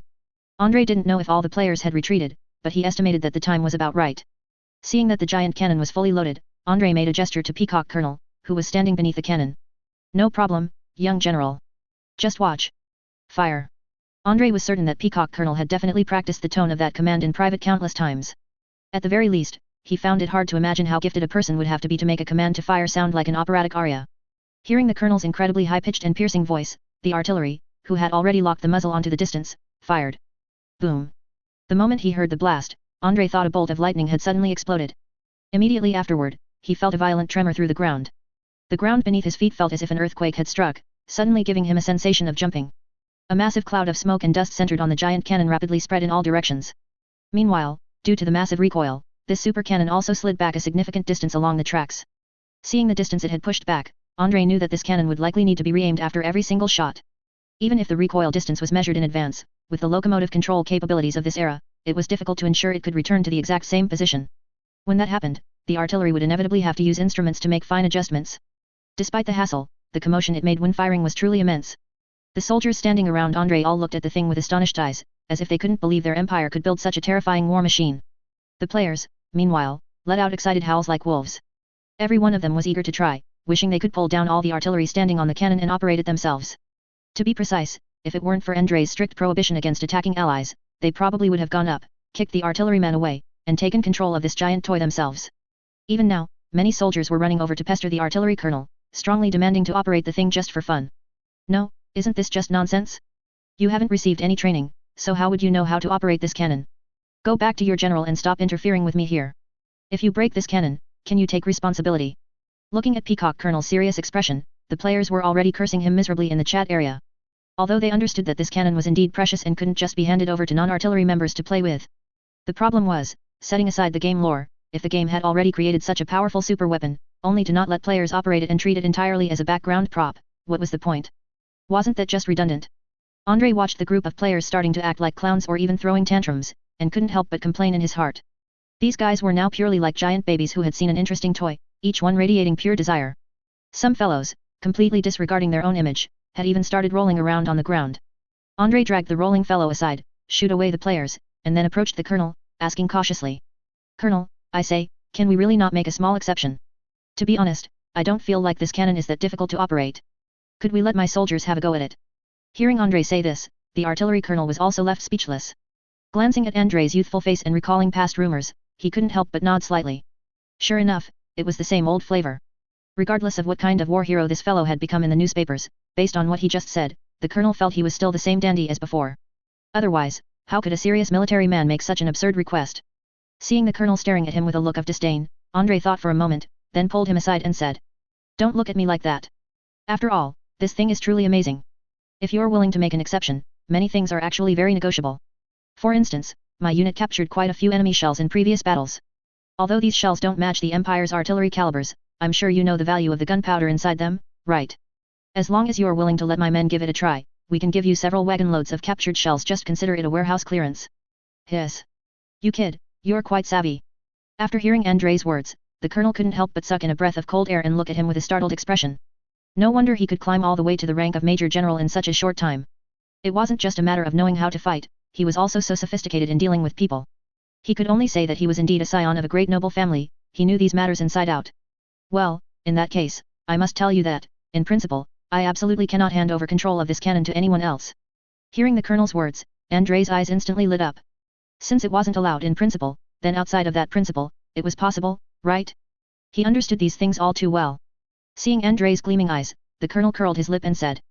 But as you know, if my men have the cannon adjusted, but right before firing, the gunner in charge has a sudden illness and can't complete the task, then I'll have no choice but to select an experienced artilleryman to temporarily replace him. And since I don't know which artilleryman is experienced, it will naturally be up to you to recommend a soldier from your command. Excellent, deal. That was exactly what he wanted. Although from an overall perspective, having such unreliable officers in the Cambrian Empire made Andrei feel a bit chilled. At least for now, an officer who could be reasoned with was always a good thing. So, while the artillery were busy re-aiming and reloading shells, Andrei immediately launched a lucky draw to randomly select one lucky winner from all the players present to operate this cannon. The other players also realized that Andrei had made a shady deal with that officer, successfully securing an opportunity to fire the cannon. Although they couldn't fully operate the cannon, which disappointed some players, there was no other way, getting a chance to experience this thing was already not easy. Besides, if players were truly allowed to fully operate such a complex cannon, they might not even be able to coordinate properly. As the players watched the lottery interface suddenly appear in the chat area, drawing numbers for everyone present, each of them couldn't help but hold their breath. If not for the fear of getting their accounts banned, honestly, they would have started an internal battle royale among themselves long ago. After all, compared to gambling on luck, if they killed everyone else, the one finally chosen would naturally be themselves. When an obscure player who had only recently joined the game won the chance to fire, countless players immediately beat their chests and stomped their feet in frustration. Just then, an veteran player suddenly stepped forward, grabbed him, and said urgently. Brother, quick! Sell this operating chance to me. I'll give you 2,000 merits. As soon as he finished speaking, the surrounding players' eyes lit up. That's right. Even if they couldn't figure out the official lottery, they could throw money at it and buy the qualification from the winner. Andrei watched dumbfounded as his group of players quickly began trading, finally completing the bidding within 3 minutes. The initial newbie sold the chance to operate the cannon to someone else for 2,000 merits, and immediately after, that chance was resold to another player for 3,000 merits. When Andrei saw that by the end of the speculation, operating the cannon actually required a full 5,000 merits, he couldn't keep a straight face either. Damn, I finally understand how housing prices got so high back then. He could only say that once these players got worked up, the whales would truly throw everything in regardless of the cost. Meanwhile, while Andrei's side was still busy with the bidding, the Black Hawk positions on the other side had just suffered a devastating blow. It had to be said that the accuracy of the artillery team assigned to this giant cannon was truly impressive, much stronger than Andrei had imagined. After a round of aiming, the shells they fired landed precisely in the trenches of the Black Hawk army, instantly detonating into a massive shockwave. The terrifying explosion almost leveled that part of the position, leaving a giant crater at least the size of 4 football fields in the center, looking just like a meteor crater. In the center of this position, no soldier could survive, everyone was either torn to shreds on the spot by the massive explosion or crushed to pieces by the flying earth and stones. And at the edges further away from the position, a large number of soldiers died with their eyes open, bleeding from all 7 orifices. These Black Hawk soldiers were killed instantly by overpressure. The shockwave from the shell's explosion created extremely high air pressure, bursting their internal organs and shattering their brains in an instant. Even further away, a large number of soldiers appeared clutching their chests and abdomens, screaming in agony. They were also bleeding from their orifices, but they hadn't died on the spot. But judging by the extent of the bleeding, there was no doubt these guys were finished. This kind of internal hemorrhaging was not something a battlefield hospital could save. Black Hawk soldiers at other positions looked with disbelief at the giant crater in the rear position and the small mushroom cloud generated by the explosion. They weren't sure if an enemy shell had detonated a small ammunition depot on the position, they only felt as if they were going insane. Major General Burnett, who had just retreated from the forest and was running back with a small remnant of the armored troops, stared dumbfounded at the massive explosion in the distance. He didn't know exactly what had happened, he only knew he had heard an extremely piercing screeching sound earlier, and before he could figure out where a shell was falling, he was dazed by the massive explosion. Because he was far away, he didn't suffer much physical harm, aside from his ears ringing intensely for a while, he was fine. But that terrifying explosion had caused great psychological trauma to his mind. Damn, what kind of enemy am I even fighting? After a moment of silence, he couldn't help but curse. Before coming to this battlefield, he truly felt the Cambrian Empire was fragile and crumbling, a feudal and backward agricultural nation that would only fall under the iron hooves of the Black Eagle Empire. But he had led the armored troops on a surprise attack, only to be beaten senseless in the forest by the enemy using Molotov cocktails and strange combat vehicles, and before he could even recover, he witnessed this earth-shattering bombardment. Honestly, at this moment, he was momentarily confused about who was actually dominating whom in this war. He felt everything he encountered was the exact opposite of what the rumors described. When did the Cambrian military power become so absurd? General, what should we do now? Just then, Major General Burnett suddenly heard someone seemingly shouting beside him. He dug hard at his ears, wiped the blood from his fingers, and barely managed to hear clearly it was his adjutant shouting at him. Don't ask me what to do, I want to be alone. Major General Burnett pulled out a cigarette, lit it, and took a deep drag. At this moment, he suddenly felt like this war didn't matter anymore. For some reason, he had inexplicably entered a strange sage mode. Seeing his general suddenly start acting crazy, the adjutant almost burst into tears at that moment. Please, the enemy is still pursuing them, should they run or not? Although the enemy behind them didn't seem to be pursuing for the moment, who knew if they would turn around and come rumbling back? Hesitating for a moment and gritting his teeth, he shouted directly to the surrounding soldiers. Quickly drag the general away. The explosion just now rattled the general's brain. Continue the retreat. Get to the rear of the position immediately. If we don't run now, we won't get away. While he was busy shouting, trying to make the deafened soldiers hear his orders, he vaguely heard that familiar, massive screeching sound again. He subconsciously looked up and then saw a massive black shadow crashing down like a falling meteor. In the next instant, the world before his eyes consisted only of a massive explosion and endless flames. The player who had just finished firing a shot looked into the distance and shouted in satisfaction. Although he couldn't see the distant scene clearly, based on the rapidly increasing merits in his account, he realized that his previous shot must have landed right in the middle of a crowd of enemies, and he had even taken out some big fish. Holy crap, I'm rich. I didn't expect spending these merits would be so worth it. Looking at the long list on his screen showing various enemy vehicles destroyed and one soldier after another killed, he couldn't help but exclaim. From this perspective, he felt his previous shot might have wiped out an entire enemy battalion, and an armored battalion at that. The other players never expected that the whale they were just mocking for having more money than brains would earn it all back in the next instant. Immediately after, they looked at the giant cannon before them with eyes like hungry wolves. Good grief, they didn't realize the returns from firing this giant cannon were so high. But it made sense, how large an area would one shot from this giant cannon level? Within such a large area, if it hit a good spot, clearing out a massive number of enemy defenders in an instant was no dream. Thinking of this, when Andre conducted the firing lottery again, these players completely stopped selling their drawing chances. As long as they aimed well, changing one's destiny with a single shot was no dream at all. Why would they need to sell such an opportunity? Haven't you seen that newbie who initially chose to sell his chance for 2,000 merits? He's already beating his chest in regret. Over the following period, Andre's cannon fired a total of 10 more times, with almost every shot landing on enemy positions. To be honest, Andre wanted to fire even more, but the colonel wouldn't allow it because the number of shells they brought was limited and couldn't be squandered like this. Meanwhile, Andre's method of operating the giant cannon seemed to have turned into some kind of special lottery event. A bunch of gambling addicts hoped to be picked in the draw, and even more, they hoped that with one shot, they could wipe out a main enemy unit on the spot and successfully change their fate. Unfortunately, aside from that very first shell which seemed to land right on top of an enemy armored unit and achieved astonishing results, the remaining shells weren't quite as devastating. Of course, not as devastating was only relative. As long as the shell didn't miss and landed on an enemy position, a single shot would basically take out at least 100 people. If luck was on their side, taking out an entire battalion with one shot was truly not a dream. Under these circumstances, Andre had to repeatedly ask the colonel for a few more shots until the colonel felt he couldn't take it anymore. Facing Andre's request, the colonel said with a wry smile. General, you should let your men rest. Having the chance to touch this sacred cannon is already a great blessing. Honestly, nearly 1/5 of the shells we brought have been consumed. The church choir in the back has already sung their voices hoarse. If you keep firing like this, I really won't be able to bear it, I have a mission too. In response, Andre could only choose to let the colonel off for the time being. Otherwise, if he really used up all the shells here, it would be difficult to explain to his old man later. If he truly squandered all the shells on this position, he had no doubt that when he got home, General Constantin would definitely whip him hard with a 7 wolves belt. That night, the armored division that was attacking Andre retreated. Having suffered massive casualties and being pounded by the giant cannon, this armored division lost nearly half its personnel and 80% of its armored vehicles. Under these circumstances, they had no choice but to retreat. Moreover, that super cannon, which felt like death's roll call, had almost scared the soldiers in the ranks to death. Even now, these soldiers would scream in their sleep. If even a slight whistling of the wind came from outside, they would scramble to hide, some even pissing themselves on the spot. When General Clem learned of the news here over the phone, he truly couldn't help but want to curse for a moment. Chapter 243, Hold on, Victory General will support us. What the hell is this monster? Are you sure your description isn't wrong? A crater with a diameter even larger than a battleship, how was this thing created? When General Clem learned that the front line had been attacked by a giant cannon, his armored division suffered heavy losses, and armored units were almost completely wiped out, he nearly spat out a mouthful of old blood. Good heavens, he had brought an armored army group, but how many armored divisions were there in his armored army group?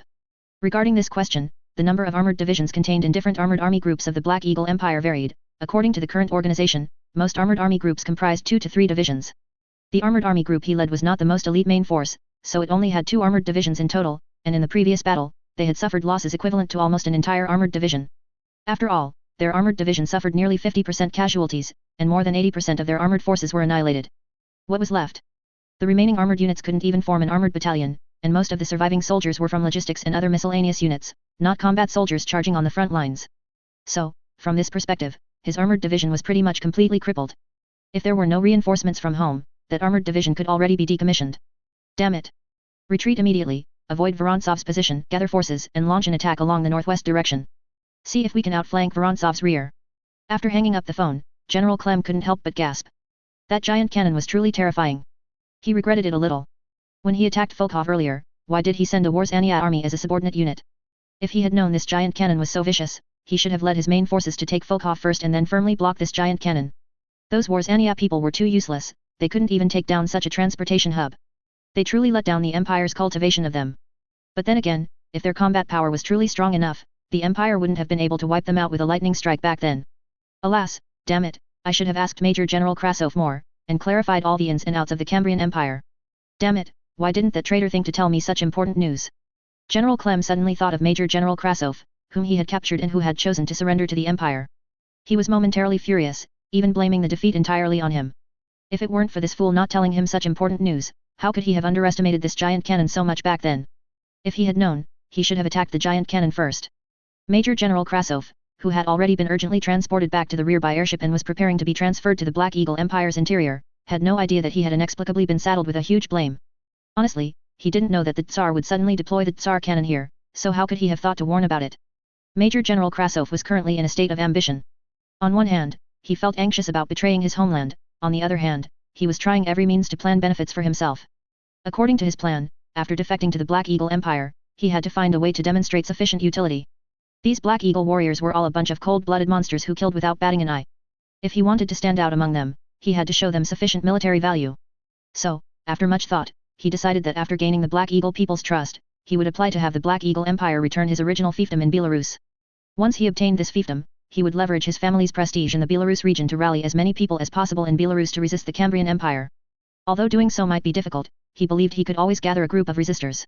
The Cambrian Empire had many internal conflicts, and many were disloyal to the Tsar, especially some Cossack people living in the Belarus region. By then, as long as he could mobilize the Belarus region to follow the Black Eagle Empire and provide enough auxiliary troops for the Black Eagle, he would certainly be highly valued by the Black Eagle Empire. If handled properly, perhaps after the Black Eagle Empire conquered Cambrian, he could even obtain the title of Duke of Belarus. Thinking of such a future, Major General Krasov couldn't help but show an expectant look. On the other side of the battlefield, after repelling the Black Eagle Empire's attack, Andrei lamented that he still had many arrangements he hadn't used, while also rushing to inspect the frontline positions. When he saw the enormous crater before him, he was momentarily stunned. Good heavens, we fired normal shells, right? We didn't accidentally fire some antimatter annihilation bombs, did we? This is unscientific. How was such a huge crater created? Standing next to the crater, Andrei carefully compared it but couldn't measure its size. After walking a full circle around the entire crater, Andrei confirmed that this thing was much larger than a playground. Don't ask him how he knew, because before he transmigrated, there was a playground below his building, and he would sneak in every day to walk laps, so he already had a feel for it. He felt a bit dizzy for a moment, completely unable to imagine what kind of monstrous thing was loaded into this cannon to achieve such a perverted lethality. Suddenly thinking of something, Andrei quickly ran back to find Colonel Peacock. It was only because the player's nuclear-powered warhorse had extreme maneuverability. If it were an ordinary warhorse, being ridden back and forth by Andrei for dozens of kilometers at full sprint would likely have caused it to die on the spot. However, relying on this warhorse, Andrei only took half an hour to successfully run back to the rear. Although Colonel Peacock had already taken off his flamboyant military uniform and gone inside to prepare for sleep, Andrei still unceremoniously dragged him up. What's going on? General, what are you doing in such a hurry? The colonel looked at Andrei with some dissatisfaction, wondering why this guy was so energetic. He had personally watched this man ride his horse, running back and forth from the front line to here, and he had already commanded battles for many days. If it were another commander, after just finishing a victorious battle, wouldn't they quickly relax their mind? Why did Andrei show no signs of fatigue at all? Are young people's bodies all this good now? Colonel, I really want to know what exactly is loaded into this cannon, and why the shells it fires have such immense power. Andrei gestured incredulously and said. My god, honestly, when I saw that crater, I thought it was caused by. In short, that crater is clearly unscientific. Seeing Andrei's gestures, the colonel immediately understood that this young general was thoroughly shocked by the power of the Tsar cannon. Thinking of this, the colonel immediately puffed out his chest proudly. Although this Tsar cannon was not manufactured by him, he was, after all, the commander of this great cannon. Relax, General, this cannon, as the Empire's most important secret weapon, naturally has its powerful reasons. Firstly, there's the caliber of this cannon and its enormous propellant charge. Besides that, the gunpowder used in this great cannon has all been imbued with extra vitality by mages, and the shells even have pre-inscribed runes inside. Adding to that, within the murals on the exterior of the great cannon, magic circuits are subtly integrated, which can provide additional acceleration and energy focusing for the shells. Combining these factors, and coupled with the cold-blooded lady's blessing bestowed upon the great cannon, I can fully affirm that no other cannon in this world will ever possess such power. Good heavens, how many layers of buffs were stacked on this? Andrei expressed his astonishment. He was truly shocked by this thing. He retracted his previous criticisms. He had once thought this great cannon was more show than substance, merely a decorative item to display the Tsar's status. But looking at it now, with the addition of this world's strange magic tech, this great cannon clearly had a fundamental change compared to the Gustav cannon. At least, the Gustav couldn't achieve such power and firing frequency, and even during its movement and transportation, the Gustav cannon was quite troublesome, far less convenient than this great cannon proved to be. Combining these factors, Andrei suddenly felt that before weapons like atomic bombs were created, this great cannon could truly be used as a tactical nuclear weapon. Alright, that's truly remarkable. Andrei sighed, then asked with some curiosity. By the way, speaking of which, does this giant cannon accept private orders? I wonder if the Empire has a channel to manufacture such things again. Hearing Andrei's words, the colonel paused slightly. Major General, do you want to hear what exactly you're saying? How could this thing possibly be sold by the Empire to private individuals? Aside from the Tsar, it was impossible for anyone to manufacture such a cannon unless they could integrate all the factories of the Cambrian Empire and gather a sufficient number of mages. Not only that, when the Tsar manufactured these giant cannons, many parts were specially ordered from abroad, and a group of mage consultants were also hired from other places.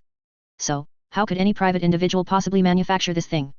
The colonel explained the manufacturing process of this thing to Andrei, which also made Andrei give up the idea of ordering one from a factory. Major General, don't be overly ambitious. This thing is indeed powerful, but the manufacturing and maintenance costs are too high. To say nothing else, just one enchanted shell is expensive enough to rival a state-of-the-art mech. Firing this thing is literally burning money. Andrei sighed.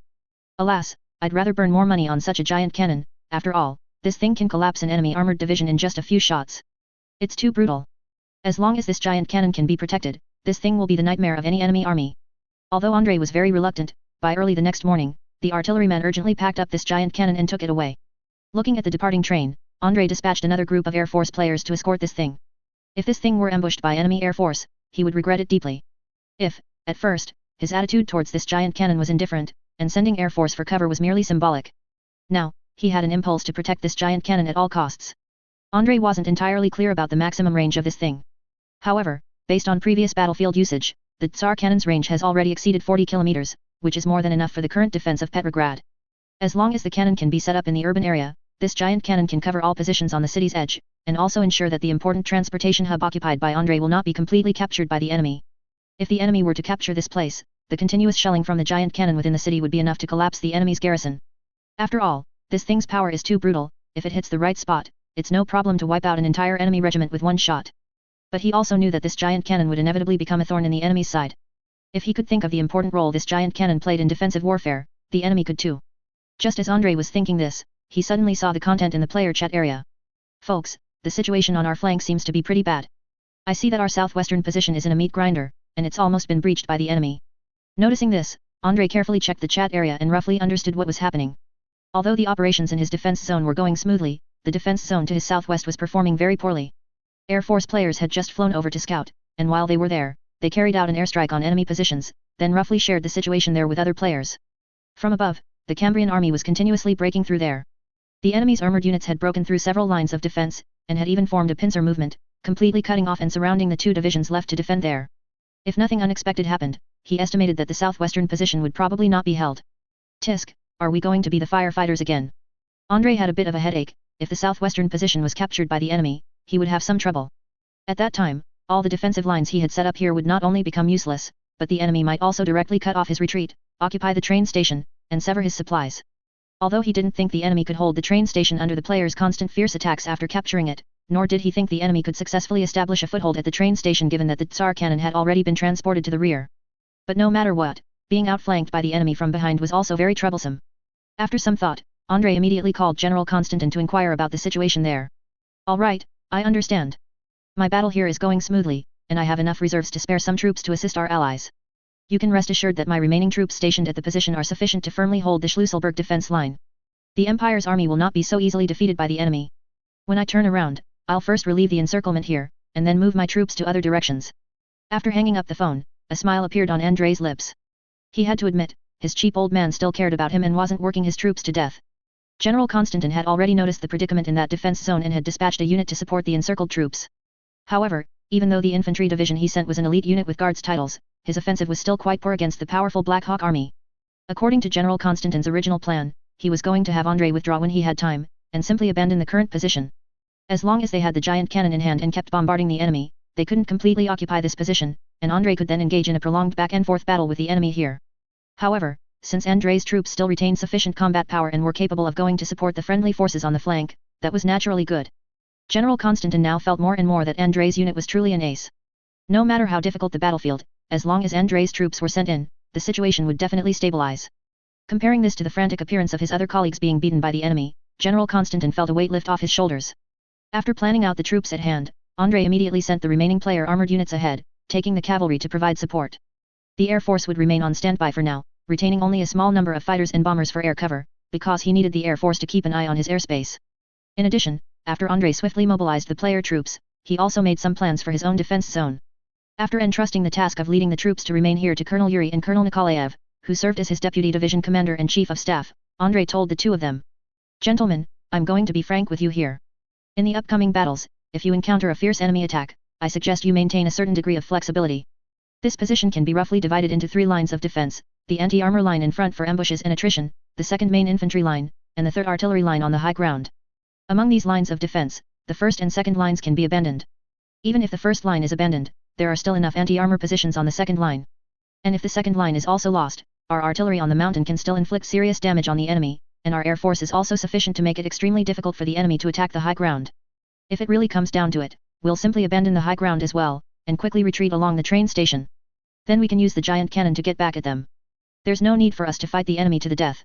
After such a long speech, Andrei was a bit thirsty. The reason he explained so much was that he was afraid his commanders would be too rigid in battle and have the troops clash head-on with the enemy, resulting in the complete annihilation of the forces. As the war progressed, Andrei discovered something. Going head-to-head with the Black Hawk Army would never end well, because the Black Hawk Army's operations were very flexible, and their combat power was too strong. Only by maintaining sufficient flexibility and minimizing troop annihilation could they continue to wear down the Black Hawk Army. Otherwise, if the enemy encircled them and turned it into an annihilation battle, there would be nothing left to fight. General, please rest assured, we will not fight the enemy head-on. We will make full use of the positions you have set up. Colonel Yuri saluted Andrei, a confident smile on his face. Although he hadn't performed exceptionally well in these days, he couldn't be blamed. After all, Andrei's outstanding performance in battle relied on the player's various unscientific abilities, and he didn't have the ability to command players, so naturally, he wouldn't show too strong a record. But in these days, he had also participated in a large number of real battles and accumulated rich experience.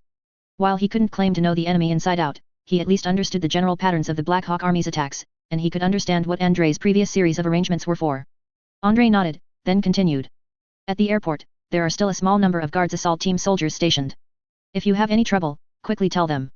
Although it's a bit difficult to explain, you can consider this some kind of divinely chosen ability. They have special channels to notify me, even if the telephone lines are cut by the enemy, there's no need to fear. Hearing Andrei say this, Yuri couldn't help but gasp. My goodness, General, what kind of strange divine selection are you, that you even have communication functions? It's the goddess of summer's divine selection. Don't ask me what's going on, I can only say, just assume it's all omnipotent magic. Andrei said casually, then mounted his warhorse. After some adjustments, he specifically got himself a crimson-colored chestnut horse and named it Red Hair. Although he wasn't Lou Bulletin among men, riding a red hare was quite nice, and the horse's abilities were certainly worthy of the name Red Hair. Of course, speaking of which warhorse from a battlefield game wasn't stronger than Red Hair? This thing was a vehicle unit, with a bunch of unscientific vehicle characteristics, it was completely a nuclear-powered warhorse. Watching Andrei's figure quickly disappear on the red horse, Colonel Yuri was a little lost in thought. What's wrong, young man? Are you already missing your general? Next to Colonel Yuri, Nikolaev, who was almost a lifetime older than him, chuckled and teased. Nothing, I just feel like I'm witnessing the birth of a legend. As long as the general doesn't die on the battlefield or from some domestic conspiracies, he will surely become an eternal banner of the Cambrian Empire. As he said this, Colonel Yuri couldn't help but smile. Is this what it feels like to witness the birth of a legend? Don't worry, since he's a legend, he definitely won't die. And I can tell, he's not a pedantic person, so you don't have to worry about other problems. Nikolaev lit his pipe, took 2 deep puffs, and then said with a hint of meaning. He didn't say where Andrei wasn't pedantic, he just felt it. If anyone tried to use some underhanded schemes against this guy, they would inevitably face Andrei's furious counterattack. This kid was never a stubborn fellow, on the contrary, he could feel a restless soul within Andrei's heart. To the southwest of Schlüsselburg, specifically on the Dobrokov defense line, despite being encircled and cut off by the enemy, the Cambrian army here was still resisting tenaciously. Overwhelming artillery fire continuously rained down on this position, making the Cambrian soldiers grit their teeth. They felt like they were going deaf.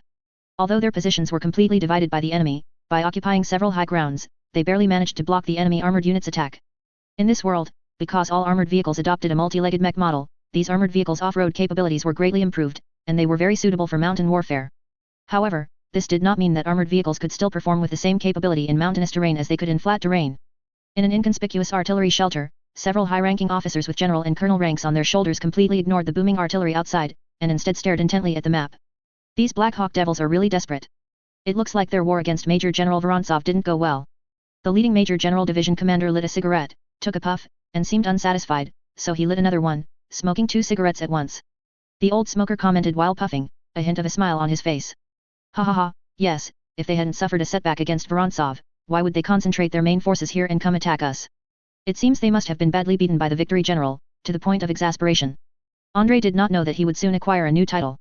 Because he achieved unexpectedly brilliant victories in every war, and coupled with being the youngest major general in the empire, he had recently acquired the title of victory general in the newspapers. Of course, Andrei didn't read newspapers on the front lines, so he naturally didn't know what new nicknames he was getting every day. Get ready, the Black Hawk Army's artillery fire is so fierce this time, it looks like they're getting serious. Pass the message to the other officers, tell them to prepare for close quarters combat with the enemy, and bring out all the vodka. Tell the soldiers to each take a sip, and save the rest to burn enemy mechs. Unless they're confident they can tear apart the enemy's mech in a fight, they should conserve their liquor. Suddenly remembering something, the division commander couldn't help but remind them. He was also fed up. This batch of vodka was specifically for making Molotov cocktails, but most of it had been drunk by the soldiers.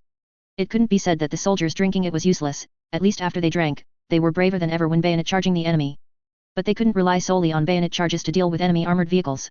Without enough anti-armor weapons, they would have to fight desperately with Molotov cocktails. After an unknown period, the shelling ended. Shaking his somewhat dizzy head, the division commander shouted orders loudly via radio. Soldiers, pick up your bayonets and defend our last line of defense. Hold on, Victory General will soon bring troops to support us, and then he will kick the enemy general's ass. Hearing this, the other soldiers couldn't help but laugh for a moment. Recently, cartoons of Andrei kicking the asses of various Black Hawk Empire generals had become very popular in the newspapers. So much so that now, when describing Andrei's fierce offensive, people no longer spoke of Vorontsov's iron fist, but rather Vorontsov's big foot. One might even think Andrei had switched to playing football. As soon as the shelling ended, Cambrian soldiers immediately rushed to the positions, and just then, the Black Hawk army had already launched an attack from the foot of the mountain.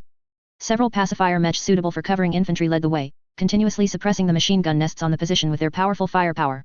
At the same time, many Black Hawk soldiers behind these mechs set up mortars and began to gradually eliminate enemy firepower points on the position with indirect fire.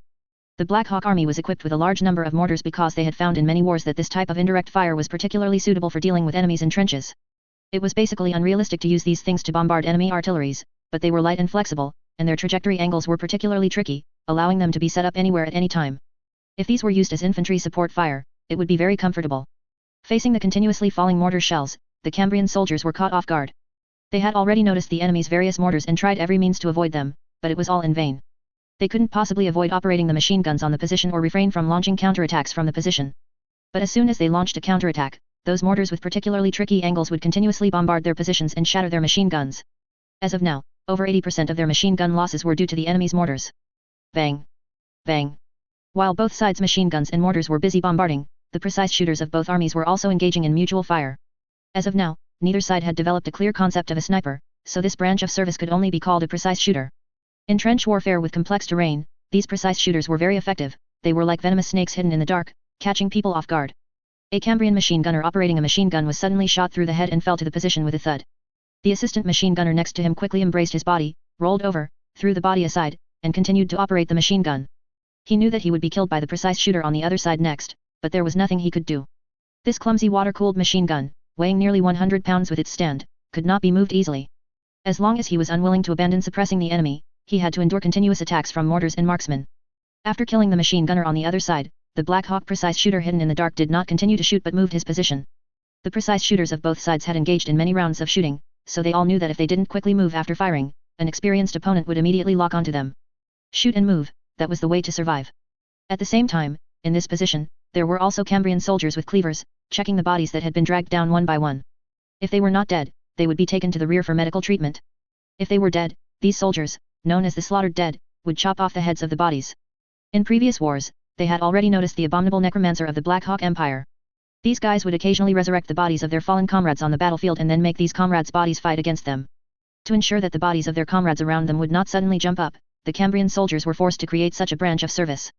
Because they found that as long as the head of the body was chopped off, the enemy would not be able to resurrect the body as a zombie. Perhaps it was because the body, after becoming a zombie, still had to be controlled by the brain? If they had a choice, the Cambrian soldiers would naturally not want to insult their comrades' bodies in this way, but there was no other option.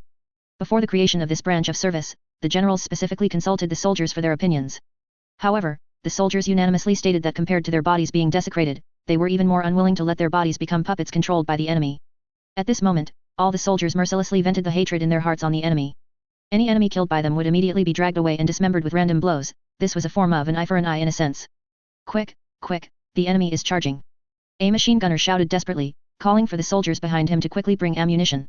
However, regrettably, it wasn't soldiers carrying ammunition boxes who ran from behind him, but a bayonet squad that was already prepared. We're out of bullets, prepare for a direct bayonet charge. Later, we'll retrieve the canvas belt links and reload them. After saying this squad, ready for a bayonet charge, stood ready, like ancient spearmen, waiting for enemies to break through the barbed wire and jump down from the trench. But to their horror, the enemy did not immediately charge down after breaking through the barbed wire. Instead, a volley of grenades flew over first. This large pile of stick grenades fell into the trench and exploded, instantly disorienting the bayonet squad. Many soldiers were killed on the spot, and even more were hit by shrapnel, falling wounded. Immediately after, a large number of Black Hawk soldiers, also holding bayonets, charged in and engaged in fierce combat with the Cambrian soldiers. As they fought, their weapons changed from bayonets to other things, because in the narrow trenches, bayonets were not that effective. Many Cambrian soldiers picked up their empty liquor bottles, smashed them, and stabbed people with the half-broken bottles containing sharp fragments. Some even found wood on the position and made their own spiked clubs, using sticks to violently smash the enemy's heads. In contrast, the Black Hawk soldiers' equipment seemed better. Many of them had a special iron rod prepared on their bodies beforehand. These were a batch of melee weapons that had been emergency processed. These hollow iron rods hurt terribly when they hit a person, especially since the iron rods also had many sharp spikes, capable of breaking bones instantly. A brutal close-quarters battle erupted, with soldiers from both sides fighting in the trenches, and heads being smashed continuously. People with submachine guns charged in and opened fire on enemies on the other side of the trench. Although the Black Hawk soldiers' offensive was fierce, they were once again repelled by the Cambrian soldiers on the position through close combat. Looking at the scattered bodies, the Cambrian soldiers remaining on the position opened their mouths, too exhausted to cheer. The enemy's numbers were seemingly endless, and they also had various advanced weapons assisting their attack. Even staying in their defensive positions, they were facing heavy casualties. Under such continuous combat, most of the soldiers' physical strength was nearly exhausted. Expecting them to cheer excitedly was simply unrealistic. They were now almost entirely relying on sheer willpower to hold on. Damn it, our division commander has said it several times already, that the Victory General is supposedly bringing troops to support us soon, so why isn't he here yet? A soldier cursed with resentment. The reason they had held on until now, besides not wanting Petrograd to fall into enemy hands and suffer a massacre, was their hope for the Victory General to quickly bring reinforcements. Without reinforcements, they would have collapsed long ago. It was precisely because they believed reinforcements would arrive soon that they were unwilling to surrender just as the reinforcements arrived, which was why they fought so desperately. There's no use rushing, that general will arrive when he's supposed to. A military officer said somewhat silently. He was now beginning to suspect that his division commander might just be giving him empty promises. The young Victory General was holding the most crucial position. The attack he was facing should be even more intense than here. He might not even be able to protect himself, so why would he bring troops to support them? Just then, they suddenly heard the rumble of artillery fire again, as well as the whistling sound of shells about to land. Damn it, it's endless. Let's retreat. There was no need for the officer to urge them. The soldiers spontaneously ran to the nearest bomb shelters. After so many rounds of shelling, they had become accustomed to it. But this time, they suddenly noticed. The shells landing outside seemed somewhat different from before. It was unclear what was going on with these shells, but after they landed and exploded, they emitted a large amount of green gas. Chapter 244, There's a reason why the Air Force always fails. Be careful, biochemical weapons. Get out of here, retreat quickly. The soldiers hiding in the bomb shelters instantly turned pale when they saw the green smoke. They knew without a doubt that it must be the enemy's biochemical weapon. In previous wars, the Black Eagle Empire's army had used chlorine gas attacks multiple times on other battlefields. However, that chlorine gas was preloaded into canisters and released when the wind direction was suitable. This was the first time they had seen green smoke directly loaded into artillery shells and fired over. A Black Hawk officer subconsciously frowned. He had studied some chemistry before joining the army, so according to his understanding, chlorine gas shouldn't form such green smoke, should it? Chlorine gas does have a color, but it shouldn't be this exaggerated. This stuff was almost like a green smoke bomb. Without time to think, all the soldiers quickly took out the pre-prepared masks, splashed water on them after putting them on their faces, and then ran away from the area as fast as they could. Because in previous wars, the Cambrian Empire had not really encountered biochemical warfare, and coupled with the Cambrian Empire's own backward military production capacity, soldiers were especially cheap, so most of them could not afford gas masks.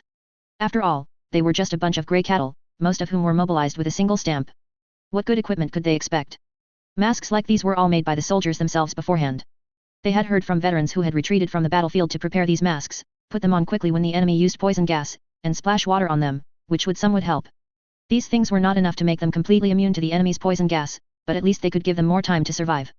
With this time, they would be able to quickly evacuate their positions. At such a moment, no Black Hawk officer was shouting about not allowing retreats or anything similar. Although before this, the division commander had already issued an order to everyone, demanding that no one retreat a single step. But they weren't fools. Staying in place to face biochemical weapon attacks would either kill them or completely incapacitate them. Taking this opportunity to quickly run back, they would still have a chance to counterattack. However, during the run, these self-made thick masks of the soldiers seemed to have little effect. Soldiers kept coughing violently, and from time to time, a soldier would fall to the ground and never get up again. A Cambrian soldier saw a comrade fall and enthusiastically tried to pull him up, but after only 2 tugs, he found that his own body also became disobedient. In the end, not only did they fail to pull their comrade out of this purgatory, but they also got themselves trapped. Running along the communication trench, a soldier observed the extent of the gas spread and then hid in a foxhole inside the communication trench. Since the poison gas hadn't spread over, they had to hold the communication trench, otherwise, if they kept retreating, once the enemy attacked their position, they would have no chance to counterattack. After this period of war, many of them had summarized combat experience against the Black Eagle Empire. One important piece of experience was that they must never let a retreat turn into a rout. Because the Black Eagle Empire had elite soldiers and enough armored units, they were particularly good at pursuing routed armies and dividing and encircling them. Once the soldiers completely routed, they would be continuously pursued by the enemy like sheep, and in the end, no one would escape. In the swirling smoke, a Cambrian soldier vaguely noticed a group of figures charging up. No way, when did the Black Hawk soldiers sneak over? How did they get into the position so quickly? This soldier was a bit confused, but that didn't stop him from shooting at the figures in the smoke. Those who needed to evacuate had already left. They, who were covering the rear, were the last group. Anyone who popped out of the smoke at this moment was undoubtedly an enemy. Otherwise, if it were their own people without gas mask protection, they would have already died in the smoke. How could they suddenly appear at this time? With a gunshot, a rifle bullet directly hit the black figure charging at the front. However, to the soldier's surprise, his bullet did not knock down the enemy. The black figure only swayed once and continued to charge towards them. What's going on? Are they wearing bulletproof vests? Thinking of some elite soldiers in the Black Hawk army who would wear breastplates, carry submachine guns, flamethrowers and grenades to form special combat engineer teams, he couldn't help but feel his scalp tingle. Those guys were not easy to deal with. Fighting a combat engineer with his rifle was like trying to fight a brown bear with a burning stick. Just then, the black figure finally rushed out of the smoke. By the cold-blooded lady, what in the world have those evil devils done? Seeing the appearance of the black figure, he couldn't help but exclaim, because he suddenly realized that this black figure was a Cambrian soldier. To be precise, this black figure was a moving corpse of a Cambrian soldier. His shot just now must have pierced the corpse's heart, and the large hole in its chest was still bleeding profusely. But even with such severe trauma, this guy was still constantly lunging forward, like a person dying of thirst suddenly seeing a sip of clear water. Watching the corpse extend a hand and open its mouth in a silent roar, he couldn't help but feel his scalp tingle. Forcing himself to calm down, and after careful aiming, he blew the corpse's head off with one shot. Fortunately, his marksmanship had been honed through continuous combat, and this corpse was relatively close to him, so he successfully achieved a headshot. But what truly made his scalp tingle was that from the green smoke in front of him, countless black figures like this were constantly crawling out. It wasn't just this one corpse. It seemed that many more Cambrian soldiers had been inexplicably turned into zombies by the enemy. At the rear of the front line, an artillery major who had just given the order to shell was communicating with the commander at the front via radio. "How's the situation?" "Can't tell much, but judging by the gunshots, it should be chaotic over there." "Very good. Wait a little longer, and then we can launch our advance. These necromancer shells are our appetizer for them." After hanging up the communication, the artillery officer laughed heartily, not expecting the new toys sent from home to be quite effective. The shells they were using were not traditional high-explosive shells, nor were they old biochemical weapons. Before this, they had studied the use of chemical shells, but chemical shells did not perform as well on the battlefield as imagined. At least on the Western Front, these things only provided a first strike kill effect at the beginning. However, the Black Eagle Empire was best at all sorts of bizarre magic tech. After some research by the Imperial Mage Academy, they successfully developed this new type of necromancer shell. By replacing the internal filling with bone ash enhanced by a necromancer, and then firing it, as long as the enemy inhaled even a little, they would be assimilated into zombies by the necromancer energy contained within. Unfortunately, these zombies, not controlled by a necromancer, were completely irrational and would spontaneously attack all living things around them. Therefore, positions bombarded by necromancer shells could not be immediately stormed, otherwise, these zombies would first fight with their own charging soldiers. Although they couldn't charge directly and immediately occupy the enemy's abandoned positions, this sudden wave of zombies also dealt a huge blow to the Cambrian army. Looking at the scene before them, the eyes of the escaping soldiers turned red. They simply couldn't believe that the Black Eagle Empire actually possessed such sinister weapons. One soldier, serving as a slaughterer, suddenly broke down.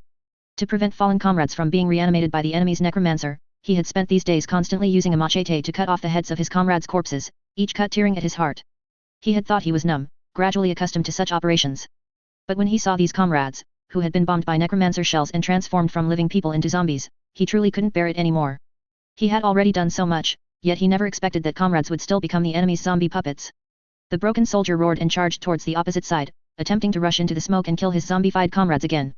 But he only ran halfway before falling to the ground, motionless. Immediately after, amidst a series of convulsions, his body stiffly stood up again, like an irrational beast, and turned back to pounce on the position he had come from. Even at this moment, he still tightly gripped the knife in his hand, not letting go even in death. A soldier uttered a crude northern countryside curse, completely despairing. How could they defeat such an enemy?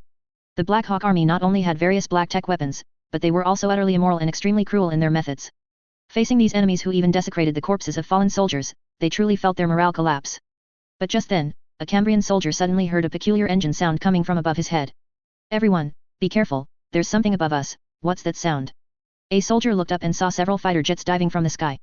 He nervously raised his rifle, wondering what new black tech gadget the Black Eagle Empire had come up with now. But at that moment, several comrades beside him suddenly erupted in earth-shattering cheers. "Hooray! Thanks to the cold-blooded lady's blessing. General Vorontsov's air force is here. No, we should thank General Vorontsov for his support. May he live long and prosper." These soldiers had fought in Luga City and had seen Andrei's air force. Unlike the newly reinforced, inexperienced recruits, they had thoroughly witnessed the excellent performance of Andrei's air force on the battlefield. Frankly speaking, in the perception of these soldiers, as long as Andrei's air force arrived, they were saved, and the damned Black Hawk devils should prepare to flee in terror. Oh my goodness, is there a biochemical crisis breaking out down there?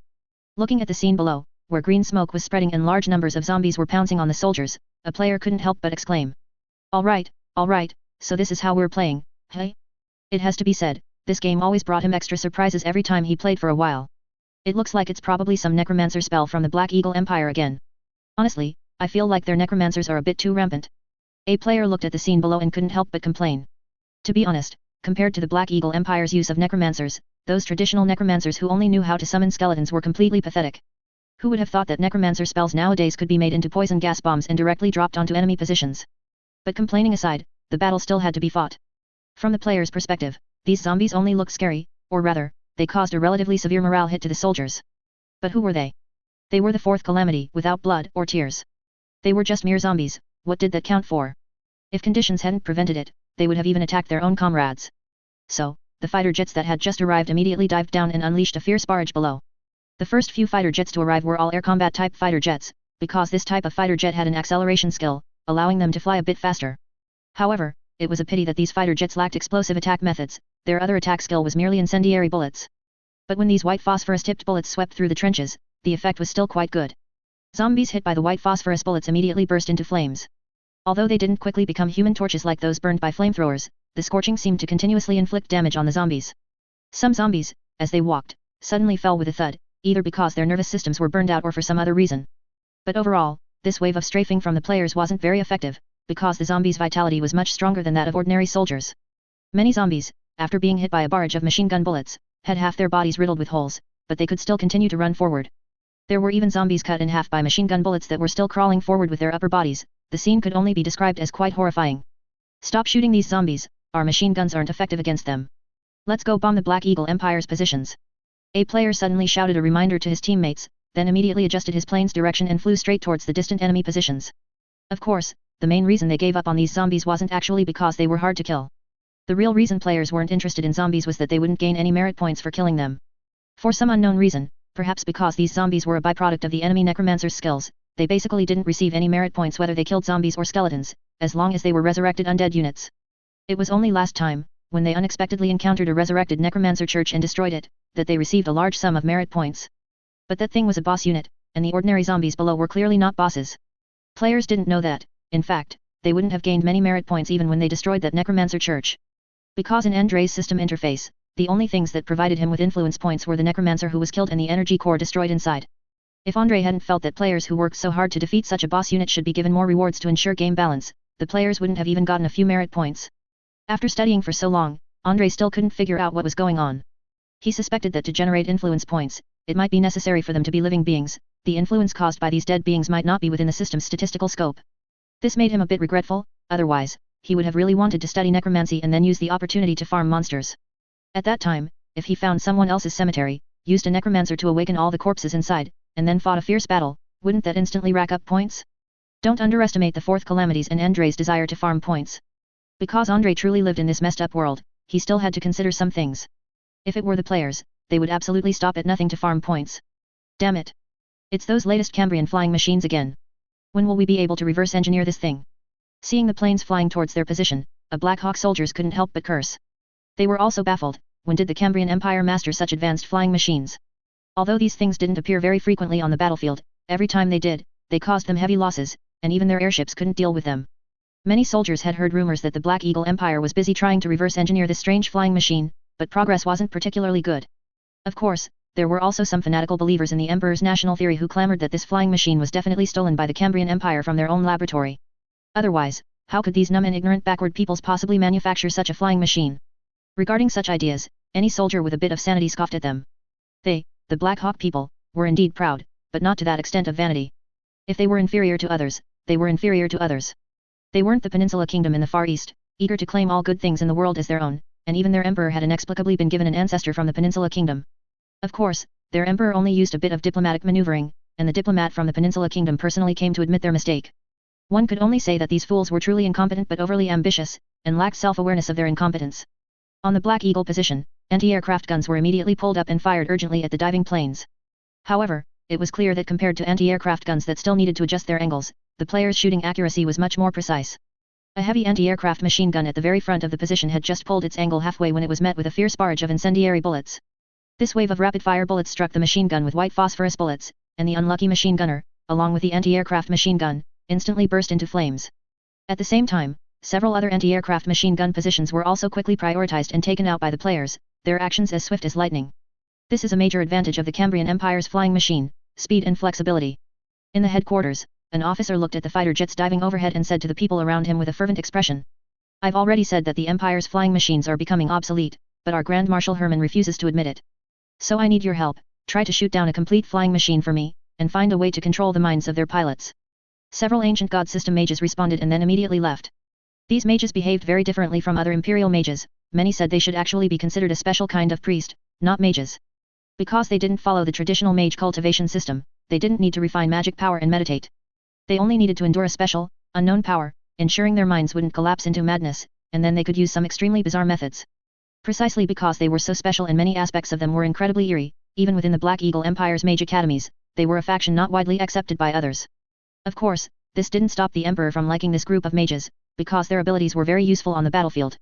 A player, flying their plane, suddenly saw the scenery before their eyes change. They only felt that the world around them was becoming distorted, and the colors became incredibly vivid, as if the entire world had suddenly entered a state of Van Gogh's abstract art. Warning, you are experiencing an enemy mental attack. Please respond carefully. Just then, a system prompt box suddenly popped up in front of the player, making them laugh.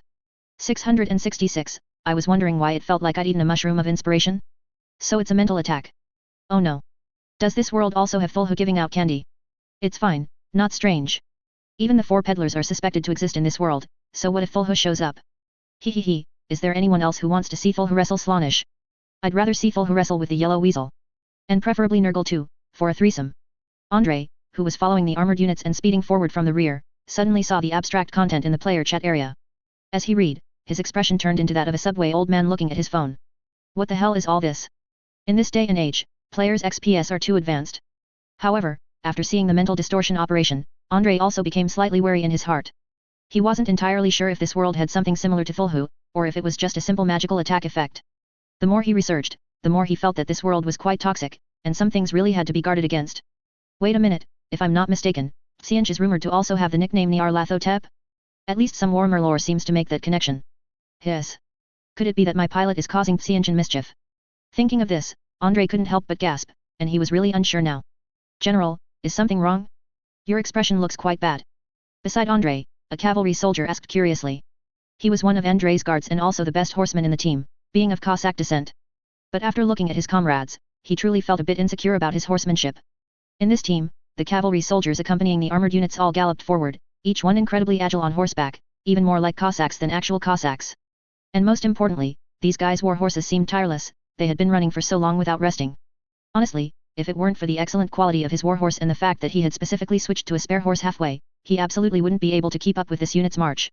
Nothing, I just realized some rather complex issues. Andrei waved his hand, looked back at his guard, hesitated, and then said. Ivan, if you really can't keep up, go rest at the back of the team for now, and then catch up with other teams later. I think your horse looks like it's about to drop dead. Hearing Andrei say this, the guard named Ivan felt a bit hurt for a moment. Although he didn't really want to admit it, when it came to riding, he truly lost to the general. Damn it, the general's horsemanship was superb, and his war horse's quality was too good, this was simply a dimensional gap. But his belief made him unwilling to fall behind like this. Otherwise, if he, a guard, accidentally fell behind the team, and the reason was that he couldn't keep up with his general's marching speed, wouldn't that be too embarrassing? Seeing that he was still gritting his teeth and persisting, Andrei stopped trying to persuade him. He could only say that next time, he would have to equip his guards with motorcycles, otherwise, these guys really couldn't keep up. Meanwhile, under the operation of the ancient god system mages, the players suffered severe mental pollution. Although these players seemed to have some kind of special firewall capability that could prevent the ancient god system mages from probing their minds, simple mental damage couldn't be blocked and could only be filtered to some extent by the player's game system. Looking at the increasingly chaotic world, which seemed to be on the verge of intertwining, some players decided to just give up. No matter where the enemy was, they would just hold down the trigger and sweep through everything. At worst, they'd let their planes crash, taking everyone down with them. Holy crap! The Emperor above. I told you to bring those aircraft down, not to smash them down directly. The Black Hawk officer in the headquarters turned green at this sight. Good heavens, the Cambrian Empire's pilots had completely let loose. They were manipulating their aircraft in dizzying spins, holding down their machine guns without letting go. Bullets flew everywhere. He wasn't sure if they hit anyone, but he felt like the plane might crash in his direction. Next to the Black Hawk officer, several ancient god system mages were also a bit stunned. One of the mages frowned and said cautiously. Sir, theoretically, this shouldn't be happening. My spell causes him mental confusion, blurring his vision, but he should still be able to distinguish the ground. Given that, to avoid passing out on the spot, shouldn't he quickly fly back or simply make an emergency landing? He couldn't understand. Shouldn't a normal pilot, after seeing such a chaotic vision of inspiration mushrooms, immediately perform an emergency landing? After all, pilots landing on the ground usually don't die, these guys are all precious treasures. Unfortunately, he didn't know what the players were thinking. Players didn't know if they could make an emergency landing on the ground, but they knew that if they crashed into a place on the ground that looked like it had people, they could at least take a few guys with them.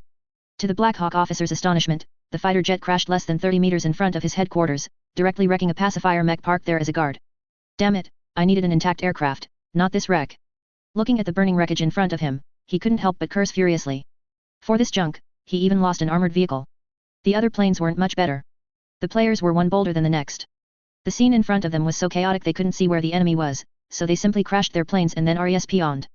For them, rather than fighting with such poor visibility, it was better to respawn quickly. Otherwise, the game experience with this visibility was too poor, especially since they didn't know how to solve this mental pollution. After this wave of Air Force, other fighter jets and bombers arrived. Compared to before, the newly arrived fighter jets were either bomber killers or trench fighters, either capable of firing rockets or dropping a large number of explosive metal spikes. Compared to the initial fighter jets, the ground attack efficiency of these fighter jets significantly improved. It was precisely because there were so many types of fighter jets on the battlefield that Andrei was too lazy to unlock attack aircraft. At least in reality, the functions of these fighter jets were already comparable to attack aircraft. It felt like the functions of attack aircraft could be replaced by these special fighter jets. Compared to the players' fighter jets, various bombers were the truly ferocious main force for ground attacks. After all, in a normal war, their bombers only had a few opportunities to drop bombs. Once they ran out, they had to return to resupply. But the players' bombers were practically constantly defecating on people's heads, circling and waiting for skill cooldowns, dropping a batch of bombs every so often. Watching the bombs continuously fall from above, the Black Hawk Empire's officer was numb. He always felt something was wrong. Based on his experience, even if these aircraft were relatively large, their payload shouldn't exceed that of airships or similar things. But from the current bombing, he felt that the bomb load of these things didn't seem to be any smaller than that of an airship. How many bombs could they possibly drop? In addition to bombing, the high explosive autocannons and machine guns on the bombers were also continuously firing. In most cases, players relied more on these two things to deal with ground anti-air force. When bombing, they had to fly directly over the enemy, which was too dangerous. One careless mistake and they would be shot down by ground anti-air force. It was smoother to engage in a firefight with the autocannons below. When the players' bombers swept through the enemy's artillery positions, the Black Hawk Army's offensive completely withered. Although they had already set up some anti-air force positions here, it was clear that these few anti-air force positions were not enough to intercept the players' bombing. When one howitzer after another was destroyed in the players' bombing, the commander of this unit completely broke down. Damn it, where is our air force? Why hasn't our air force appeared yet? He couldn't help but roar furiously into the phone, but the reply from the air force on the other end always left him deeply disappointed. It would take several hours before they could depart. By the time the air force departed, the enemy would have already bombed them and fled. But to be honest, the late arrival of their air force support couldn't really be blamed on the air force. Although the Empire's air force had become quite abstract in many ways since Grand Marshal Hermann took command, their inability to provide timely support was mainly due to technical issues with the air force. The airships they used couldn't take off without several hours of preparation, simply inflating the airship took at least 2 hours. So even if they received the message, they couldn't immediately come with an airship, unlike planes, which could take off with a little preparation. And on the battlefield, trying to provide timely air force cover for troops with airships was truly an abstract proposition. No matter how skilled the flight commander was, as long as they were using airships as weapons, they would inevitably be unable to provide timely air force cover. After a series of bombings, most of the players' planes were shot down, while the remaining ones flew away. In fact, if the players had retreated in time, their plane losses would have been much smaller, but unfortunately, these guys were all about having fun themselves. If there were enemies on the position, they had to bomb them a bit first. As for the enemy's anti-air force guns and the continuously arriving mages, the players didn't care about these things at all. From the perspective of a normal air raid, it was enough to destroy their air raid target, there was no need to stay in the sky and tangle with the enemy's anti-air force positions. The air force that tangled with ground anti-air force were all crazy guys. But unfortunately, when players saw people on the ground firing at them, they felt uncomfortable. If they didn't blow up the firing points, they would feel even more uncomfortable. As a result, most planes were lost in the process of engaging the enemy's anti-air force positions after finishing bombing the enemy's artillery positions. They could have retreated, but they insisted on destroying the anti-air force positions before retreating. When the remaining Air Force players finally retreated, all the Black Hawk soldiers on the position couldn't help but breathe a sigh of relief. These guys had dropped bombs on their heads countless times, over and over again, it was endless. Honestly, even if several large airships had continuously carpet-bombed their heads, the final effect would probably have been similar, right? Damn it. What do we do next? Do we continue the attack? A dusty Black Hawk officer ran into the headquarters and saw his equally dusty division commander there. He didn't mock each other's appearance but asked angrily. Attack, we must continue the attack. We've already fired the special shells. If we don't seize the time to continue the attack, wouldn't all our previous efforts be in vain? But division commander, our soldiers have just suffered heavy losses. If we continue the attack, they might find it difficult to maintain sufficient morale. Tell the soldiers to try harder, grit their teeth. I believe the Empire's warriors are loyal enough, they will be willing to sacrifice themselves for the Emperor. Since it had come to this, he could only continue to lead the charge. Some soldiers stayed behind to collect the bodies of fallen comrades and treat the wounded, while the remaining soldiers, covered in dust, crawled out of the bomb shelters and, under the officer's command, launched a new round of assault on the distant position with pained expressions. Because of the previous air raid, many of their armored units had suffered varying degrees of damage, so they did not carry any armored units for this assault. However, this time, they brought more mages to the front line, intending to rely on elite infantry in cooperation with mages to capture the position on the hilltop in one fell swoop. In the Cambrian army's headquarters on the hilltop, the division commander there had just received a telegram. Everyone, this is great. General Vorontsov's reinforcements have arrived. Tell the warriors to hold on, don't fall at the last moment. This message was spread throughout the entire position at the fastest speed, causing an uproar among the soldiers. Although before this, their division commander had repeatedly said that General Vorontsov's reinforcements were about to arrive to boost the soldiers' morale, so this message now seemed to have a boy who cried wolf feel to it. However, out of trust in their commander, and also for that glimmer of hope in their hearts, the Cambrian soldiers on the position still erupted in a final burst of fervor. Warriors, push yourselves, don't fall at the last moment. Our air force above has already arrived as support. That's General Vorontsov's Special Air Force. Our reinforcements will be here soon. Amidst a chorus of cheers, all Cambrian soldiers were given their last Molotov cocktails. Each took a gulp, drinking the vodka mixed with various things. Immediately after, they all fixed bayonets to their rifles, and engineer shovels and other miscellaneous melee weapons were also distributed. As they looked at the Black Hawk Army launching another attack, the last batch of shells was also distributed, and mortar soldiers hidden throughout the position unleashed a rapid barrage on the enemy. As the last batch of mortar shells fell among the enemy's charging ranks, a group of cavalry suddenly appeared on the flank of this Black Hawk Army. Chapter 245, The Black Skull Titan Legion is arriving. Machine gunners, stop them, cover our infantry. When the cavalry appeared, the Black Eagle Empire's army didn't hesitate, the machine gunners, who had been ready for a long time, opened fire. Although these machine gunners, positioned at the rear of the formation, were originally intended to suppress the enemy on the front line. At this moment, they had no problem suppressing the cavalry that suddenly charged from the flank. Tisk, there's a clear difference between the Black Eagle Empire and the Austrianians, the gap is too obvious. A cavalry player, who had been taken down by a machine gun, complained in the chat area. If it were Australia, they would either be at a loss when facing a cavalry raid, or they'd have their infantry find cover. How could they have such a quick machine gun response? Another player sneered. Heh, if they could achieve the Black Eagle Empire's machine gun deployment rate, they could also perform such an operation. Facing the blockade of multiple machine guns, some reckless cavalry tried to charge forward, but immediately, a player moved to the rear and jumped off his warhorse. Immediately after, he pulled out a mortar. The machine gunners, busy sweeping the cavalry, didn't notice that a cavalryman dismounted and pulled out a mortar. It wasn't until the whistling of a shell suddenly sounded above his head that he realized something was wrong. With a loud bang, a machine gun position was immediately destroyed. The mortar player didn't hesitate, immediately taking the opportunity to aim his cannon at several other machine gun positions. 666, brother. Other players praised him. It was rare to encounter a player who, after mounting a warhorse, didn't just charge like a reckless cavalryman. This move was excellent. In their White Scars Guild, Khan had long proposed the idea that cavalry needed coordination, but a group of cavalry players rarely paid attention to such things. After all, they had already mounted warhorses. If they didn't experience an exciting cavalry charge, wouldn't the warhorse be ridden in vain? As a result, their guild's entire cavalry playstyle basically involved charging head-on. Occasionally, a few who understood flexible positioning and used their horse rifles for cover from the rear were already considered good teammates. In fact, Khan had long realized that cavalry could also dismount to fight, or rather, use cavalry as a fast-moving platform, allowing for many maneuvers. Of course, this could also be achieved with a motorcycle.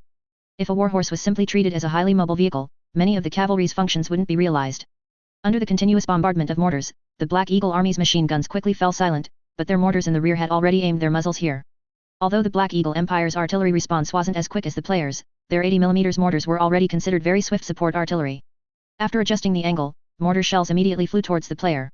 The first shell didn't hit successfully, instead, it landed not far in front of the player, but the shrapnel from the explosion also affected the player's health. Seeing this, the player didn't hesitate, immediately put away the mortar, remounted his warhorse, and galloped away into the distance. What the hell, what just happened? You all saw it, right? You all saw how he put away the mortar. At this artillery position, the soldier responsible for observation repeatedly exclaimed. He handed the binoculars to his companion, pointing into the distance and screaming. The other companions' faces also looked bad.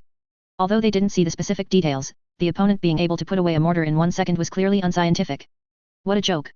Even if they were using a small mortar, one such cannon would weigh over 40 jin, not to mention the shells placed nearby. So how did that person manage to put away a 40 jin iron lump, along with the shells next to it, in 1 second? Where did this Cambrian Superman come from? After putting away the mortar, this cavalryman immediately circled to the side, dismounted again after a certain distance, and immediately fired. The Black Eagle artillery on the opposite side hadn't had time to relock onto this fast-moving cavalryman when he was immediately hit by a shell falling from the sky. Even as they were blown away by the shells, their faces were filled with immense confusion, feeling as if this battle was a dream. Sigh, if only I had familiar teammates, I would have just used the orphan carriage to deal with them. After blowing up the enemy's mortar, this player muttered to himself, complaining. Actually, he wasn't particularly good at fighting with cavalry, or rather, he wasn't very good at engaging in cavalry charges with others. He had noticed before that this game seemed to allow mortars to be mounted on motorcycles, and one could drive the motorcycle while shooting. However, doing so required 2 players to cooperate. One person had to drive for him so he could sit in the vehicle and shell the enemy. It was precisely because he didn't have suitable teammates and was generally reclusive that he simply used cavalry as a mortar transport vehicle, using the cavalry for high-speed maneuvering and then shelling. Otherwise, he would have long mounted the mortar on a motorcycle and experienced what his teammates called the orphan carriage playstyle. Under the cover of the mortars, the Black Eagle Empire's machine gunners didn't inflict much damage on the cavalry players before being subjected to the cavalry's close-range assault. When the soldiers advanced in columns, charging up the hill with bayonets, a squad of lance cavalry suddenly rushed in from the flank. This scene was simply unbearable to watch. Especially since the players' nuclear-powered warhorses not only ran incredibly fast but also possessed extremely strong off-road capabilities compared to normal warhorses. If it were normal warhorses, they certainly couldn't charge directly up such a slope. On the complex terrain of the slope, the warhorse's speed would be completely depleted. But for players, no matter what obstacles lay ahead, they just charged. They had never seen a warhorse, as a vehicle unit, trip and fall. With a fierce charge, the Black Hawk soldiers, who had just reached halfway up the mountain, were scattered by the cavalry. Although there were fanatical Black Hawk soldiers who even raised their bayonets and actively charged the cavalry, attempting to kill the cavalry in this manner. With a long reach, they were unable to stab the cavalry with their bayonets before the enemy's long spears pierced their bodies. After a wave of spear charges scattered the Black Hawk soldiers' formation, these cavalry immediately began throwing grenades everywhere. Although they also had horse rifles, in such a melee, how could horse rifles be as satisfying as throwing grenades? And at this moment, facing the overwhelming grenades, many Black Hawk soldiers inexplicably thought of the Iris Empire's Imperial Guard Grenadier Cavalry. Scatter quickly, don't get entangled with these cavalry. A military officer screamed, but in the next moment, he became the cavalry's target. A grenade took his life instantly, and the cavalry, riding away, even kicked him hard in the face with a horse's hoof. But just then, this cavalry player suddenly clutched his chest in pain, a thick tentacle, at some unknown moment, climbed out from within him, violently piercing his chest. Holy crap, did I get it wrong? I'm not a magical girl. Seeing himself inexplicably subjected to a play by a tentacle monster, the recently deceased player's face turned grim, and he quickly checked the kill replay. Sure enough, in a trench not far from here, there was a strangely dressed Black Eagle mage hidden there. This ancient god system mage was originally responsible for covering the charging troops, planning to use his spells to disturb the enemy soldiers' minds, and then have the soldiers seize the opportunity to attack. But the cavalry charging from the flank interrupted everything. He was somewhat puzzled, not knowing if these cavalry had some special characteristics, or if his spells were difficult to lock onto the opponent. This time, casting the spell took him almost 3 times longer than usual to successfully complete it, relying on a tentacle extending from his body to brutally take down the enemy. Strange, come to think of it, would this tentacle actually emerge from the chest? Normally, shouldn't this tentacle always emerge from the back? Thinking of some disgusting scenes, this ancient god system mage shook his head. Just as he was about to retreat, he suddenly felt a strong sense of danger. Almost without thinking, he summoned a large number of tentacles, wrapping himself completely. From a distance, he looked like a man in black swallowed by an octopus. In the very next moment, a mortar shell from the flank struck the spot. Players' kill replays, besides letting them know how they died, had another major use, allowing them to call for teammates to avenge them upon respawning. Are you kidding me? If you provoke a player, how could it be so easy to get away? Players never hold grudges when playing games, because they get their revenge on the spot. The massive explosion left the slippery tentacles covered in wounds, but it was unclear what material these tentacles were made of. They seemed exceptionally tough. After withstanding a mortar shell, these tentacles were not blown off on the spot. The mage hiding inside was merely shaken and uncomfortable. But the successive mortar shells caused the mage's face to change completely. Damn it, how do these Cambrian soldiers communicate with each other?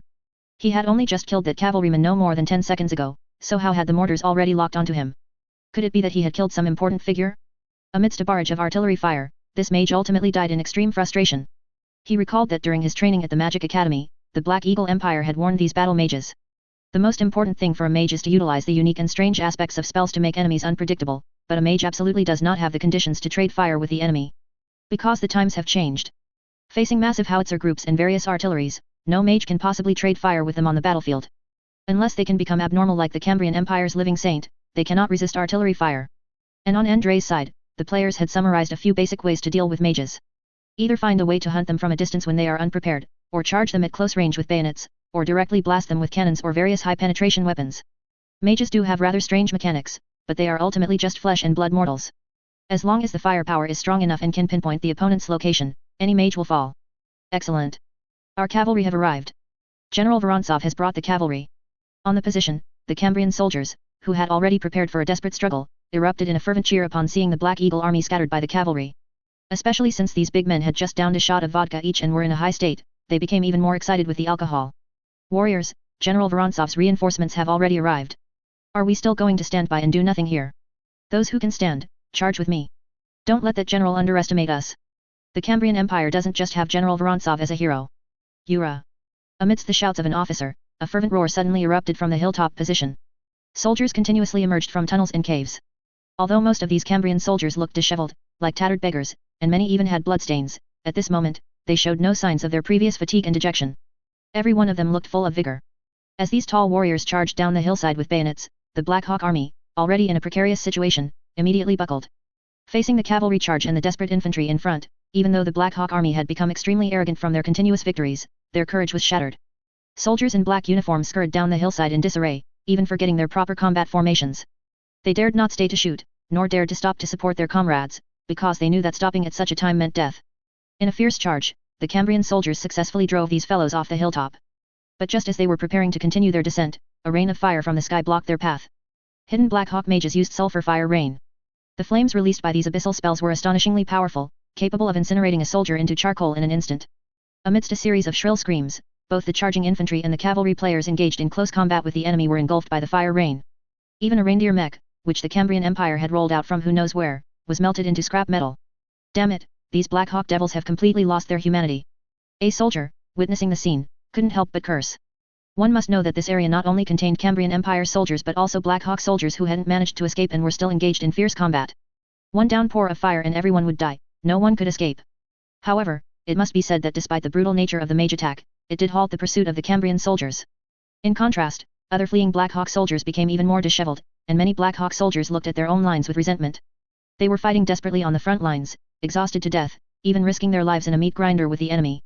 But the mages behind them simply moved their fingers, completely disregarding their lives, attacking both friend and foe. In the end, many brothers didn't die at the hands of the enemy, but at the hands of their own people. What kind of situation was this? Normally, unless absolutely necessary, no army would use indiscriminate attacks on the battlefield. Because attacks from the enemy are barely acceptable, but attacks from one's own people, that is outright betrayal. Almost no army could accept such tactics. They weren't some fanatical legion like Krieg. Although they successfully blocked the enemy's pursuit, the situation of this Black Hawk army still did not improve. Because on the flank of their position, Andrei's armored forces had also arrived. Compared to those nuclear-powered war horses, Andrei's armored forces were not as insanely fast, especially the heavy KV-1 tanks in the formation, which slowed down the entire army's march. However, despite the poor maneuverability of these KV-1 tanks and their speed being only about half that of T-34 tanks, their frontal defense was very strong. At least from the current combat situation, as long as they didn't encounter overly difficult enemies or suffer heavy flanking fire, this tank was sufficient to defend against most enemy frontal attacks. When over 95% of the firepower on the battlefield cannot harm this tank, it already possesses some invincible qualities. Watch our flank, the Cambrian Empire's armored vehicles are charging. Seeing those rumbling tanks, the Black Hawk soldiers' expressions grew even uglier. In those days, pictures of these special vehicles had been circulated to every army in the Black Eagle Empire, and all soldiers recognized this unique armored unit. Although there was still no clear consensus on whether these armored vehicles or mechs were superior, they had to admit that these things were powerful armored units comparable to their mechs. Especially when these armored vehicles formed dense clusters, their impact became even more terrifying. Without any command, anti-tank guns hidden in the position immediately began to bombard the distant armored forces. Because in the previous war against the Iris Empire, the Black Eagle Empire had encountered many heavy armored units of the Iris Empire, so by now, the Black Eagle Empire had fully equipped itself with 75mm anti-tank guns. According to their tests, this anti-tank gun was capable of penetrating most armored units at a distance of 1,000 meters, making it a very excellent anti-armor weapon. As for the original 37mm anti-tank gun, this thing was mostly relegated to some second-line units, or simply exported. Compared to the 75mm anti-tank gun, this artillery piece had almost no advantages except for being light and agile, appearing very weak when countering advanced enemy armored units. Of course, despite saying that, this thing was still sufficient to deal with most armored units. It wasn't every time that the Black Eagle Empire's army would encounter weapons similar to Andrei's T-34 tanks. In most cases, the reindeer mechs they encountered could be taken out by this thing. As for the incinerator mech, that thing was too abstract for the Black Hawk army to describe at once. Although its shield-charging posture was indeed fierce, honestly, once it encountered a surprise attack from other directions, that thing was basically a big soft target. Fire. One 75mm armor-piercing shell after another was fired. In the eager gaze of the Black Hawk soldiers, these shells slammed violently against the armor surface of the leading KV-1 tank. When they saw their armor-piercing shells spark and then ricochet, their expressions were all astonished. What the hell? What's the design philosophy behind the Cambrian Empire's armor? An artillery couldn't help but curse. Previously, whether it was the reindeer mech or the incinerator, those things could be classified as thin skin, big filling. But now, whether it was the newly appeared moose mech on the battlefield or these sturdy-looking, square armored vehicles in front of them, the defensive capabilities of these things made them doubt their own anti-armor capabilities. The leading KV-1 tank suddenly stopped. Raising its tank gun to a certain angle, it fired a high-explosive shell into the distance. It must be said that compared to various artillery pieces in reality, aiming these artillery pieces in the battlefield was too easy. There was no need to consider factors like wind direction, nor the inherent error of the artillery piece itself. One only needed to raise the angle in advance according to the projectile's drop and the rangefinder to successfully hit the target. This essentially eliminated all unfavorable factors, leaving only the projectile's drop to be disregarded as well. And more importantly, the player's eyesight was better than usual, and their field of vision inside the tank was far superior to that of ordinary tank crewmen. Immediately, a high explosive shell hit the distant anti-tank gun position, causing the Black Eagle Empire's artillery to break down on the spot. They had initially believed that their own artillery should be the best gunners. After all, the Cambrian Empire's industrial capacity was limited, and their artillery pieces simply didn't have that many shells to expend.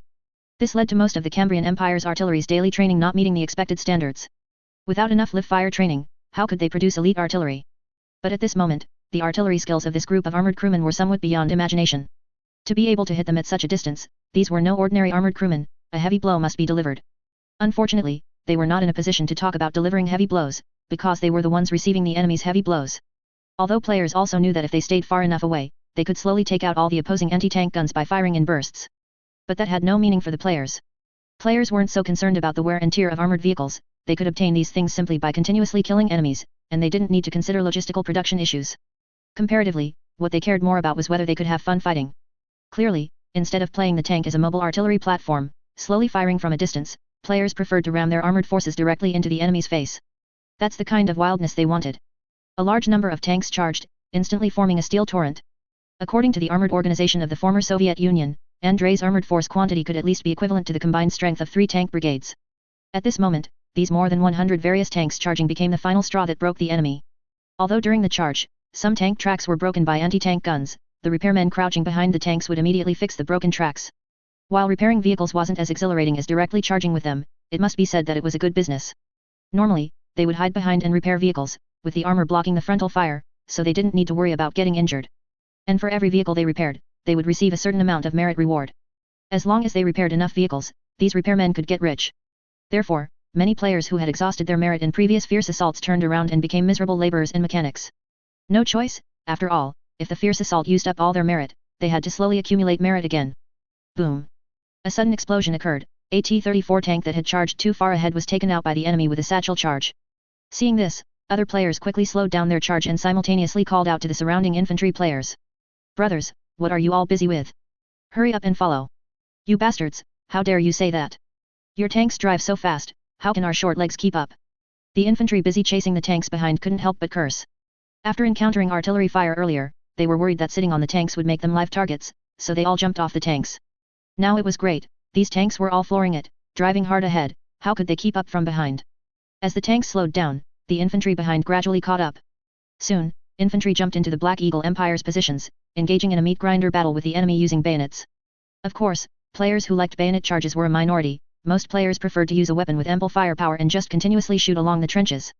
For example, the heavily armored machine gun sentry is simply in its element in this kind of trench warfare. If it were a typical battlefield game, they wouldn't dare let a heavily armored sentry charge forward so recklessly, a bayonet charge from the enemy would teach him a lesson. Generally speaking, a heavily armored sentry either breaks through an enemy's firepower blockade or hides behind teammates to provide sustained suppressive fire against the enemy. Rarely does a heavily armored sentry charge forward alone. But here, the sentries don't need to worry about these minor issues, because the enemy forces in the trenches can't stop them at all. Facing such a formidable individual, clad in full plate armor and wielding a heavy machine gun, most Black Hawk soldiers were instantly terrified at first sight. Too brutal. This entire get-up weighs at least 100 caddies. What kind of monster is this man who can move with such agility in this gear, and even suppress a machine gun with his bare hands while running and firing? They didn't recognize that the weapon in the heavily armored sentry's hand was a light machine gun. Or rather, such a large water-cooled machine gun hardly looked like a light machine gun, did it? So, facing such an enemy, no one would think of solving the problem with a direct bayonet charge. That monster is clad in iron armor, thicker than a medieval knight's. How could a small bayonet in their hand possibly stab him to death? Reality isn't like Battlefield, where a bayonet can instantly kill. In reality, a bayonet thrust against such armor would simply snap. And in a shootout, they couldn't outshoot this player no matter what. After all, he was holding a water-cooled machine gun, spewing 300 rounds. How could their rifles and submachine guns compete? What made them most despair was that after finally throwing a grenade and wounding this guy, the soldier following him suddenly threw a white box onto the ground. They didn't know what kind of black technology this thing was, but after the box was thrown, the machine gunner, who had been bleeding profusely, instantly recovered to his original state. At this moment, the Black Hawk soldiers felt there was something dirty on the battlefield. After a fierce battle, the Black Eagle Empire left a suicide squad to cover their retreat, while the remaining forces withdrew from the area in extreme disarray. If it weren't for the high degree of mechanization of the Black Eagle Empire, their army would never have been able to retreat successfully. However, even after successfully retreating, this Black Eagle Empire army will likely be unable to restore its original combat effectiveness for a considerable period. Whether it was armored vehicles, artillery, or elite soldiers, their unit lost a large number of all of them. Hoping to quickly regain combat effectiveness under these circumstances would require a massive transfusion from the rear. Andrei, riding his red hare, quietly watched the scene on the battlefield. He felt a sudden, inexplicable sadness, perhaps because too many people had died in this war. The number of troops lost on the Black Eagle Empire's position goes without saying. These guys left at least 6,000 or 7,000 corpses in one battle, which can be described as a tragic loss to a certain extent. However, on other positions, the corpses of Cambrian soldiers were everywhere. If these bodies were added together, the Cambrian army's losses would actually be greater than the Black Hawk armies. The two Cambrian Empire infantry divisions responsible for defense here were all crippled, and one of them was completely annihilated by the enemy, with not even its organizational structure remaining. As for the other infantry division, if calculated according to its full strength before the war, this infantry division should have had 14,000 men. Considering the attrition during the war and subsequent reinforcements and reorganization, the number of men in this infantry division should be around 10,000. However, when Andrei and his men arrived here and provided support, and after the enemy retreated, they recounted the number of men in this unit and found that it only had 2083 soldiers left. That's right, counting all the soldiers who could still breathe, this unit only had 2083 soldiers left. If the seriously wounded and those on the verge of death were excluded, the remaining combat-effective soldiers in this unit would only be about 1,000. In front of Andrei, Division Commander Lev Grigorievich Gorkov, who held the same rank of Major General, solemnly saluted Andrei, then excitedly shook his hand and said, Thank you, Major General Vorontsov, you saved my army and my defense line. Andrei shook his head, returned the salute, and said. No, I should also thank you for leading the troops to hold out until now, otherwise the enemy would have cut off my retreat before I could arrive with reinforcements. It must be said that when he saw the tragic scene of this battle, he was truly stunned. He had thought this infantry division wouldn't even be able to hold out until he arrived with reinforcements, but unexpectedly, this embattled infantry division actually managed to persevere. Alas! General Vorontsov, next I must lead my troops to the rear. I'm afraid the remaining battle will still depend on you to hold out. Even while speaking with Andrei, the chain-smoking division commander didn't forget to light a cigarette. He looked at the distant position and said with a touch of melancholy. No matter what, we must hold this railway line, otherwise our future supplies will suffer a severe setback. Once the enemy completely blocks this railway line, even if we turn around and transport supplies from the Murmansk port, it will probably be difficult to meet the material needs within Petrograd, especially the demand for food. Andrei was a bit surprised, not expecting that besides himself, someone else had also realized the major problem Petrograd was currently facing. However, he then thought about it and felt that this was not surprising. The other few front lines had been completely cut off by the enemy, leaving only this main railway still connected to Petrograd. If this major artery, known as the Victory Railway, were to bleed out, how would Petrograd's supplies be maintained? Even with rationing, Petrograd currently consumes at least 2,000 tons of grain per day. Moreover, these 2,000 tons of grain are not enough to meet the normal needs of Petrograd's residents, but rather to keep the people here from starving to death, allowing them to remain in a semi-fed state. Therefore, apart from this railway, Petrograd truly has no additional transport lines that can ensure 2,000 tons of grain are brought in daily. I have previously raised this issue with General Konstantin, asking him to help stockpile as much grain as possible, but from the current situation, the efficiency of grain stockpiling is far from enough. So rest assured, I will guard this place at all costs. Andrei sighed, cursing the Tsar again in his heart, and then solemnly promised. It was closed before, but at this moment, he truly felt the weight on his shoulders. It's no exaggeration to say that Petrograd currently has 5 million residents, and the lifeline of these 5 million people is entirely dependent on this railway. As long as this railway falls, the entire city will plunge into severe famine, and by then, the number of people starving to death every day will be in the tens of thousands. Andrei had never seen famine in this life or his previous one, but he had heard about it from books and other sources. When people get desperate, they will even strip and eat wood, and even consume things like kale and clay, which is completely indigestible. It's no different from wild beasts. And he assessed that in the Soviet Union during World War II, the Russians at that time had faith, they were willing to hold out under extremely harsh conditions. But under the Tsar's rule during this period, what faith could ordinary Russians have? Could it be that those commoners felt that being exploited by the Tsar was a happy thing? For most commoners, if it weren't for the Black Eagle Empire's inhumanity, coupled with traditional ethnic conflicts, they wouldn't have such intense will to resist. If famine truly struck, Petrograd would never be able to hold out for long, this city lacked that kind of faith. Andrei did not lead his troops to immediately withdraw to their original defensive area. Instead, he took the arriving players and temporarily took over this defensive sector as well. He planned to shorten the defensive line, moving it further back, and relying on the Victory Railway for defense. At the very least, he could bring in the railway's armored trains, allowing them to also provide some firepower, even if doing so would lead to greater risks. Anyway, his 2 armored trains would soon both arrive here, and with the armored trains, this battle would undoubtedly become much easier. Meanwhile, in the rear of the Black Eagle Empire, Lieutenant General Graham also received news of the defeat here, learning that his offensive had once again been thwarted by the arriving Andrei. Damn it, it's that Vorontsov again. Is this bastard deliberately going against me? He raged in the headquarters, somehow getting a picture of Andrei clipped from a newspaper, hanging it on the wall of the shooting range, and using that picture as a target. Only after emptying several magazines did he feel his explosive mood slightly improve, but he was still incredibly depressed. General, according to our analysis, our failures these past few times were mainly due to insufficient armored strength. Just then, his chief of staff, Fengel, suddenly said. Although our first failure was caused by the enemy's massive artillery bombardment, if our armored forces had strong enough breakthrough capabilities, we could have seized that great cannon one step ahead of the bombardment. It is precisely because we suffered defeat in armored warfare that we subsequently experienced a series of failures. Hearing this, General Graham grumbled angrily. What kind of foolish talk is this? The Black Eagle Empire's armored forces are already the strongest in the world. Can't we still defeat the enemy in armored warfare? The chief of staff said nothing, merely looking calmly at the general. The battle results were laid out on the table, they had been defeated in such a manner in the battle against the enemy's armored forces. Could it possibly be that their armored forces were too strong? But just then, the telephone in the headquarters suddenly rang. Hello, this is Graham. Wait, when did this happen? The Black Skull Titan Legion is arriving soon. Chapter 246, Facing a Titan Legion, you must keep moving. Enough, don't tell me how critical the situation in Moscow is. You have 2 Titan societies stationed there, what's so critical? Damn it, all the Titan societies in the entire empire are stationed there, and the enemy hasn't even reached you yet. We're under fierce enemy attack here, and we don't even have a single Titan society. Stop bullshitting me here, send the Titans over quickly, or are you expecting our soldiers to fight the enemy's steel behemoths with their flesh and blood? Listen up, I want titans now. If you have the guts, just fire me directly. I'd like to see who else would be willing to come over and take charge of this mess in Petrograd. After a furious roar into the phone, General Konstantin roughly hung up and let out a long sigh. Hearing the sounds inside cease, Nicola pushed open the door, quietly walked in, then approached General Konstantin, offering him a handkerchief and wiping his sweat, saying, "General, don't let it upset you. I believe the Empire will consider the bigger picture." General Konstantin glanced at the few more white hairs on his butler's forehead, touched his mechanical arm which seemed to throb faintly but theoretically felt nothing, and sighed. "I'm really fed up with those parasites in Moscow. Didn't they ever learn how to fight? The Air Force has sent back the latest reconnaissance report.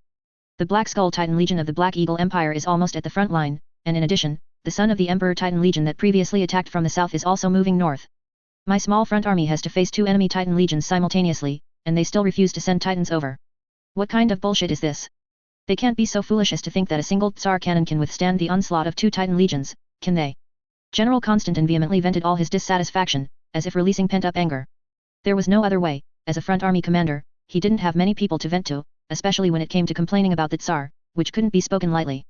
But at this moment, he was genuinely disappointed with Moscow. "General, Moscow also has its difficulties. I heard a rumor earlier that 3 Titan Legions of the Black Eagle Empire are heading towards Moscow. It seems they are determined to capture our capital in one fell swoop." Nicola tried to persuade the general, hoping to calm his emotions, but General Konstantin's anger was not so easily quelled. "Enough, don't worry about those parasites in Moscow. It's enough for us to take care of ourselves." General Konstantin waved his hand, his face cold as he said. "You will take a few of the family's guards assault team and ensure this letter is delivered to Andrei. Absolutely no one else must see this letter. If the contents of this letter are seen by anyone else, then don't blame me for being ruthless." Seeing the letter with the wax seal, Nicola vaguely guessed something, but merely nodded and tucked the letter into his "in my arms." He figured it was highly likely that General Konstantin was going to tell Andrei some things that couldn't be said directly over the phone, perhaps to arrange the family's future movements. As old aristocratic families, their loyalty to the Tsar was only one aspect, the most important thing was to ensure the continuation of their family's existence. Expecting them to sacrifice themselves for the Tsar, like lambs to the slaughter, against irresistible enemies was absolutely unrealistic. Not long after, Andrei received the letter sent by General Konstantin. When he saw Nicola and a few family knights arriving dusty and travel-worn, and handing him a letter as soon as they met, he immediately realized that General Konstantin definitely had something important to say. "Nicola, what's going on? Why do you look so rushed?" Andrei said, while tearing open the intact wax seal on the letter. But as soon as he saw the first line of the letter, Andrei's expression froze. "Bad news, the Black Skull Titan Legion of the Black Eagle Empire is heading towards your direction." When Andrei saw this line of text, he felt completely unwell. What the hell is this? How did a Titan Legion show up? He was just an ordinary Major General Division commander, and the troops he led were just an unremarkable mixed division. He had just routed an enemy armored division, then severely damaged an enemy mechanized infantry division, and even previously inflicted heavy losses on a Warsanian puppet legion. After this series of battles, he hadn't even had much time to catch his breath when he suddenly received such news. He just wanted to ask now, what kind of unlucky script did he get? Anyone unaware would think he was Rogel Dorn, leading the Imperial Fists Legion, busy defending Holy Terra. After finishing the letter, Andrei also understood why General Konstantin didn't say the contents of the letter directly over the phone. The reason was simple, to prevent eavesdropping. General Konstantin told Andrei that a Titan Legion was about to arrive, and that Moscow might send a Titan Legion for support, but might also not. If Moscow sent a Titan Legion, then Andrei was to assist from the side, cleaning up the Black Eagle Empire's regular troops. If Moscow was not interested in sending troops, then Andrei was to quickly take his troops and leave the position, immediately head to Folkhov, and then take the Victory Railway to Moscow. Only Titans can fight Titans. If Moscow didn't send Titans, General Konstantin would lead his troops to hold the line to the death, while Andrei would need to rebuild the family in Moscow. In short, General Konstantin instructed Andrei to prioritize his own safety and not to foolishly confront the enemy's Titan Legion. After reading the letter, Andrei burned it directly. If this letter fell into the hands of someone with ulterior motives, it could very likely become evidence of the Vorontsov family's treason. After all, the enemy hadn't even arrived yet, and a retreat was already being arranged in the letter, a clear case of deserting in the face of the enemy. But Andrei, like his father, had no intention of dying for the Cambrian Empire. If the Tsar was generous enough to provide all the necessary reinforcements, he would fight to the death. At the very least, even if they couldn't win, it could only be said to be a crime of circumstance, not of battle. But now, his teammates were as bad as pigs, completely unwilling to consider their battle zone, always making all sorts of foolish moves. What could he do? If he were truly killed by such teammates, that would be a truly unworthy death. All right, Nicola, I've finished reading this letter. Go back and tell the old man that at the critical moment, I will follow his instructions. Hearing Andrei say this, a smile appeared on Nicola's face. He didn't know what was written in the letter, but seeing General Konstantin's extremely serious demeanor, he knew that what was written in the letter was absolutely crucial. So, his biggest concern was that Andrei would be stubborn at such a time and suddenly refuse to obey the old man's orders. Fortunately, the young master was still clear-headed and didn't have any stubborn ideas at this time, which truly relieved him. Nicola just drank a glass of water, rested for a moment, and then ran back. Seeing them travel worn, Andrei felt truly sorry for them. The Black Eagle Empire's army did not launch an attack now, but temporarily chose to retreat. Andrei initially thought it was because he had hurt and scared them, which made them slow down their offensive, but after reading the letter, he understood. These guys must be waiting for the Titan Legion to be in position, which is why they temporarily retreated. He looked at the defensive line he had planned, then casually crumpled the map into a ball, threw it aside, and then released a Chinook flame, burning it directly. If no enemy Titan Legion appeared, then defending by relying on the railway and maximizing the use of armored trains would absolutely be feasible. But the enemy's Titan Legion was about to arrive, so what was he going to do with armored trains? He didn't think armored trains could deal with something like a Titan Legion. Although he hadn't seen the Titans of this world, based on the Titan tactics he had heard about from other sources, he always felt that they were very similar to the Titans of the warmer world. However, after some consideration, with the technological level of this world, Andrei thought that even if they could build something similar to a Titan, it would inevitably have very poor mobility. Not to mention how fast it could run, simply considering its method of transportation, it probably couldn't be transported directly in its complete form. If he were to arrange this thing, it would most likely be disassembled into parts, transported first to a safe location, and after it was assembled, then the Titan Legion would be driven to the battlefield. Otherwise, if they expected this thing to walk to the battlefield step by step, how high would the malfunctions and wear and tear be? He didn't know where the enemy's Titans would be assembled, but he planned to send out the Air Force for a search first. If they could find the assembly location of the enemy Titans, then they could preempt the enemy. Therefore, Andrei immediately issued a brand new mission to the players. Side quest, the Black Skull Titan Legion of the Black Eagle Empire is about to arrive. Deploy the Air Force to scout the location of this Titan Legion. Total quest reward, 3,000 merit points. Number of participants, unlimited. As soon as this quest was issued, the players immediately erupted into excited howls. Changfen Cat, holy crap! What did I just see? This world is truly messed up. Gigi King, Gat. Oh no, it's the legendary apocalypse battle. Retreat quickly. Xin Liazi, good, I knew this world was the warmer world. I wonder when the Emperor's fleet will arrive. Brother Hunan, to be honest, what I'm most curious about now is, why is the difference between the Black Eagle Empire and the Cambrian Empire so great? It's hard to imagine two countries with such a large disparity both being considered great powers. Emperor Dongli, not necessarily, I remember seeing somewhere before that the Cambrian Empire also had a Titan Legion, I think. The news of the impending arrival of the Titan Legion instantly caused a huge reaction among the players. Of course, players would not be afraid, players would only be more excited by it. After all, these fourth catastrophes are all people who love to watch a good show and don't mind making a big deal out of things. According to the fourth catastrophe's thinking, they wished that the four peddlers would directly descend into the real world, that the Chaos Demon army would sweep across the globe, and that the top-knotted War Master Abaddon would lead the Black Legion in an orbital drop. Anyway, for players, as long as the enemy shows their health bar, they will always find a way to take them down.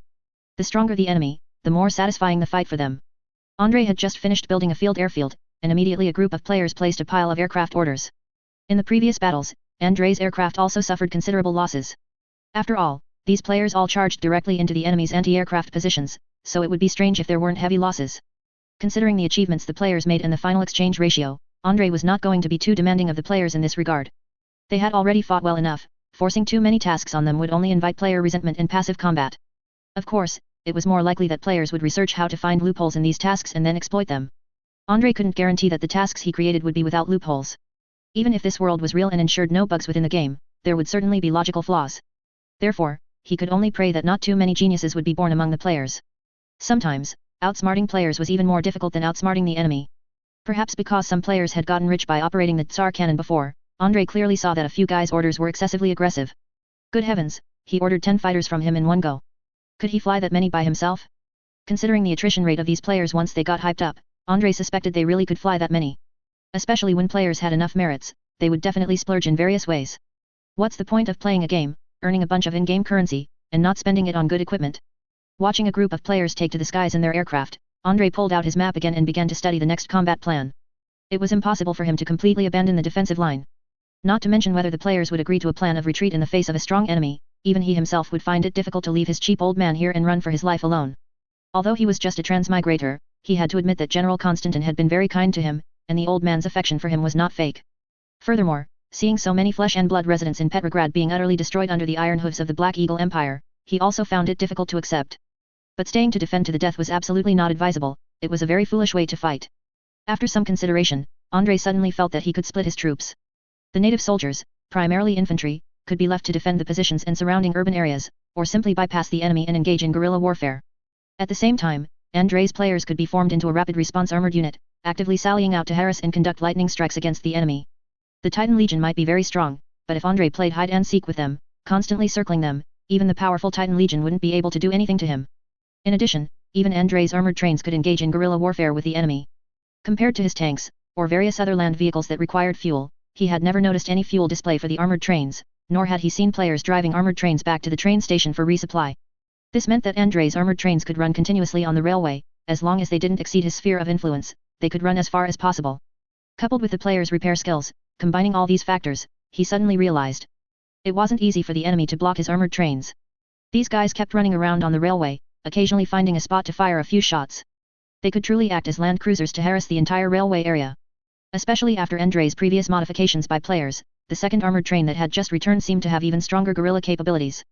Andrei could only say that he had ultimately underestimated the player's level of abstraction. These guys successfully produced 3 9.2-inch siege cannons in the abandoned factory of Petrozavodsk. However, it was a pity that because the stock of those large walking machines was already gone, they couldn't find a brand new walking machine chassis, so they couldn't make the famous Andrei's hammer self-propelled artillery again. But it didn't matter, they directly installed these heavy cannons on the carriages pulled behind the armored train. In other words, the second armored train, in addition to its original various armaments, had 3 additional 9.2-inch siege cannons installed on its rear. Although firing these things while the armored train was moving would result in rather touching accuracy. But if the armored train stopped motionless in one place, this thing was simply a perverted super weapon. Thinking about it carefully, Andrei felt that this thing was no different from an ordinary railgun. Unless it could be blocked by the enemy, a constantly moving railgun like this would definitely become the enemy's nightmare. Most importantly, ordinary railguns usually require a series of preparations and various adjustments to the artillery before firing. After spending a lot of time, this thing could finally fire. But the 3-cannon armored train modified by the players only needed to find a place to stop and could fire directly. After calculating the absurd attributes of this thing, Andrei immediately issued an order to this armored train to continuously patrol along the entire Victory Railway, bombarding all enemy forces within its range. No observation posts, it doesn't matter if they can't see where the enemy is, just let a small number of cavalry accompany this armored train to observe. In addition, the Air Force responsible for reconnaissance in the sky could also help this train observe. Players only needed to share the enemies they found with each other, and then they could use this thing to launch a fierce bombardment. Andrei's troops quickly launched a new round of operations. One day later, the soldiers remaining on the position saw Andrei leading his armored forces depart. In addition, they also saw the armored train passing through this railway. I say, why did the general run off with those armored soldiers? Could it be that the general just ran away with the armored regiment? A soldier assigned to remain on the position asked his companion uneasily. To be honest, seeing Andrei withdraw a large number of main forces and the guards assault team, leaving only them and the artillery on this position, it really made him a little nervous. But as soon as he finished speaking, their platoon leader immediately walked over. Shut up, don't talk nonsense, the general has his own combat plan.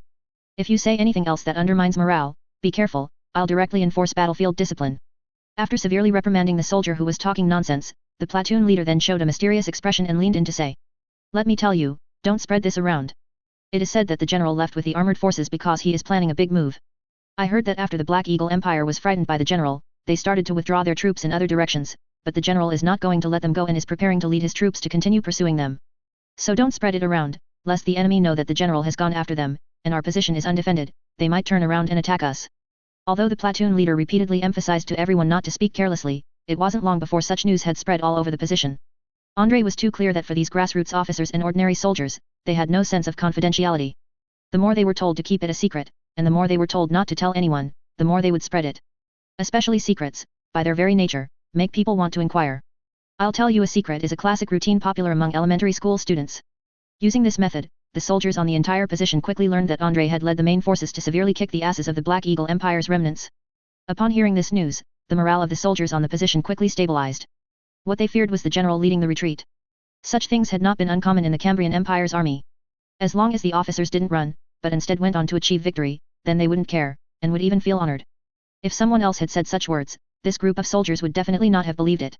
But Andrei's previous series of achievements against the Black Eagle Empire were there for all to see, so the soldiers were willing to believe that Andrei had indeed gone to pursue the enemy while riding on the momentum of victory. Meanwhile, in the sky, the air force Andrei had previously sent out for reconnaissance had engaged in multiple rounds of combat with the enemy's air forces. Although the air force was somewhat scattered due to players going out to scout, these players still achieved good results in aerial combat. The wreckage of airships, already fallen but still burning fiercely on the ground, fully demonstrated the players' aerial combat achievements. That's strange, I don't know if it's my imagination, but I always feel that the Black Eagle Empire's airships are getting harder and harder to deal with. A player, after RESPawning, returned to the combat zone in his aircraft and couldn't help but complain to his teammates. It's not your imagination, these guys' airships are indeed getting harder and harder to deal with. They've started sending a bunch of battle mages onto their airships now. It's totally numb. While fighting, a spell suddenly flies out from the airship. This thing is practically impossible to guard against. Players unanimously agreed that the Black Eagle Empire's airships were becoming increasingly abnormal, and they all missed the Ostrania airships. To be honest, the Ostrania airships were the excellent airships in their minds' ideal targets for scoring points. No powerful void shield, no bunch of flashy battle mages, and not even power-armored soldiers guarding the airships. Airships like that were too easy for them to capture. How could they be as difficult as the Black Eagle Empire's airships? Just as players were complaining that the Black Eagle Empire's airships were becoming increasingly difficult to deal with, the Black Eagle Empire's Air Force was also complaining about these players being difficult to deal with. Damn it! Why haven't the Empire's latest Air Force aircraft been developed yet? Is that mechanical bird really that difficult to manufacture? In an airship base, Black Eagle Empire Air Force Major General Herbert Galwitz was roaring angrily on the phone. I'm sorry, General, please understand, the Empire's technical personnel also need time for research and development. On the other end of the phone, that voice seemed to be trying to explain something, but Major General Galwitz mercilessly snapped back. Time? Is our time not time? The Empire's airships are suffering more and more losses. According to current statistics, over half of the Empire's airship losses were shot down by those strange aircraft. This is already very serious. By the time you slowly develop them, the Empire will have already conquered the Cambrians, and the war will have long been over. After a thorough scolding, Major General Galwitz urged, I don't care what difficulties you have, either send me more reinforcements or quickly develop and deliver the new aircraft to me. The advantage previously gained by the Black Eagle Empire Air Force is constantly being reclaimed by the enemy, and this is something we absolutely will not allow. After speaking, he hung up the phone. Report, General, one of our airship squadrons outside has encountered an enemy attack again. Just then, an officer suddenly ran over and reported to the general. How many losses? Don't tell me it's another total annihilation. Major General Galwitz rubbed his forehead with a headache. When he saw the officer's hesitant look, he knew that this wave was certainly another total annihilation. An airship squadron, according to the Black Eagle Empire's organization, usually consists of 8 small airships and 1 medium airship. According to the original design, the medium airship did not undertake bombing missions in most cases, but rather escort missions, but this did not mean that the medium airship could not bomb. On the contrary, the Black Eagle Empire had also carried out certain reforms to the original airship configuration during this period. For example, originally, the Black Eagle Empire's airships only had ordinary artilleries, but now the Empire's airships are not only equipped with Fear Knights, but every medium-sized airship and above also has a dedicated battle mage accompanying it. Through the configuration of battle mages, medium airships, which were originally not very capable of undertaking bombing missions, also became excellent bombing platforms. Because in this situation, the airship does not need to carry extra bombs, it only needs to prepare more magic cores on board, and then let the battle mage continuously cast spells through the magic cores. Perhaps a single wave of sulfur fire rain spells cannot destroy too many targets, but if such an airship is floating in the sky, continuously raining sulfur fire rain downwards, it can definitely cause immense damage to the enemy. Unfortunately, the sudden proliferation of various special aircraft on the battlefield severely hampered their increasingly powerful bombing capabilities. If it weren't for the fact that the configurations of these airships had been upgraded, with a large number of battle mages accompanying them in combat, their losses would have increased even further. New aircraft, this is simply unscientific. The Empire's spies hidden among the Cambrians have inquired from multiple sources, but they have never found any research in this area. It's not possible that this research team has been living in the deep mountains and old forests, isolated from the outside world, right? Major General Galwitz suddenly thought of something and said to the officer in front of him with a headache. Honestly, I seriously suspect that these special aircraft are not products of the Cambrian Empire itself. I suspect it's possible that other great powers are testing their newly developed weapons in the Cambrian Empire. Hearing this, the officer standing opposite the general remained silent, because he didn't know what to say. In these days, Major General Galwitz had become somewhat obsessed with the enemy's new aircraft. There was no other way, the performance of this thing in air combat was simply too strong. Its defensive power is a bit lacking, which goes without saying, after all, a void shield cannot be mounted on this type of aircraft. But this thing not only has ample firepower, but also possesses excellent maneuverability and flexibility, as agile as a bird in the sky. Simply its agility gave this aircraft a huge advantage, not to mention that this aircraft also seemed to have the advantage of being cheap. Furthermore, Major General Galwitz couldn't figure out the fuel consumption of this thing, but judging by the player's endurance in air combat, he suspected that this thing might be particularly fuel efficient. In comparison, their airships were inferior to this thing. If their airships were just conventional airships from Earth, then the airships would certainly have stronger endurance and be more fuel efficient. But here's the problem, these Black Eagle Empire airships had all undergone magical technology modifications and had a bunch of miscellaneous things added to them. Those extra turrets, as well as the various ammunition loaded on them, all relied on levitation magic to be maintained, not to mention the most energy-consuming void shield. Therefore, these airships all needed to consume a large number of magic cores when navigating. This also led to the Black Eagle Empire's airships not having very strong endurance, at least, it was difficult for airships to constantly float in the sky and be dispatched at any time upon encountering enemy situations. Forget it, let's not worry about what those fools in the rear are doing. I heard that a Titan Legion is supposed to arrive here soon. Suddenly remembering something, Major General Galwitz changed the subject and asked. Yes, General. The Black Skull Titan Legion is almost here. They just completed assembly at the factory in the rear and are expected to arrive in this city by evening. When they mentioned the Black Skull Titan Legion, both men's expressions relaxed. Although, according to Grand Marshal Herman's long-standing view, manufacturing such massive war machines as a Titan Legion was completely meaningless, and it would be better to invest those resources into manufacturing airships, using a massive air force to completely destroy the enemy's defenses. However, in previous actual combat, the Black Eagle Empire discovered that the Titan Legion, as the ultimate armored breakthrough force, possessed extremely powerful capabilities. Although deploying a Titan Legion was troublesome, once they were in position, only Titans could fight Titans. Because of this, in their view, as long as the Titan Legion was in place, the enemy's defensive line in front of them would certainly be successfully overcome. Alas, I hope the Titan Legion arrives soon. May we successfully capture Petrograd, this industrial pearl of the north. Just as the two were speaking, the air defense alarm above their heads suddenly blared.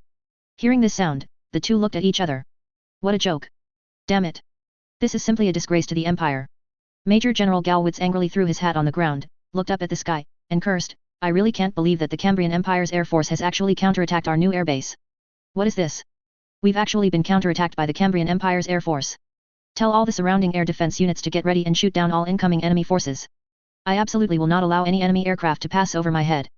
At this moment, above the city of Pskov, a Black Eagle airship squadron, which had just completed its ascent and was preparing to carry out bombing missions in the distance, happened to see a large number of aircraft flying towards them from afar. When they saw these aircraft, all the Black Eagle Air Force personnel shared the general's thought, this world had gone completely mad.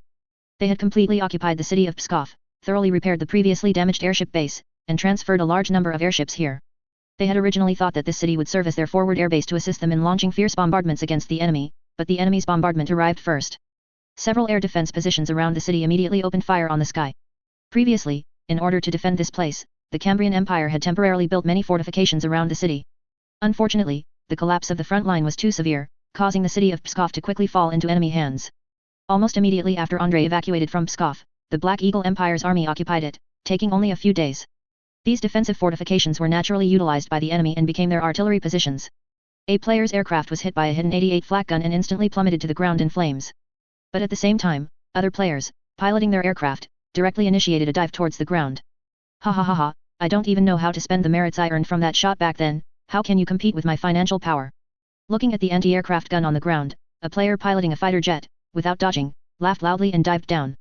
In the past, to get such a fighter jet, he would have had to fight on the battlefield for a long time, or work as a brick mover for a long time, before he could successfully acquire one. But now, he felt that a small aircraft was nothing, he had money to spend as he pleased. A series of rockets were fired, directly hitting the anti-aircraft gun on the ground. In a violent explosion, the 88 flak gun was instantly blown into a pile of scrap metal. However, at the same time, another anti-aircraft fire from the side blasted the aircraft out of the sky on the spot. The Black Eagle Empire's air defense units were struggling to resist the attacks from above. These aircraft flew too fast, completely different from their usual experience of shooting down airships. This caused many experienced anti-aircraft artilleries to perform even worse than green recruits at this moment. At the very least, new recruits knew to constantly adjust their lead when they realized something was wrong. However, these veterans already had a fixed set of leads and tactics, making it difficult for them to break free from past habits in a short period of time. Meanwhile, the airship squadron in the sky was also facing a fierce enemy attack. Mage, hurry up, that big mechanical bird is about to fly over. The commander on the escort airship anxiously urged the Abyss Mage beside him. Seeing a bomber diving towards them, with its nose-mounted high-explosive autocannon continuously firing, he felt his scalp tingle. The firepower of that autocannon was ferocious, the strength of their airship's void shield was visibly decreasing at a rapid rate. At this rate, their airship was very likely to be shot down on the spot by the enemy. The Abyss Mage quickly calculated the lead and conjured a patch of sulfur fire rain in the sky. Watching the bomber turn into a fireball under the attack of the emerald flames and rapidly plummet to the ground, the officer finally breathed a sigh of relief. But just then, he suddenly noticed another bomber flying above him, and above this bomber, soldiers were parachuting down. Recalling the particularly popular and daring boarding tactics of the Cambrian Empire in recent times, he suddenly felt a wave of nausea. Damn it, he was now thoroughly disgusted by this never-before-seen, outrageous air force. Chapter 247, So that's how power armor is captured. Attention, enemies are coming up, get ready. At the Abyss Mage's command, a Fear Knight on the airship immediately drew his greatsword, and the submachine gun on his other arm was disengaged from safety. Before this, he had already heard about the Cambrian Empire's boarding party's prowess. He was puzzled, how did these guys come up with such a desperate tactic, parachuting directly onto an airship? And speaking of which, with the Cambrian Empire's backward industrial manufacturing level, could they produce parachutes with such high precision? Even if they had the craftsmanship, wouldn't their generals and officials embezzle funds from it? He suddenly recalled a military exercise he had participated in 4 years ago. At that time, the Black Eagle Empire was vigorously training paratrooper units, but the quality of the parachutes produced domestically was very problematic. After an investigation by the secret police, the quality issues with these parachutes were not due to craftsmanship but to manufacturers using inferior raw materials. After all, compared to quality materials, the price of inferior fabric was less than a tenth of the original. Because of this, parachuting was an extremely risky sport at that time, and every time the Black Eagle Empire conducted large-scale training, paratroopers would die from falls due to this reason. Upon learning this news, the decisive Air Force Marshal Albert immediately became furious. He led a paratrooper unit, forcibly arrested the factory supervisors, crammed them onto an airship, and gave each a parachute pack. During the exercise, Marshal Albert personally kicked each of them off the airship, forcing them to parachute using the parachutes they themselves had produced. As expected, out of the 22 supervisors who were arrested, 2 died on the spot from the fall. The remaining survivors were terrified, even unable to stand steadily. Facing these precious individuals, Marshal Albert coldly informed them that in 3 months, he would bring them back for another military exercise, using randomly selected parachute packs from the production line. Since then, the Black Eagle Empire's parachutes have never had quality problems again. The Fear Knight shook his head, emerging from his memories. This was precisely why he was puzzled. How were the Cambrian Empire's terrifyingly precise elite paratroopers trained? There was no time to think too much. According to what the Mage's Eye of the Abyss saw, the enemy paratroopers had already landed above their airship. "Brother, don't worry, I'll take care of that guy. He's just a mere paratrooper who jumped up here. Watch me cleave him with one sword." The young Fear Knight, Hans, had an excited smile on his face. He yearned to achieve great deeds and directly kill that brave elite paratrooper. He greatly admired the enemy's courage, and it was precisely because of this admiration that he wanted to cut this guy down even more. But the mage's words stunned Hans. "Wait, don't be impulsive yet, that guy seems to be problematic." "Damn it! What in the world is this?" Hans shook the mage's shoulder, frowning as he asked. "What's going on, brother? What did you see?" The mage opened one eye, revealing a look of astonishment, and said, "Damn it, that paratrooper who jumped out definitely possesses some special teleportation technology. That guy clearly jumped up alone, but suddenly 5 soldiers appeared next to him." Hearing this, the Fear Knight was also stunned. What kind of spell was this? How could an enemy jump up alone and bring a bunch of people with him? "Don't worry, it's just 6 Cambrian soldiers. I can still rush up and cut them all down." Hans patted his chest, confidently speaking after suppressing the astonishment in his heart. But in the very next second, his skin instantly turned blood red, a ferocious look appeared on his face, and he let out a blood-curdling scream. "Ah!" After letting out a scream, Hans fell straight to the ground. His heavy power armor made a dull thud, then became still. The Abyss Mage just briefly sensed his life information and knew that Hans, who had just been talking to him, was already dead. Oh no, the enemy actually has a mage who jumped up. The Abyss Mage knew that this was definitely the effect of some special spell, perhaps even some rare curse. He didn't know how to deal with this curse, nor did he know the level of the enemy's mage. In fact, he hadn't participated in too many battlefield skirmishes, and certainly hadn't faced off against an enemy mage. As a young battle mage, most of his life experience was spent in the academy, which gave him solid fundamentals, extremely proficient spell casting techniques, and a large amount of magic power accumulated from days of meditation. But at the same time, he also severely lacked combat experience, especially combat experience between mages. Just as he was thinking this, he suddenly felt a strong sense of danger on his scalp, as if a knife was scraping against his scalp. Without any hesitation, he quickly conjured a shield beside him. The translucent shield emitted a pungent smell of sulfur, and its faintly swirling light helped him block this terrifying curse. What a vicious spell this is, to make one's blood boil in an instant. After sensing the attack method of this spell, a look of incredulous astonishment appeared on his face. He couldn't believe that Hans had been killed by an enemy curse like that, and died so miserably. What good was power armor in the face of such an attack? Without time to think too much, he quickly ordered the soldiers beside him to charge up, trying to get them to quickly deal with the enemy mage. At the same time, he himself rushed up with these soldiers. He didn't dare to act directly because he wasn't confident he could escape the combined hunt of the opposing mage and soldiers. But with his own soldiers accompanying him, his courage grew much larger. Unfortunately, he hadn't mastered such a hidden and invisible curse, otherwise, he would have just unleashed a wave of curses on the mage above him. Although the sulfur fire rain he commanded possessed powerful destructive force, one cast could be equivalent to a heavy cannon equipped with incendiary shells. But in this environment, he couldn't possibly use sulfur fire rain on his own airship, could he? Before the Black Hawk soldiers could charge up, more people fell. However, the other Black Hawk soldiers ignored their fallen comrades and quickened their charge, continuing to grit their teeth and rush upwards. Through the previous scene, they knew there was a mage above who could inflict terrifying curses on them from a distance. So these soldiers were well aware that they could die at any moment before they killed that mage. At such a time, pulling a comrade who had already been cursed to death by the enemy was less effective than quickly eliminating the enemy. Otherwise, it would be like trying to rescue an injured comrade under enemy machine gun fire, which would only put themselves at risk. However, they seemed to have underestimated the casting speed of the psyker above them. After Andre unlocked the inquisitorial skull emblem, the crisis value accumulation for these psykers slowed down significantly, allowing them to use spells continuously. Although they couldn't cast too many spells in a short period, taking out a small enemy squad of a few people was no problem at all. One soldier after another continuously fell. The Abyss Mage maintained his shield, trembling, watching the soldiers falling around him. When he successfully climbed the ladder and reached the exit to the upper level, he found that only one soldier remained beside him. This soldier gritted his teeth, ran ahead of the Abyss Mage, and began to climb upwards. The Empire's training required them to cover mages when necessary because mages were more valuable than ordinary soldiers. But a merciless spell instantly took the life of this soldier, sending his heavy body silently crashing down onto the mage below the ladder. Damn it! Hit hard by a falling corpse, he was almost knocked over on the spot. Fortunately, the shield in front of him saved him from harm. Casually pushing the corpse aside, he climbed up at the fastest speed. As soon as he poked his head out, he quickly used a spell to summon 2 ether hounds. The 2 strangely shaped ether hounds, with tentacles on their sides and looking as if they had been skinned, immediately ran towards the players in the distance as soon as they were summoned. Oh, what is this? This little thing looks quite unique. One player looked at the ether hound with some curiosity, then pulled the trigger hard. Although he was puzzled, not knowing where this creature, clearly not from Earth, had come from, it didn't stop him from shooting. Several bullets hit the ether hound, but to the player's surprise, this thing's vitality seemed much stronger than he had imagined. He fired several shots, but the creature was not killed, only its charging steps paused for a moment. But the Psyker player casually threw out a flame. The scorching psychic flame, like a flame trooper, instantly engulfed the ether hound's body. To the Psyker player's astonishment, the ether hound, enveloped in psychic flames, melted away completely in the psychic flames, just like melting ice and snow. I didn't expect our psychic power to be so effective against this thing. The Abyss Mage didn't seem to anticipate that his ether hounds would be so easily defeated by the enemy. Other players continuously shot at him, making his shield seem precarious. Under normal circumstances, his shield would not have been so easily penetrated, but who knew that these Cambrian soldiers who teleported up here even had small cannons? He didn't know what those small cannons, set up on the ground and firing, were, but just one hit on his shield almost made it collapse on the spot. He couldn't even imagine how effective this thing would be against mechs. The Abyss Mage still wanted to resist, but he was surprised to find that the enemies were actually charging at him with bayonets. Suddenly recalling a rumor that had been circulating in the army recently, he didn't hesitate and quickly rolled away to dodge the bayonet.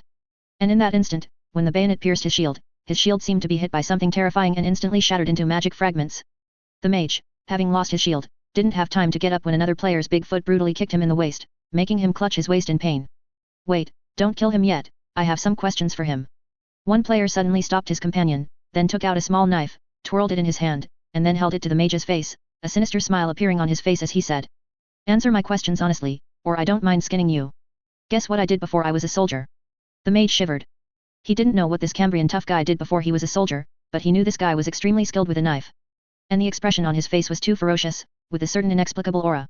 Soon, the mage completely succumbed to these players and answered all their questions one by one. The players were a bit surprised, they had only asked tentatively, not expecting this mage to actually understand the Cambrian Empire's language. Tell me, where did you learn your magic? How can one learn these spells?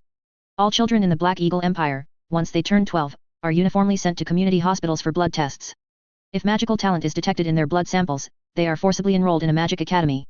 There, we choose our spell factions based on our abilities and interests. After completing a series of courses, we can learn spells.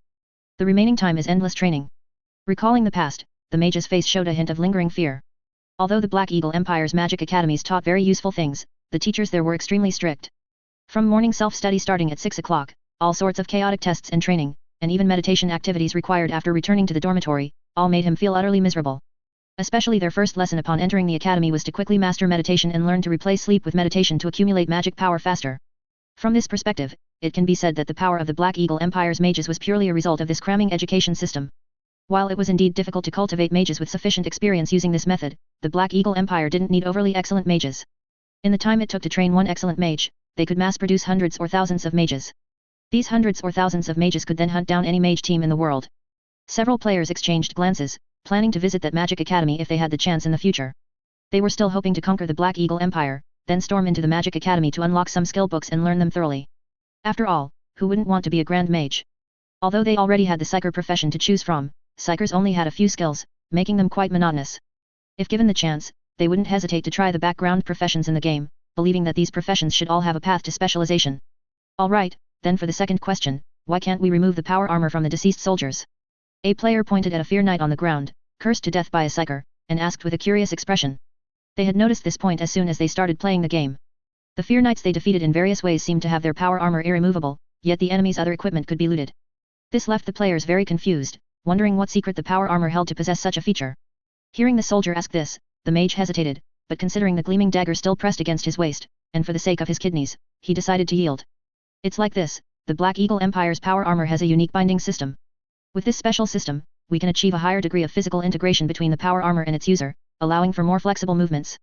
And at the same time, if the power armor's binding system is not disengaged, then the power armor cannot be removed from the outside.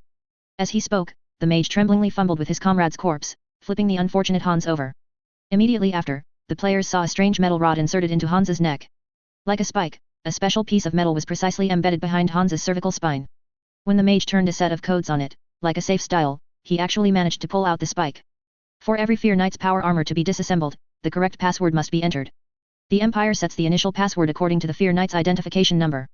As he spoke, he placed the bloodied detector aside, then smoothly unlocked a series of metal clasps on the power armor and said. It seems Hans wasn't very concerned about this password protection device, so he always used the initial password. What a stroke of luck. After pulling this thing out, this power armor can be removed. No sooner had he finished speaking than the Abyss Mage was pushed aside by the players. The Psyker player was already eager to put on the power armor. Whoa, this is awesome. I can actually wear this power armor. When he clicked equip, his body entered an automatic animation sequence. He swiftly donned each armor plate with incredible familiarity, then adjusted the power backpack. Even the nerve-connecting spike plunged directly into his neck, a process that was both extremely bloody and brutally simple. The mage stood by, dumbfounded. Where did this brute come from? When Fear Knights of the Black Eagle Empire adapted to this type of power armor, they needed to undergo certain modification surgeries in advance to install a metal interface on their cervical spine. How could this guy just jam the power armor's nerve spike directly into his neck? Wasn't he afraid of breaking his neck? Also, he didn't know the origin of this Cambrian soldier. How could this guy equip power armor faster than a Fear Knight? The thought that this guy also seemed to be a spellcaster made him even more bewildered. What kind of bizarre things do spellcasters in the Cambrian Empire learn? Are they trained to be heavy armor users in their daily lives? With that thought, he suddenly remembered a special unit from the Iris Empire. The Iris Blade Knights were a rare but extremely elite unit, numbering only 30 in total. Each of these guys learned a crude shadow spell, excelling particularly in stealth and shadow traversal. But at the same time, they were also equipped with power armor similar to the Fear Knights, complete with great swords. The mage couldn't bear to recall the scene of that unit appearing and disappearing like ghosts, suddenly blooming in the center of the Black Eagle Empire's forces, instantly cutting down a pile of people with whirlwind attacks. Could it be that the Cambrian Empire was also planning such a scheme? After obtaining this equipment, the Psyker player immediately received unanimous envy from his teammates. However, his teammates were quite reliable, no one tried to snatch the power armor from him, as he was the one who killed this Fear Knight after all. Of course, as compensation, the Psyker player also gave each teammate an extra sum of merit points. He was only pulled onto this airship by his other teammates, giving him the opportunity to kill people. Otherwise, it wouldn't have been convenient for him to find a lone Fear Knight and even loot their equipment. Excellent, you've got a great future ahead of you. After getting the equipment, the Psyker player nodded contentedly. Just as he was about to try and persuade the mage to become his NPC teammate, the mage did something unexpected. He leaped up with astonishing speed, instantly picking up the tactical backpack that the Psyker player had just discarded to put on the power backpack. Immediately after, the guy directly cast a spell, blowing a large hole in the side of the airship's hull, then jumped straight down. What the no way, is this NPC really that unyielding, preferring death over joining us? Watching the mage plummet rapidly to the ground and then splattering into a mess, the players couldn't bear to watch. Were they that terrifying? What they didn't know was that when the mage jumped from the airship, it wasn't until he was midair that he realized something was wrong. Damn it! Where's the parachute? Where did the parachute in this bag go? Why is there no parachute? Earlier, he had noticed that these Cambrian soldiers' backpacks were all the same. So he had assumed that these Cambrian soldiers, like the guy who parachuted in from the start, were all part of the paratrooper corps. Although he was temporarily forced to submit to the enemy's might, he was only doing so to protect himself, an important combat mage, and to safeguard the Empire's valuable assets. He would never betray the Black Eagle and defect to the Cambrian Empire like this. Therefore, when he saw the backpack placed in the corner, he didn't hesitate at all and chose to parachute to escape. But when he tried to pull the ripcord to deploy the parachute, he discovered that there was no parachute inside the backpack at all, only a bunch of miscellaneous trinkets.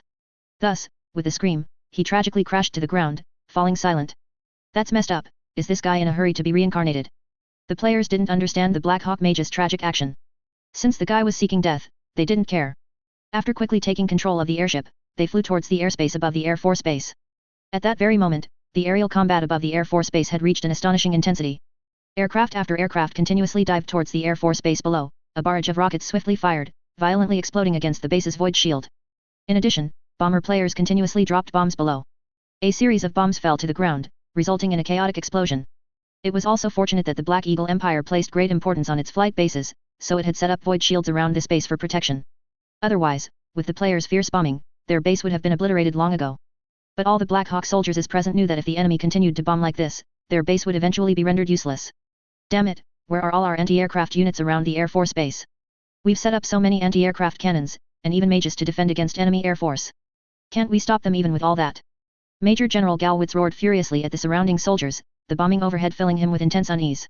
It was important to note that there were still 2 large airships docked at this airship base, along with a batch of other smaller auxiliary airships. If these airships were to be destroyed by the enemy before they even had a chance to take off, then the Black Eagle Empire's air force would be in deep trouble. At that point, never mind what others would say, at least Galwitz's major general rank would surely be stripped by the Empire on the spot. The Black Eagle Empire never needed such incompetent individuals. The 88 flak guns around this airship base played a huge role. Most of the player aircraft shot down by the enemy were brought down by these 88 flak guns. Although the 88 flak guns' firepower density wasn't as strong as other anti-aircraft cannons, its destructive power was immense. If an aircraft was hit, it would be blown to pieces on the spot with one shot. With this thing around, the player aircraft's repair skill simply couldn't be utilized. Otherwise, even if player aircraft were hit, they could fly away, activate repair skills to regenerate health or fix mechanical malfunctions, and then return as good as new. But precisely because of this, some overzealous players directed all their firepower at the surrounding 88 flak guns.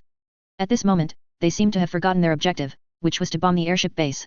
All that remained in their minds were the anti-aircraft cannons before them. Watch out for the magic array above our heads. A player looked up at the flashing green light, shouted loudly to his companion, and then executed an emergency maneuver to the side. The Black Eagle Empire had gathered at least 10 spellcasters here, and a group of abyss mages were jointly using sulfur fire rain, which would soon form a connected magic circle. With the slightest carelessness, a player's aircraft would be drenched in a torrent of green flames from the sky, instantly burning to ashes. At the same time, these spellcasters were hiding inside the Air Force base while casting spells, relying on the void shield that came with the Air Force base for cover. It's unknown how the Black Eagle Empire's construction speed was so fast, that they managed to move the void shield system into the base so quickly. General, can we contact other airship bases and dispatch Air Force support for us? Being passively beaten like this, our defense system is constantly taking damage. At this rate, I'm afraid we won't be able to hold on. A staff officer hurriedly said to Major General Galwitz, but the Major General just shook his head coldly. Don't think too much about it. Let our soldiers continue to fight. I have already contacted several nearby flight bases, but unfortunately, they won't be able to support us for at least 5 hours. Thinking of this, Major General Galwitz couldn't help but complain about his Air Force brothers at the other bases. Damn it, why did all these guys return to base at the same time? Didn't any of their bases have external missions? A dreadnought mech, originally a defensive asset for the base, was also temporarily pressed into service as an anti-air unit at this moment. It must be said that the pilot operating this mech had truly superb gunnery skills. Even against the player's erratic flight paths, this mech achieved 2 consecutive hits, successfully shooting down a bomber. Seeing the arrogant demeanor of this mech, the players were filled with righteous indignation. Too arrogant. This thing was just shooting down their air force like target practice, unbelievably arrogant. Damn it, don't underestimate our abilities. Some players steeled their hearts, directly diving their fighter jets downwards for a desperate dive, or rather, a kamikaze charge. Their biplanes were slow, so using this method, they could directly crash into the enemy, breaking through their void shield. Below, the armored soldier inside the dreadnought mech, who was happily firing while hiding behind the void shield, was dumbfounded.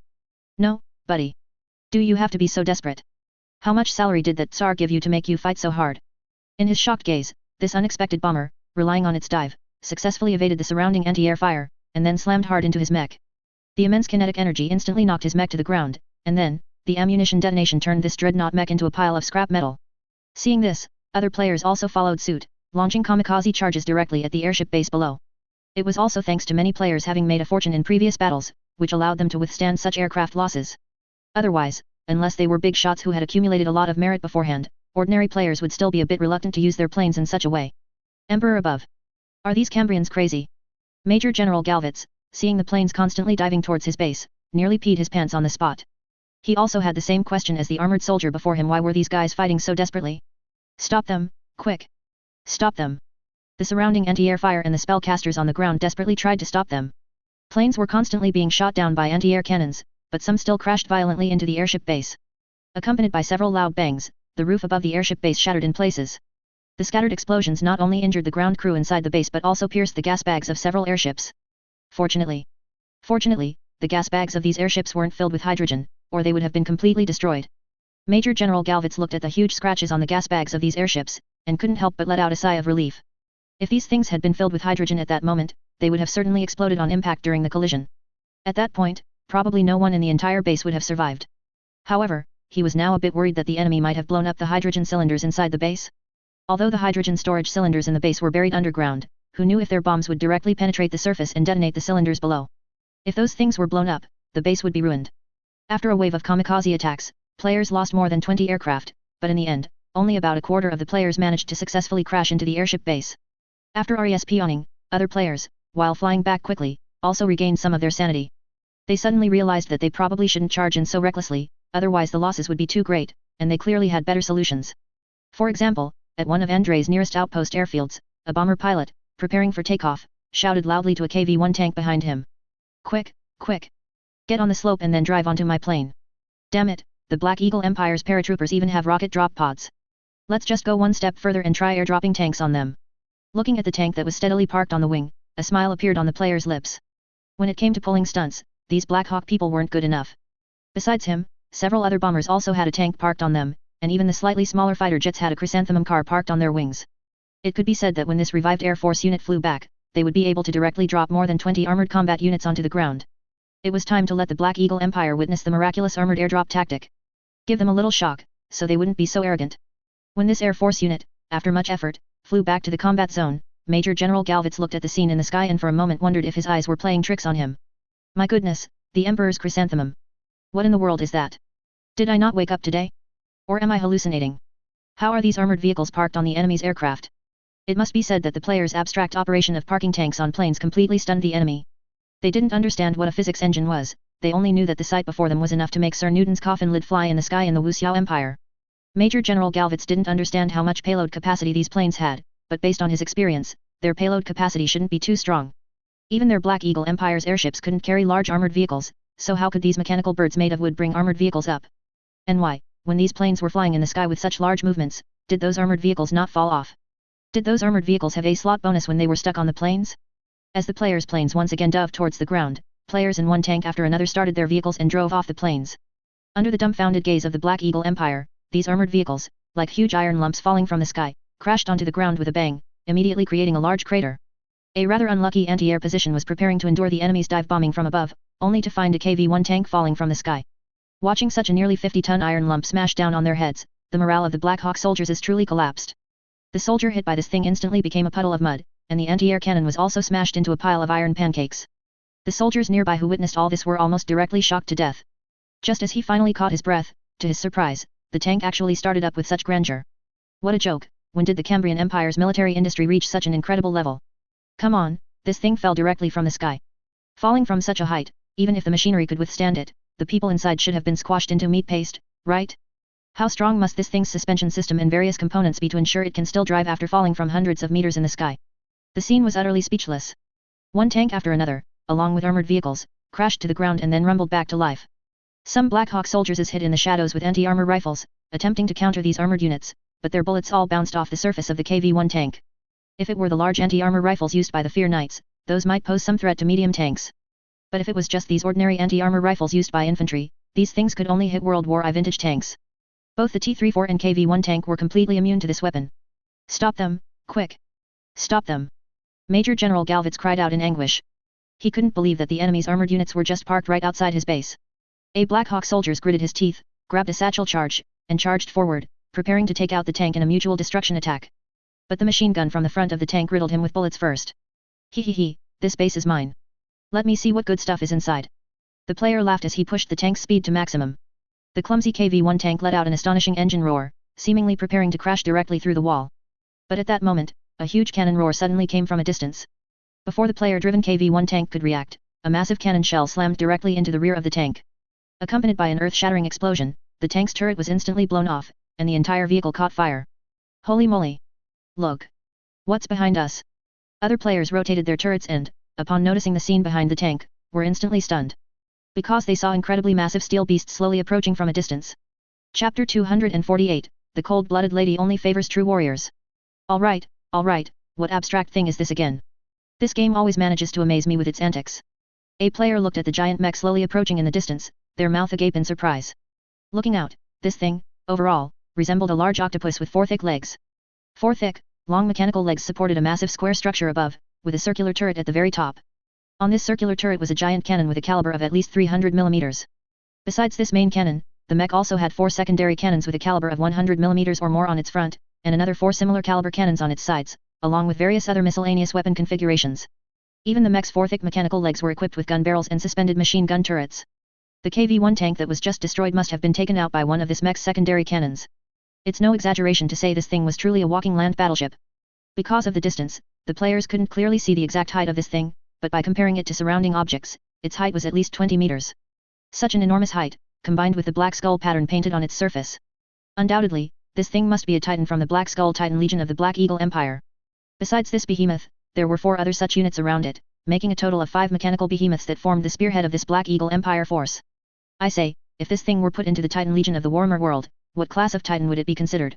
A player asked their companion, then, feeling the question might be inappropriate, added, what I mean is, what is this thing's positioning within the Titan Legion? A Warlord class Titan.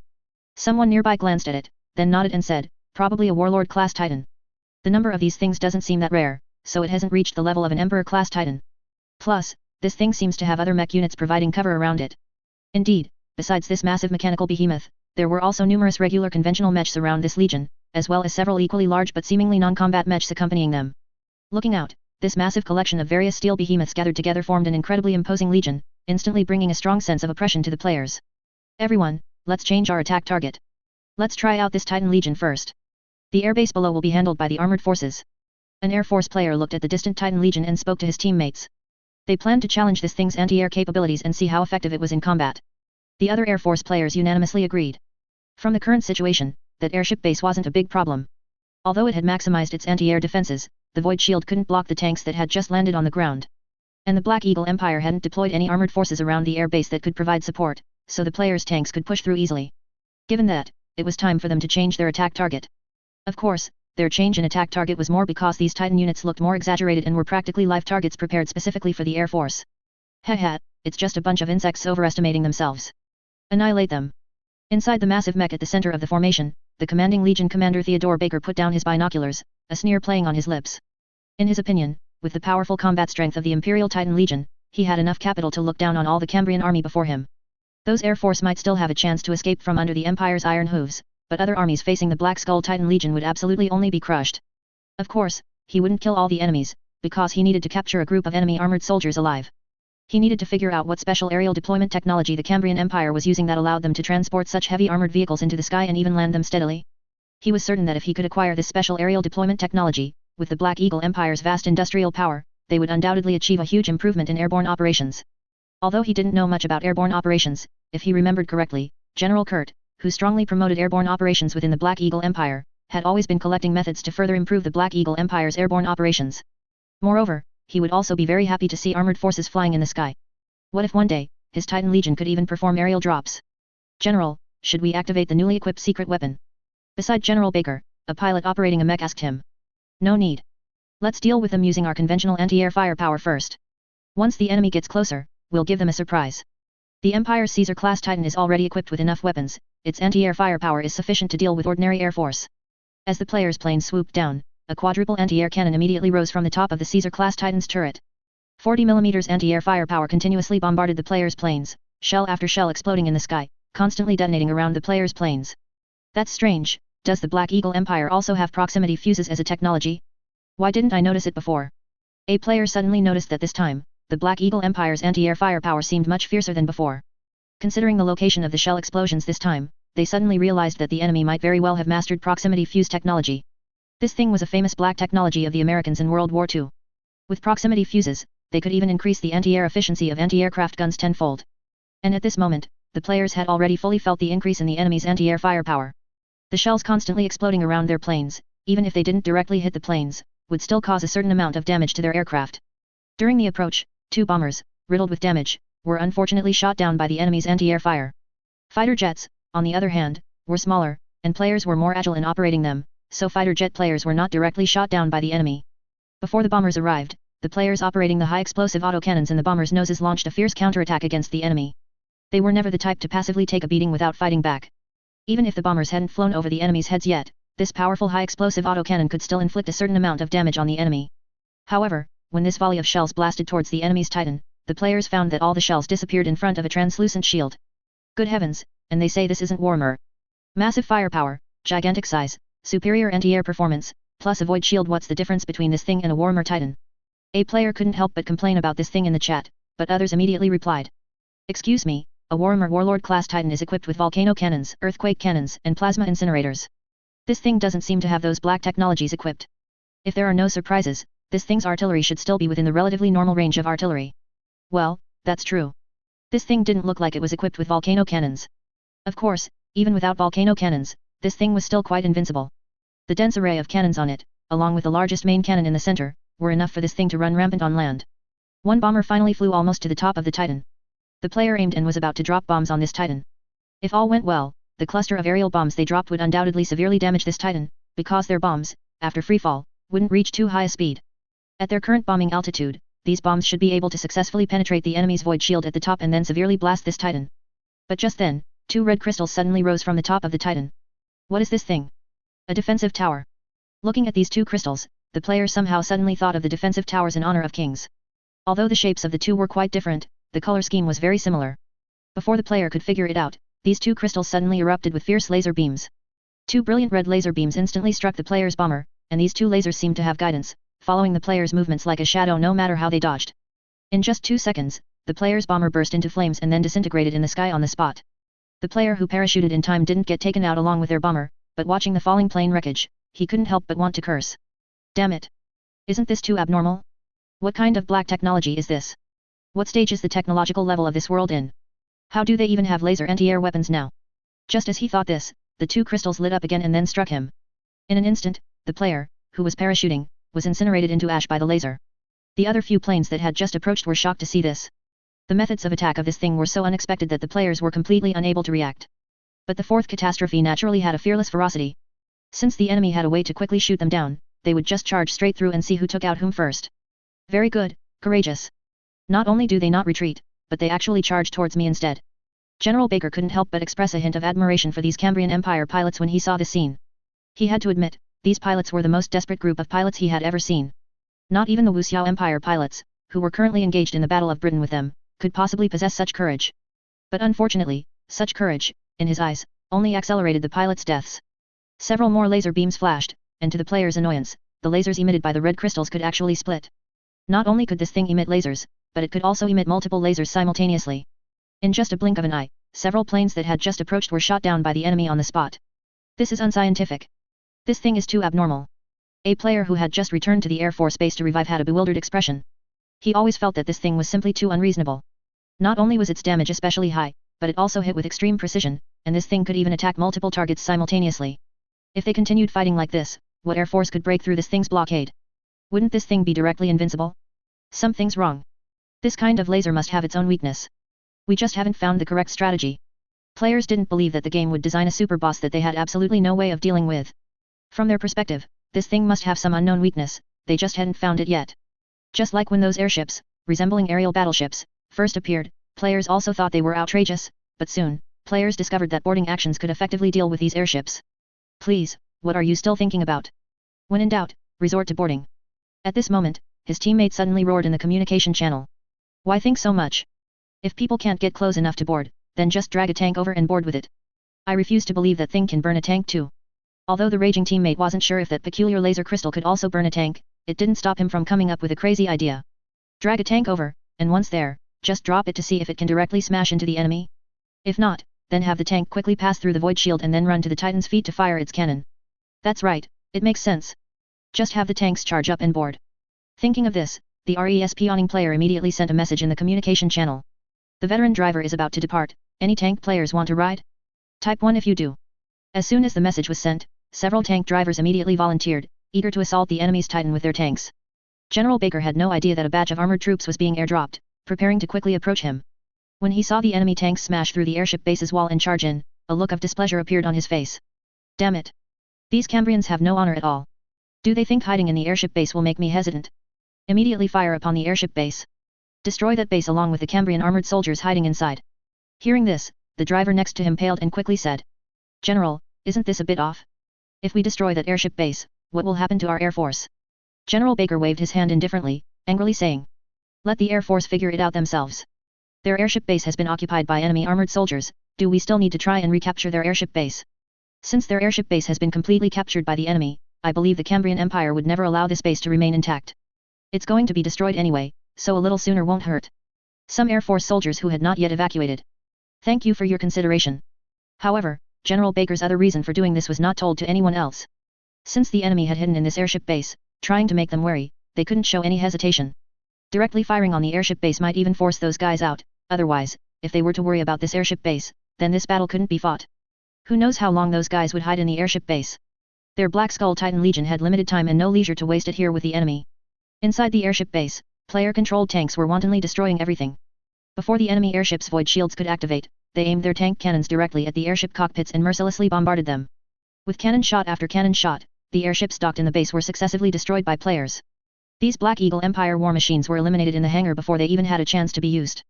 Some Air Force soldiers saw their airships being destroyed by the enemy like this, and tears streamed down their faces. Damn it! How despicable! How did the enemy transport armored vehicles here? Damn Iron Turtle, take this! A Fear Knight, who had acquired an anti-armor rifle from somewhere, stood on the top floor of the base, firing down at a T-34 tank below. With one armor-piercing round, the tank's top hatch was immediately penetrated by the enemy. The armor-piercing round, having entered from above, immediately ricocheted wildly inside, eliminating all the players in the tank. There was no other way, although the T-34 tank's armor was decent, its top armor was only about 16 mm thick. Or rather, which proper tank would make its top armor especially thick? Especially during World War II, most tanks didn't need to consider attacks from above, their main enemies were various anti-tank guns on flat ground. The Fear Knight who had just fired a shot was targeted by another T-34 tank nearby before he could retreat. With just one shot, the Fear Knight was instantly blown into a pile of scrap metal. Although the armor on Fear Knights allowed them to virtually ignore machine guns, they couldn't withstand tank cannons. Besides that Fear Knight, other soldiers also tried to deal with these tanks from the top floor by dropping Molotov cocktails or using other anti-armor weapons. But players who emerged from the turret directly pulled out machine guns and suppressed the enemies on the top with a hail of gunfire. Some players even crawled out from the tank's bottom hatch, quickly transformed into infantry, and began an assault with submachine guns. Just as they were having a blast, a sudden massive explosion startled the players who were in a fierce melee with the enemy. What's going on? Where did that explosion come from? It seems to be from outside. Holy crap, are we being attacked by naval cannons here? A player ran out and immediately saw the massive crater that had exploded outside the void shield. Judging by the size of the crater, he felt that it didn't seem like they were attacked by land artillery at all, it was more like they had encountered naval guns. Otherwise, he really couldn't think of any conventional land artillery that could create such a large crater. Oh no, by the way, can this base's void shield withstand it? Just then, a player suddenly thought of a crucial question: would this base's void shield be able to withstand the onslaught of the Titan Legion outside? The Black Hawk people seemed to be going crazy, these guys weren't planning to preserve this base. If the base's void shield couldn't withstand the enemy's artillery fire, then staying here would definitely be waiting for death. Why think so much? Just charge. Most of the airships in this base have been blown up by us, let's get out of here and confront their Titan Legion head-on. Players were unwilling to contemplate whether the base could hold up, because for players, their creed had always been to use offense as defense. Players would not flinch when playing games, they didn't care about losses and didn't have to worry about dying in battle. So what are they waiting for? Just go for it. When General Baker saw the Cambrian Empire's armored vehicles streaming out of the base, he smiled triumphantly. Haha, I knew these little mice needed a scare to come out. Excellent, now it's time for a free hunt. The massive Titan advanced, although each step seemed slow, due to the enormous size of this war machine, the overall advance speed of the Titan Legion was not slow. Large numbers of armored units and armored infantry riding in vehicles, accompanied by the massive Caesar-class Titan, formed a vast battle group, just as their armored divisions would launch an attack. If a comparison were made, these infantry advancing around the Caesar-class Titan would be roughly equivalent to the Mechanicus's Titan Guard. And other ordinary armored units would be similar to Warhound-class Titans, serving as cannon fodder for reconnaissance and cover. Compared to the colossal mechanical beasts ahead, the players' tanks appeared so tiny as they charged. Over a dozen tanks quickly formed a rough combat formation and launched a fearless charge forward. If viewed from the side, the difference in strength between the two was truly vast. For some reason, all the soldiers watching this charge felt a strange sense of tragedy. Many Black Hawk soldiers escaped, shocked, not understanding where these Cambrian Empire armored soldiers got the courage to launch a frontal assault against a Titan Legion. Although these guys are despicable, I must admit, they are true warriors. Even knowing they face certain death, they did not choose to retreat, but instead charged forward like true warriors. Air Force General Galwitz watched this scene from a distance, filled with involuntary respect for the enemies before him. But when he heard the officer next to him utter these words, a clear look of annoyance appeared on his face. In contrast, when the enemy tanks drove into the airship base earlier, he had simply slipped out the back door and fled in a jeep. Compared like this, he immediately felt a blush, and a strong sense of shame made him involuntarily clench his fists. The officer, still muttering and even feeling the urge to compose poetry, didn't know that his careless words had landed him on General Galwitz's blacklist. General Galwitz had decided that once they returned, he would make things difficult for this guy and transfer him to an unimportant position. At the very least, he didn't want this guy constantly flitting around in front of him, otherwise, he would always be reminded of this embarrassing scene. Black Hawk soldiers discussed amongst themselves, many curious and wondering what kind of belief supported these Cambrian soldiers in charging such terrifying enemies. But not a single one of them could guess that the player's reason for charging was actually this simple and unadorned. Brothers, charge. If we can kill one Titan, kill one. Charge as much as you can. If the cannons can't damage this thing, ram it with tanks. If that really doesn't work, we'll climb on it and find a spot to stab it with magnetic mines. Killing one of these things is a huge win. Players in the communication channel were incredibly excited, each wishing they could drive their tanks straight into that thing and ram it with all their might. They didn't know how much merit such a massive Titan was worth, but they were sure that whoever could take it down would instantly strike it rich.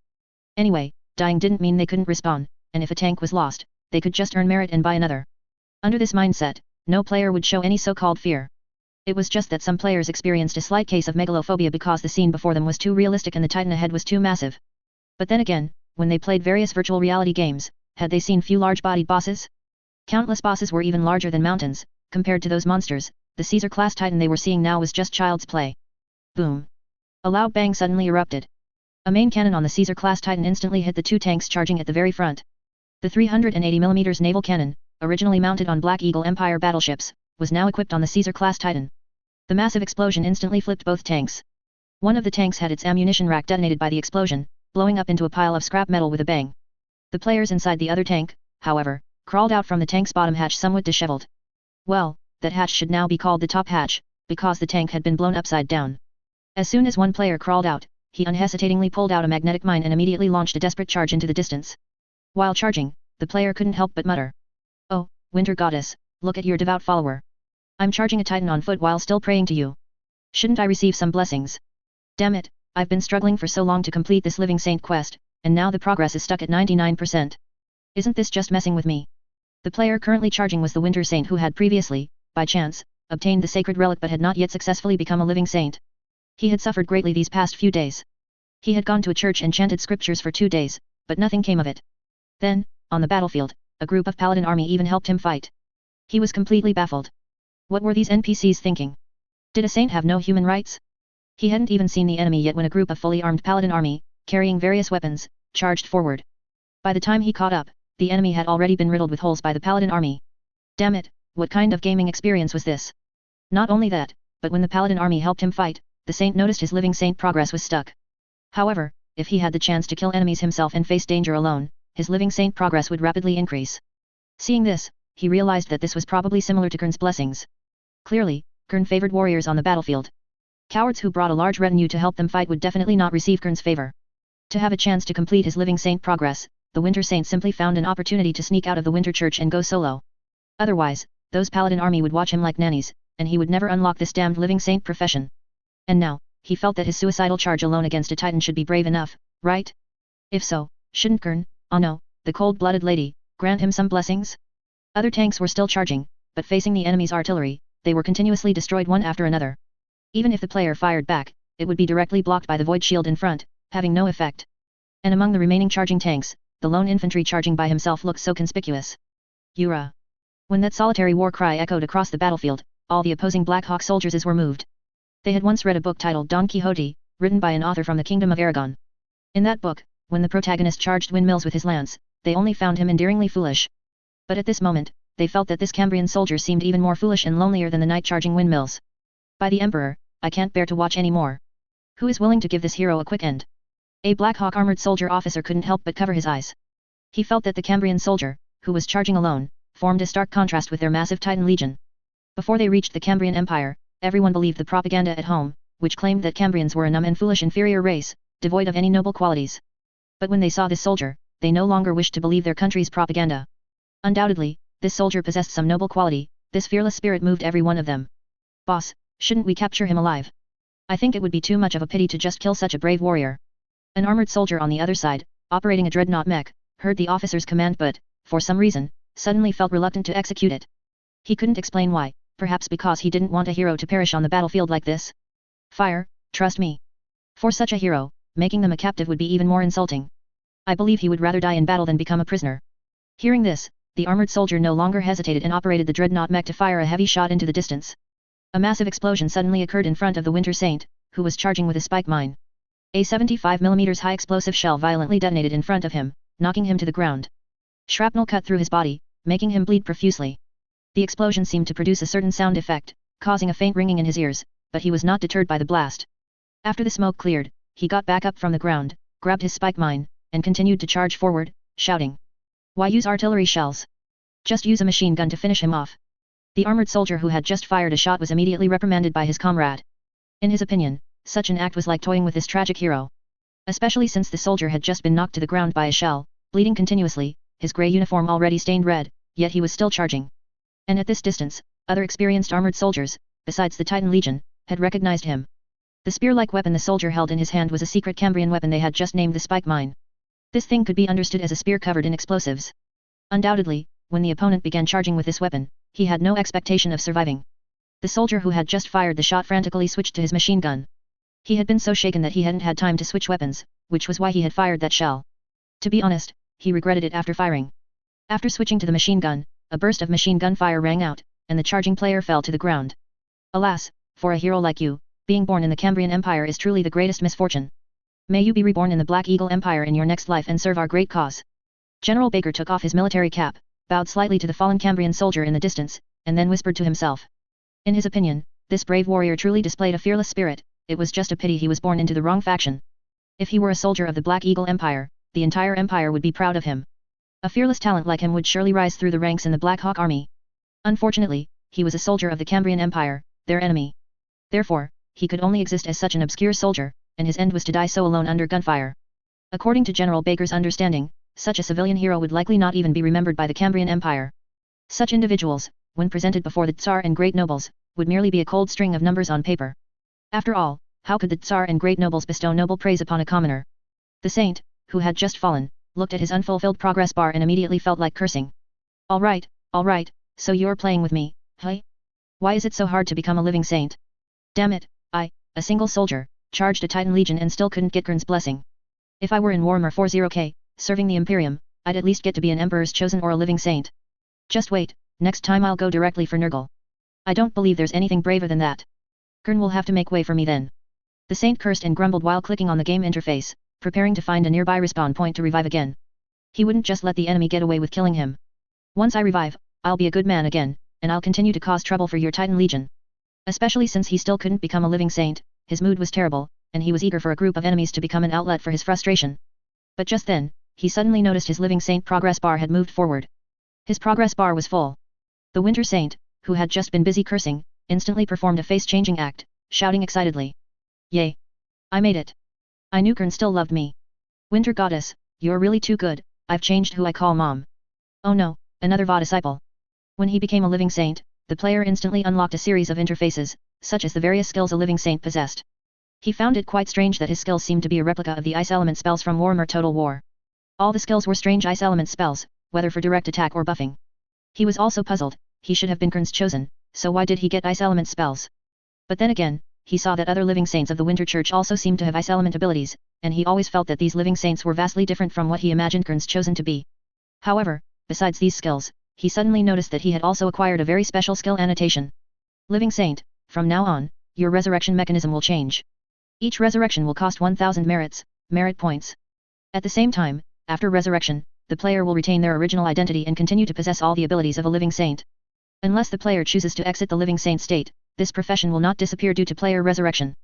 Holy crap, that's expensive. But then again, isn't this just unlocking a hidden profession? I feel this mechanism is actually similar to a psyker, but a living saint should be much easier to score points within a psyker, right?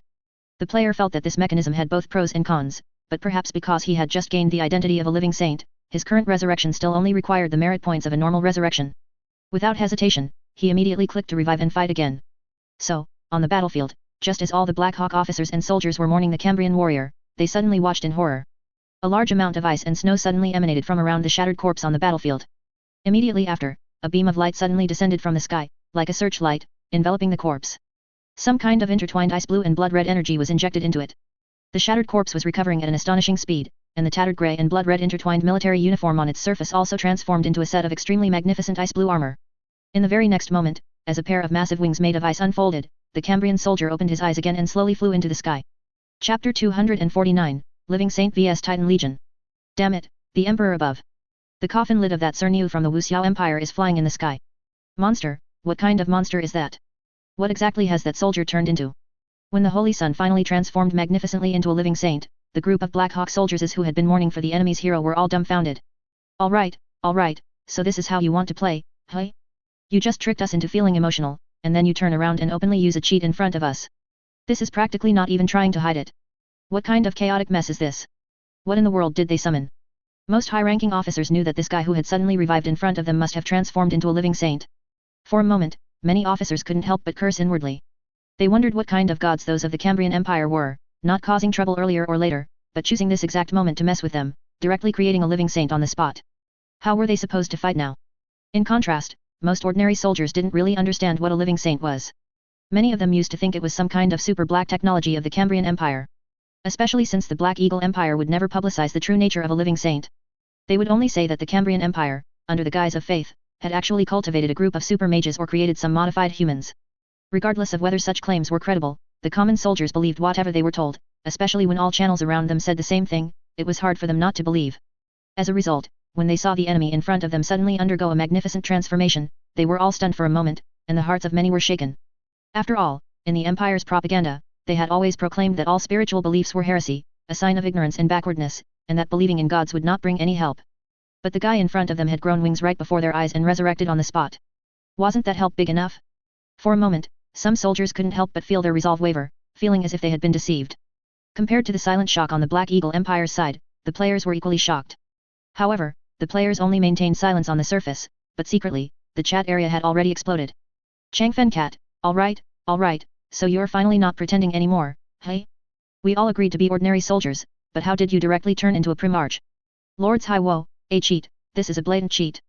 So this game really has a hidden profession of living saint. Veteran 10086, boss, you know me, I usually don't ask for favors. But I beg you, please lend me the living saint profession, let me use your account. Watching the flood of messages in the chat area, the Holy Sun felt thoroughly satisfied. He had spent so much time at the Winter Church, not even properly understanding the chanting. He finally managed to come out and fight, but the Paladin army kept stealing his kills, making him quite unhappy with the fighting. Now that he had finally become a living saint, he felt like he had redeemed himself. However, as he looked at the desolate battlefield before him, he suddenly felt a sense of unease. Holy crap, I just realized, where did all my teammates go?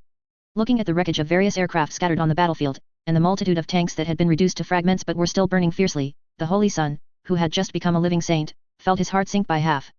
He had been so engrossed in his charge that he hadn't paid much attention to his surroundings. But now, looking back, he found that all his teammates around him were gone. Was the firepower output of the Titan Legion really that abnormal? Clearly, the output of the Titan Legion was indeed extremely abnormal. There was no need to mention the 380mm caliber cannons, directly removed from battleships. A single shot from those things would probably knock out any tank on the spot. And besides that, a cluster of 100mm caliber artillery positioned at the front of the Titan Legion also possessed extremely fierce output. Combined with other cooperating armored units and infantry, as well as the mutual fire support between different Titans, it was truly not a difficult task to take down dozens of tanks within a few minutes. To put it bluntly, with such a Titan Legion blocking the way, no matter how many conventional armored units of the Cambrian Empire charged, they wouldn't be able to hold out. And the special laser crystals on these Titan mechs also had enormous destructive power against Air Force units. In fact, these things were much more effective at destroying aircraft than airships. Generally, large airships possessed a void shield, which could withstand laser attacks for a period of time. As long as the shield's energy was not depleted, these things could not truly harm the airship. However, in comparison, ordinary aircraft were much more fragile, and even the planes piloted by players were no exception. Some players didn't even have a chance to activate their repair skills, their planes were merely busy diving forward when they were instantly shot down by lasers. Damn it, I'll fight them to the death.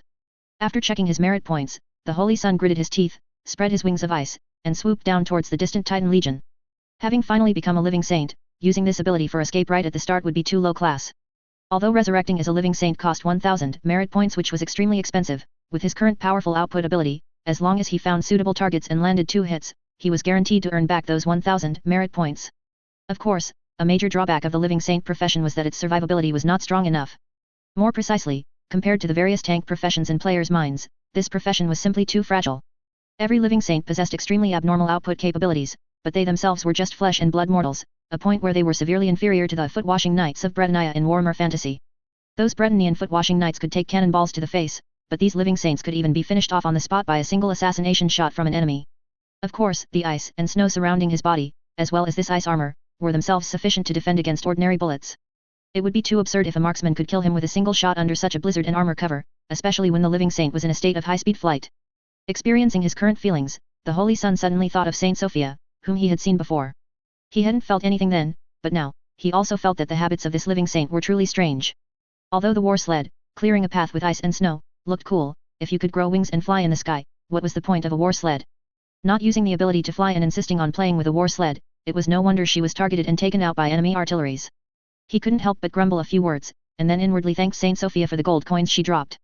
If it weren't for that living saint's sufficiently reckless fighting style, which led to her being taken out by enemy artillery, he would not have been able to obtain the sacred relic he now possessed. Without the sacred relic, he would not have been qualified to become a living saint. This was a fortuitous acquisition of someone else's equipment, and he instantly transformed into a powerhouse. Just then, he suddenly noticed the red crystal on the distant Titan mech lighting up. Holy crap! Activate shield quickly. Without hesitation, he instantly activated the crystal barrier skill. A large expanse of ice formed a solid crystalline shield, firmly enveloping his entire body. After activating this shield, he clearly felt his movement speed slow down significantly, but when the laser blasted in front of him, he found that the enemy's laser did not cause any damage. This shield seemed to not only help him defend against the enemy's physical attacks but also deflected the laser's energy to the surroundings, instantly transforming the originally thick red laser into numerous smaller lasers. It was also fortunate that he had no teammates around, otherwise, if these small lasers swept through, his nearby teammates would instantly suffer a barrage of attacks. However, seeing the shield he summoned rapidly melting, the Holy Sun knew that he could not continue to be passively hit like this. He had to act quickly and give the opponent a fierce blow. At least he had to earn back the merit points used for resurrection. Aiming at the foremost Titan in the enemy's ranks, the Holy Sun immediately used the lethal frost skill. Large swaths of frost descended from the sky, converging into a slender snow tornado, as if countless sharp knives were slowly dissecting the enemy's Titan. However, these attacks seemed to not cause much damage when they struck the Titan's armor. Although each streak of frost could carve shallow scratches on the Titan's armor, it was clear that the Titan's armor was simply too thick. Fortunately, the movement speed of these frosts themselves was not very strong, so the enemy's void shield didn't seem to block them. Otherwise, if there were another void shield to intercept these frosts, then this skill would be completely useless. But at the same time, these frosts also seemed to be having some freezing effect on the Titan. However, it was clear that the steel behemoth was not particularly afraid of freezing. Its interior should be thick enough and equipped with a constant temperature device, so the external freezing would not affect the internal pilot. Otherwise, a steel behemoth this thick would have problems with its own heat dissipation. Alright, it seems the living saint is still more suitable for large area damage and not for single target attacks against enemies, at least not against such super heavy single targets. The Holy Sun firmly kept this in mind, planning to write a living saint guide to sell later. Although as of now, only he had become a living saint in the entire game, other players still had no way to unlock this hidden profession. But this didn't stop him from writing a guide to tempt other teammates and, incidentally, show off in front of others. If you get good equipment in a game and don't show off in front of your teammates, what's the difference from wearing fine clothes at night? Damn it, are we just going to let this guy scratch my Titan's armor? General Baker roared furiously inside the Titan mech. He felt that the enemy's frost attack brought him great humiliation. He hated these chaotic tricks the most, whether it was the Empire's wizards or the Cambrian Empire's living saints, he didn't particularly like them. Watching the guy he had killed earlier suddenly revive and then flaunt his magic in front of him, he was filled with anger. He did respect warriors, but if that warrior was in the enemy's camp, it was better for him to die quickly. Now, this reckless man not only resurrected as a living saint but also scurried around his mech like an unkillable cockroach, constantly harassing it, which made him feel very uncomfortable. The lasers from the other mechs also tried to focus fire on him, but the Holy Sun was not foolish at all. He didn't give other dreadnought mechs a chance to laser fire, instead diving down at the fastest possible speed, plunging to the other side of the Titan mech at the very front of the enemy's formation. Don't they have laser anti-air fire? If you've got the guts, shoot over here. Let's see if their lasers can hit him, or if they'll deplete this Titan's void shield first. Apparently, the pilots in these Titan legions were relatively honorable and didn't directly attack their own teammates. However, attacking teammates at such a time would be meaningless besides causing unnecessary trouble. The enemy had hidden himself so well that they couldn't hit him no matter how they attacked. The machine guns and several autocannons on the Titan's side also opened fire. During previous battles, they hadn't noticed that the Titan had so many weapons. It was clear that these Titans had a large number of weapons hidden in their legs, whether it was the turrets with translucent glass or other parts. Even a section that looked like a joint, but was actually a false joint, was an armored turret. According to current research, to deal with these Black Eagle Empire's mechs, attacking the joints can indeed be somewhat effective, but hitting the joints is not that easy. Most mech units, when moving, have their mechanical legs constantly moving, making it difficult for anti-armor fire to lock on from a distance. And even if they successfully lock onto their mechanical legs, the joint sections often have additional armor protection, making them not so easy to destroy. In other words, if they could penetrate the armor protection of the joints, they could completely attack the front of this mech, because the armor protection on both sides is basically similar. The overwhelming firepower made the living saint player feel a little uncomfortable. Watching a large number of bullets clanging against his shield, he always felt as if his shield was about to give out at any moment. But overall, his shield was still quite formidable. Although it had been mostly melted by lasers before, under continuous bullet attacks, some small cracks appeared on the shield again, but the shield remained incredibly sturdy. Looking at a convoy accompanying the Titans in the distance, the living saint gently raised his hand and unleashed a Wrath of Winter skill upon it. Compared to the previous Lethal Frost, which focused on small area attacks against single units, this Wrath of Winter was a large area snow cover. At first, he thought the scene of the Cambrian living saint creating a world of ice and snow with a wave of his hand was spectacular, but now, he only needed to click a skill to directly unleash a field of ice and snow. A blizzard, covering an area of at least 100 meters, swept in, instantly engulfing the approaching convoy. The soldiers on the trucks didn't even have time to jump off before they were frozen into hard ice sculptures mid-journey, and the trucks themselves were completely ruined. Watching everything in this large area turn to ice and snow, and then glancing at his accumulated merits, the living saint instantly gasped. Holy moly, that's powerful. Before, he thought that the living saint's resurrection requiring 1000 merits was very expensive, but now it seems that 1000 merits are nothing. Just his one skill successfully dealt nearly 2000 merits worth of damage. After all, his Wrath of Winter just now almost instantly swallowed an enemy company. If it weren't for the Black Eagle Empire's relatively dispersed formation during the attack, his attack might have taken out even more people. Suddenly, an entire company was inexplicably frozen into ice sculptures by the enemy, with only a few lucky survivors on the edges of the formation. The terrifying scene immediately brought a severe blow to the morale of the Black Eagle Empire's army. They could face powerful enemies and dared to meet all challenges to the Empire's authority. But was the living saint in front of them a bit too overpowered? Shouldn't those mages be figuring out how to hunt this thing? Boom. A loud bang suddenly erupted. One Titan mech seemed to have lost its patience and simply fired a shot at the living saint. The sound of a 380 caliber naval gun firing was earth-shattering, and the huge muzzle flash seemed to brighten the area in front of the Titan for a moment. However, this 380mm shell clearly couldn't hit the living saint, who was flying around in the sky. This shell was more about venting frustration. After one shot, the living saint was unharmed. Instead, the shell blew a large crater in front of the formation, almost affecting their own advancing armored units. Ha, a cannon shooting at a mosquito, you have to hit it first. Looking at the giant shell that had just flown past him, the living saint subtly wiped a cold sweat from his forehead, continuing his relentless mockery. Just a battleship shell, nothing to him, a living saint. And clearly, the Black Eagle armored units, which were almost caught in the crossfire, quickly contacted the other Titan mechs, or rather, protested to those guys. Even if the living saint was difficult to deal with, they should still follow some rules when fighting, right? If they kept this up, they might not be killed by the enemy, but instead die at the hands of their teammates. Another shot, just for you. Looking at another armored unit and accompanying infantry on the other side, the living saint once again swooped down towards them, while also preparing the now cooled down Wrath of Winter. This spell is still good, it covers a large area. However, he didn't know if it was because it hadn't been upgraded, or for some other reason, but when Saint Sophia used this spell, she could instantly change the weather, while he could only change the weather in a small area. If you compare it, she fired a heavy artillery shell, while he threw a grenade. Just as he was thinking this, he suddenly noticed that among this team, there seemed to be oddly dressed individuals aiming their staffs at him. Oh no, mages. He suddenly remembered that the Black Eagle Empire seemed to have specialized mage teams for hunting living saints. Could it be that this Titan Legion was also equipped with a team? In the next moment, he suddenly felt the scene before his eyes become chaotic, as if he had eaten a legendary inspiration mushroom. And at the same time, his system popped up 2 prompts. Warning, player has encountered mental pollution. The Winter Goddess has bestowed a blessing upon you. To counter mental pollution, the player automatically enters the battle frenzy state. Wait, what's going on?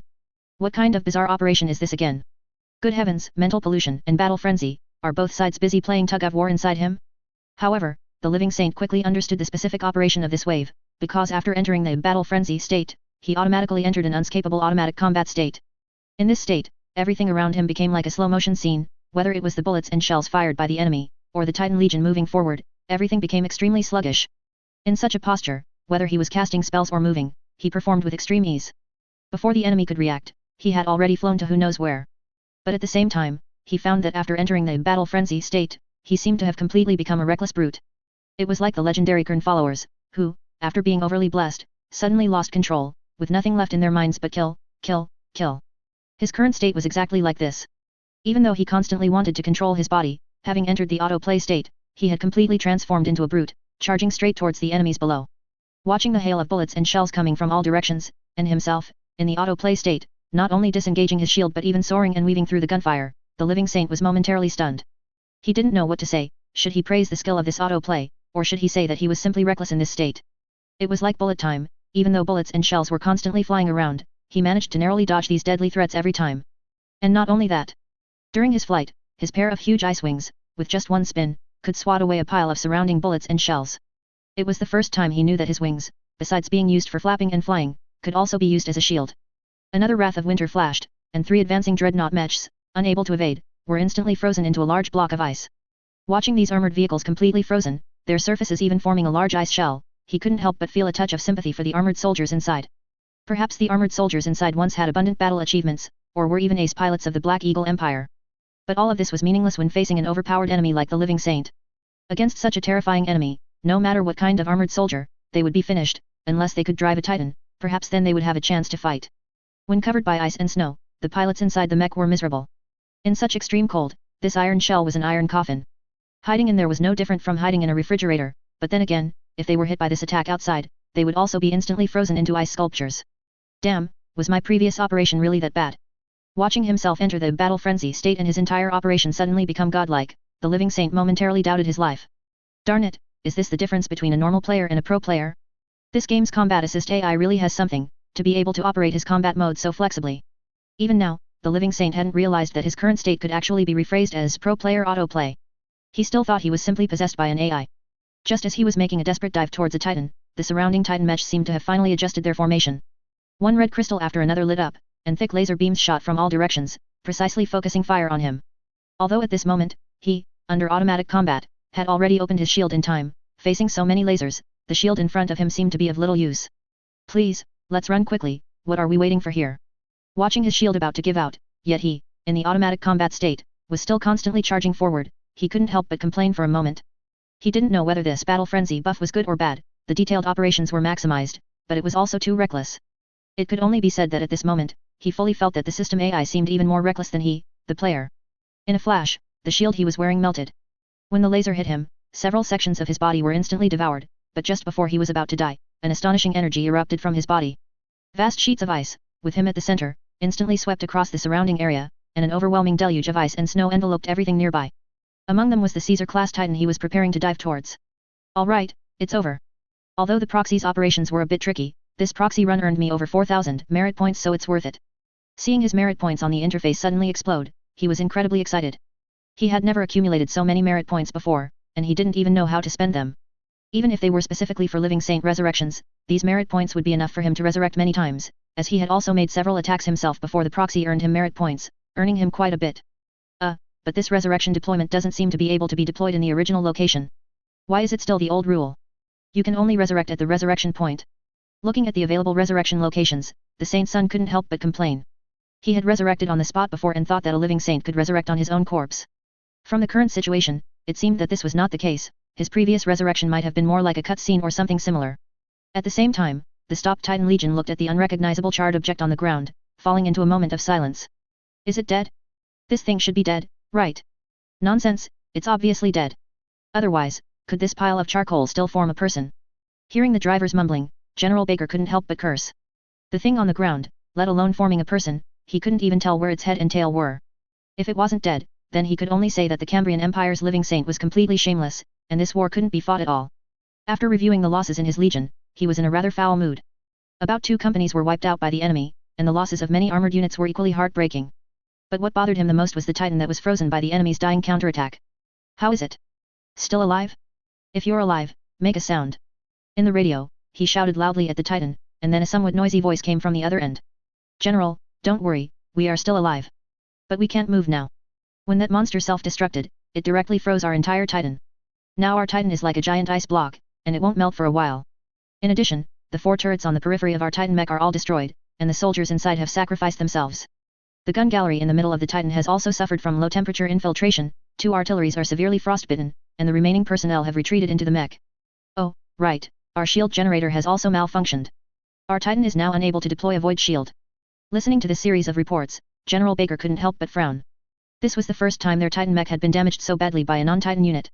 Even before this, they had encountered a Living Saint from the Cambrian Empire, but they had ultimately succeeded in hunting that fellow down.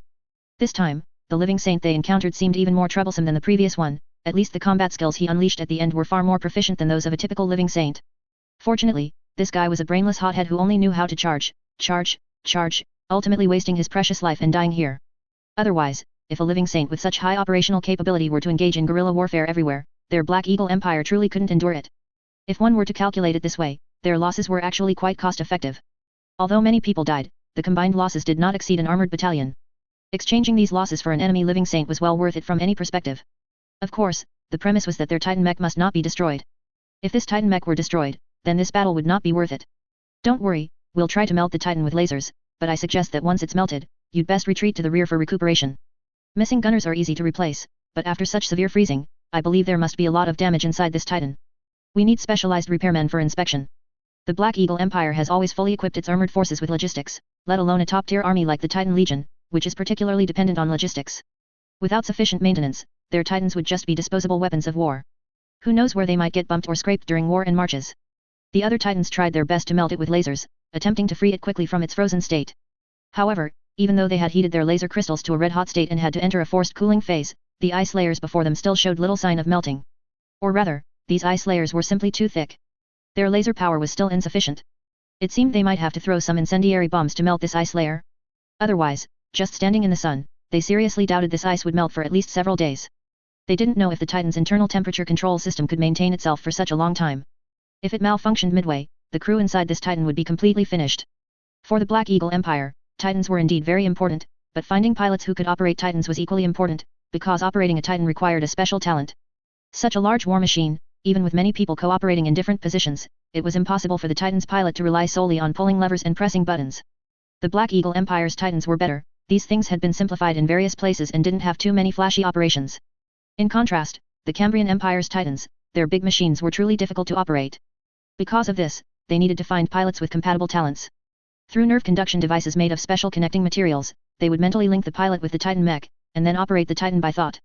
However, to drive such a large steel beast, ordinary mental power was not enough. Only those with extraordinary talent, either possessing exceptionally vast mental power or having extremely strong mechanical adaptability, could serve as Titan pilots. And such individuals were, without a doubt, talents that could hardly be found in large numbers across the entire empire.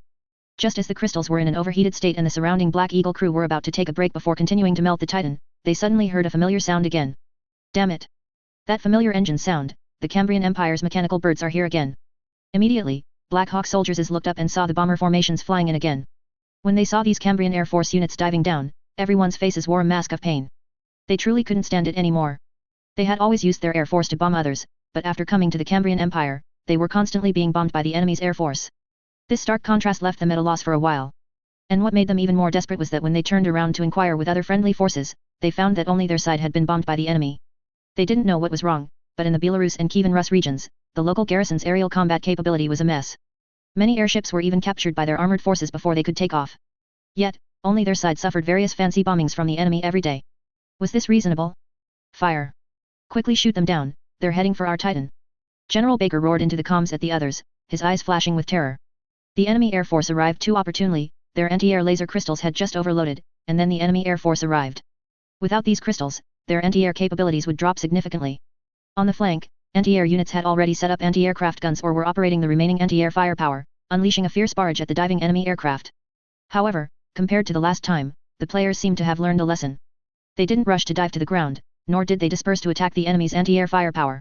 On the contrary, their organization this time was significantly stronger than last time, and their objective was very clear, they were coming straight for the enemy's Titan mech. Attention, none of us should rush down randomly. Listen up, only hunt the Titan. After dropping the armored units, just keep bombing. Don't worry about anything else, and especially don't dive.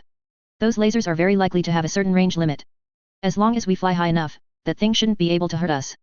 Through the previous combat mode, some Air Force players suspected that those laser crystals should only be able to attack short-range targets. After all, the power of lasers in the atmosphere is severely attenuated, and game design always needs some balance, right? Because of this, they chose to fly in at high altitude. But they didn't know that the enemy's lasers had all overloaded because they had been busy baking ice before. Under the shocked gaze of the Black Hawk soldiers, one tank and armored fighting vehicle after another jumped from the tops of those planes, smashing down towards the ground. They couldn't understand how these massive armored fighting vehicles were driven onto the planes and how these planes could carry them. And was it because these things were relatively flat that landing on the ground wouldn't kill the people inside from the shock? Why did these iron turtles not even need parachutes and were just thrown down directly? Tank after tank landed, some even bouncing once or twice with a spring EQ elasticity upon impact. After all, the impact force upon landing was too great, even if these tanks were steel beasts, they would still bounce up a bit from the recoil. Immediately after, these steel beasts all drove out of the craters they had created and charged towards the Titan not far away. Before the other Titans could open fire on them, a volley of shells first slammed into the frozen Titan. But this wasn't the main point. What truly made General Baker despair was that a KV-1 tank, which had jumped down from somewhere unknown, landed squarely on the top hatch of that Caesar-class Titan. Chapter 250, Game Free to Play, Recruit P1000 Rat. Boom. Accompanied by a crisp, thunderous sound that echoed across the entire battlefield, a KV-1 tank, plummeting from the sky, directly smashed through the Titan's turret below, to the astonishment of everyone. It was clear that the player still hadn't realized the monumental feat they had just pulled off. A tank weighing nearly 50 tons, when converted, is essentially a 50-ton chunk of iron. Such a massive, angular iron chunk falling from the sky and directly hitting the top of the Titan's hull would undoubtedly be unstoppable by any defense. The heaviest aerial bomb during World War II was probably the one named Grand Slam, but even that didn't exceed 10 tons. Although this 50-ton iron chunk wouldn't explode, the sheer force of its impact was enough to penetrate the Titan's top armor. Even if the Caesar-class Titan's top turret was built to battleship standards, using the same armor materials and thickness as the Black Eagle Empire's battleships, a battleship, facing a tank falling from several hundred meters in the sky, would likewise be pierced through. The Titan crew members, huddled in the central cockpit of the Titan, originally thought they would be safe there. In their view, as long as their thermostatic system didn't run out of energy, the ice shell covering the outside, courtesy of the living saint, would eventually melt. And remaining in the core of the dreadnought mech, surrounded by thick armor and ice, even if enemies appeared, they shouldn't be able to penetrate their defenses. With patience, they would soon be free. But when the tank directly slammed into the top of the Titan, the crew members hiding inside the Titan met their end. The heavy tank effortlessly smashed through the Titan's top armor, collapsing the structure of the dreadnought mech in the process. The Titan crew inside, before they could even understand what was happening, were crushed into a pulp by the massive iron chunk falling from the sky. Ha ha ha, it worked. We did it. We're rich now. When the player in the tank saw the merits they had just earned, he couldn't help but burst into laughter. He never expected to get the main kill on this dreadnought mech. In his opinion, the greatest contributor to this wave should have been the aircraft that transported him, as he wouldn't have been able to directly hit the Titan below if the aircraft hadn't flown accurately enough. Of course, his precise timing was also crucial. If he hadn't driven the tank off the aircraft in time, he wouldn't have been able to smash through the Titan below. The Air Force player above also received an assist merits, and upon seeing this exaggerated merits, he couldn't help but want to swear. It was too generous, frankly. By taking down an enemy Titan, his final merits was at least equivalent to single-handedly destroying an entire enemy armored company. Even if he, as an assister, only got a small portion of this merits, it was enough to make him prosperous for quite some time. Meanwhile, the drivers of the other Titans were absolutely furious at this situation. They had considered many scenarios for a Titan being destroyed by the enemy, such as the enemy planting a large number of bombs to destroy a mechanical leg, or being ambushed by enemy agents with satchel charges, or being destroyed by enemy Titans in a Titan battle. But they never dreamed that the Cambrian Empire's Air Force would drop a heavy armored vehicle from the sky and smash through their Titan like that. This was absolutely outrageous. How did the Cambrian Empire's Air Force achieve such incredible carrying capacity, allowing such an armored vehicle to sit on its wing without breaking the aircraft? And what they found even harder to understand was how the pilots managed it. Parking such a large armored vehicle on a wing, for comparison, is almost like an elephant walking a tightrope. Yet the opposing pilot was diving and soaring in the sky, and that armored vehicle stubbornly refused to fall prematurely, completely defying physics. To this, Andrei could only say that this was the magic of the physics engine. After all, the equipment produced on his side were all strange items with various game characteristics. The other Titans simultaneously aimed their anti-aircraft guns at the aircraft in the sky, and along with the surrounding anti-aircraft firepower, they fiercely bombarded the other diving Air Force units. It was terrifying. The enemy could destroy a Titan in this way, which meant their Titans could also be destroyed by the enemy. To prevent further losses to this Titan Legion, the other Titans all utilized their anti-aircraft firepower to the extreme, while also moving on the ground to evade the enemy's Air Force. In the past, they didn't believe the Air Force posed a sufficient threat to Titans. Not only because they were equipped with those magical laser crystals, but also because the Titan's own armor was sufficient to withstand general bomb attacks. As long as they weren't targeted by large Zeppelin airships capable of carrying heavy bombs, bombs dropped by ordinary small Zeppelin airships on the Titan's top were just a tickle. Unfortunately, the Cambrian Empire still brought them a huge surprise. Under the suppression of extensive anti-aircraft firepower, other players' aircraft found it difficult to break through further. They had tried their best to replicate the previous miracle, smashing tanks onto the enemy Titan's top, but their aircraft simply couldn't dive onto the Titan's head. The several 88 flak guns surrounding them meant that even if their aircraft were at a higher altitude, they could easily be shot down by the enemy. Moreover, while players' bombing techniques might be precise, they couldn't guarantee that bombing from a sufficiently high distance would still hit the moving Titan below. Furthermore, strictly speaking, their operation wasn't bombing, but rather a coordinated effort with the tank players. The actual decision of when to drop the bomb was made by the player driving the tank on the wing, and the player inside the tank couldn't see the scene below. This required cooperation between both players, with the pilot signaling the tank soldier to act quickly. But this would inevitably lead to a further decrease in their bombing accuracy. There was no other way. They could only drop these armored soldiers as close as possible to the Titans, and then let these tanks figure out a way to take down the enemy Titans. It must be admitted that these tanks also brought no small surprise to the Black Hawk soldiers. In addition to some tanks attempting to ram the enemy, there were even players who, as soon as their tank landed, immediately emerged from it and frantically began attaching explosives to the tank. After all this commotion, their tank effectively became a suicide vehicle. When this tank was destroyed by a side-mounted artillery piece and exploded with a tremendous blast, the drivers hiding inside the Titans also broke out in a cold sweat. Madmen, these guys are all crazy. General Baker couldn't help but curse under his breath. It was his first time seeing such a chaotic, yet extremely threatening, tactic against the Titan Legion. In the past, he held a contemptuous attitude towards the idea of conventional armies being able to destroy Titans. Precisely because he was the Legion commander of the Titan Legion, he knew how difficult it was to destroy a Titan using conventional means. But at this moment, he felt some of his beliefs collapsing. In the end, the players were unable to achieve a second kill against the enemy Titans. Under such dense firepower blockade, no tank could successfully charge to the front of the enemy Titans. One T-34 tank was on the verge of success, with the players' evasive maneuvers and the cover of other teammates. This T-34 tank, covered in explosives, was rapidly approaching the Titan. But just as this tank was about to ram the Titan, a dreadnought mech suddenly rushed out from the side, truly fearlessly charging with its bayonet. The immense impact caused the dreadnought mech's bayonet to plunge deeply into the turret, directly killing the armored soldier player inside, but the strong recoil also broke the dreadnought mech's cannon barrel. More importantly, the player who had finished attaching the explosives behind, seeing the unfavorable situation, immediately detonated the bomb. With a loud boom, the charging dreadnought mech was engulfed in a massive explosion, ultimately ending in a mutual destruction with the tank. Some Air Force players, seeing the unfavorable situation and realizing they might not be able to take down this Titan, wanted to retreat, but the laser crystals of these Titans had already cooled down again. As several laser beams collectively scorched the aircraft, it instantly burst into flames, becoming a pile of broken wood. Looking at the large pile of new mechanical wreckage on the battlefield, General Baker's expression showed no relief, remaining grim. In his opinion, the Cambrian Empire's armored forces and air force he had destroyed were simply not enough to compensate for the loss of one Titan, not to mention the numerous Titan auxiliary troops who died in the process. Frankly, their Black Skull Titan Legion had suffered a devastating loss right at the start of the battle. Report the situation here to the rear. We have encountered a Cambrian army unlike any we've faced before. General Baker let out a long breath and said to the communications soldier inside the Titan. Get our spies into action. No matter what, we must obtain the blueprints for this new aircraft. We must figure out the secret behind its powerful carrying capacity. If the enemy's mechanical birds merely possessed agility, General Baker wouldn't have been too interested in them. In his opinion, although the Black Eagle Empire's Zeppelin airships were less agile, they had their own huge advantage, powerful carrying capacity. As long as they could create a more agile air combat weapon to tie down these enemy mechanical birds, the advantage of these things would quickly disappear. But when he saw that this thing could carry an armored vehicle and fly around, he was completely shocked. If this thing truly had such powerful aerial deployment capabilities, then no matter what, they had to get their hands on the design for this weapon. In other words, if the enemy had developed such a powerful engine, they could not only build more formidable armored forces but also make their other Zeppelin airships fly faster. Such a comprehensive technological leap was something their Black Eagle Empire could absolutely not allow. After a fierce clash with the enemy's Titan Legion, despite heavy casualties, the players were still overjoyed. Players didn't care about losses, they found the more chaotic the battle, the more interesting it was. However, after 2 consecutive waves of attacks, the players still had to temporarily retreat because their numbers of aircraft and tanks were insufficient. In the previous engagement, a large number of aircraft and tanks were lost in front of the enemy Titan Legion, and they needed to produce new aircraft and tanks from air bases and factories. Running around like this, they felt it was quite time-consuming. Instead of having to rush to Pskov to engage in a major battle with the enemy's Titan Legion, they might as well wait for the enemy's Titan Legion to approach, and then fully leverage their home advantage. Otherwise, their total combat time wouldn't be very long, and they would end up wasting all their time on the journey. This was also a major drawback of the game summarized by the players. Everything else was good, but the map of this crappy game was too big. This game could clearly divide each battle into combat zones or campaigns, and then let them click on them directly, immediately entering the combat zone. But in reality, this game seemed to have replicated a modified version of Blue Star, with all the major cities and maps completely intact, which meant they wasted a lot of time moving between battlefields.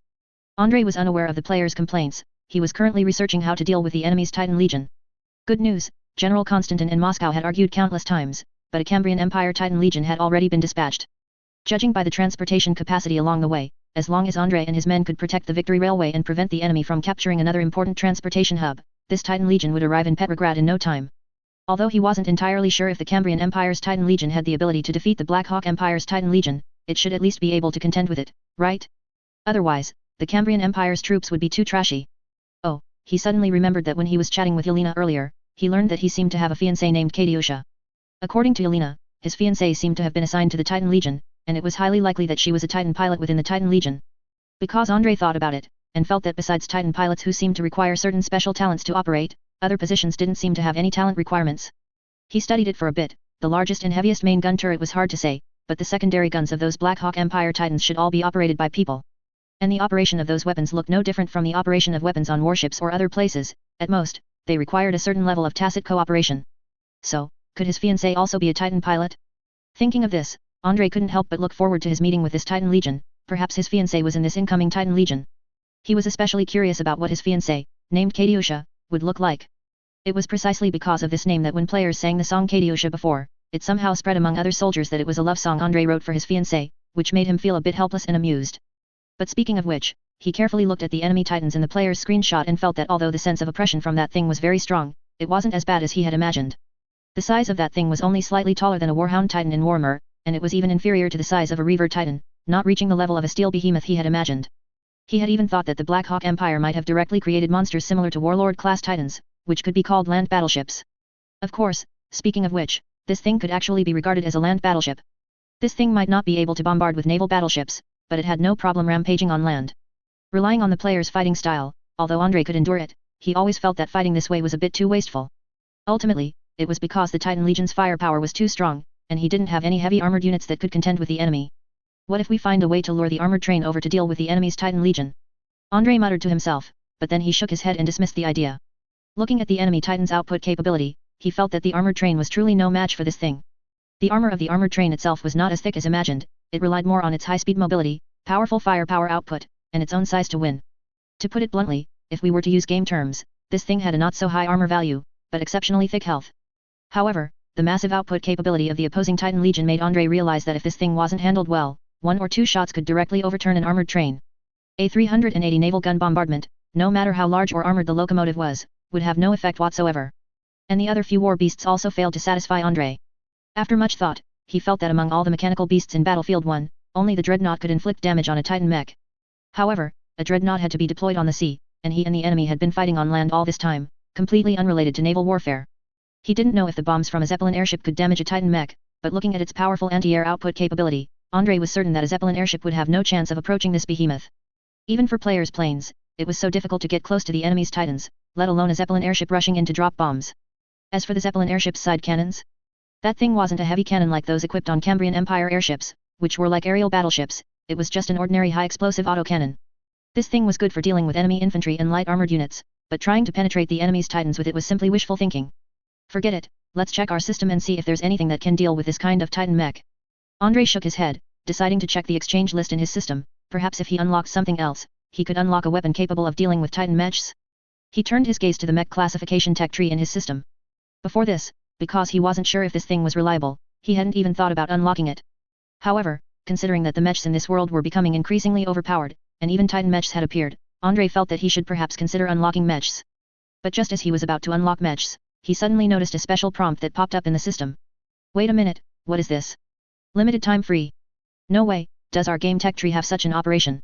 Andrei was a bit stunned when he saw the limited time free item. He didn't know how this thing popped up, it just suddenly appeared in his game. He checked it, and limited time free meant that he didn't need to unlock the tech tree, he could directly exchange for or recruit this product within a short period and use it immediately. However, this thing not only had a 48-hour limited free period, but each limited free unit also had a recruitment quantity limit, only after a recruited unit was destroyed could it be recruited again. Alright, that means during this 48-hour limited free period, we don't need to spend unlock funds to recruit units, but there's not only a quantity limit, and once the time is up, these units can no longer be replenished. Andrei stroked his chin, pondering for a moment, then immediately realized something. If that's the case, doesn't it mean that the units he recruits could directly become some kind of limited edition? At least until he unlocked that unit, this thing would definitely be a limited edition. He quickly checked the units currently under limited free in his system and indeed saw something that interested him. There were a total of 5 limited free items, and the first 3 didn't interest him much. One was the Japanese Type 95 tank, which was the famous little dwarf tank from World War II. If one considered the tank itself at that weight, its quality was actually quite good, but if considered from the perspective of armor-piercing capability, this thing was purely trash. Honestly, its tonnage and protection were almost similar to an armored car, and its firepower output couldn't even compare to World War I tanks. If it was close range, it might be hard to say, but if they were bombarding each other from a distance, the French Saint-Chamond tank could definitely beat this thing to a pulp. The second item on limited free was an attack aircraft from Battlefield 1. The function of this thing actually somewhat overlapped with the fighter jets he had, and in most cases, these attack aircraft were truly not very useful. But it didn't matter, this didn't prevent players from having more choices when using the Air Force, but he wouldn't spend extra merit to unlock such a not very useful item. The third weapon on limited free was the mechanical beast from Battlefield 1, the Char 2C heavy tank. This was also something Andrei wouldn't spend merit to unlock, but he thought it was quite good for use as some kind of novelty weapon. Leaving aside these 3 not so useful items, what truly caught Andrei's eye were the 2 weapons among the limited free items that followed. The German Karl mortar from World War II, and the P1000 Rat super heavy tank, which only existed in certain design blueprints but was rumored to be legendary. Good heavens, although the Karl mortar was quite devastating, it was still within Andrei's understanding, but what in the world was the P1000 rat super heavy tank that appeared last? Even if the game popped out a mouse tank, Andre wouldn't be surprised to this extent. After all, the P1000 rat was purely a bizarre product that the German had come up with in a fit of madness. But immediately after, Andre's eyes instantly showed extreme joy, because he suddenly realized.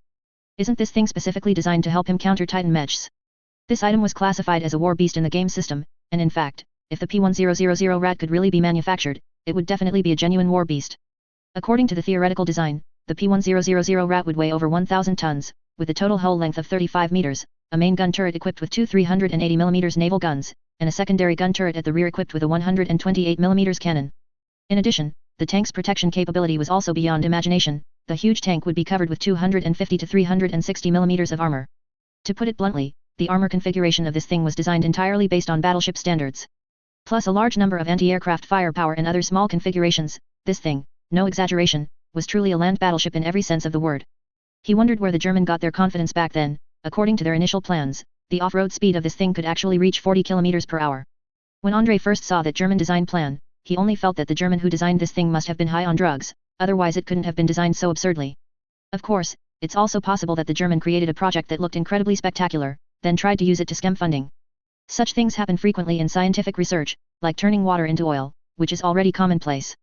Speaking of which, Andre really had to thank the German who came up with this plan. Although that German might have been purely whimsical when designing this plan, perhaps not even considering its feasibility.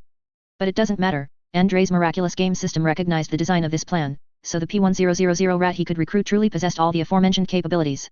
Just thinking about a massive beast appearing before him, with armor protection comparable to a battleship's main guns and firepower also comparable to a battleship, while still being able to tear across land at 40 km per hour, made Andre tremble with excitement.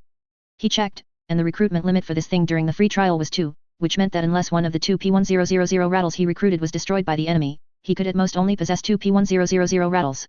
That's enough, this is already very good, 2 P1000 rattles should at least be able to contend with the enemy. Andre beamed with joy. After a Titan was destroyed by a player, the Black Skull Titan Legion only had 4 Caesar-class Titans left. If they really fought, it was still uncertain who would win, not to mention that his tanks could be replenished within 48 hours after being destroyed. His tanks could be lost at will, but what about the enemy's Titans? The Black Hawk Army's Titans couldn't afford such severe losses. However, Andre was somewhat surprised that in addition to the above characteristics, the P1000 rat also had a slightly strange characteristic, advanced crushing. All vehicles in Battlefield 1 have the effect of crushing infantry, but vehicles cannot crush each other. For example, a tank driving onto a plane will not crush the plane, this is due to the special effect of its physics engine. But the P1000 rat couldn't do this, because anything in front of it, whether a tank or a plane, as long as it was a conventional vehicle, would be crushed on the spot. As for whether this thing could be driven onto a Zeppelin airship, Andre studied it and felt that it probably wouldn't work either. There was no way, first, even if he recruited a Zeppelin airship, whether it could dock at the Cambrian Empire's airship base was a question, and more importantly, such a massive steel beast couldn't possibly drive into an airship base, could it? Since the P1000 rat couldn't be driven into the airship base, he naturally couldn't make it right on a Zeppelin airship. What a pity. If this thing could be airdropped on the enemy, it would be invincible. Besides the P1000 rat, the recruitment limit for the Karl mortar was also 2, and the recruitment limit for the Char 2C heavy tank was also 2. Perhaps it was because these things were all classified as war beasts by the game, which led to such restrictions. For other ordinary vehicles, the recruitment limit in the free trial state was 30, meaning Andre could simultaneously possess 30 small tanks and 30 attack aircraft. After confirming his free trial content, Andre immediately released the free trial announcement, but to the players, he naturally couldn't call it a limited time free trial. Players couldn't see Andre's gradually unlocking technology tree, they didn't understand what free meant here. If they saw free, they would probably treat these things as free recruits. Therefore, Andre modified the announcement to limited time unlock, directly telling all participating players that within 48 hours, they could temporarily recruit the 5 aforementioned weapons from the factory. As soon as the announcement was released, the player community instantly erupted, because everyone's eyes were immediately drawn to the extremely exaggerated P1000 rat. GG King, my goodness. Is this real or fake? Is this game crazy? They even brought out the P1000 rat. Cold Crow, I don't think that's a big deal. The Black Hawk Empire even has a Titan Legion. I think it's already a huge scam that this game hasn't opened up the option for us to recruit Titans. Female Knight 7 captures goblins, but then again, using a P1000 rat to fight a Titan sounds pretty exciting. Xin Liazi, actually, I think if our psychers perhaps went out of control, maybe they could deal with the enemy's Titans? What if our psychers went out of control and summoned a Chaos Greater Daemon? Wouldn't we directly make a fortune? Changfen Cat, oh no, at some point, Xianch infiltrated our chat group. The god of deception is trying to trick us into summoning Chaos Greater Demons. A group of players chatted in the group while rushing to the factory at the fastest speed. There was no other way, they also saw that the limited time recruitment had a quantity restriction, and war beasts like the P1000 rat could only recruit 2 at most. So what were they waiting for? First come, first served. As for letting players in the guild pool their resources to jointly recruit a war beast, and then take turns driving it later? Before, when most players didn't have that much influence points, they were indeed willing to do this, just like when they recruited the armored train before, sharing a good ride. But now, whether it was the living saint who had been slaughtering everyone before, or the lucky ones who had been bombarding the enemy with the Tsar cannon, they had all gained a large amount of influence points. With so many influence points in hand, even if they bore the cost alone, they could completely recruit war beasts like the P1000 rat. Based on the influence points required for self-recruitment of this thing, Andre made an adjustment, setting the price of the P1000 rat war beast at 10,000 influence points. But as things stood, 10,000 influence points were completely affordable for some players who had just gotten rich. Although spending so many influence points in one go would almost empty their coffers, getting such a super beast that could contend with a titan was a bargain no matter how they looked at it. Through the players' chat area and some messages from along the way, Andre roughly sensed how desperately these players were rushing against time. Players riding war horses and motorcycles were just basic operations, and players flying back were also lame. To reach the factory as quickly as possible, some players simply shot themselves in the head, committing suicide on the spot, and then chose the nearest resurrection point to revive. It was also fortunate that the wild airfield where these players gathered had no other ordinary Cambrian soldiers. The newly opened wild airfield was entirely controlled by players. Otherwise, the sight of these guys committing mass suicide would definitely scare a group of Cambrian soldiers to death on the spot. In Petrograd, the factory that Andre used as a production base was temporarily in a semi-sealed state. In addition to the factory area used for daily production, a dedicated factory area was cordoned off by Andre, and players patrolled there daily. Although most players didn't particularly like boring patrol missions, there were always some poor devils who had used up their influence points. Just half an hour of patrolling could earn them a decent amount of influence points, and some players who were too lazy to risk it on the front lines were quite willing to patrol here. It was also thanks to Andre's current large player base that he could maintain such patrol shifts. Coupled with some ordinary Cambrian soldiers also standing guard here, the factory always had soldiers on duty. Many other people outside the factory were curious about what was going on here, not understanding why Andre specifically sent troops to guard it. But considering that this factory was property of the Vorontsov family, and Andre always managed to produce strange weapons, many of them felt they had guessed the truth. However, today, this factory caused an unimaginable commotion. In the past, steel war chariots would occasionally drive out of this factory, and some modified heavy artillery would also be pulled out of it, which didn't overly surprise the surrounding people. They had already grown accustomed to the strange weapons produced in this factory, and some even specifically inquired with Andre about ordering them.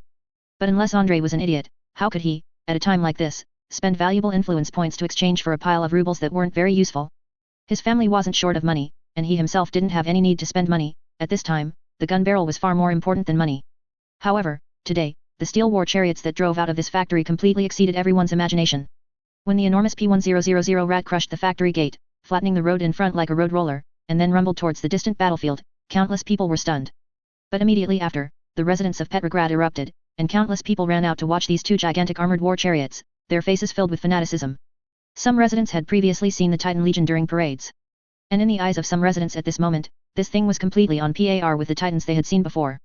Due to road issues, these two massive war chariots still needed to pass through Andre's family estate on their way to the battlefield. Therefore, when these two war chariots rumbled past, the Vorontsov family guards in the estate were also startled, until they saw the insignia of their young master's battle group on the two war chariots. General Konstantin, in the headquarters, had just drunk a very strong cup of coffee, refreshed himself, and was preparing to continue commanding the battle. But just then, a guard suddenly ran over and saluted General Konstantin, then said in a hurried tone, "General, please look outside. Major General Andre seems to have caused a great commotion. I don't know if it's true, are you planning to let Major General Andre start forming a new Titan Legion?" General Konstantin, who was about to call the front line, heard this and slowly turned around, a big question mark appearing in his mind. Chapter 251, P1000 rat plus mobile shrine equals? I'm 1000 words of Cambrian local expletives omitted here, dot. Where's Andre? Where is he? What's going on? I need an explanation. Looking at the two P1000 rat tanks slowly departing in the distance, and the two massive tracks left on the ground by their 3.6 meter wide treads, General Konstantin had only one thought at that moment. It was a good thing his house had a wide and spacious enough front yard, otherwise, such a huge steel war machine rumbling out would surely flatten his family's wall. Just as he was thinking this, he suddenly heard a loud crunch in the distance. The wall at the corner, by accident, got caught under the P1000 rat's treads and was then crushed into a pile of rubble. Damn it! His family's wall. No, was the wall was this steel war machine, wasn't it? How did he not know when Andre had created such an exaggerated steel war machine? General Konstantin knew that Andre had a special armored force in his hands that was completely different from the Imperial armored forces, or rather, from the world's mainstream armored forces. This armored force did not use walking machines, but rather a tracked chassis, which, on the whole, was closer to a war vehicle than a mech. Although the technical route used by this armored force was completely different from the mainstream, their performance on the battlefield was still quite good, at least better than the average armored forces of the Cambrian Empire. The general initially didn't think much of this armored force, or rather, didn't think it would cause too much impact, so he hadn't said anything to Andrei. But who knew, Andrei had quietly produced the P1000 rat. The difference between the two was too great. It was no exaggeration to say that the P1000 rat Andrei had created could already rival a Titan Legion. He didn't know how this weapon was manufactured, at least in his impression, the family's factories didn't seem to have a large production line capable of making such a thing, did they? But there was no time to think too much. When Andrei produced such a weapon, the strength of their Vorontsov family had already expanded to a somewhat uncontrollable degree, and this was very troublesome. This kid Andrei really caught him off guard, giving him an instant headache. Andrei, who was on the front line, was still pondering when his P1000 rat would arrive, but turning his head, he first received a call from General Konstantin. As soon as he answered the phone, Andrei heard General Konstantin roaring furiously on the other end. If a pile of insults were filtered out and the core information summarized, the general's meaning was, why hadn't Andrei told him in advance about producing such a powerful weapon? All right, old man, don't be angry. Honestly, my acquisition of this weapon was completely due to some unexpected circumstances, I didn't even know I would get this weapon before. On the phone, hearing General Konstantin's panting voice, Andrei decided to first stabilize his cheap father's blood pressure. At first, he didn't quite understand, but gradually, after thinking it over, he realized why his father was so nervous. Ordinary armored forces were nothing. In the chaotic environment of the Cambrian Empire, any major noble family with some heavy industry could more or less produce some strange armored contraptions. The Tsar didn't want to restrict those things, or rather, didn't have the energy to restrict them. If viewed according to past traditions, using feudal standards, this was roughly equivalent to a noble family raising heavy cavalry. Although heavy cavalry were formidable on the battlefield, which respectable great noble family didn't have a contingent of heavy cavalry. But compared to ordinary armored vehicles, the P1000 rat was clearly entirely different. Its size was too enormous, and its firepower was overly exaggerated. Andrei also didn't know whether the main guns on the P1000 rat were originally designed as 280mm or 380mm behemoth cannons, because in his impression, different versions of the data seemed to include both. But it didn't matter, since the system provided him with a 380mm cannon, he would use the 380mm cannon. Wouldn't a larger caliber mean more powerful shells? Anyway, he didn't need to consider the logistics of this armored monster, whether it was maintenance or the supply of various ammunition, he didn't need to worry about it. Even if this war behemoth couldn't be directly repaired by engineer, it could still be repaired if several tanks gathered around and used their repair skills collaboratively. Speaking of which, it was precisely because all aspects of this thing were so exaggerated that it could completely rival the Black Eagle Caesar-class Titan. Therefore, by producing such an item, the Vorontsov family would inevitably incur the Tsar's suspicion, and overt and covert targeting would surely not be lacking. Thinking of this, Andrei was a bit unsure of his cheap father's attitude, so he tentatively asked. Father, since you said this armored war vehicle has some hidden dangers, should we simply offer it to the Tsar? Of course, Andrei only wanted to see General Konstantin's attitude, he had no intention of offering this thing away. Sure enough, he knew that the general wasn't the type to spit out meat once he had it in his mouth. All right, kid, don't call me father anymore, now you're my father. And what kind of crazy talk is this you're saying? General Konstantin first couldn't help but scold Andrei, then immediately criticized him without reservation. As long as you produce this weapon, our family will inevitably incur the Tsar's suspicion, because the is not that we possess this weapon, the is that we can conceal it from the Tsar and build it. Since we've already incurred suspicion, we might as well just go all out and keep this thing in the family. Otherwise, if we're suspected but don't gain any benefit, wouldn't that be for nothing? Hearing the general's words, Andrei's face broke into a smile. Indeed, he knew that General Konstantin, as a military noble, couldn't be that naive. No problem. Speaking of which, should we simply establish a Titan Legion-like formation around these two behemoths? Now that Moscow has assigned us a Titan Legion, if we can create a similar Titan Legion ourselves, wouldn't our heavy armored strength be even stronger than Moscow's? Hearing Andrei say this, General Konstantin slapped his forehead, suddenly remembering this matter. Damn it, if you hadn't mentioned it, I almost forgot about this. No matter what, you must keep an eye on everyone around you, no one is allowed to call Moscow. Before the Winter's Fury Titan Legion arrives here, I absolutely forbid Moscow from learning any news about this super war vehicle. Andrei nodded, he naturally understood the general's concerns. The reason Moscow was willing to send a Titan Legion for support was because they had no Titan Legion here, and the Black Eagle Empire's Titan Legion had already attacked. If no Titan was sent, Petrograd might fall, which would mean the Cambrian Empire losing a significant portion of its heavy industry.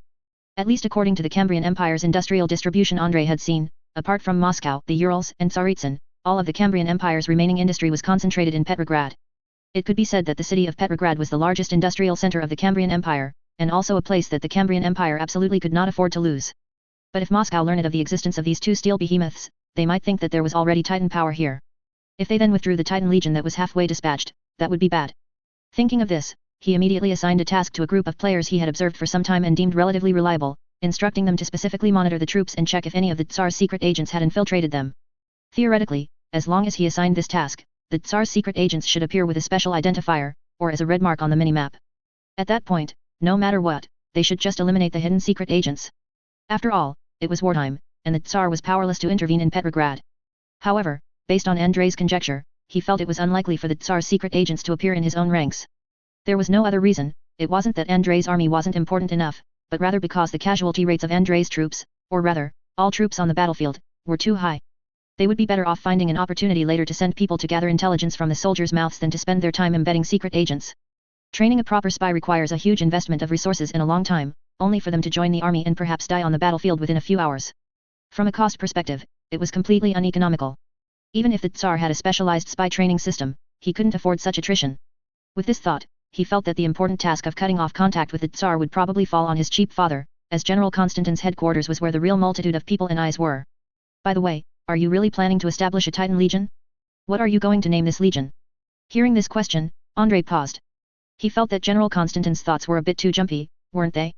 I haven't thought about that yet, and I don't think this thing can be considered a Titan. It should only be considered an armored war vehicle, right? No sooner had he spoken than General Konstantin's voice came through. Nonsense. This thing is already so huge, and with that exaggerated cannon, what else could it be if not a Titan? I dare say, this thing definitely has the ability to engage in head-on combat with a Titan. Andrei was a bit confused. After carefully inquiring, he learned that not all Titans actually had void shields. For example, the Cambrian Empire now. They simply didn't have enough mages who understood how to use deflection shields, or rather, they didn't have enough mages of any kind, so the Cambrian Empire's Titans didn't have shields at all. To compensate for this, when designing their Titans, they deliberately reinforced the Titans' armor thickness and close combat capabilities, hoping to resolve the Black Eagle Empire's or other factions' Titans through melee combat. After all, void shields cannot defend against slow attacks, and close combat is also a type of slow attack. From this perspective, Andrei's P-1000 Rat tank, with its massive main gun, heavy armor, and decent anti-aircraft firepower, indeed possessed the qualifications to be called a Titan unit. After thinking for a moment, Andrei shook his head and said, "Father, I will not establish a Titan Legion formation, at least not openly acknowledge such a formation. If my battle group suddenly gained a Titan Legion, it would be too provocative to the Tsar. If not handled well, it could cause us a lot of trouble. Anyway, when I announce it to the public, I'll just say this unit is my battle group's armored regiment. As for why the vehicles in the armored regiment are so large, does the Empire even have size restrictions on vehicles?" As he said this, Andrei's lips curled into a smile, because he suddenly thought of the Germans' bizarre actions after World War I. That's right, according to the treaty, only 100,000 national defense forces could be retained, but we could have 3 million armed police. As for why this police force needed to be equipped with tanks, why it needed heavy machine guns and howitzers. Clearly, the criminals this police force had to face were extremely vicious, so they had to be armed to the teeth. With such a reason, at least on the surface, it could be passed off. We'll just insist that the behemoth tank is a steel war vehicle, why not? General Konstantin hung up the phone after hearing Andrei's words. Since Andrei understood, there was no need for him to remind him. Andrei's armored unit could be structured like a Titan Legion, but it was best not to actually use the title Titan Legion, or it would be too provocative. Whether it provoked the Tsar who was holding them back or the enemy forces on the front line, it would bring them a lot of trouble. Andrei was somewhat surprised, never expecting that the Germans' absurd design from back then could actually be realized by his game system. The design, which only existed on paper and boasted a speed of 40 km per hour, was actually realized here. When he saw these two steel behemoths speeding towards him, Andrei instantly felt an indescribable shock. He wasn't entirely sure how fast the Black Eagle Empire's Titan units moved, but he estimated that a Titan's speed shouldn't be as fast as this thing. This thing's forward speed was already faster than a Tiger tank, and even the off-road speed of a typical medium tank wasn't as fast as this. If he had to point out a major drawback, it would be its lack of flexibility. There was no way around it, this vehicle was simply too wide. Its massive 14-meter width and 3.6-meter wide tracks meant that this tank simply crushed everything in its path when speeding, making it difficult to avoid smaller obstacles. Of course, this could also be due to the player's subpar driving skills. Anyway, when Andrei saw this tank speeding along, crushing a nearby field latrine in the process, he couldn't help but crack a smile. Not only Andrei felt a huge visual impact, when other Cambrian soldiers saw this terrifying steel behemoth, they were instantly stunned. At first, they thought a mountain was moving towards them. Having fought with Andrei for so long, they had seen many strange tanks, at least in terms of tanks, they could be considered well informed in this world. But no matter how many tanks they had seen, when they encountered the incredibly abstract P-1000 Rat, they were truly frightened. Andrei even saw some soldiers unable to help but kneel down and pray to this giant tank, as if the tank could somehow respond to them. It must be said that the Cambrian soldiers were indeed quite simple-minded. Presumably, in their eyes, such a massive armored vehicle was probably no different from a miracle, right? Just as Andrei was about to step forward to explain to his soldiers what this thing was, he suddenly heard someone calling him from behind. General, come quickly. We've received a new batch of aid. Andrei turned around and saw Yelena, who was supposed to be leading the medical sister team at the field hospital treating the wounded, had somehow appeared here. Because there were many soldiers around just now, Yelena felt it was inconvenient to be too intimate with Andrei. Once Andrei approached, Yelena pointed to the large object in the distance and asked in a low voice, "Wait, Andriusha, what on earth is that thing?" "The P1000 Rat super tank. Don't ask me why it's called that, the person who first designed it called it that, and I'm actually planning to rename it." After hearing Andrei's explanation, Yelena couldn't help but glance at the distant object again. It was rare to see such an astonishing sight, and she was temporarily captivated by it, feeling somewhat irresistibly drawn to the industrial behemoth. However, Yelena quickly snapped back to reality and pointed to a team of medical sisters behind her, saying, "Andriusha, I have good news for you. The Church of the Spring Goddess has sent us a batch of support." Hearing this, Andrei instantly looked at the young women behind Yelena with bright eyes. Perhaps Andrei's gaze was too intense, causing these medical sisters to blush slightly. But despite their blushes, they still met Andrei's gaze with wide eyes, and many of their eyes sparkled with a bright light. After all, Andrei was now a household war hero in the Cambrian Empire, repeatedly leading his troops to astonishing victories on the battlefield and turning the tide in adversity again and again. This had led many people to develop a fervent admiration for Andrei in their hearts. After all, this was wartime, and it was perfectly normal to admire heroes during wartime. "Stop staring, are they really that good looking?" Seeing Andrei's fervent expression, Yelena somewhat jealously stepped in front of him, her cheeks puffed out like an inflated pufferfish. However, Andrei didn't mind this, he simply took Yelena's hand and asked excitedly, "Has the Church of the Spring Goddess become so generous already? Are all these people medical sisters?" Hearing this, Yelena shrugged with a faint smile. "You're thinking too much, Andriusha, what wonderful dreams are you having? Among these medical sisters, only Zoya, who leads the team, is a true medical sister. The other medical sisters simply have faith in the Goddess of Spring and have received professional medical training." No problem, this was still quite good. A professional medical team, plus an additional medical sister, was enough to ensure Andrei's soldiers received better medical care. If one were to consider the average medical standards of the Cambrian army during this period, Andrei's unit now had 2 medical sisters. In addition to the original field hospital staff, they would also receive an extraordinary medical sister team. This medical standard was already quite excellent. Most infantry divisions with the title of guards could not compare to the medical standards of Andrei's team. What surprised Andrei even more was that after Yelena finished introducing the members of this small team, she continued to say to Andrei, "In addition to this well-trained medical sister medical team, the church has also sent us a mobile church." Hearing this, Andrei looked back at a rather inconspicuous small vehicle behind them. He scrutinized it, walked forward, and opened the rear door before understanding what was going on. From the outside, this small vehicle had nothing special about it except for a symbol of the Goddess of Spring painted on it. But if the rear door was opened, one would find that the compartment inside the vehicle was actually a folded shrine. "Yelena, what's the use of this thing? As long as this mobile shrine is present, the probability of soldiers falling ill in your entire commanded force will significantly decrease, and soldiers can gain more abundant physical strength simply by praying to this shrine." At this point, Yelena pointed to another small team of medical sisters on the other side and said, "In addition, if this mobile shrine is combined with a choir formed by medical sisters to further activate the blessing of the Goddess of Spring, our soldiers will also have a certain probability of gaining a battle continuation ability." Battle continuation, what was that? Hearing this term, Andrei immediately thought of a certain blue lancer with a spinning thrust. "Dog brother, you died a horrible death." Seeing the confusion on Andrei's face, Yelena continued to explain. "Roughly, even if they suffer a fatal injury, as long as they don't die immediately, they can continue fighting through battle continuation. Within a 500-meter radius covered by this shrine, our soldiers will possess extremely strong resilience." My goodness, that's truly terrifying. Hearing this explanation, Andrei couldn't help but gasp. This thing was actually Dog Brother's skill. What exactly did this concept mean?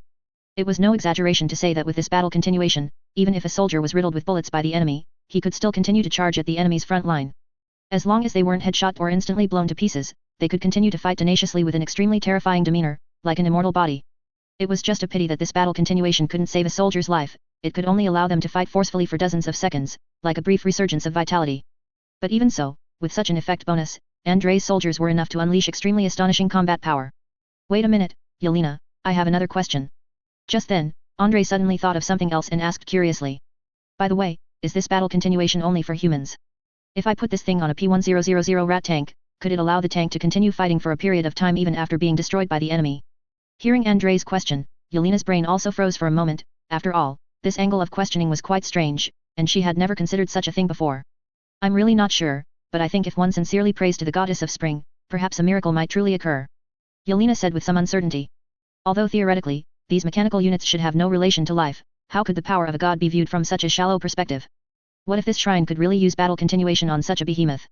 Wouldn't that be a huge gain? Thinking this, Both Andrei and Yelena's eyes lit up. He immediately called his engineer players and had them climb onto the back of the P-1000 rat tank to dismantle an anti-aircraft gun there. This large tank didn't lack an anti-aircraft gun. After clearing the space, wouldn't it be even more effective to directly transfer the mobile shrine and the choir to the P-1000 rat? He especially noticed that many of his soldiers regarded the P-1000 rat super tank as a miracle, even praying to it. Then it would be perfect to give this thing a religious buff, allowing the soldiers to pray to the mobile shrine on the tank. Wouldn't the effect be even better? Otherwise, with the original inconspicuous small vehicle for the shrine, Andrei suspected that even if his soldiers knew of its existence, they might not be able to find it quickly. At first, the choir was somewhat reluctant about Andrei's request to move the mobile shrine. Why did they use such an inconspicuous small vehicle to carry this thing? Wasn't it precisely to prevent it from being discovered by the enemy and then being attacked? But Andrei pointed to the super tank in the distance and asked them in return. Ladies, you don't think the enemy has the ability to strike that steel behemoth, do you? Please trust me, before the enemy can strike that steel behemoth, the 380 caliber giant gun mounted on its turret will be enough to turn any enemy to dust. I can assure you, there's no safer place on this battlefield than these two war vehicles. Hearing Andryusha say this, the other medical sisters also felt that what the general said made sense. They had never been to a battlefield before, only knowing that the current battlefield was extremely cruel, so they didn't want to fall into enemy hands. But then they thought, sitting on such a tall and mighty war vehicle, what enemy could possibly run over and strike them? So, under the worshipful and admiring gazes of a large number of Cambrian soldiers, Andryusha and the medical sister choir quickly dismantled the golden, emerald-studded, incredibly ornate mobile shrine. Immediately, this mobile shrine, about the size of a small wardrobe, was loaded onto the back of the behemoth tank, and the entire choir also climbed on. At this moment, Andryusha's players were completely hyped. Loyal and filial marinated egg, by the Emperor, where have I been sent? What kind of abstract combination is this? Katyusha is the cutest, no need to doubt, congratulations on your to Holy Terra. The Ultramarines Legion will begin orbital deployment in 30 seconds, please prepare. After Andryusha's side transformed the already abstract P-1000 rat into something even more abstract, he suddenly received a call from General Konstantin. The general's message to Andryusha was brief: the pressure on his side might ease somewhat in the upcoming battle. Because, unfortunately, the defenses of Luga City had been breached, and Luga was now completely occupied by the enemy. What happened? Didn't we blow up the bridge earlier? We've been defending the riverbank perfectly fine. Andryusha was a bit confused. He couldn't figure out how the Black Eagle Empire's army had crossed so quickly. And hadn't the Black Eagle Empire already changed its direction of attack? The Black Skull Titan Legion of the enemy arrived in Pskov. After a fierce battle with a paratrooper unit you sent there, they immediately launched an attack. The massive Caesar-class Titan easily crossed the Luga River and reached the urban area at top speed, while the Big Bertha cannons on the opposite bank systematically destroyed the fortress strongholds in Luga City. Just 10 minutes ago, I received the last message from the Luga City defenders. Lieutenant General Vesely, the city defense commander, led his guard troops into the final battle. They chose to make their last stand against the enemy in the streets. After General Konstantin finished speaking, Andryusha was slightly silent. He still remembered Lieutenant General Vesely. Although he and Lieutenant General Vesely had only met once or twice and were merely acquaintances, the thought of a comrade he had seen before being gone like this, of an Imperial Lieutenant General launching a final charge against the enemy, made his heart heavy. But then again, how many sacrifices had he witnessed on this journey? The sacrifices of players didn't matter, after all, these players could all revive, and they enjoyed it. But besides the players, how many of the ordinary soldiers he had seen along the way were still alive was an unknown question. All right, Commander, what do you need me to do next? Due to the seriousness, Andryusha also switched to the formal military address. You don't need to do anything. You don't need to worry about the Luga front line, I've already moved the Tsar cannon there. If nothing goes wrong, with the Tsar cannon, we should be able to hold off the enemy's Titan Legion. I need you to hold this current position no matter what, we absolutely cannot retreat further. Once this place also falls, then Petrograd will be isolated and helpless. After hanging up the phone, Andryusha sighed. He had guessed that the Luga River would fall sooner or later, but he hadn't expected its fall to be so early. After unfolding the map and taking a look, Andryusha immediately summoned his officers and staff, then pointed to a direction and said, "Gentlemen, latest news, the enemy's Titan Legion has captured Luga City, and their main force has now moved to Luga. Seizing this opportunity, we need to launch a counterattack. I plan to rely on the newly arrived batch of armored war vehicles and some powerful special artillery to quickly retake the fallen Shadavo." As soon as he finished speaking, a clamor erupted in Andryusha's headquarters. "General, isn't your plan a bit too risky? If we go to attack Shadavo now, then our defense is here," a staff officer suggested to Andryusha, but Andryusha shook his head. "Don't worry about the defenses here, I will leave a portion of the infantry to defend. 2 giant Karl mortars will also defend here, and we can't just stay here and hold out indefinitely. You need to remember, simply staying in one place and holding out is impossible. We must constantly launch counterattacks during the defense, disrupting the enemy's offensive rhythm, only then can we defend better. As long as we captured Shadavo, then at least in the short term, we can rely on the remaining front lines there to gain an additional buffer zone, and at the same time, it can make our railway line safer. I need a military operation to tie up the enemy's attention, ensuring that no more troops attack Folkhov, and at the same time, launch a powerful counterattack against the Black Eagle Empire. We must let them know that the Cambrian Empire is not finished, and our Wrath of Winter can still burn them to ashes. As Andriash's voice faded, the headquarters was silent for a moment, then burst into thunderous applause. The news of Luga's fall indeed caused many officers to feel pessimistic, as if the front line couldn't be held no matter what. But the general was right, they shouldn't just defend, they had to counterattack. Chodavo had now become the enemy's bridgehead for attacking here. If they could temporarily retake it, not only could they deliver a blow to the rapidly advancing Titan Legion on the other side, but it could also curb the arrogance of the Black Eagle Empire. As for whether they could take Chodavo, if it weren't for those two steel behemoths, they might still have some doubts. But after seeing those two steel behemoths comparable to titans, the blood in the hearts of these Cambrian officers also began to burn. Not only that, Andriash's living saint player brought him another piece of good news. He successfully helped Andriusha bring over 1,000 paladin army from the Winter Church as reinforcements. When the news of the living saint's birth spread, the Winter Church instantly erupted in excitement, not to mention that this living saint also demonstrated the ability to resurrect. This was a genuine miracle, proving that the Winter Goddess was still watching over them. But just as the church was preparing to quickly bring the living saint back to be enshrined as a strategic force, this living saint stated that he would never leave Andriash's army. There was no way around it, they couldn't force the living saint to do anything, nor could they just leave the living saint outside, letting him mess around with a secular young general. After some fuss, the Winter Church also dispatched 1,000 paladin army as the living saint's personal guard, and also to cover the living saint. Otherwise, a dignified living saint without even a church-armed force by his side, people who didn't know would think he had severed ties with the Winter Church. Andriusha looked at the list, 1,000 fully armed guardian assault troops, plus a mobile shrine and choir belonging to the Winter Church. This configuration was indeed good. No need to say anything else, pull them all into his Titan Legion and attack Chodavo with him. Since the church had sent forces, he naturally had to use them without hesitation, otherwise, what were these church forces for? Just to be ornaments in the back? Although the church itself could also serve as a spiritual force, they clearly had the ability to do more practical things. After a brief adjustment of the front line, Andriash's troops set off in a mighty procession. Before departing, the newly arrived church choir specifically sang a hymn for all the warriors present. Although the goddess of spring represents health and life, and seems not to have much connection with war, ordinary soldiers don't pick and choose these things. Before a major battle, it was already very good to have a deity willing to bless them, where would they have the chance to be picky? As the increasingly resonant hymn enveloped the soldiers, some soldiers couldn't help but sing along with the medical sisters. Vaguely, they seemed to feel their bodies become much lighter. They didn't know if this was their own illusion or if they were truly blessed, but many soldiers were very happy about it. Many soldiers had never experienced a choir singing a hymn for them in their lives. Although it wasn't sung specifically for them alone, it was enough for them to boast about it later. Looking at the faces of the medical sisters in the distance, many soldiers couldn't help but feel a little enchanted for a moment. After all, the goddess of spring also symbolizes the conception of life, so there is no talk of asceticism for the goddess of spring, or rather, the four-god faith of the Cambrian Empire has no strictures regarding asceticism. Even medical sisters can still marry and find their own spouses. In the city of Chodavo, the Black Hawk army, having just occupied it, carried out an extremely bloody and brutal purge. The city's defenders put up strong resistance against the Black Hawk army, although they didn't hold out for long.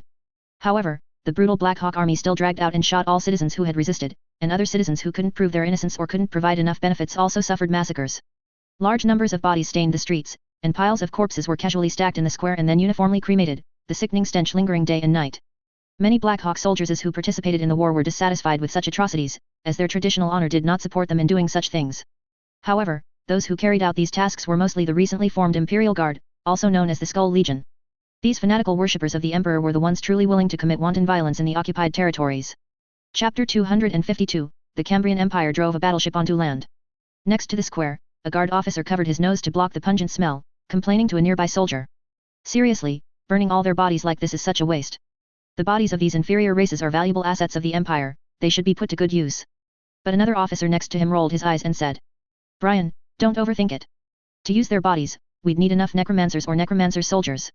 The necromancer squad we brought before was wiped out by the guerrillas in the city, and other necromancer units can't be redeployed for a while. By the time they arrive, the bodies in the city would have already caused a plague. Burning them is fine, they're just bodies, no big deal. If worst comes to worst, after the necromancer squad arrives, we can see if the burned remains can be made into something else. Facing the tragic scene in the distance, these two scoundrels spoke casually, showing no signs of discomfort. Their tone was calm, as if they were ordinary people greeting each other and asking what they had for breakfast. The Black Hawk army stationed here found it hard not to be calm because they didn't think they would encounter an enemy attack. Their armored units had already launched a fierce assault on Petrograd. Although they had suffered some setbacks in previous attacks, they had also inflicted huge losses on the enemy. Now, the Cambrian Empire army in Petrograd was already overwhelmed, how could they have the time to launch a counterattack? Did they really think their outer defense lines were just for show? However, if a truly elite Cambrian Empire army were to reach here, their unit's combat power alone might not be enough to withstand the enemy. This was also related to the composition of their unit. Although they were all Imperial Guards, there were huge differences between the various Imperial Guards of the Black Hawk Empire. For example, the main Imperial Guards were all organized into Titan Legions.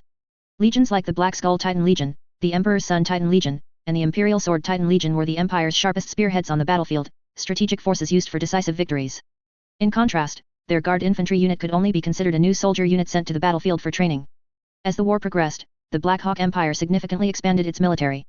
At the same time, the Emperor also sought to further weaken the influence of traditional nobles, so after recruiting a large number of young people, the Emperor did not directly incorporate them into the traditional army. One guard unit after another was constantly formed, and many young people fanatically loyal to the Emperor joined these units. Unfortunately, most guard units' combat power was currently in an awkward state. Without sufficient weapons and equipment for them, their armaments only met half of the target, and they were particularly severely lacking in armored strength.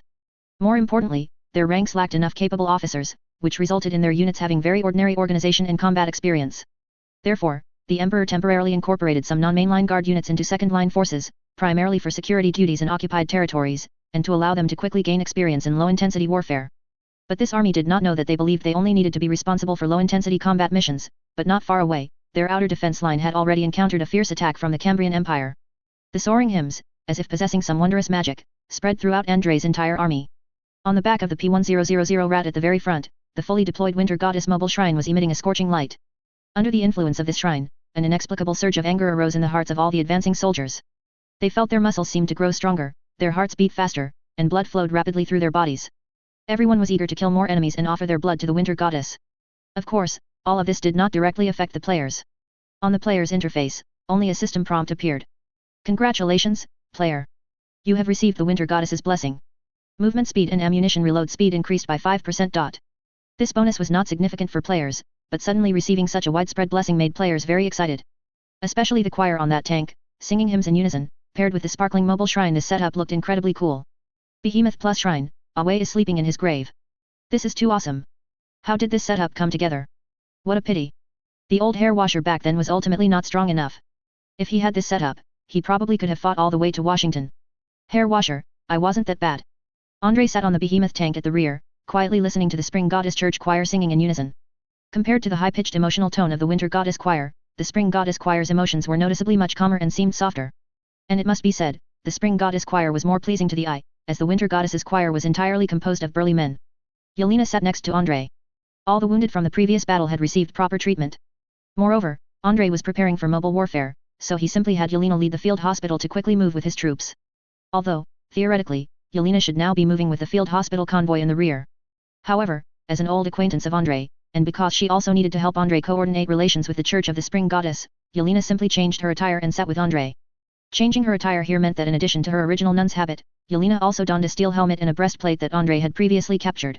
For some unknown reason, the Cambrian Empire in this world did not produce combat engineers, but the Black Hawk Empire did. The breastplates produced by these guys were of decent quality, at least during testing. This breastplate could withstand pistol fire from 20 meters away. So, even though it was heavy, Andrei still had Yelena put one on. As for himself, he did not wear a breastplate because he could put on an elite soldier set at any time. If needed, he could immediately arm himself as a heavy armored sentry, which offered much stronger defense than a mere breastplate. Andrei, by the way, I always feel like wearing this helmet is quite stuffy. Am I wearing it incorrectly? Yelena, wearing a heavy steel helmet, couldn't help but complain. She always felt hot on top of her head. Andrei took a look and strongly suspected it was because Yelena had rolled all her long hair into the steel helmet, making it feel stuffy. You can unfasten the strap under the helmet. There's no need to tie it. At least from my experience, it's actually better untied than tied. During World War II, American soldiers rarely tightened the straps under their helmets, instead leaving them loose. Not only was it more comfortable to wear that way, but also because if a bullet happened to graze the helmet, if the strap was too tight, it could potentially twist the neck. If the helmet wasn't tightly bound to the head, being hit by a bullet might send the helmet flying, but in doing so, the bullet's impact force would naturally be dissipated. Looking at the P1000 rat in front, Andrei suddenly picked up the radio next to him and called out to the front. Calling Iron Lord, what's wrong with your turret? Why is it constantly rotating? Nothing, General. We are debugging this Iron Lord. Hearing this, Andrei rolled his eyes. Debugging the Iron Lord? This was clearly the player busy looking for a target, ready to find an opportunity to fire a shot. After all, this was a 380mm caliber naval gun, much more powerful than any tank gun. If hit by such a shell, even a Tiger tank would be instantly blown into a pile of scrap metal. Unless they encountered a Black Hawk Empire Titan, anything else would be one shot by this thing. Alright, be careful when debugging, don't hit your teammates next to you. I see your turret swaying back and forth, posing a serious threat to your teammates. While these guys were haphazardly moving their turrets, the two 380mm caliber naval guns were also constantly rotating. Although Andrei knew that given the enormous height of this tank, these two large guns were unlikely to hit surrounding tanks or mechs, he was still a bit worried, always feeling that this thing looked a bit scary. Because these two tanks were so exaggerated, Andrei and his team also named them. Players came up with a wide variety of names, but after a round of voting, players unanimously decided to name these two tanks in the Warhammer style, and the names of two famous Imperial Baneblade tanks from the Warhammer world were successfully selected. The front tank, equipped with the Winter Goddess Shrine, was called the Iron Lord, while the tank Andrei was currently in was called the Arrogant Fortress. To be honest, when he heard the name, Andrei always felt a little itch in his eyes and one arm. He was somewhat worried that at some unknown point, his arm and eyes would be replaced with an oversized power claw and a laser eye, and then he would gain the title of an old cannon eye. If that really happened, it would be hilarious. Such a large movement by Andrei's forces naturally couldn't be hidden from the Black Hawk Empire, but he also didn't intend to hide it. As the army advanced, a group of Air Force players had already set off ahead of time. Many players switched to time-limited unlocked attack aircraft and then launched a fierce strike against enemy ground forces. Most players, when choosing the type of attack aircraft they controlled, would choose ground attack aircraft or spaceship destroyer attack aircraft, rarely choosing tank hunter attack aircraft. Perhaps it was because the tank hunter attack aircraft skill wasn't that effective in reality. Ground attack aircraft could drop 8 fragmentation bombs on the ground, and spaceship destroyer attack aircraft could fire 8 rockets, but the tank hunter attack aircraft skill was to fire anti-tank guns. This thing worked well against World War I tanks, but its effect wasn't as good against the various vehicles in this world. Additionally, players primarily needed to attack and bomb the ground, so the tank hunter's capabilities were somewhat unused. Perhaps it was because the Black Hawk army did not expect Andrei to launch a counterattack, which led to them not preparing much anti-aircraft firepower in Shadavo. Andrei's air force bombed all the way, and many Black Hawk army garrisons, as well as their vehicle parking locations, including some logistics warehouses, all suffered varying degrees of damage. Although other airship units received the news and immediately changed course to rush over, after a chaotic skirmish, this airship squadron that had just arrived had already been completely annihilated by the players. The other Black Hawk army soldiers hadn't yet recovered from the days of the bombing when they suddenly felt a rumbling sound from the ground. What's going on? Is this an earthquake? No, look over there. What the hell is that thing coming out from behind the forest? Seeing two terrifying behemoths, like moving small mountains, suddenly emerge from a small forest in the distance, the Black Hawk soldiers in a village were all stunned. Damn it, they were just temporarily stationed in this village, preparing to transfer a batch of important military supplies to the front lines. How did their convoy inexplicably encounter such terrifying steel behemoths? Looking at the distant village, the players roughly estimated that there should be no one left in the village. Due to the brutality of the Black Hawk army, most villagers would try to leave with their families when the enemy attacked, while the few who couldn't leave would often be massacred by the enemy. Of course, it's not impossible that there might still be villagers in this village who hadn't escaped or been killed by the enemy, but the probability of that was not very high. Not to mention, the players didn't care about such things at all. Two 380 caliber behemoth cannons, to the cheers of a group of players, roared almost simultaneously. In an instant, 2 heavy shells landed fiercely in the village, triggering an earth-shattering explosion. Some Black Hawk soldiers resting in their houses hadn't even figured out what was happening before they and their houses were sent flying. The other soldiers who weren't killed by the explosion ran out of their houses in a panic, shouting incoherently. By the Emperor, what's going on? Have we been shelled by a battleship? A Black Hawk officer, who had just run out of a house, looked at the large crater in front of him and couldn't help but shriek in terror. To be honest, it was the first time in his life he had seen such a large crater. Besides the main guns of a battleship, he couldn't imagine what other artillery could create such a massive hole. Second Lieutenant, look behind you. We haven't encountered a battleship, but we've encountered a land battleship. Hearing this, the second lieutenant, who still hadn't grasped the situation, turned his head and saw 2 steel behemoths rapidly approaching from behind. When he saw these 2 gigantic tanks, whose size completely exceeded his understanding, he was utterly dumbfounded. By the Emperor, what the hell is this? Am I hallucinating? But now was not the time to be dumbfounded. The hull machine guns at the front of the behemoth tank had already begun to strafe the village. After firing 2 shots and thoroughly enjoying the thrill, the players suddenly noticed a not-so-good situation. After 1 shot, the tank's 2 behemoth cannons needed a full 30 seconds to reload the shells. And during these 30 seconds, the tank could only use various secondary cannons and in-car machine guns for attack. So, under the operation of the machine gunner, a large number of bullets continuously swept into the village, and the 128mm coaxial gun at the front of the hull also began to bombard the village fiercely. Facing such steel behemoths, the Black Hawk army had no power to resist and was quickly routed. Not to mention that their convoy was only responsible for transporting goods. Even if they had anti-tank guns, they would never be able to penetrate such steel behemoths. This thing was clearly a battleship dismantled and put on land. Damn it, where is our Titan Legion? The officer who had been dumbfounded earlier was pressed tightly into a corner, terrified of the bullets flying everywhere and the shells occasionally blasting the ground hitting him. The scene was truly terrifying. As a young officer, it was his first time participating in a battlefield of such a large scale. Because in the Empire's last military operation against the Iris Empire, he hadn't had time to participate on the front lines. When he saw this terrifying steel behemoth, all his previous fanaticism was instantly extinguished by reality.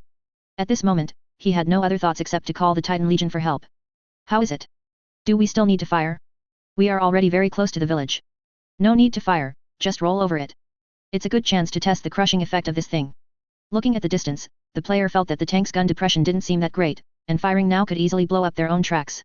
Just right, this thing could even crush vehicles, so he wanted to see if it could directly crush the houses in the village as well. The unlucky village was first plundered and ravaged by the Black Hawk army, and then targeted by the P-1000 rat tank. If it weren't for the villagers in the village having already fled due to the war, they would probably be weeping bitterly if they saw the tragic scene in the village, wouldn't they?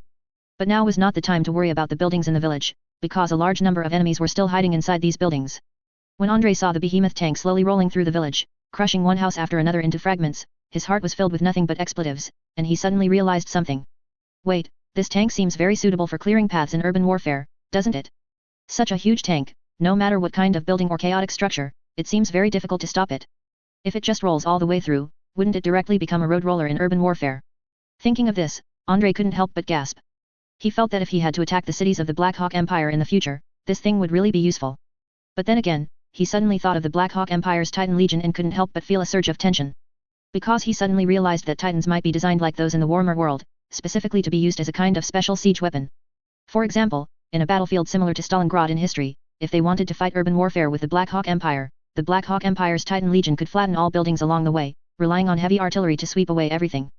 380mm artillery, coupled with giant mechs over 20 meters tall, could truly flatten an entire city. Realizing this, Andrei suddenly felt a little worried about the upcoming battle. He could only hope that the Black Hawk Empire would not directly attack the urban areas of Petrograd. Otherwise, if such a Titan Legion were to enter the urban area, setting aside whether players could destroy this thing in the meat grinder of urban warfare. But he could be sure that as long as this thing came in, it would inevitably cause astonishing losses to the city. If things went wrong, even if a Titan Legion was ground down in the urban warfare meat grinder, Andrei's side of the city would already be half flattened by the enemy. At that time, the casualties among the city's residents would be so tragic that he dared not imagine.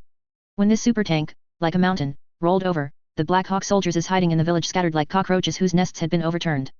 They once mocked the Cambrian Empire's weakness when they attacked, believing that with the Cambrian Empire's fragile industry, they could never hinder the iron hooves of the Black Hawk. But when they encountered the crushing force of this super tank, they felt as if they were doubting life itself. Boom! A loud noise suddenly came. Black Hawk soldiers, holding a bundle grenade, launched a desperate counterattack against the tank. But the bundle grenade, which could normally break the tracks of an ordinary tank, seemed so powerless when facing the tank's 3.6-meter wide tracks. The players inside the tank didn't even feel like they heard anything. The tank itself had no damage, and if it weren't for the minimap indicating it, they wouldn't even see an enemy nearby. The player sitting in the rear of the tank, originally responsible for anti-aircraft defense, directly adjusted the angle of the anti-aircraft gun and aimed it downwards. Immediately after, under the incredible gaze of that Black Hawk soldiers, the anti-aircraft gun fiercely blasted towards him. Anti-aircraft gun leveled, court-martial. After a burst of high-explosive cannon fire, the unfortunate Black Hawk soldiers was no longer recognizable as a human being. Attention! Attention! The enemy's armored forces have already attacked Chudavo. Quickly set up the defensive line. We must deploy our air force and try every means to destroy the enemy's armored units. We cannot stop them. A soldier, in extreme panic, transmitted a message via radio.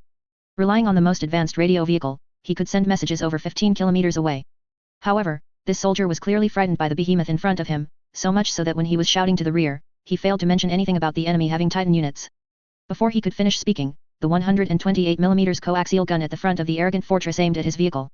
With just one shot, he and the radio vehicle were blown up together into a huge fireball. Hello, what's going on? What's the situation? In a radio vehicle behind a trench on the other side, a Black Hawk soldiers who had suddenly received a message shouted to the other end, but for some reason, communication had already been cut off. Without time to think much, he quickly reported the news to the infantry regiment commander, hoping that his commander would take this matter seriously. Very good, I understand. Let the enemy's armored forces come. I've already received news from the Air Force about the enemy's counterattack. Our position has been reinforced with a total of 12 75mm anti-tank guns. As long as the enemy's armored forces dare to launch a frontal assault against us, we will surely ensure they come but never return. Lieutenant Colonel Eichmann, serving as the regiment commander, said confidently to the reporting soldier. They had already dug their defensive positions in advance and planted many anti-mech trip mines.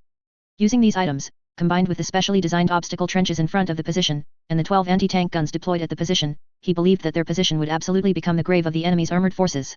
Even if the armored forces' impact force was fierce, what then? The Cambrian Empire's use of armored forces had always been very poor, and their limited number of armored forces made it difficult for them to form clustered charges. As long as there were no clustered charges, he guaranteed that however many enemy armored forces came, that many would die. Earlier, planes had carried out a simple bombing here, which did cause some damage to his position. All anti-aircraft guns had already been destroyed by the enemy. However, luckily, the enemy planes destroyed the anti-aircraft guns, and after strafing and eliminating a group of soldiers, they did not linger there but continued to fly away.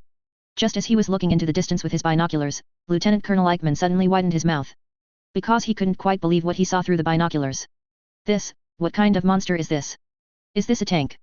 Lieutenant Colonel Eichmann spent a long time identifying it before he could barely classify the P-1000 rat in the distance as a tank. Or rather, at least from his perspective, he felt that this thing bore no resemblance to a tank at all. He didn't see its wheels, instead, he saw two extremely wide, conveyor belt-like iron tracks, spinning rapidly on the ground. Its menacing body, huge turret, and the two ultra-long cannons extending from the front of the turret made him think of naval battleships. So what the hell was this? Had the Cambrian Empire's battleship driven ashore? Damn it, we really should have shot the signaller who reported earlier. Why didn't he say the enemy's Titan Legion had launched an attack? Upon seeing these two behemoth tanks, Lieutenant Colonel Eichmann immediately thought of the Cambrian Empire's Titan Legion. But this wasn't right, the Cambrian Empire's Titan Legion was clearly deployed in Moscow, so how could it suddenly appear here?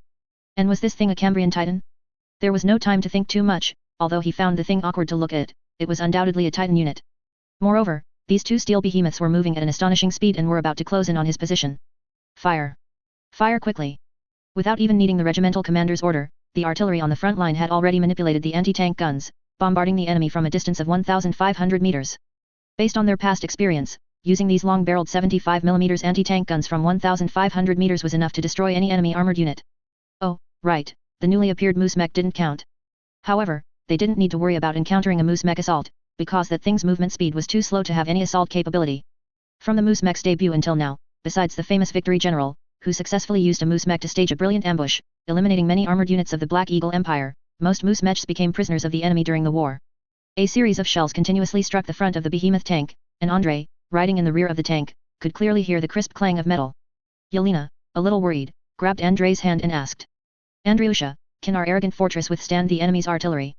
Hearing this, Andrei tapped the tank armor beneath his feet and couldn't help but laugh. "Ha ha ha, Yelena, don't worry, this thing will absolutely not be penetrated by enemy artillery. Do you know battleship armor? I'm sure this thing's armor protection is absolutely no less than a battleship's. As long as the enemy's artillery can't penetrate a battleship's protection, then it's impossible for it to penetrate our tank's protection." After taking several direct hits, although these shells failed to cause any damage to the arrogant fortress, they successfully ignited the player's anger. Oh my, where did these little things come from, daring to provoke them? Don't they know there are two 380mm big barrels on this tank of ours?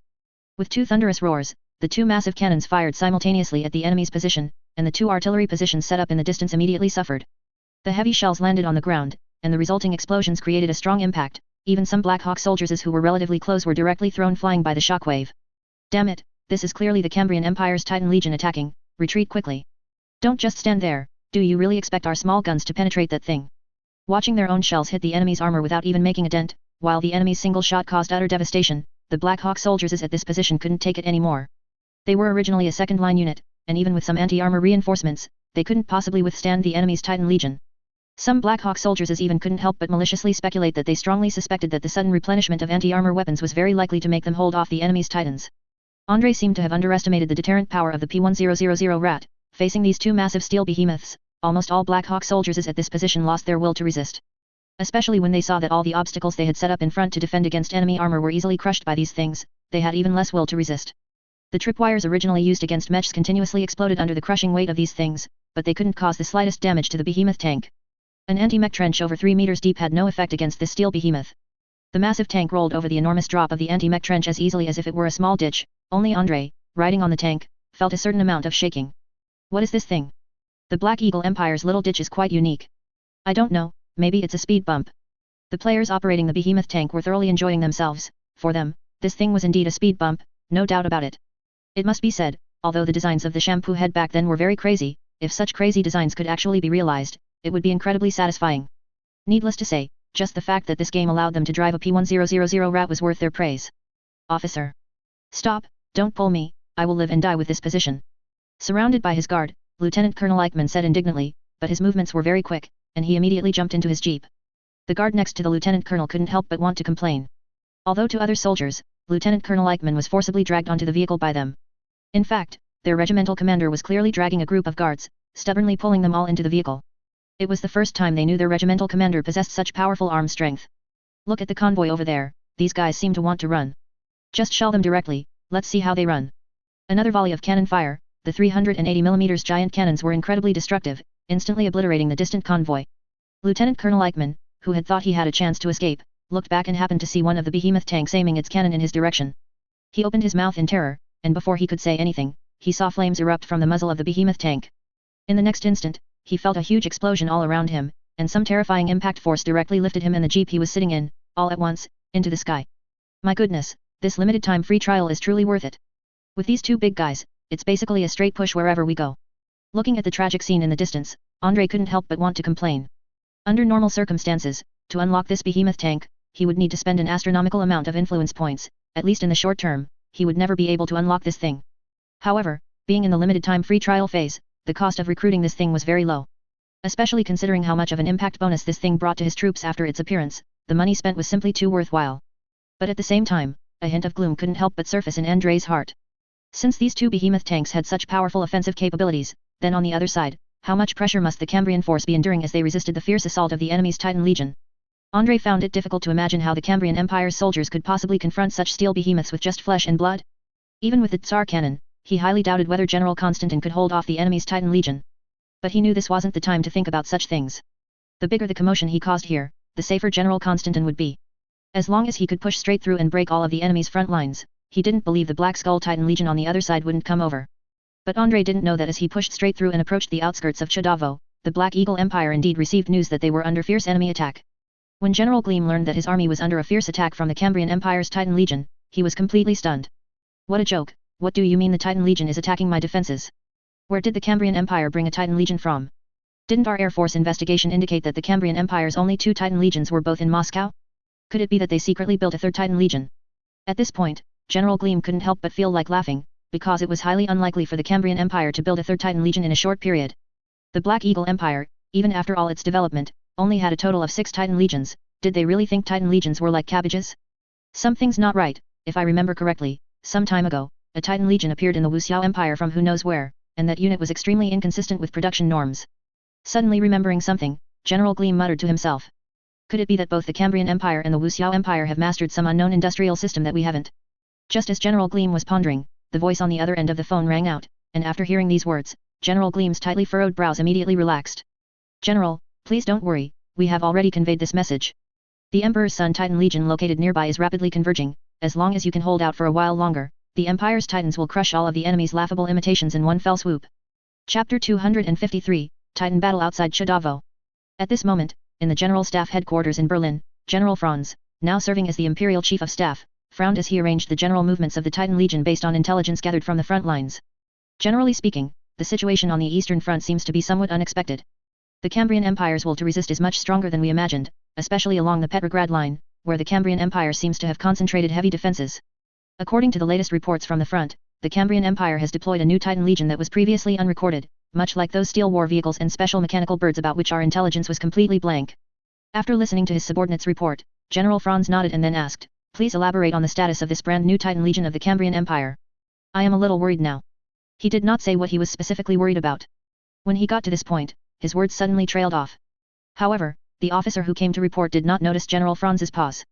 He merely saluted, then continued, holding the intelligence report, "General, according to feedback from the frontline soldiers, the Cambrian Empire's newest Titan Legion is also some kind of special steel war vehicle, but the size of their vehicle seems to be exceptionally large. Although there are no accurate figures, based on the descriptions of the frontline soldiers, we estimate that this steel war vehicle is at least 30 meters long, about 12 meters wide, and over 10 meters high. The main turret of this steel war vehicle seems to have been dismantled from a battleship, but the caliber of the main gun used does not appear to be the common caliber of the Cambrian Empire. Instead, it is more similar to our Army's 380mm naval gun. We are still investigating this point." Listening to his subordinate's report, General Franz frowned slightly. He was somewhat perplexed. What kind of strange Titan was this? Well, strictly speaking, he felt this thing couldn't even be considered a Titan, it was just a new type of steel war vehicle. But then again, a steel war vehicle of such immense size, what was the difference between this thing and a battleship driving on land? Against such a war behemoth, ordinary mech simply couldn't inflict any fatal damage, except for Titan units. Although he didn't know the exact defensive parameters of this vehicle, he was certain that such a massive steel war vehicle couldn't be entirely hollow inside, it must have extensive armor protection. Otherwise, why would the Cambrian Empire design such a large vehicle? Were they not enjoying themselves enough in their aristocratic officers' daily lives, and thus wanted to throw a party inside a steel war vehicle? All right, I understand the situation regarding this unit. I believe the Emperor's Sun Titan Legion can deal with them. General Franz waved his hand, his face not showing too much worry. When he reviewed the intelligence and learned that only 2 such super vehicles had appeared in this Titan Legion, he felt that this so-called Titan Legion was nothing more than a defective product.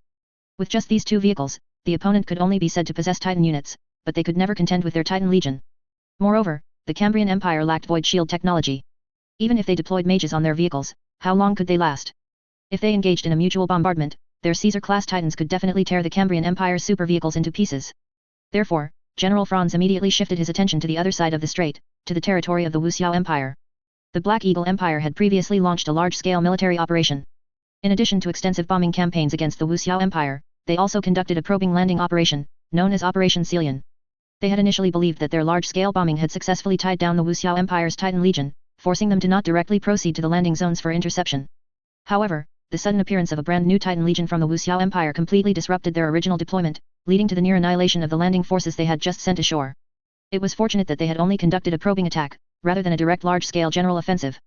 Otherwise, their offensive plan would definitely not have been able to proceed, especially since their navy could not suppress the Wuxiao Empire's navy. Instead, they were being suppressed by the enemy and could only rely on their air force to counter the enemy's navy.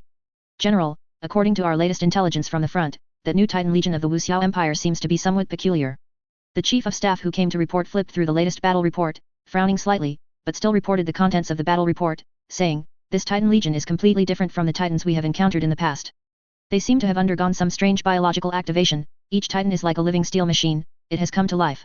Upon hearing this, General Franz suddenly looked up and asked the chief of staff in front of him with an incredulous expression, "Wait a minute, what is going on? What do you mean their Titans have come to life?" General, regarding this question, I find it difficult to explain at the moment. I can only say that the frontline battle reports indeed describe it this way." At this point, the chief of staff selected a few paragraphs and read them aloud. "We encountered 3 Titans. The Empire's Titans moved to engage, but the Wuxiao Empire's Titans pressed closer. What we couldn't understand was that as this Titan approached, it suddenly grew an abyssal maw burning with flames, and like a predator, it began to tear at our Titan, biting straight through its armor. Those Titans are bloodthirsty demons, they are devouring the corpses we left on the battlefield. A spy reported to me that the people of the Wuxiao Empire are collecting the corpses of the dead on the battlefield, putting them into mixing trucks to be shredded, and then uniformly injecting them into large vats. Some large vats were transported to the Wuxiao Empire's Titan Legion and then injected into the Titan's fuel tanks." Upon hearing this, General Franz waved his hand, he could not listen anymore. What was all this nonsense? He felt as if he was listening to a fantasy novel. All right, to summarize, if our soldiers are not hallucinating, then their Titans seem to have transformed into some kind of beast covered in mechanical skin. And this thing seems to be able to be driven to a certain extent using shredded human tissue and flesh remains. After listening to General Franz's summary, the soldier nodded and said, "Yes, General, that is precisely it. This point seems to be highly consistent with some situations we encountered before. Prior to this, the Imperial Air Force was attacked by a special weapon of the Wuxiao Empire, named Hell Wyvern. That thing was like a huge bird or pterosaur made of steel, which would pounce and tear at our airship." The more he summarized, the more General Franz felt the situation was becoming tricky. He could be certain that this was by no means a simple technological issue. The sudden surge in the Wuxiao Empire's productivity must involve some additional trickery encompassing magic and metaphysics.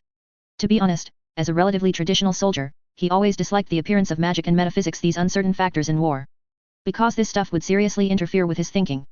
But His Majesty the Emperor was obsessed with magic and particularly willing to embed battle mages in the army, and these battle mages indeed performed well. This also meant that General Franz did not have too much opposition to the mage units, merely a slight dislike for them. Because among these mage units, some were truly sinister, especially those who practiced necromancy. They constantly liked to dig up others' graves, to the extent that wherever they went, the Imperial Army's reputation was utterly ruined. He never expected that the Wuxiao Empire would also begin to increase its investment in mages now, or rather, in certain metaphysical powers. He did not know what was going on with the enemy's living machines, but he could be certain that there must be some eerie component involved. "All right, help me summarize a report. I will report it to His Majesty the Emperor later. This matter is very important. I hope that fellow Heinrich can be more reliable in his work. He has been too engrossed in power struggles lately, but his secret police are very inefficient and simply insufficient to meet the Empire's current strategic needs." In response to General Franz's complaint, the Chief of Staff merely lowered his head, eyes fixed on his nose, and nose on his heart. He dared not get involved in the struggles between these big figures, he could only remain an inconspicuous presence on the side. Andrei had no idea about the situation unfolding within the Black Eagle Empire's General Staff headquarters, nor did he know that the Wuxiao Empire, thousands of miles away, had conjured up some extremely abstract creations.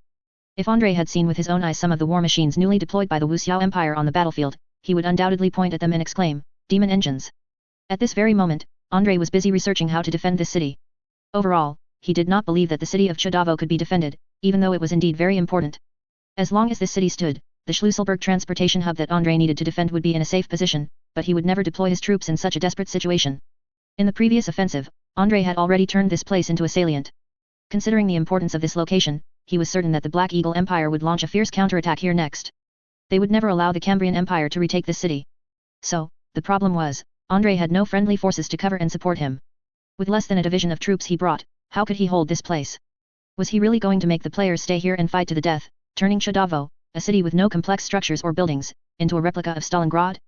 Andrei had considered this fighting style before, but setting aside the cost of doing so, how would he prevent his troops from suffering excessive damage under the enemy's superior artillery?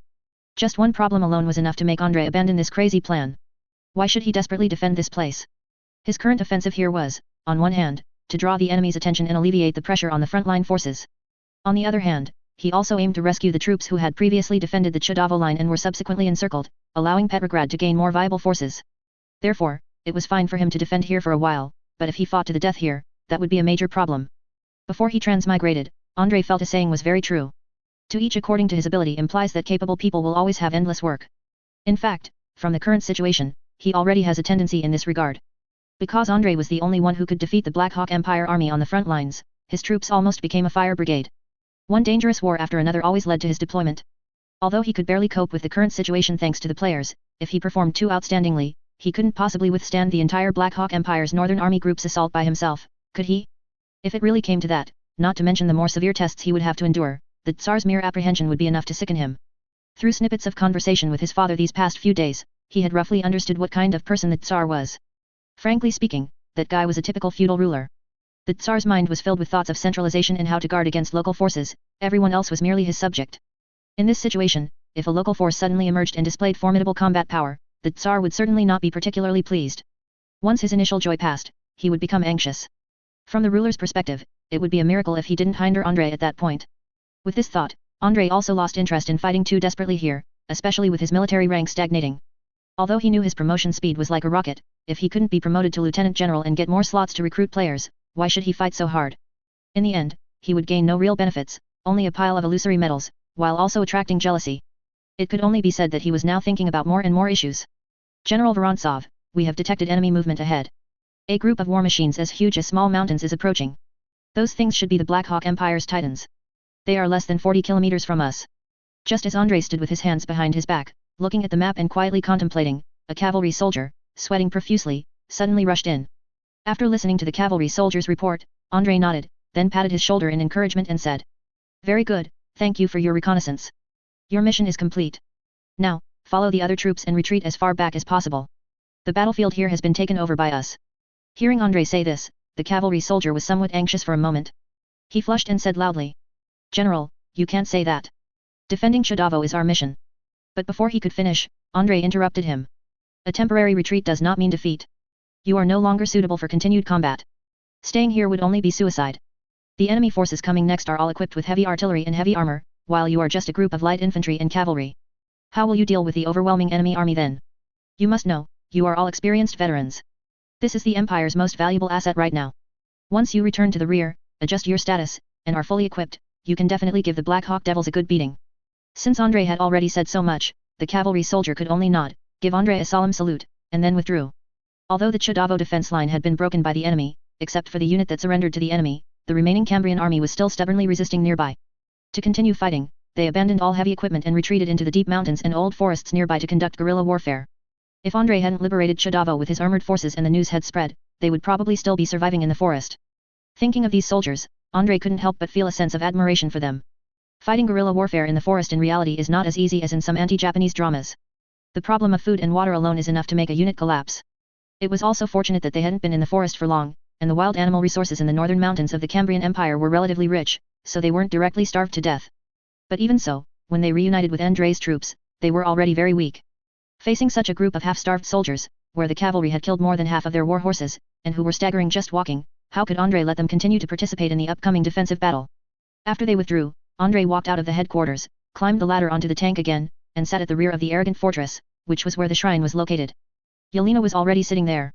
Seeing Andrei arrive, she greeted him and asked, How is it, Andriusha? Have the city's defensive tasks been arranged? Andrei nodded and said. Don't worry, no problem. Both massive cannons have been deployed in relatively hidden corners of the city, coupled with a large number of infantry proficient in urban warfare. As long as the enemy dares to attack the city, they will inevitably pay a heavy price. Then, Andrei patted the seat behind him. Our next task is arduous because we must divert the attention of the Emperor's Sun Titan Legion. Otherwise, if those massive steel beasts attack the city, all our defenses in the city will likely be ruined. Yelena didn't understand these things much, but she trusted Andrei's judgment. Especially since Andrei himself was sitting in this tank, it meant he must have enough confidence in his plan. Otherwise, how could he put himself, a general, in such danger? Yelena didn't know that Andrei actually didn't have absolute certainty. The reason he dared to ride in the arrogant fortress and charge with the armored forces, besides his ability to revive, was more due to his sufficient confidence in the P1000 rat tank. No place was safe on this battlefield. Although he had deployed 2 Karl mortars and 6 other 9.2-inch siege guns in the city. Relying on these artillery pieces, coupled with players resolutely defending in the alleys, he was confident he could turn this city into a fortress. But he still couldn't guarantee that the Titan Legion wouldn't just flatten the city directly. Even with Karl mortars, which have a caliber of over 600 mm, he didn't think his artillery could deal with the Titan Legion. In contrast, his troops would use their mobility advantage to launch a flanking attack on the enemy's flank. One major advantage of comparing the P1000 rat with the enemy's Titan units is its unscientific speed. The Black Hawk Empire's Titans are said to be able to achieve off-road speeds of over 20 km per hour in combat, but such speed is not very sustainable. If they maintain this speed for a long time, these Titans are highly likely to experience various mechanical failures. To put it simply, the walking machine technology is indeed advanced to a certain extent, enough to create a chassis that can carry Titan mechs. However, the walking machine has not yet transcended the limitations of raw materials and technology itself. When this thing is scaled up to such an extent, its failure rate also begins to rise. But from another perspective, being able to make a walking machine this large and still function normally is already quite incredible. If this technology could be given to the hairdresser of World War II, he would probably be drooling. The arrogant fortress and the Iron Lord moved. With a thunderous roar, 2 land battleships sped into the distance, accompanied by other tanks and mech units, forming a steel torrent. This steel torrent, coupled with the combat sustain provided by the Goddess of Spring Choir, was where Andrei placed his greatest trust in the armored forces. In previous battles, Andrei's tanks had indeed been hit by the enemy. But even if the cockpit was penetrated by the enemy, as long as the tank's turret wasn't blown off and the ammunition depot wasn't destroyed, the combat sustain could continue to function. Even with a large hole blown through their body by a shell, the players still didn't die under the effect of combat sustain. As the repairmen from the rear arrived and quickly repaired the tank that should have been scrapped was restored, and even the players inside, along with the tank's repair, returned to normal. From this perspective, Andrei felt that when players entered and drove tanks, their state might be regarded as a special form of life binding, where the health bars of the two were actually one. As Andrei's armored forces began to speed into the distance, the newly arrived Emperor's Sun Titan Legion was advancing towards Chudavo. In addition to the Titan Legion's direct Titan Guards, an entire mechanized infantry division also advanced with this force, and there was even a cavalry regiment, brought in from who knows where.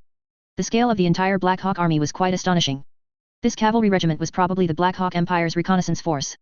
For some unknown reason, even though they already had armored reconnaissance companies, they still retained a certain amount of cavalry. All of this might be related to the horse policy of the Black Hawk Empire's Junker nobility, as many Junker nobles lived by raising horses. If there weren't large purchases of war horses, these Junker nobles' industries would be halved, and they would become discontent. The Black Hawk cavalry force responsible for reconnaissance easily spotted Andrei's armored force from a great distance. There was no way around it, the 2 super tanks were simply too large and impossible to hide. The vibrations generated by 2 giant tanks, over 10 meters high, moving forward could be felt from a great distance, let alone how conspicuous they were. If a cavalry soldier couldn't see such a large steel beast advancing in the distance, then that cavalry soldier must have serious eye problems. Precisely for this reason, the dispersed reconnaissance cavalry did not encounter Andrei's attack. They discovered the steel beasts ahead a step before the behemoth tank discovered them, and then ran back to report. Very good, traces of enemy Titan units have been found, but are there only 2 of them? General Dietrich, the commander of the Sons of the Emperor, asked curiously. When he confirmed the enemy's number, a look of disdain appeared on his face. Just 2 oversized chariots. Can these really be called a Titan Legion? I have to say, the Cambrian Empire is truly out of options if even such a meager force can be called a Titan Legion. As he spoke, he looked back at his own Titan Legion, a proud expression on his face. In the Black Hawk Empire, the Emperor's Sun Titan Legion, as the first legion, had always been the most powerful Titan Legion in terms of armed forces. The entire Titan Legion was not only equipped with 8 Caesar-class Titans, but some other experimental special mechs were also prioritized for deployment to this unit. Compared to the Black Skull Titan Legion, their armaments looked much stronger. However, that's not entirely accurate. The Black Skull Titan Legion originally had 6 Caesar-class Titans, but they lost one in the initial assault at the start of the war. Furthermore, in the previous war, it was unclear what exactly happened, but their Titan was actually destroyed by the Cambrian Empire's air force. This left the Black Skull Titan Legion with only 4 Caesar-class Titans. But it didn't matter, the sons of the Emperor were still in their prime. They would surely crush these two slightly larger armored vehicles. Advance. First, engage the enemy's two armored vehicles head-on. After dealing with those guys, we'll slowly push through the city. After General Dietrich gave orders to his soldiers, he ascended the lift into the leading Titan and climbed inside. Besides being the Legion commander of this Titan Legion, he was also a skilled ace Titan pilot. In a previous battle against the Iris Empire, he personally piloted a Titan to destroy 3 enemy Titans. Just as Andrei's behemoth tanks couldn't be hidden, the enemy's Titan mechs also couldn't be concealed. The cavalry players quickly located the enemy Titan mechs and guided Andrei's armored forces towards them. However, during the charge, Andrei specifically shouted to the drivers of the 2 behemoth tanks. Attention! Listen to my commands from now on. We must flank the enemy Titan Legion. We have a speed advantage. As long as we keep harassing them from the periphery, their Titan Legion will surely be tied down. If we attack head-on, our chances of victory are very slim. Behemoth tanks are extremely expensive to build. I don't think you want Imperial assets to be wasted like this, do you? Players didn't care at all if Imperial assets were wasted. What did the Cambrian Empire's assets have to do with them? But whether the merits they spent would be wasted, that was something the players cared deeply about. Although many of them had gotten rich through previous wars, merits weren't meant to be spent so carelessly. After giving the order, Andrei glanced at the Iron Lord Titan Legion on the other side and saw the Living Saint also riding in the back of a tank. Compared to Andrei, who was just sitting quietly, the Living Saint was enjoying a much better experience. Facing the surrounding choir, the Living Saint enjoyed a massage from his bodyguards while trying to request a song from the choir. Unfortunately, this choir had never been trained in any other songs. Having practiced for so long in the Winter Church, all they had learned were various hymns. This Living Saint was also one of Andrei's biggest trump cards, no less important than the behemoth tanks. While a Living Saint might be somewhat ineffective against Titans, when Andrei tied down the Titan units, a Living Saint slaughtering soldiers was an absolute massacre. After the previous battle, the Living Saint, upon resurrection, chose not to be reckless but to advance cautiously with Andrei's forces. He wasn't sure if the Living Saint was truly cautious enough, or if he simply enjoyed the feeling of riding in a P1000 Rat behemoth tank. In any case, the Living Saint was now practically living on the Iron Lord, but Andrei was happy to let him. Otherwise, without the Living Saint to command the other Winter Church members, these rather arrogant individuals wouldn't be so easy to order around and wouldn't keep the choir stationed on the tanks. Attention, enemy Titans are at our 2 o'clock. The Living Saint, having flown into the sky, gazed into the distance and immediately locked onto the enemy Titan's position. To be honest, it was just that radar and similar technologies hadn't been developed yet, so neither side's Titans were equipped with them. Otherwise, the Titan crew wouldn't have to rely solely on visual observation. The Titans were armed with naval cannons, which had a much longer range than what they could see with the naked eye. Without the slightest hesitation, the 2 behemoth tanks, under Andrei's command, continued to advance at high speed in their original direction while unleashing a fierce bombardment into the distance. 4 380 caliber giant cannons let out earth-shattering roars, and 4 heavy shells instantly landed among the enemy forces. A massive explosion erupted. Since it was their first time using such a super weapon, the players were still a bit unaccustomed, so this bombardment seemed to have gone a bit too far. It seemed they had overestimated the shell's drop. These 4 shells didn't hit any of the enemy's Titans but successfully slammed into the accompanying forces behind the Titans. With several loud bangs, the terrifying shockwave immediately overturned a convoy around the explosion, and the overpressure instantly killed all the Black Hawk soldiers in the entire convoy on the spot. The other Black Hawk soldiers watched this scene in horror, then looked with dread in the direction from which the shells had come. It was terrifying. The bombardment they just experienced was like something fired from a battleship. Indeed, those Cambrian Empire war vehicles should be classified as Titan units. Their firepower output was purely that of land battleships. Damn it, they actually discovered us ahead of time. Return fire. What are the spotters doing? This is a serious dereliction of duty. General Dietrich furiously yelled into the radio at the members in the other Titans while rapidly maneuvering his Titan to change direction.